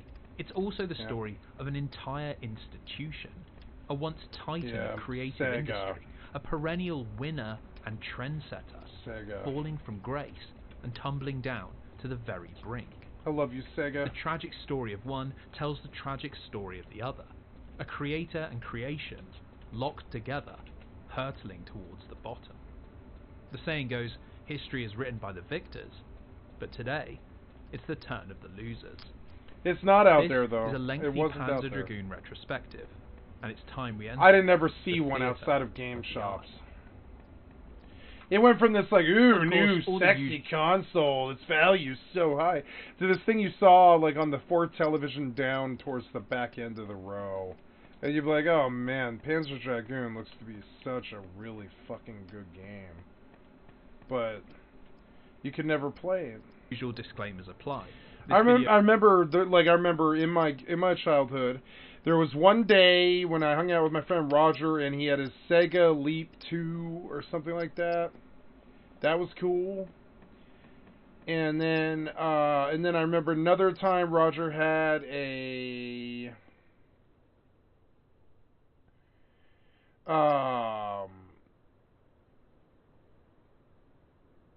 really old one. What a Jaguar. Yeah. Jaguar? I think so. It was a Jaguar, I think. Those game systems. Oh, no. And then I'm sorry. And then I remember the other day was a different kid. I hung out with this other kid one day. I don't remember his name. But he had a Sega Master 2. And that Sega Master 2 had some really cool games. The video contains extensive spoilers for everything in the Panzer Dragoon series, along with a handful of other 90s Sega titles. As per YouTube's current rules, extended analysis of the series music will also be avoided, but it'll still be discussed within the context of each game's design and development.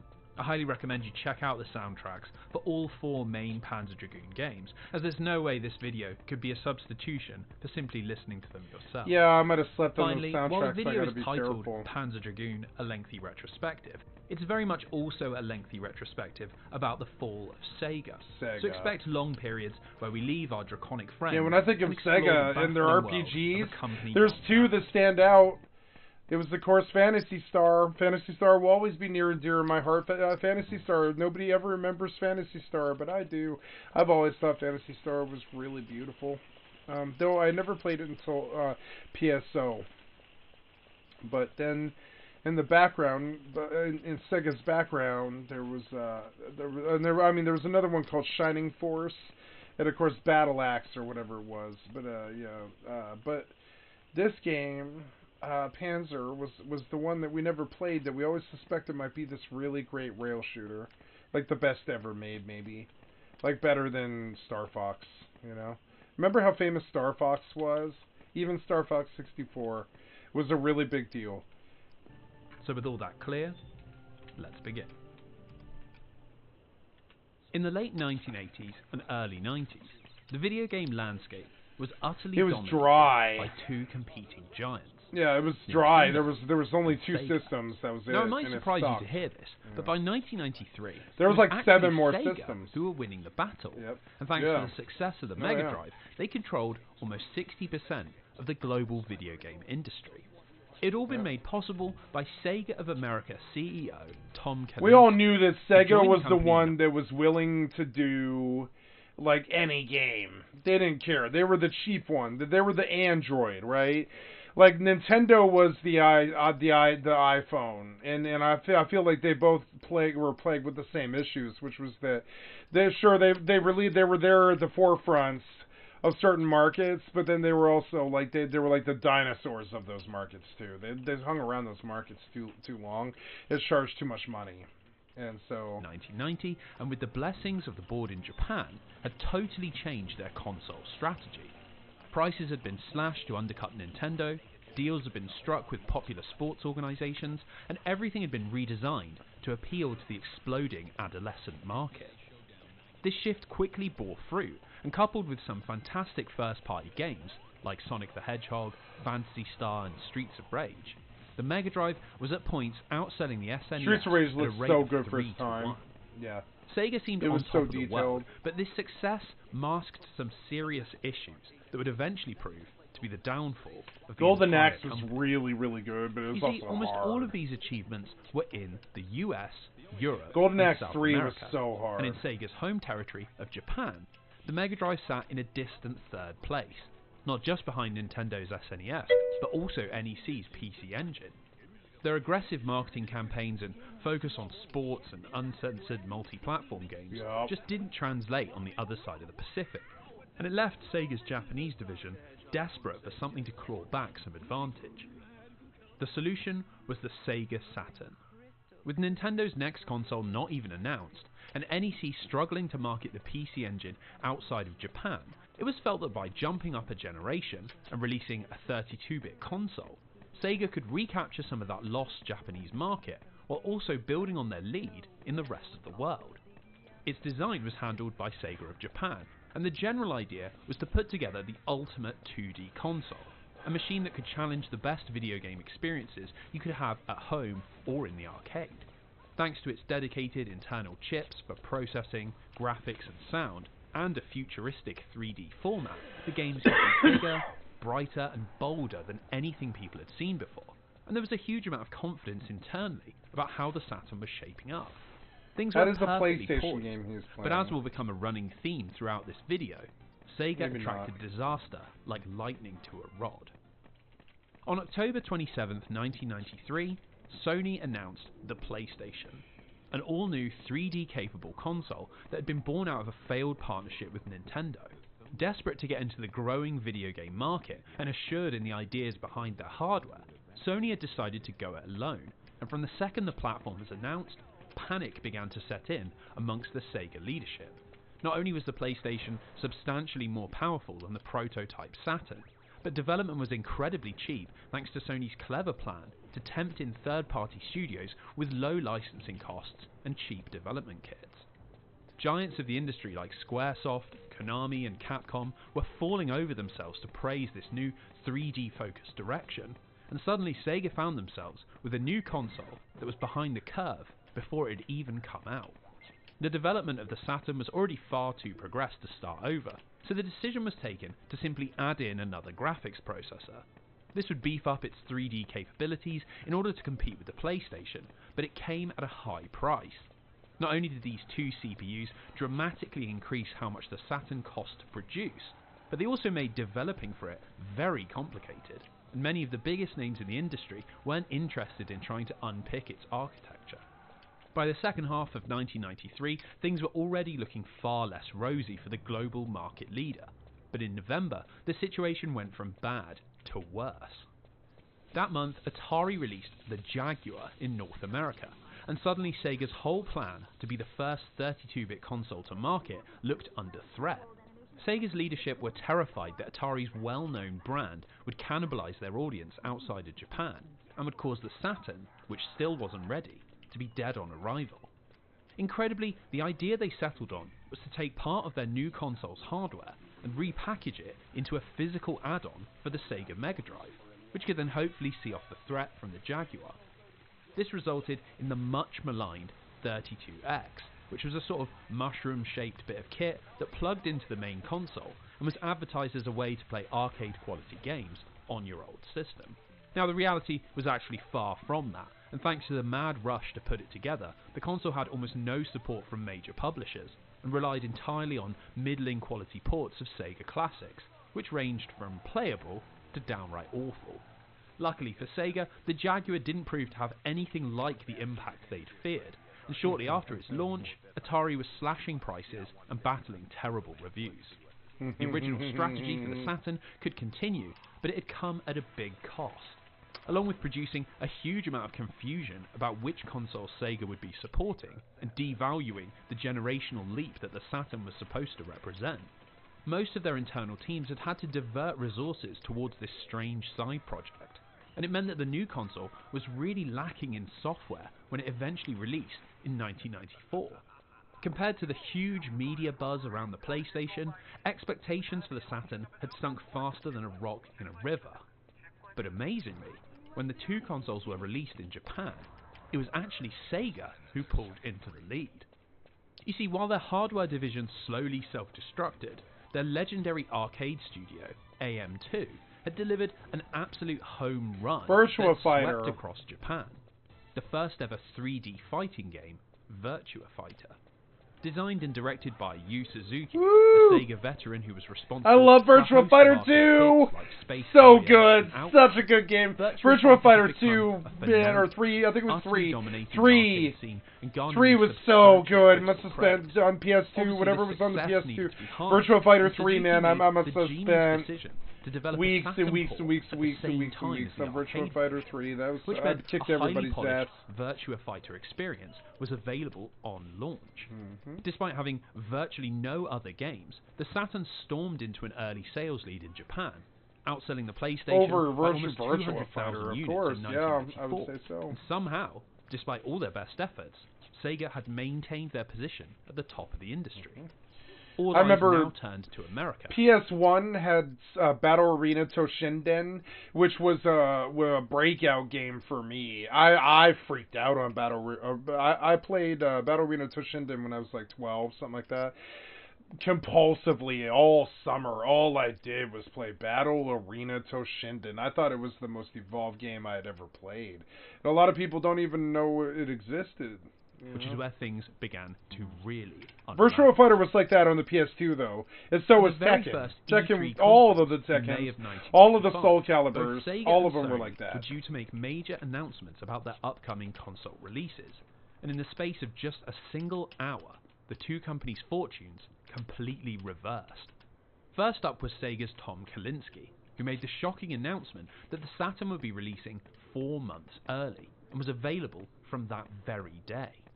Ironically, Kalinske actually hated this idea, but had been forced into making the move by Sega of Japan, who despite the popularity of Virtua Fighter, had begun to see the PlayStation claw back ground, and were terrified of how the two consoles would perform if they went head-to-head. Yeah, they well, Kalinski's dislike of the idea was almost immediately proven correct. We all knew Sony was clearly superior. Somehow, Sega had only been able to get units into Toys R Us, Babbage's, and Electronics Boutique, which meant huge retailers like Walmart and Best Buy were excluded. Yeah, they were like, as it also made no press material available in advance, magazines had nothing to print, and large portions of North America simply had no idea that the console had even come out.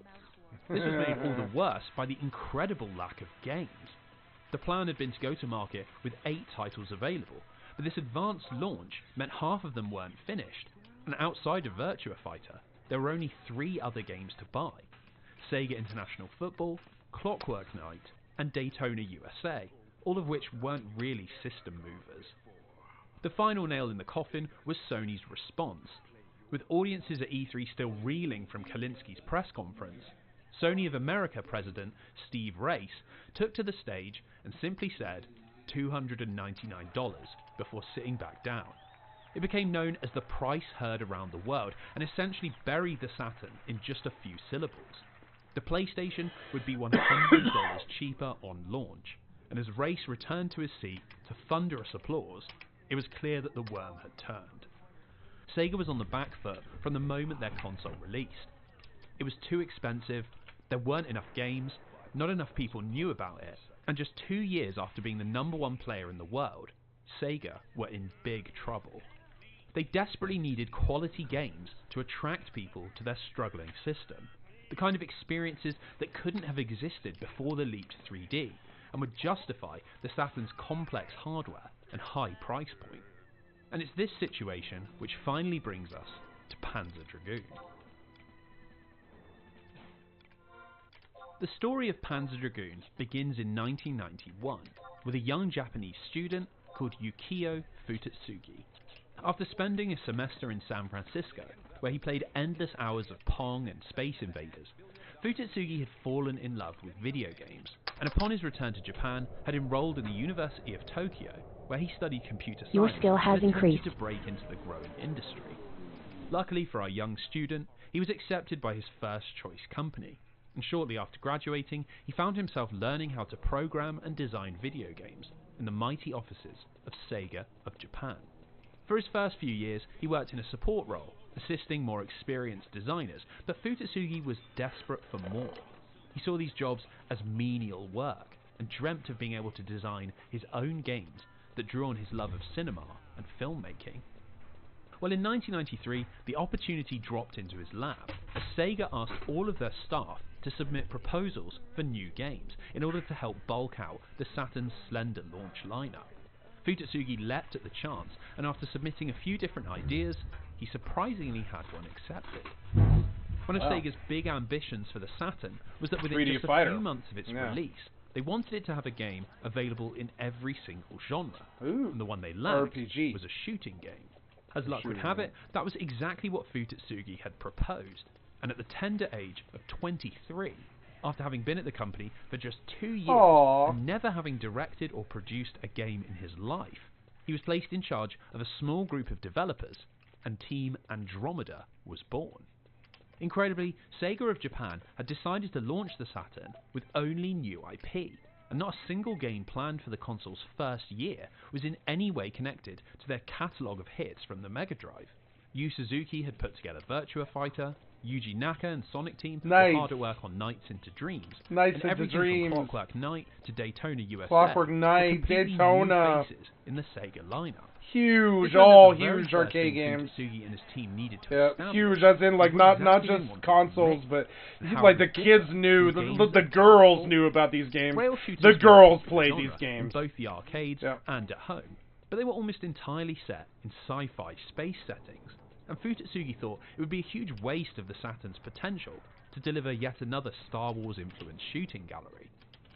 In early 1993, the entire team got together, and over the course of 2 months, they designed page after page of concept art, drawing upon their favourite franchises, comic books and novels, which eventually led them to the world of Panzer Dragoon.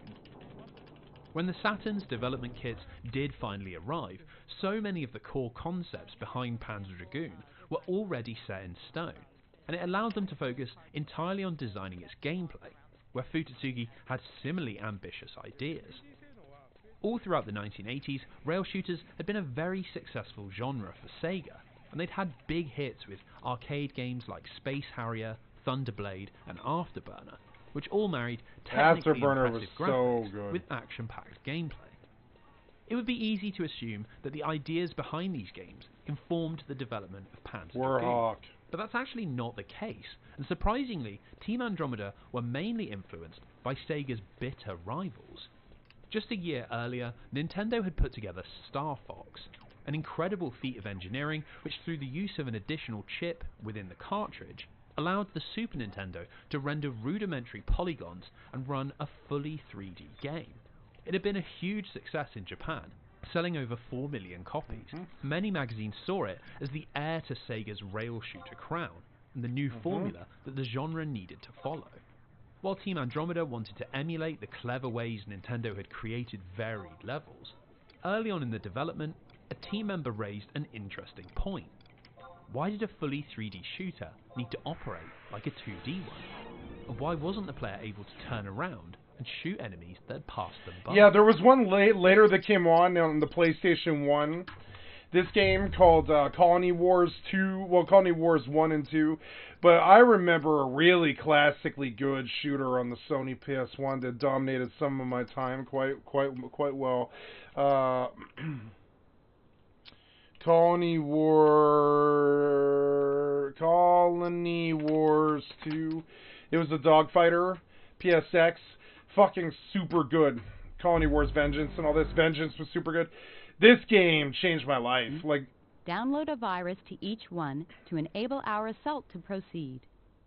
Avoid damaging satellites as this will alert enemy defenses and constitute a failed mission. Yep.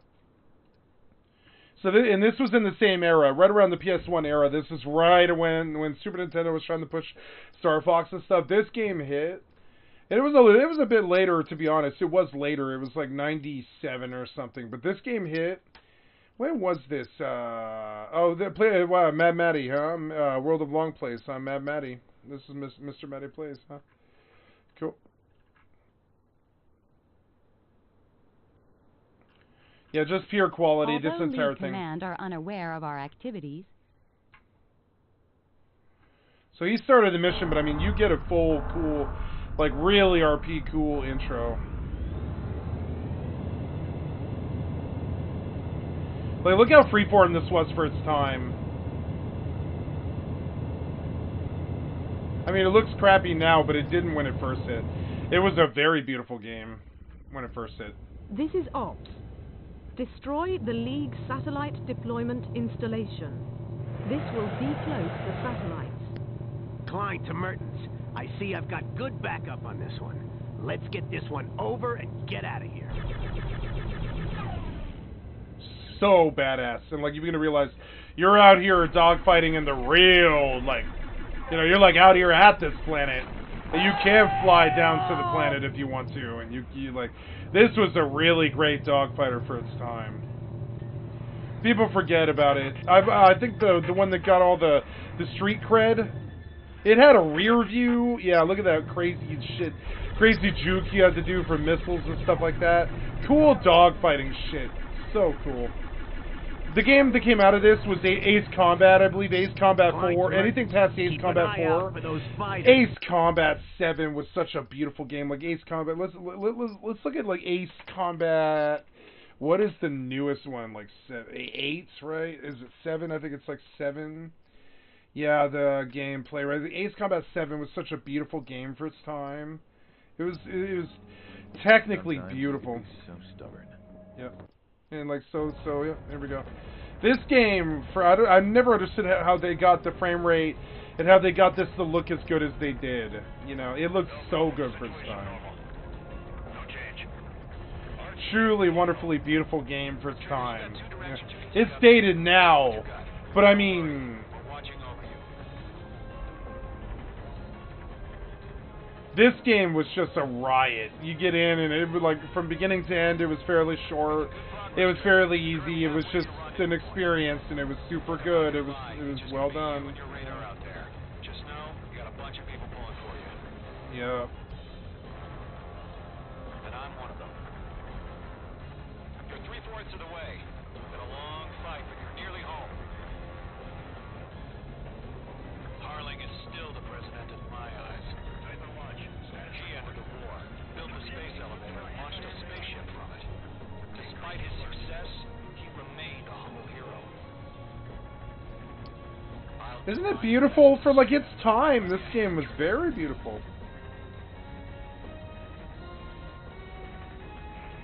Trigger, the first stage of the mission is clear. Don't celebrate yet. The real fight's about to get started. So cool.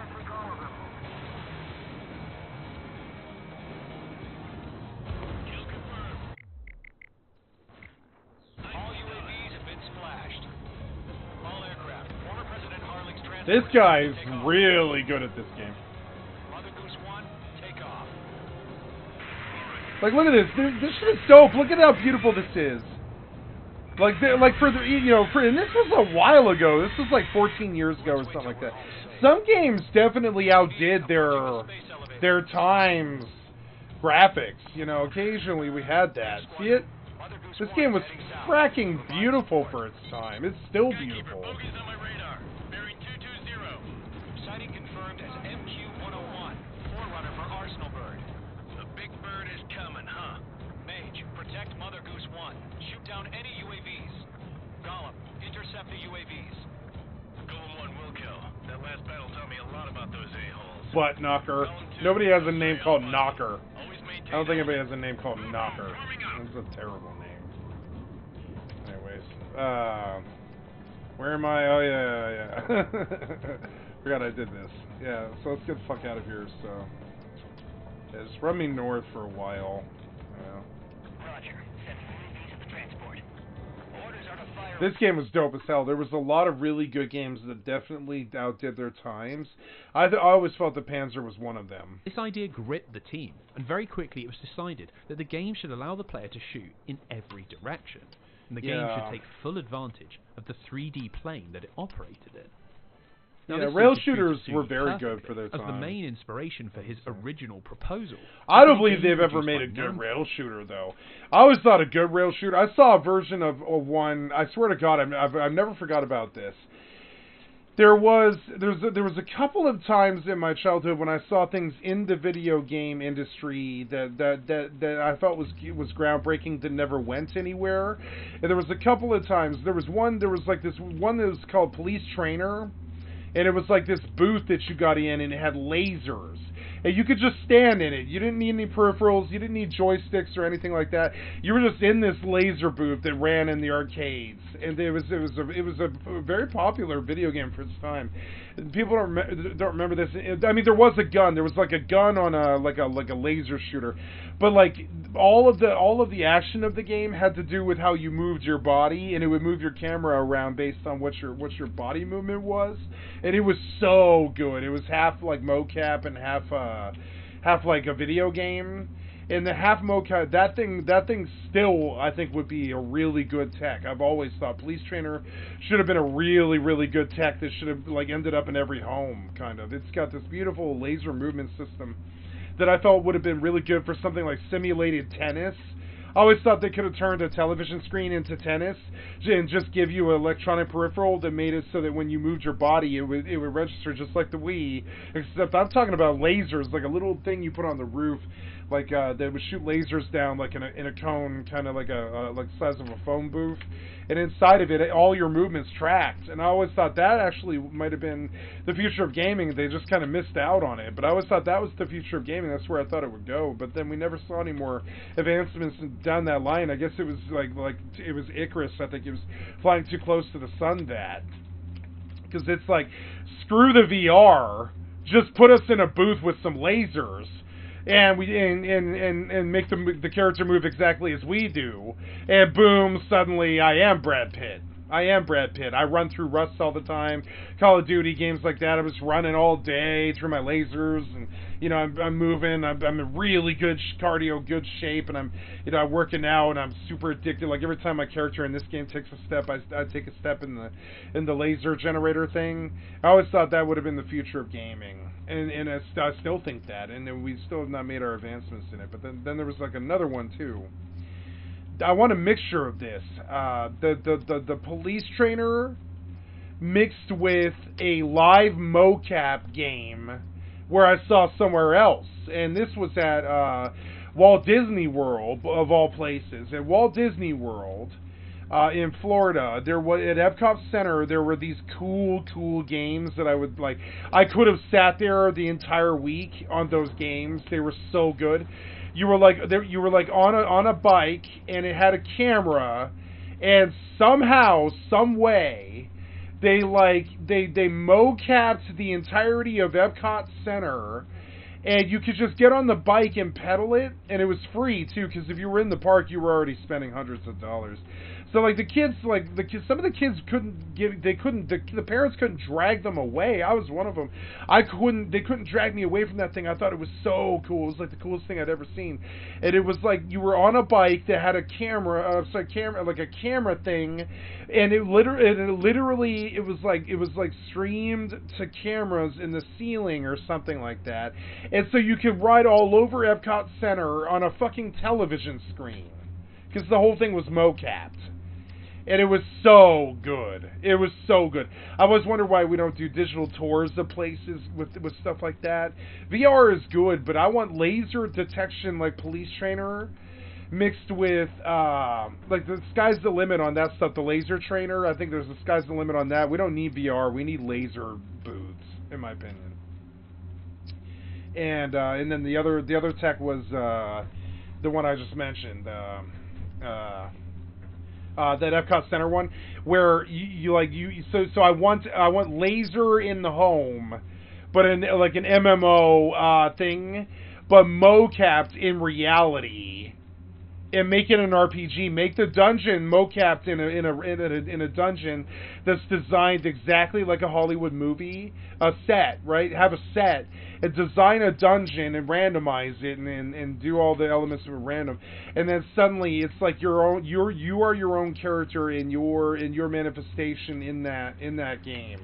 And I've always thought the mixture of the laser police trainer and the mocap bicycle game would be perfect. And I always thought maybe the VR treadmills might be a good way to attain it, but I've never been that sure about it. I've never been that sure about like what they could do and how much it would cost. I think a lot of the time the cost is too prohibitive. But every once in a while, you see games that definitely break way outside graphically what they're able to do in that era, you know, and you know, like graphically wise. Called Starblade. Like for instance, an example of it happened last year. I'll never forget. People don't give them enough credit for this, but From Software deserves it in the respect that like Elden Ring, definitely.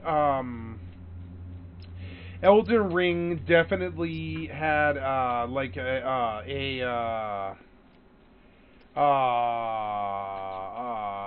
like a load time that was like 7 seconds long that was so superior to any load I've ever seen to any game that it definitely made their game. I had no problem with giving them the Game of the Year or Perfect 10 or any of that stuff.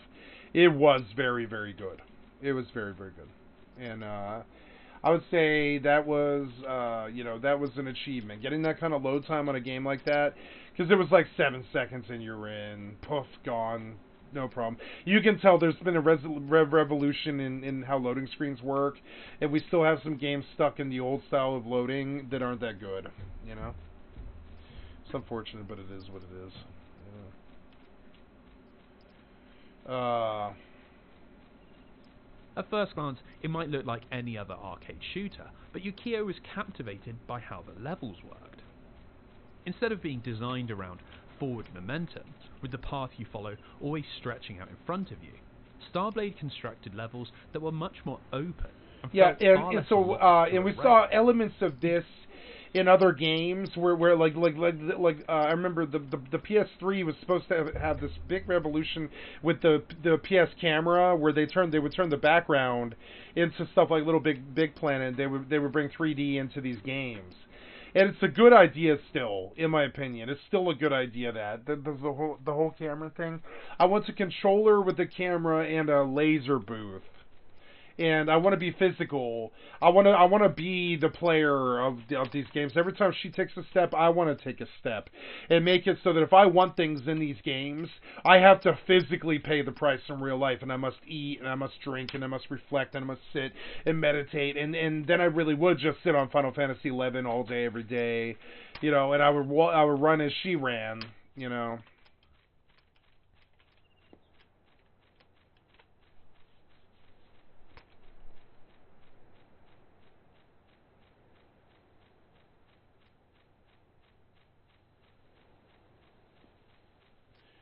Always wanted to RP LARP my MMO. Does that make sense? Probably not. It's like I wanted to be in a room with a huge TV like this, with an open floor, kind of like you would see in an arcade or like a Wii player's bedroom, or living room. And I wanted to like basically move every time the character moved. And I guess I'm describing VR, but I don't know. I don't know how much I'll get into VR. I don't think there's enough good games on it yet, unfortunately. Unfortunately. It's unfortunate. Unfortunately.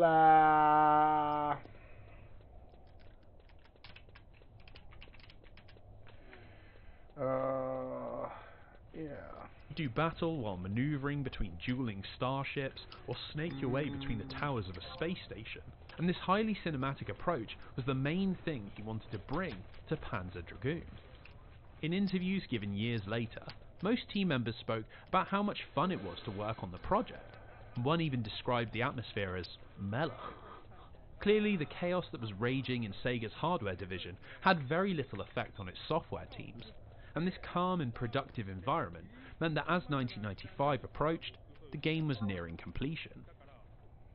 The final piece of the puzzle was the soundtrack, and once again Futatsugi and Co. wanted to do things differently. In all but the most ambitious of video games, the soundtrack was usually treated as something very separate from the design of the gameplay. Composers would be sent notes or invited to come and see the game in action, but beyond that, efforts to blend the two elements together were rarely attempted. Futatsugi noticed late in development that thanks to the nature of Panzer Dragoon, they would know exactly where the player was at any given second, real fast. and this opened up the opportunity to have a highly crafted soundtrack that Where complemented does every Escape single moment stick of me gameplay. out? The work was outsourced to I'm actually curious enough to throw my whose runaway. main job was putting together film Let's see and where TV Escape scores. actually The sticks me. soundtrack was designed to work in this manner. Oh Rather no, than I don't the have recurring Escape, do I? themes of an No, RPG like I Chrono don't. Trigger, Not on or the me, no. repeating loops Alright, of well, Sonic the Hedgehog. Panzer Dragoon's OST would work in tandem with the action and feel as if it was reacting to the buttons the player pressed. Now while Azuma composed most of the tracks with synthesizers, he was also able to draw on the skills of the Czech Philharmonic Orchestra, who recorded additional instruments for the game's main title and first level. Thanks to the CD-ROM format that the Saturn used, these orchestral flourishes could be heard in all of their glory, and both tracks have become iconic pieces of Sega music, with the trumpets that sound over the main menu perfectly capturing that adventurous atmosphere that Team Andromeda were aiming for.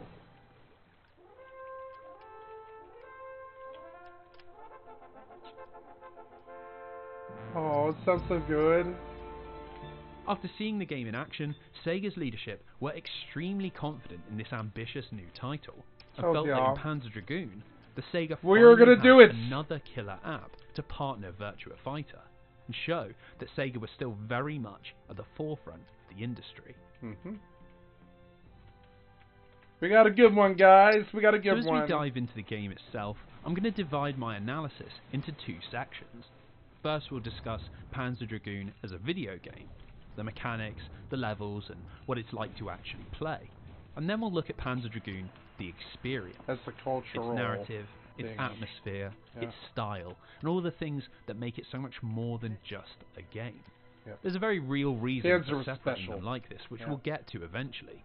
But for now, it's time to wade into the action. From just the first few seconds of Panzer Dragoon, it's abundantly clear that this is a very different kind of rail shooter. Despite the genre's inherent simplicity, there's a surprising amount of depth baked into this skybound adventure. The most obvious difference is that, unlike the sci-fi fighter ships of its influences, Panzer Dragoon stars an unnamed protagonist riding on the back of a blue dragon, and this simple premise is the foundation for every single mechanic found in the game. Movement, for example, operates in a surprising way, as you don't actually directly control the dragon. The Saturn's directional pad only moves your crosshair, and if you make a large enough movement, the dragon will be guided in that direction. It feels less like you're piloting a highly responsive ship, and more like you're manipulating the reins of a living creature, and learning how it reacts to you is a big part of how Panzer Dragoon works. It can take a bit of getting used to because there's an inherent lag to the dragon following your commands, but the whole game is designed to accommodate for that slower pace, and it actually works really well. Most of the levels are pretty open, which means there aren't many tight obstacle courses you need to maneuver around, and really the only time that dodging comes into the equation is during boss fights, which are built more around knowing where to position yourself rather than fast reflexes. It really does an excellent job of not only standing out from the crowd, but creating something that truly makes you feel like a dragon rider soaring above the clouds. Another surprise is that most of your offensive tools stem from the rider, which sounds odd, but it's actually a clever way that Team Andromeda were able to blend a 360-degree camera and 3D environments with the traditional rail shooter formula. By hitting the shoulder buttons, you can rotate the camera, which shifts into a first-person mode and allows you to fire off to the side or behind you, with the trade-off being a loss of control over your mount's positioning. Thanks to the Dragon Rider premise, it feels completely natural, and doing battle with ships as they pull up beside you or give chase just behind looks and plays just as well as when the game is forward-facing. so you're never completely overwhelmed by all these angles. In the top right of the screen, you've got a little radar, and this allows you to see enemies before they launch their attacks, and allows you to pre-position your camera in order to strike first. As you can shoot down almost every single enemy's bullets, the whole game has this flow of making sure you're facing the right direction, taking out threats before they can hurt you, and counter-attacking with massive firepower. That firepower is split into two forms, both of which have unique uses and need to be mastered to progress through the game's levels. The first is a simple gun attack, which fires about as fast as you can hammer the A button, but things get a lot more interesting if you hold the button down. By doing this, the crosshair will lock on to up to 8 enemies, Your and skill then has fire increased. out a barrage of homing attacks that destroy virtually every single enemy in the game in a single blow. I really can't emphasize quite how satisfying this is to do, and thanks to the beautiful way that the lasers snake out of the dragon's mouth, it never gets old, despite really being the only thing you do in the game. The sound of the crosshair locking on and then the pop of each enemy as they disintegrate in tandem is just one of the most visually and sonically pleasing gameplay mechanics I've ever seen. For me, it's up there with Mario bouncing off a Goomba or landing a headshot in Halo. A perfect combination of input and feedback that makes you want to do it over and over. Now, it might seem like Panzer Dragoon is a pretty thin game, considering all you really do is look around levels and shoot down everything in sight. But the real beauty of games like this is not the complexity of its mechanics, but how its simple ideas are used in all sorts of creative ways. The first level, which is cinematically titled Episode 1, is a straightforward affair that's really designed to allow you to get to grips with the controls, rather than push the boat out. Enemies arrive in simple patterns that are easy to dispatch, there are quite large gaps in between bouts of combat, and the final boss, an Empire airship, hardly even attacks you, and instead moves around the stage, encouraging you to get used to the 360-degree camera. It's a slow start, but very quickly Panzer Dragoon explodes into an action-packed cinematic roller coaster that throws all sorts of crazed situations at you. At the very beginning of Episode 2, you're soaring across a desert being pursued by a monstrous sandworm, which can only be put down by shooting segments of its carapace off. As quickly as it's destroyed, you're racing through a cavern, being swarmed from every direction by tiny burrowing enemies, before you emerge back into the light, only to be assaulted by the worm's gigantic brood. In Episode 3, you're battling against the Empire's fleet against the backdrop of a mining facility, with banks of turrets and industrial drills exploding all around you while you weave between canyon walls. After defeating a huge mechanical golem, you dive into the mine itself in Episode 4. Here everything takes on a high-speed Star Wars trench run atmosphere as you blow apart hostile ancient machines while desperately searching for the exit from this disorientating maze. After a frantic duel with the primordial guardian of this tomb, you emerge out into a sprawling forest, only to be surrounded by the forces of the Empire and are thrust into a full-scale battle against swarming fighters and towering flagships. To say that you simply look around and shoot down enemies is just utterly reductive, as there's so much going on all of the time. It's impossible not to be swept up in the cycle of unleashing homing attacks and outsmarting enemy formations, and this simple gameplay loop never loses its appeal. Now, as fantastic as these mechanics are, it's the presentation that elevates Panzer Dragoon into something special. Despite the complexity of its hardware, every single ounce of the Saturn's firepower is used to luscious effect. Panzer Dragoon is full of sequences where the levels break and shift, where your dragon will change path suddenly with the camera spinning around, all possible thanks to the additional dimension. Amazingly, Team Andromeda found incredibly inventive ways to use the dual graphic chips that enable them to create the iconic sprawling horizons that give Panzer Dragoon's levels such a huge sense of scale. One VDP was entirely dedicated to rendering the infinite plain, which would have desert, forest or wasteland textures painted onto it, along with effects like the waves from Episode 1. The Saturn's other VDP could then focus on rendering everything that makes up the actual game. The dragon, the enemies, environmental details, and all of the animated effects. It was an inspired move that wouldn't have been possible with a single processor. You regularly do battle with ships so big that they don't even fit on screen, and every one of Your these skill hulking has beasts increased. has multiple sections that can be destroyed and animate in unique ways, all against the backdrop of a horizon that seems to reach off into the infinite, all made possible by the Saturn's strange kernels.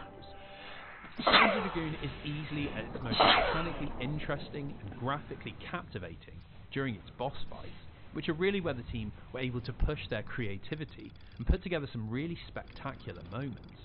On top of simply being the biggest foes in the game, they almost all have multiple phases, which means even from Episode 2, you're having to learn patterns and positioning that's more reminiscent of Mega Man or Castlevania than something like Afterburner. The stage boss of Episode 4 is the perfect example of this, as it's a brutally difficult battle against a huge gunship, and really does take quite a bit of effort to down. When it emerges from the trees, you first have to fight two smaller carriers, which only exist to whittle down your health, and then leave regardless of if you manage to destroy them or not. What follows is a bank of spinning turrets, which you have to destroy while making sure to clear the boss's attacks, so you don't take huge amounts of damage. It's nothing too complex, but it gets a lot harder when the boss begins to circle around you, necessitating the use of the 360-degree camera, which of course means your dragon can't move. It turns this simple idea into a frantic race to destroy the turrets or shoot down their attacks, as you can't rely on dodging. And of course, the gunship also releases fighter jets, which need to be shot down, meaning things can become a chaotic mess very quickly. This sequence must have taken me at least 4 or 5 attempts to finally beat, but that doesn't even reward you with the next stage. Instead, the ship flips on its axis, and an entirely different phase begins, with a completely different set of mechanics. You have to destroy the blue joint which holds the ship together, all while it's launching 2 different kinds of missiles at you. Blue ones which have to be shot down, and red ones which have to be avoided. Actually getting into the rhythm of shooting down the missile, aiming and damaging the joint, dodging the missile, then hitting the joint again, probably doesn't sound that hard, but let me tell you that working out exactly what to do and executing it really took quite a bit of effort. Especially considering that you have to defeat the turret sequence an entire level every single time you fail. Really, that brings me to the other defining element of Panzer Dragoon's gameplay, which is that it is hard as nails, and really poses a pretty serious challenge if you want to see the ending. Even the most basic of mistakes carries a heavy penalty, and in some of the game's more frantic moments, as explosions blind you and enemies flood your radar, it's not unheard of to lose 80% of your health in a matter of seconds. What makes this so punishing though, is that there's no way to recover your health outside of finishing a level, which then only returns about a third of it. Now if that wasn't hard enough, there are absolutely no mid-level checkpoints, and you also only have a limited amount of continues, which often makes dying an absolutely brutal punishment, sending you right back to the start of the game. Really, the experience of finishing Panzer Dragoon is one of carefully studying levels, memorizing huge portions of the game, and then executing it perfectly. It's a video game designed around you becoming an expert, and has absolutely no sympathy for casual players. Episodes 5 and 6 form a duology of levels that round out the game, and they are a suitably climactic finale. As chaotic as the city level looks, there's actually a sneaky change of design found here, as it's the only level in the game without a boss. And that means it's actually possible to play to survive, rather than trying to learn everything in order to land that perfect run. The reason this works is that it's followed by the final episode, which is entirely made up of the last boss, a humongous hybrid dragon. With waves crashing below and a storm raging overhead, it's as visually dramatic as it is challenging. The beast has 6 phases that it cycles through as you try to whittle down its health bar, and learning all of them without wasting your remaining continues is a pretty tough task. Some attacks require extended periods of dodging, and some have you shooting down sequences of bullets, while others tempt you into unloading damage only to unleash powerful counterattacks. God, I remember beating it's some a of final these boss straight arcade out rail of the shooters and just clearly screaming influenced by the likes of orgasmic Count Dracula glee from when I beat Castlevania them, because or they're Mike Tyson so from hard. Punch-Out! They're so An hard. almighty nemesis that you face beaten and broken, hoping that whatever you have left in the tank is enough to down the monster. I'm not going to pretend that seeing the credits of Panzer Dragoon is something that's easy to achieve, and honestly, this astounding level of difficulty is going to be more than enough to put off many players. Your skill But has just like increased. all those hyper-difficult games that came before it, the sense of satisfaction when the credits finally roll is pretty hard to top. Yeah. It would be so easy to say that Panzer Dragoon is a relic from another time, an antiquated looking game in a dead genre on a system that virtually nobody still plays. But I think that's such a sad way to look at video games, and one which ignores just how much fun older titles like this can still be. It might not boast high definition visuals or a hyper tight frame rate, but it's inarguably a technical marvel, using the strange hardware of the Saturn to imperious ends, and delivering a game that's still dripping with imagination and atmosphere decades later. That's what makes this genre so good. And that homing attack. That is why I think well, I'll be if okay. That is enough to get the pleasure centers in your brain firing. Well, I just don't think video games are for you. Yep. So we've established that Panzer Dragoon is an extremely fun game, and one that more than holds up to modern scrutiny. But as I said at the top of this review, that's only half of the reason that it enjoys such a legendary reputation.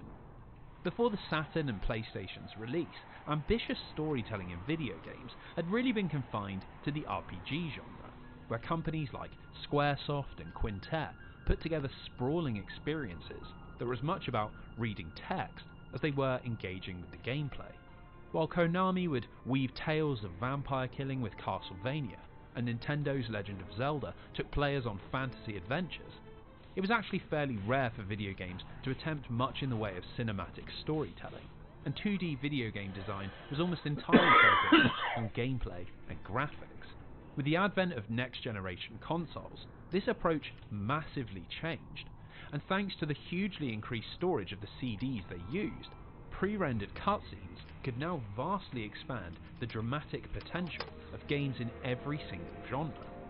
It was something Futatsugi had been extremely keen to take advantage of, not just because of his background as a filmmaker, but because Team Andromeda really felt like they designed an interesting and unique world.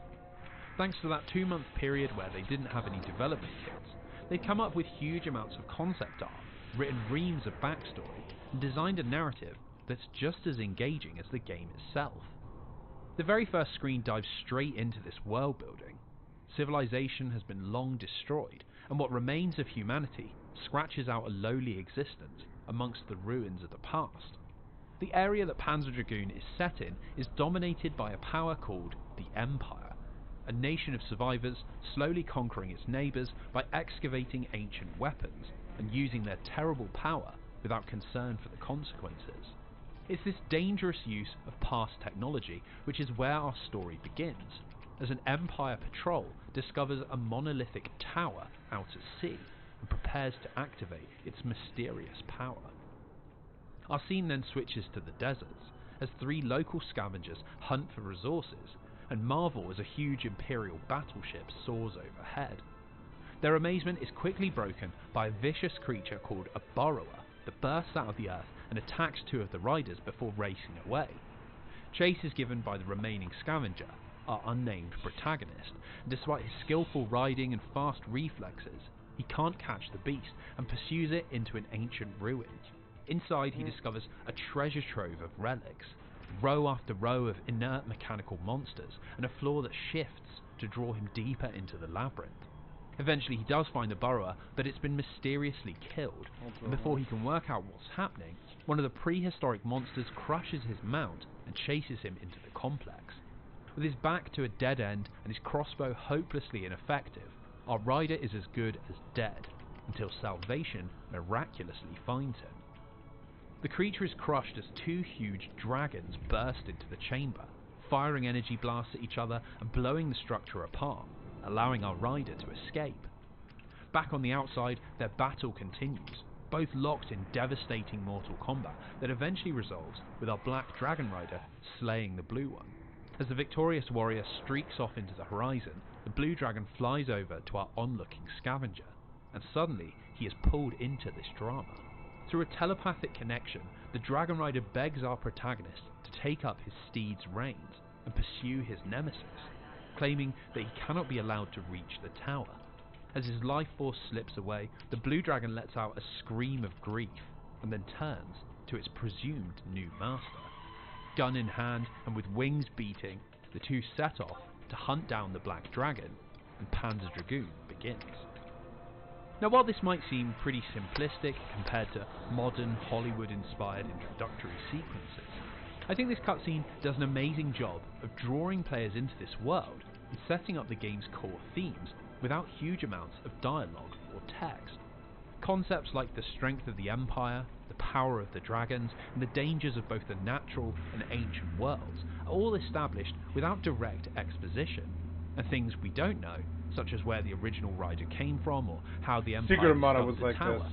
create a kind of mythological atmosphere. It ties all the levels Secret of together. Mana was all like that. You had this deep feeling that the world was really there, and then you do fly all around it, and it is there. It's all there.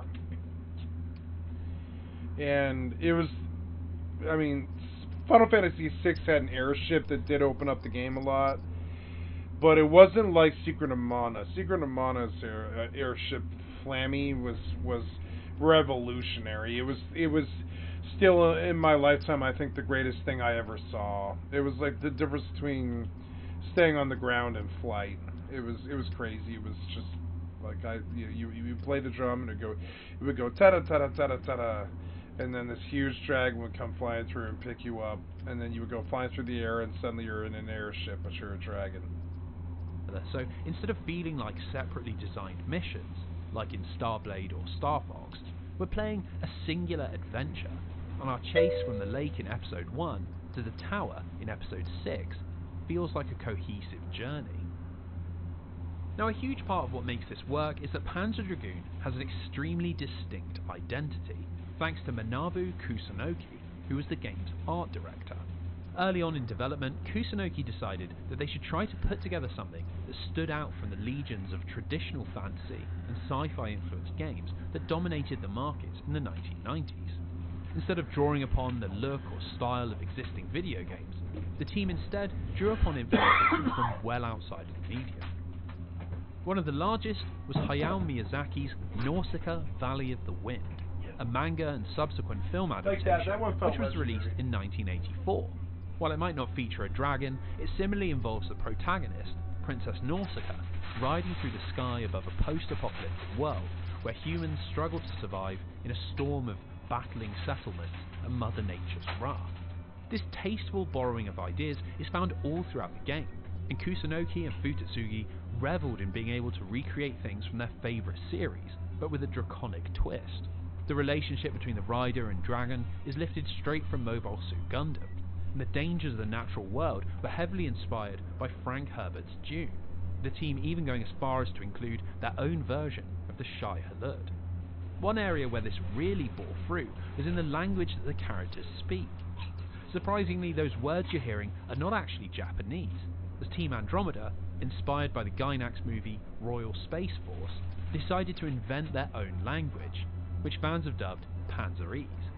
It really adds an otherworldly quality to the cutscenes that helps contribute to that alien atmosphere, but it also had a few unintended practical benefits as well. Most mid-90s voice acting wasn't of fantastic quality, and Japanese to English translations were usually some of the worst. By swapping out all of that voice acting for a fantasy language, this issue was completely sidestepped, as there wasn't any localization or translation beyond the text we see on the screen. Now, it's really impossible to discuss Panzer Dragoon's aesthetics and story without talking about French artist Jean Giraud, also known as Mobius, who was a massive influence on Kusunoki. Throughout the 70s and 80s, Giraud produced a comic strip called Arzak, which followed the adventures of a silent warrior who rides on the back of a pterodactyl while exploring a dreamlike surrealist world, all presented without a single line of dialogue. The comic was a sensation, challenging the notion of how you could tell stories in the medium, and it was particularly popular in Japan, where people absolutely loved its thematic rather than descriptive approach. This was a huge aspect that Team Andromeda wanted to incorporate, and while they lifted ideas about a decaying world and a rider in the sky, it's the approach to storytelling where they feel the most similar. There's just so much silence in both Arzak and Panzer Dragoon, and just like Mobius asking the reader to put together the narrative themselves, Team Andromeda's story works in much the same way. We're told to prevent the Black Dragon from reaching the tower, but not what will happen if it gets there, or even why that would be a bad thing. We have no idea what the Empire's plans are, or why the ancient monsters of the past rise to fight them. And really, you have to piece together your own take on the game's story. which is one of the reasons people are still discussing it to this day. Amazingly, Jean Giroux would actually end up contributing artwork to Panzer Dragoon, designing the Japanese cover and providing a few additional pieces that were included in the instruction manual. Apparently this unlikely partnership came about after a Sega executive asked Futatsugi who he'd like to draw the cover art, and after jokingly replying that it should be Mobius, he was later shocked to find out that Sega had actually got in touch with him and that he'd agreed. Sadly, by the time the game was released in North America and Europe, the console wars had become entirely about who had the greatest 3D graphics, and so Jean Giroux's artwork was ditched in favour of something that showed off the game's in-engine look. It's a crying shame, as it's rare to see such a cohesive union between influenced and influencer. So given we've just gone over all the ways that Team Andromeda tried to get creative with their storytelling, you'd be surprised to hear that Panzer Dragoon ends in a pretty traditional way. Just before the final 2 levels, we're treated to a very short in-engine cutscene that shows a host of ancient creatures rising out of the sea to destroy the Imperial ships posted around the tower, with the implication being that as the Black Dragon gets closer to its destination, more and more horrors from the depths of the earth are stirring into action. As we fly through the canals of the Imperial city, it's clear that these creatures are everywhere, and the whole level is set against the backdrop of the city falling into utter chaos. Imperial ships desperately try to contain the ceramic armoured monsters. I always suspected this about Panzer, but I didn't know. It's virtually impossible to keep it was track worlds of that I just did not have the money to go venture in. Conflicting gunfire. I kind of want to do it now. I kind of want to beat it now. Lies the great sea. But it probably sucks. Despite our best efforts, our target probably nowhere near as good as, say, World of Warcraft Dragonflight. This prompts a transformation in both the structure, which unravels to reveal a glowing power within, and then in the Black Dragon, who emerges from the mists, reborn as the gigantic final boss, referred to in the guidebook as the proto. Your skill has increased. While it's never directly stated, I think it's safe to assume that it's the tower that causes this mutation, although this does raise a lot of questions about who exactly is controlling the dragon, which further contributes to the sense of mystery in the plot. When the Dark Dragon is at last defeated, the final cutscene plays, and here we get our traditional positive video game ending. The final hurdle is the destruction of the tower, which will hopefully return the marauding ancient creatures to their slumber, but the Blue Dragon, against our rider's will, decides to handle this alone. It uses its powers to transport the rider to safety, encased in a protective shield, before heading into the heart of the machine and destroying it once and for all in a massive get the explosion. machine. Waking That's up on like a nearby shore, our our dazed protagonist is alone, but quickly discovers footprints in the sand, and as he looks up to the breaking of a new day, we're left to wonder what exactly became of our powerful, draconic partner. As the credits roll, it's easy to look at this ending with a slight air of dissatisfaction, as we really don't get many answers to our questions, and despite the lengthy cutscene that opens the game, the final one is rather brief, ending in little over a minute with zero dialogue or text. The reasons for this are somewhat unclear. It may well have been that this was the moment Team Andromeda chose to directly imitate Jean Giroux and leave everything up to the player's interpretation, or it could well have been that with deadlines pressing down, they simply didn't have enough time to flesh everything out. I think the simplest explanation is the most likely, and that's that they wanted to leave some of their ideas on the table in case the game was a success and they were given the opportunity to create a sequel. While we don't necessarily get all the exposition we're looking for, it's still thematically satisfying, and I'm sure Futatsugi and his team felt it was more than appropriate for a story about an unlikely partnership battling against forces beyond their comprehension. When Panzer Dragoon finally released in early 1995, all this ambition and creativity made a massive impact with critics in both Japan and America, and it quickly gained a reputation as an incredible 3D experience. Japanese super magazine Famitsu awarded it a 30 out of 40, which at the time was a very respectable score from an organisation that was notoriously miserly, and across the Pacific the reaction was even more positive. Websites like CVG and IGN awarded it really high scores, and Electronic Gaming Monthly, which carried a lot of clout, named it the best Saturn game of the year. Panzer Dragoon was inarguably fantastic, but unfortunately this didn't result in a huge wave of sales like Sega and Team Andromeda had hoped. Nobody cared about rail Although, shooters, really, and I'm not nothing sure to they do should with have. the game, and everything to do with the Saturn itself. No. While the console was only marginally being outsold by Sony's PlayStation in Japan, in America it was having a torrid time, and that poor launch had quickly created a negative reputation that Sega of America really struggled to shake off. In their marketing, which had been their secret weapon against Nintendo throughout the last generation, they were continually outsmarted by Sony, and instead of leaning into the mature and older audience that they'd already cultivated, they wasted millions on strange avant-garde TV adverts that didn't make it clear who the Saturn was even aimed at. Supply issues also continued to plague the console, which meant even interested consumers often couldn't get hold of one. It led to the absurd situation where Sega was shipping Panzer Dragoon demo units out to Best Buys that didn't even have stock of the console to sell. People could see that Team Andromeda had made something special, but just had no way to take a copy home with them. While we don't have any concrete numbers, I saw the minute I saw that game, I was like, "There's something really special." Estimates of around 500,000 units sold, which is honestly not that bad considering the environment it released into. Your skill has increased. The issue was that not that bad wasn't enough for Sega. They needed blockbuster hits if they were going to save their floundering console, and so Team Andromeda were immediately put to work, producing a set of sequels that pushed their ambition even further. One of the biggest hurdles that Sega needed to overcome in North America was that along with supply problems and poor marketing, the Saturn's library of games was nowhere near what was needed to compete with Sony's PlayStation. Wait, i7. The Mega Drive's American success had been largely built on aggressively going after I didn't go that far out of the way. Which had seen Sega of America secure the rights to popular it was franchises a tower? like I'm supposed Power to Rangers, Disney's Aladdin, Jurassic Park and X-Men, while also striking deals to make games for the NBA, NFL and NHL. It was a strategy that led to huge financial reward when Nintendo was the only competition. Oh, I do have but to do a Sony tower and muscling then into pay its in. territory, Alright. a new angle needed to be found. Well, at least the problem was that the vast majority of Sega Saturn games were being developed in Japan, and across the Pacific, video game tastes were very different.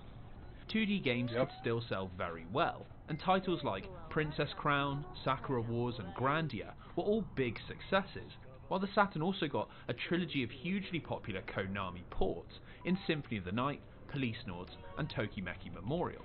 Alongside this, arcade culture was still very big in Japan, and versions of Virtua Cop, Sega Championship Rally and Dead or Alive all got high quality home versions. It was a solid lineup of games to compete in the Japanese market, but Sega of America had very little faith that any of these titles could turn around their fortunes in the States. Dating simulators, anime-influenced RPGs and high-accuracy arcade ports just simply didn't carry the same weight, so very little effort was placed into translating or localizing the strong catalogue. It was a huge gamble to keep the library so thin, and it might have paid off if they were able to release a Sonic game within the first year, but incredibly, despite the Blue Blur's insane American popularity, a Saturn Sonic game was never made. Now the reasons for this are mired in rumour and hearsay, but it seems to stem from Sonic the Hedgehog not being nearly as popular in Japan, which is where it was developed by its creator Yuji Naka and Team Sonic.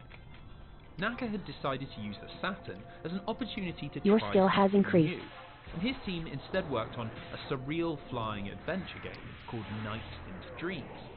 When it released in 1996, it was a big hit both critically and commercially, which meant Naka felt no need to go back to the Blue Hedgehog, and Sega of America were left without the one game they desperately needed.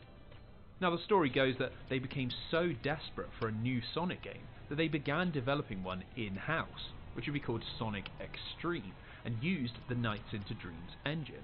Apparently when Naka discovered this, he became so enraged that both his franchise and engine were being used without his permission that he threatened to quit Sega. I'll get my once the scroll in the project was end. cancelled.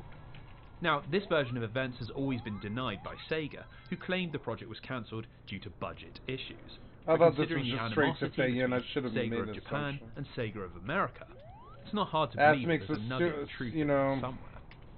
For the a Saturn stew makes in the an ass United out of States you and Europe, me. this failure to capture the lion's share of the licensed market, or build on the huge legacy of Sonic the Hedgehog, was yet another body blow to the console's hopes of recovery.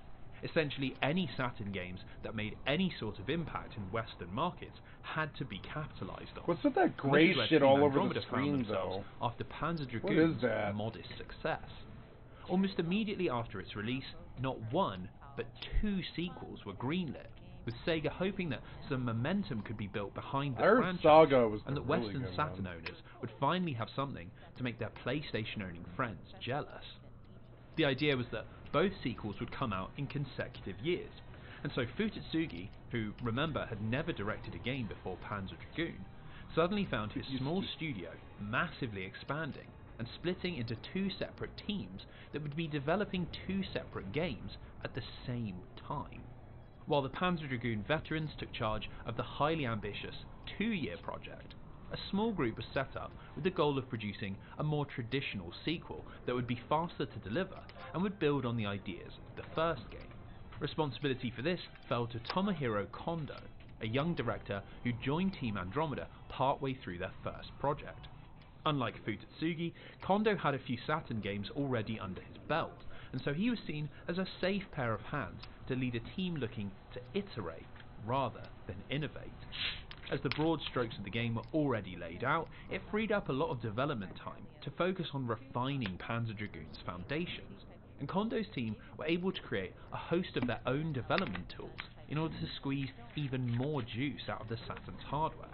The previous game was beautiful, but it had only run at 24 frames per second, and so a big aim was getting that up to a stable 30. Now, despite Panzer Dragoon's rapturous critical reception, Kondo's team still felt there were elements of its gameplay that could be improved upon, and with some input from Futatsugi and Kusunoki, it was decided that more influence should be taken from other successful home console games. The decidedly arcadey formula of hardcore difficulty and memorization was swapped out for a greater focus on accessibility and replayability, with the team aiming to make something that held up under multiple playthroughs. With a group of just 15 developers and a ridiculously tight schedule that only allowed for 10 months of work, it seemed like a ludicrous task to undertake, but Team Andromeda had made a name for themselves as disciples of ambition, and this sequel would only push that reputation further. In 1996, after less than a year of development, Nothing Panzer else Dragoon matters. Zwei released in Japan, America, and Europe. And despite all the talk of ambitious redesigns, you'd be forgiven for thinking that it looks virtually identical to its predecessor. We're still flying towards an endlessly retreating horizon, still firing off homing laser beams, still doing battle against strange ships and giant monsters, and everything still takes place against that familiar post-apocalyptic, dreamlike backdrop. With so little time to work with, it wouldn't be surprising for Kondo's team to have resorted to copy and paste tactics in order to get something together. But amazingly, that isn't actually the case, and those surface level comparisons mask some pretty fundamental differences that build brilliantly on the formula of the first game. Most surprisingly, Zwei is not actually a continuation of the adventures from the last game, and is instead a narrative prequel, heading back in time and exploring both the wider Panzer Dragoon world and expanding our understanding of the dragons and those who ride them. While the first game's Arzak-inspired exposition-light approach had won it a lot of praise from critics, Futatsugi's master plan for the franchise involved massively expanding its storytelling scope and diving into all that world building and backstory that Team Andromeda had put together during the early development of the first game. They had pages and pages of concept art and history waiting to be used, and so it felt natural to create a trilogy, with Kondo's team telling the first part and Futatsugi's sequel providing the conclusion. Thanks to this, Zwei has a much bigger focus on plot, and alongside 2 FMVs that bookend the game's 6 levels, we now have a narrator who explains many of the game's events and provides insight into our characters' motivations. While this obviously lessens that interpretive atmosphere from the first game, the new story is really cleverly told, and not only perfectly complements the gameplay, but completely works as a prequel. Everything begins on the very edge of what remains of human civilization, where people scrape together a living by raising and selling beasts of We burden always knew there was known games as like this creep. in the background. It's a meager existence, but enough I'm to support. convinced that there's like 100 of them in the background that I should play that I haven't. There's one that keeps popping up in my fucking brain that I do want to kind of see.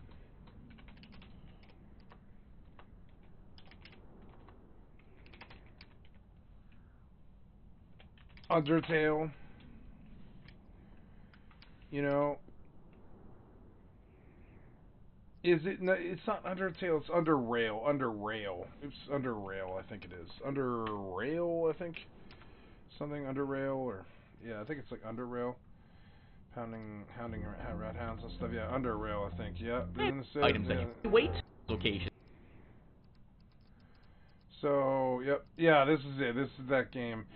So let's see what he says about this, because this game's been sticking in the back of my mind as some game that I might be able to escape into for a while. In the background, there's all these games that you're always scared of missing. You know, this was one of them.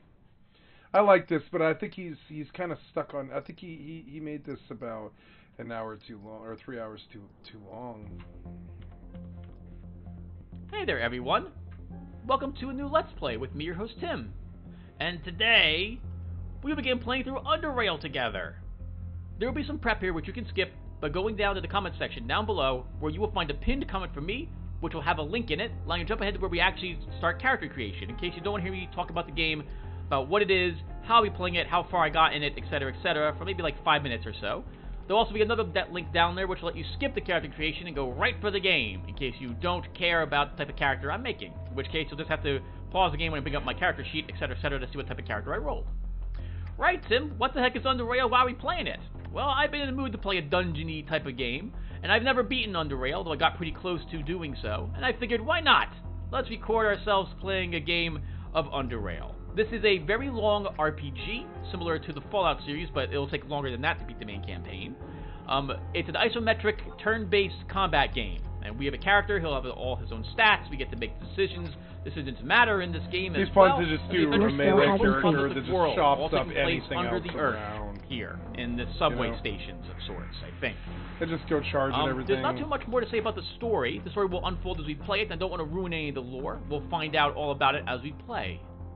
The game is very difficult, and you should expect me to die frequently in this game. In fact, I'd say it's pretty much impossible to play this game without dying at least once. It's very brutal. If you make a mistake or the rolls don't go your way in combat, you'll find yourself flat on your back very, very quickly. This is especially true with the type of character I plan on making for us. He's going to be more of a glass cannon-y type of character, and with a bunch of miscellaneous stats and feats rather than going all-out combat, which itself is something else I want to point out. If you decide to pick up this game because you really like it, know that you're going to need to at least invest in some form of combat. Unlike the Fallout series, where you could play through the game without a combat-y character, relying on your companions to help you out, this game has very few companions, if any, and those companions you get are only adventuring with you for a brief amount of time, one combat, as opposed to adventuring with you non-stop with whatever you need to tackle or any problems you encounter. I think that about sums it up. Oh, well, I also never beat the game. A heads up to anyone who has played Under Rail. I got as far as the deep caves, deep caverns, but I never stepped foot in them. So I've heard that last section can be brutal, very dominating, I believe is the proper word to use. Very dominating area, and I didn't adventure in it. So keep that in mind when we eventually reach that spot, some 80 or 90 videos from now. If it's too tough for me, I'll probably just retire the character rather than force myself to bash my head into the table over and over again about it. But we will make several attempts at it anyway. Right, that's about it, everyone. So I've already checked my voice over, and it's coming out well with the in-game volume. So I think we're ready to start a new game. Let's go ahead and... is there anything else I should mention? Oh, I guess one more thing. So combat is tough, as I mentioned, and you should expect me to die frequently. If I make a mistake in combat, which is to say the grenade doesn't go the right way, or I miss an attack I really super needed to hit, I will not reload the game. We are going to watch our character die all the time whenever any mistakes or any of the problems happen, and we'll just reload the game afterwards. I know quite a few Let's Players For this game, just immediately hit escape and reload if they miss or something bad happens to them. We're gonna suffer because it builds character, and we're gonna be making our character. Let's go ahead and do that now. Your skill has increased. So, we get to pick a game difficulty level. Normal is what I'll be picking. I plan to make a thematic type of character, which is probably not very easy to do on the hard or especially the dominating difficulty of this game. I would highly recommend that you probably play on easy if you're not used to very, very hard games. This game is, again, very brutal. If you pick this game up, I won't think anything less of you for playing the game on easy to start until you get the hang of it. It is really tough. Really tough. We'll be playing on normal. It does say this is the way the game is meant to be played. I'll hover over this so that you guys can pause it and read about what the hard difficulty does. And here's dominating difficulty. Again, you guys can pause it and read about it if you like. Next, we have to choose an experience. How we gain levels in this game. There's the Oddity experience way and the Classic way. I myself have played both. I find Classic to be more forgiving than Oddity. So again, you can pause the game and you can see what it says over there for the Oddity experience system. As best I can sum it up is imagine that for level 1, you need only 4 experience points to level up. That's it, just 4. But you only get experience points for certain things in this game. Killing creatures won't give you experience points. Looting them might. They might have an item on them, which you can gain an experience point from. You can only gain a certain amount of experience from that item before it stops giving you experience points. You can find these items in locked cases or cabinets. You can find them hidden throughout the world on corpses. You can find them from quest creatures as well. You can also gain this Oddity experience by completing quests or doing certain tasks. Classic, you earn experience points for everything. Killing creatures earns you experience points. Exploring new places earns you experience points. You even earn experience points for the Oddity items that you pick up. I find that with Classic, we will hit our max level at about the 3/4 point in the game. With Oddity, you will hit the last experience point very, very close to the very final, minutes of the game. Has been my experience with the Oddity. So we'll be playing Classic, so I can level up a little faster. I think in the beginning of the game, Oddity is faster than Classic, but then for the second 2/3 of the game, Classic is much faster, or actually probably the final 4/5 of the game. Okay, now we get to make ourselves a character. So I've thought about this, and I like to make a thematic character for this game, which we can totally do on normal difficulty level. We're going to play Garrett, Master Thief, from the Thief series. Next we get to pick a Your portrait skill of has our increased. character. Go ahead, and I already have one picked out. There we go. We're going to pick this guy. Oh, I got to sneeze. Okay. Next, for our stats over here, I'm not going to go over what all of this does. I will hover over it and give a brief synopsis on our stats, our skills, and the feats, but only very brief. Very, very brief. If you guys want more information, feel free to pause the game as I hover over all this stuff, and you can read about what the text says over there on the right. I think there's a group of videos this one gentleman made about what all the feats do, what all the skills and stats do, and how important it is for all of them, and or how to make a character. If not, there's other videos online which can definitely show this information. I highly recommend you go and view them if you're interested in something more in-depth covering character creation. Strength, this affects our carry weight, very important. It also affects what type of weapons we can use effectively in combat and how much damage we do with certain weapons, sledgehammers in particular.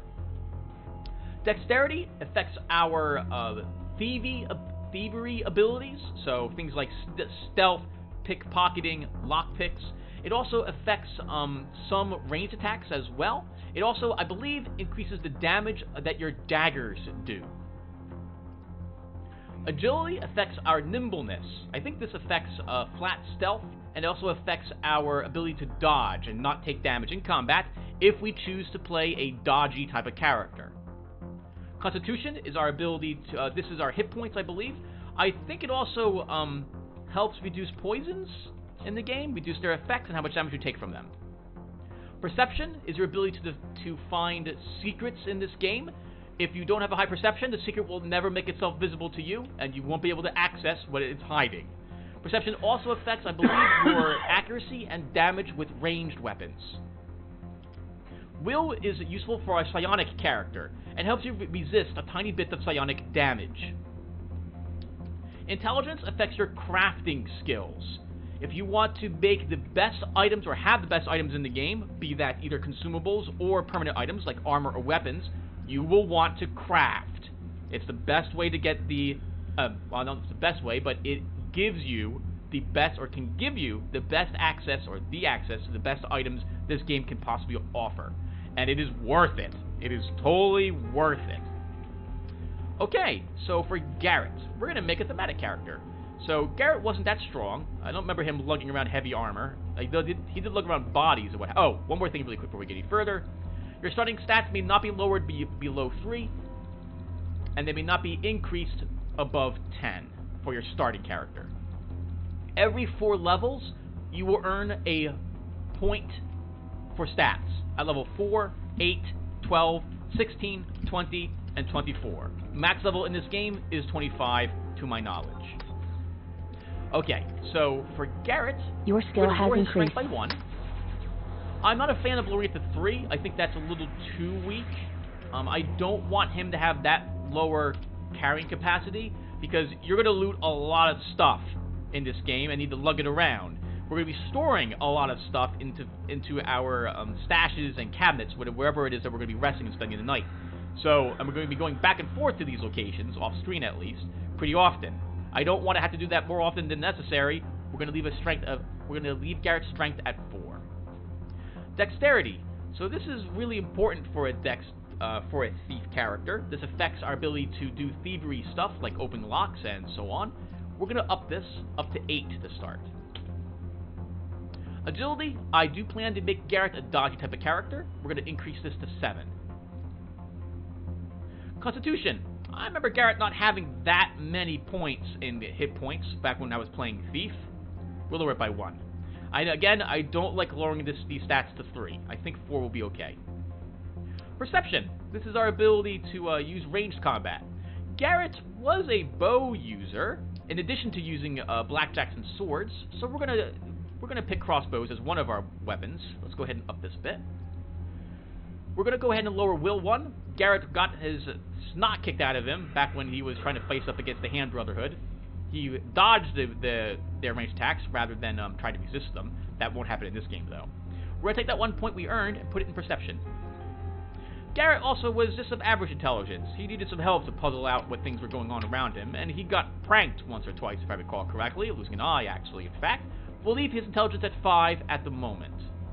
And these will be the stats for our Garrett. Next are skills. Let's cover them as quickly as we possibly can. And remember, you can pause the game and look over there on the right in case you want to read about what this does. Guns. You need a certain level of gun skill to use, I think, certain guns. The higher ranking guns, the more accurate your guns are, and the more damage I believe they do, I think. Throwing. Throwing is useful for anything you throw. Grenades, in particular, and throwing knives and nets. There may be 1 or 2 other things you can throw in the game that I can't remember. Crossbows is useful for your crossbows. And, guns, by the way, it covers rifles, shotguns, which aren't in the game yet. There might not even be rifles in the game now I think about it. Submachine guns and pistols. Melee is any type of melee weapon. Sledgehammers or daggers, I think, are by far the most 2 common. I think melee may also be power fists or fist weapons, like punching daggers, etc., etc. For our Garrett, let's cover all these first and we'll put points. Dodge is your ability to, I believe, avoid melee attacks. That's the attacker will try to hit you and will miss. Higher ranks in this will make them miss more often. Evasion is the same thing as dodge, but for range attacks. I also think evasion reduces the damage you take from AoE attacks, such as enemy grenades. Stealth is your ability to, well, not be seen. Stealth in this game works a little differently than in other games. But I really, really enjoy it. I think they did a great job on how stealth works in this game. Know that if you want to be really sneaky, you're going to need some points in stealth. Hacking is your ability to... It's the equivalent of, like, Deus Ex. Remember the, what is it? The multi-tools, I think is what they were called. So hacking is used to get you through electronic locks. Lockpicking is used to get you through normal locks. Lockpicking cannot be used to get you through electronic locks, and hacking won't get you through normal locks either. Pickpocketing is used to, well, pick people's pockets. Pretty obvious, that one. Traps, this is used to help you locate traps. It is also used to help you disarm those traps that you locate. It is also used for your traps as well. The higher rank in this trap, the harder it will be for enemies to detect your traps. Technology, all of this is used to help you craft things and take things. So I'm so terribly sorry, guys. I do realize that I have some interest right now, and there is some people here, but I had to get up at 6 a.m. today to do a blood test, and it has just been a long day. I've only got about 10.5 hours of me tonight, I think. I'm very tired. I'm going to go to bed, get up. I didn't even caffeinate today. I'm going to caffeinate tomorrow, and I'm going to do a good session tomorrow with a lot of stuff, but I need rest before I can do that. It's been nonstop doctor's appointments for like 5 days, and I'm not even sick either. So, gonna stop here. Thank you so much for the wonderful support. Love you guys, and I'll be back tomorrow for more of this. And I hope you liked what you saw here. It won't always be fishing and doing scrolls and stuff like that. I will finish this quest tomorrow. I don't wish to fuck up in Fayen. This is the hardest part, and it's technical, and I wish to get it right when I'm caffeinated and my mind is in the right place and all that. I'm going to leave her parked here for the meantime and finish it tomorrow. So in the morning, you'll see me do my Warp 2 quest. So, hells yeah. Love you guys. Thank you so much for the support.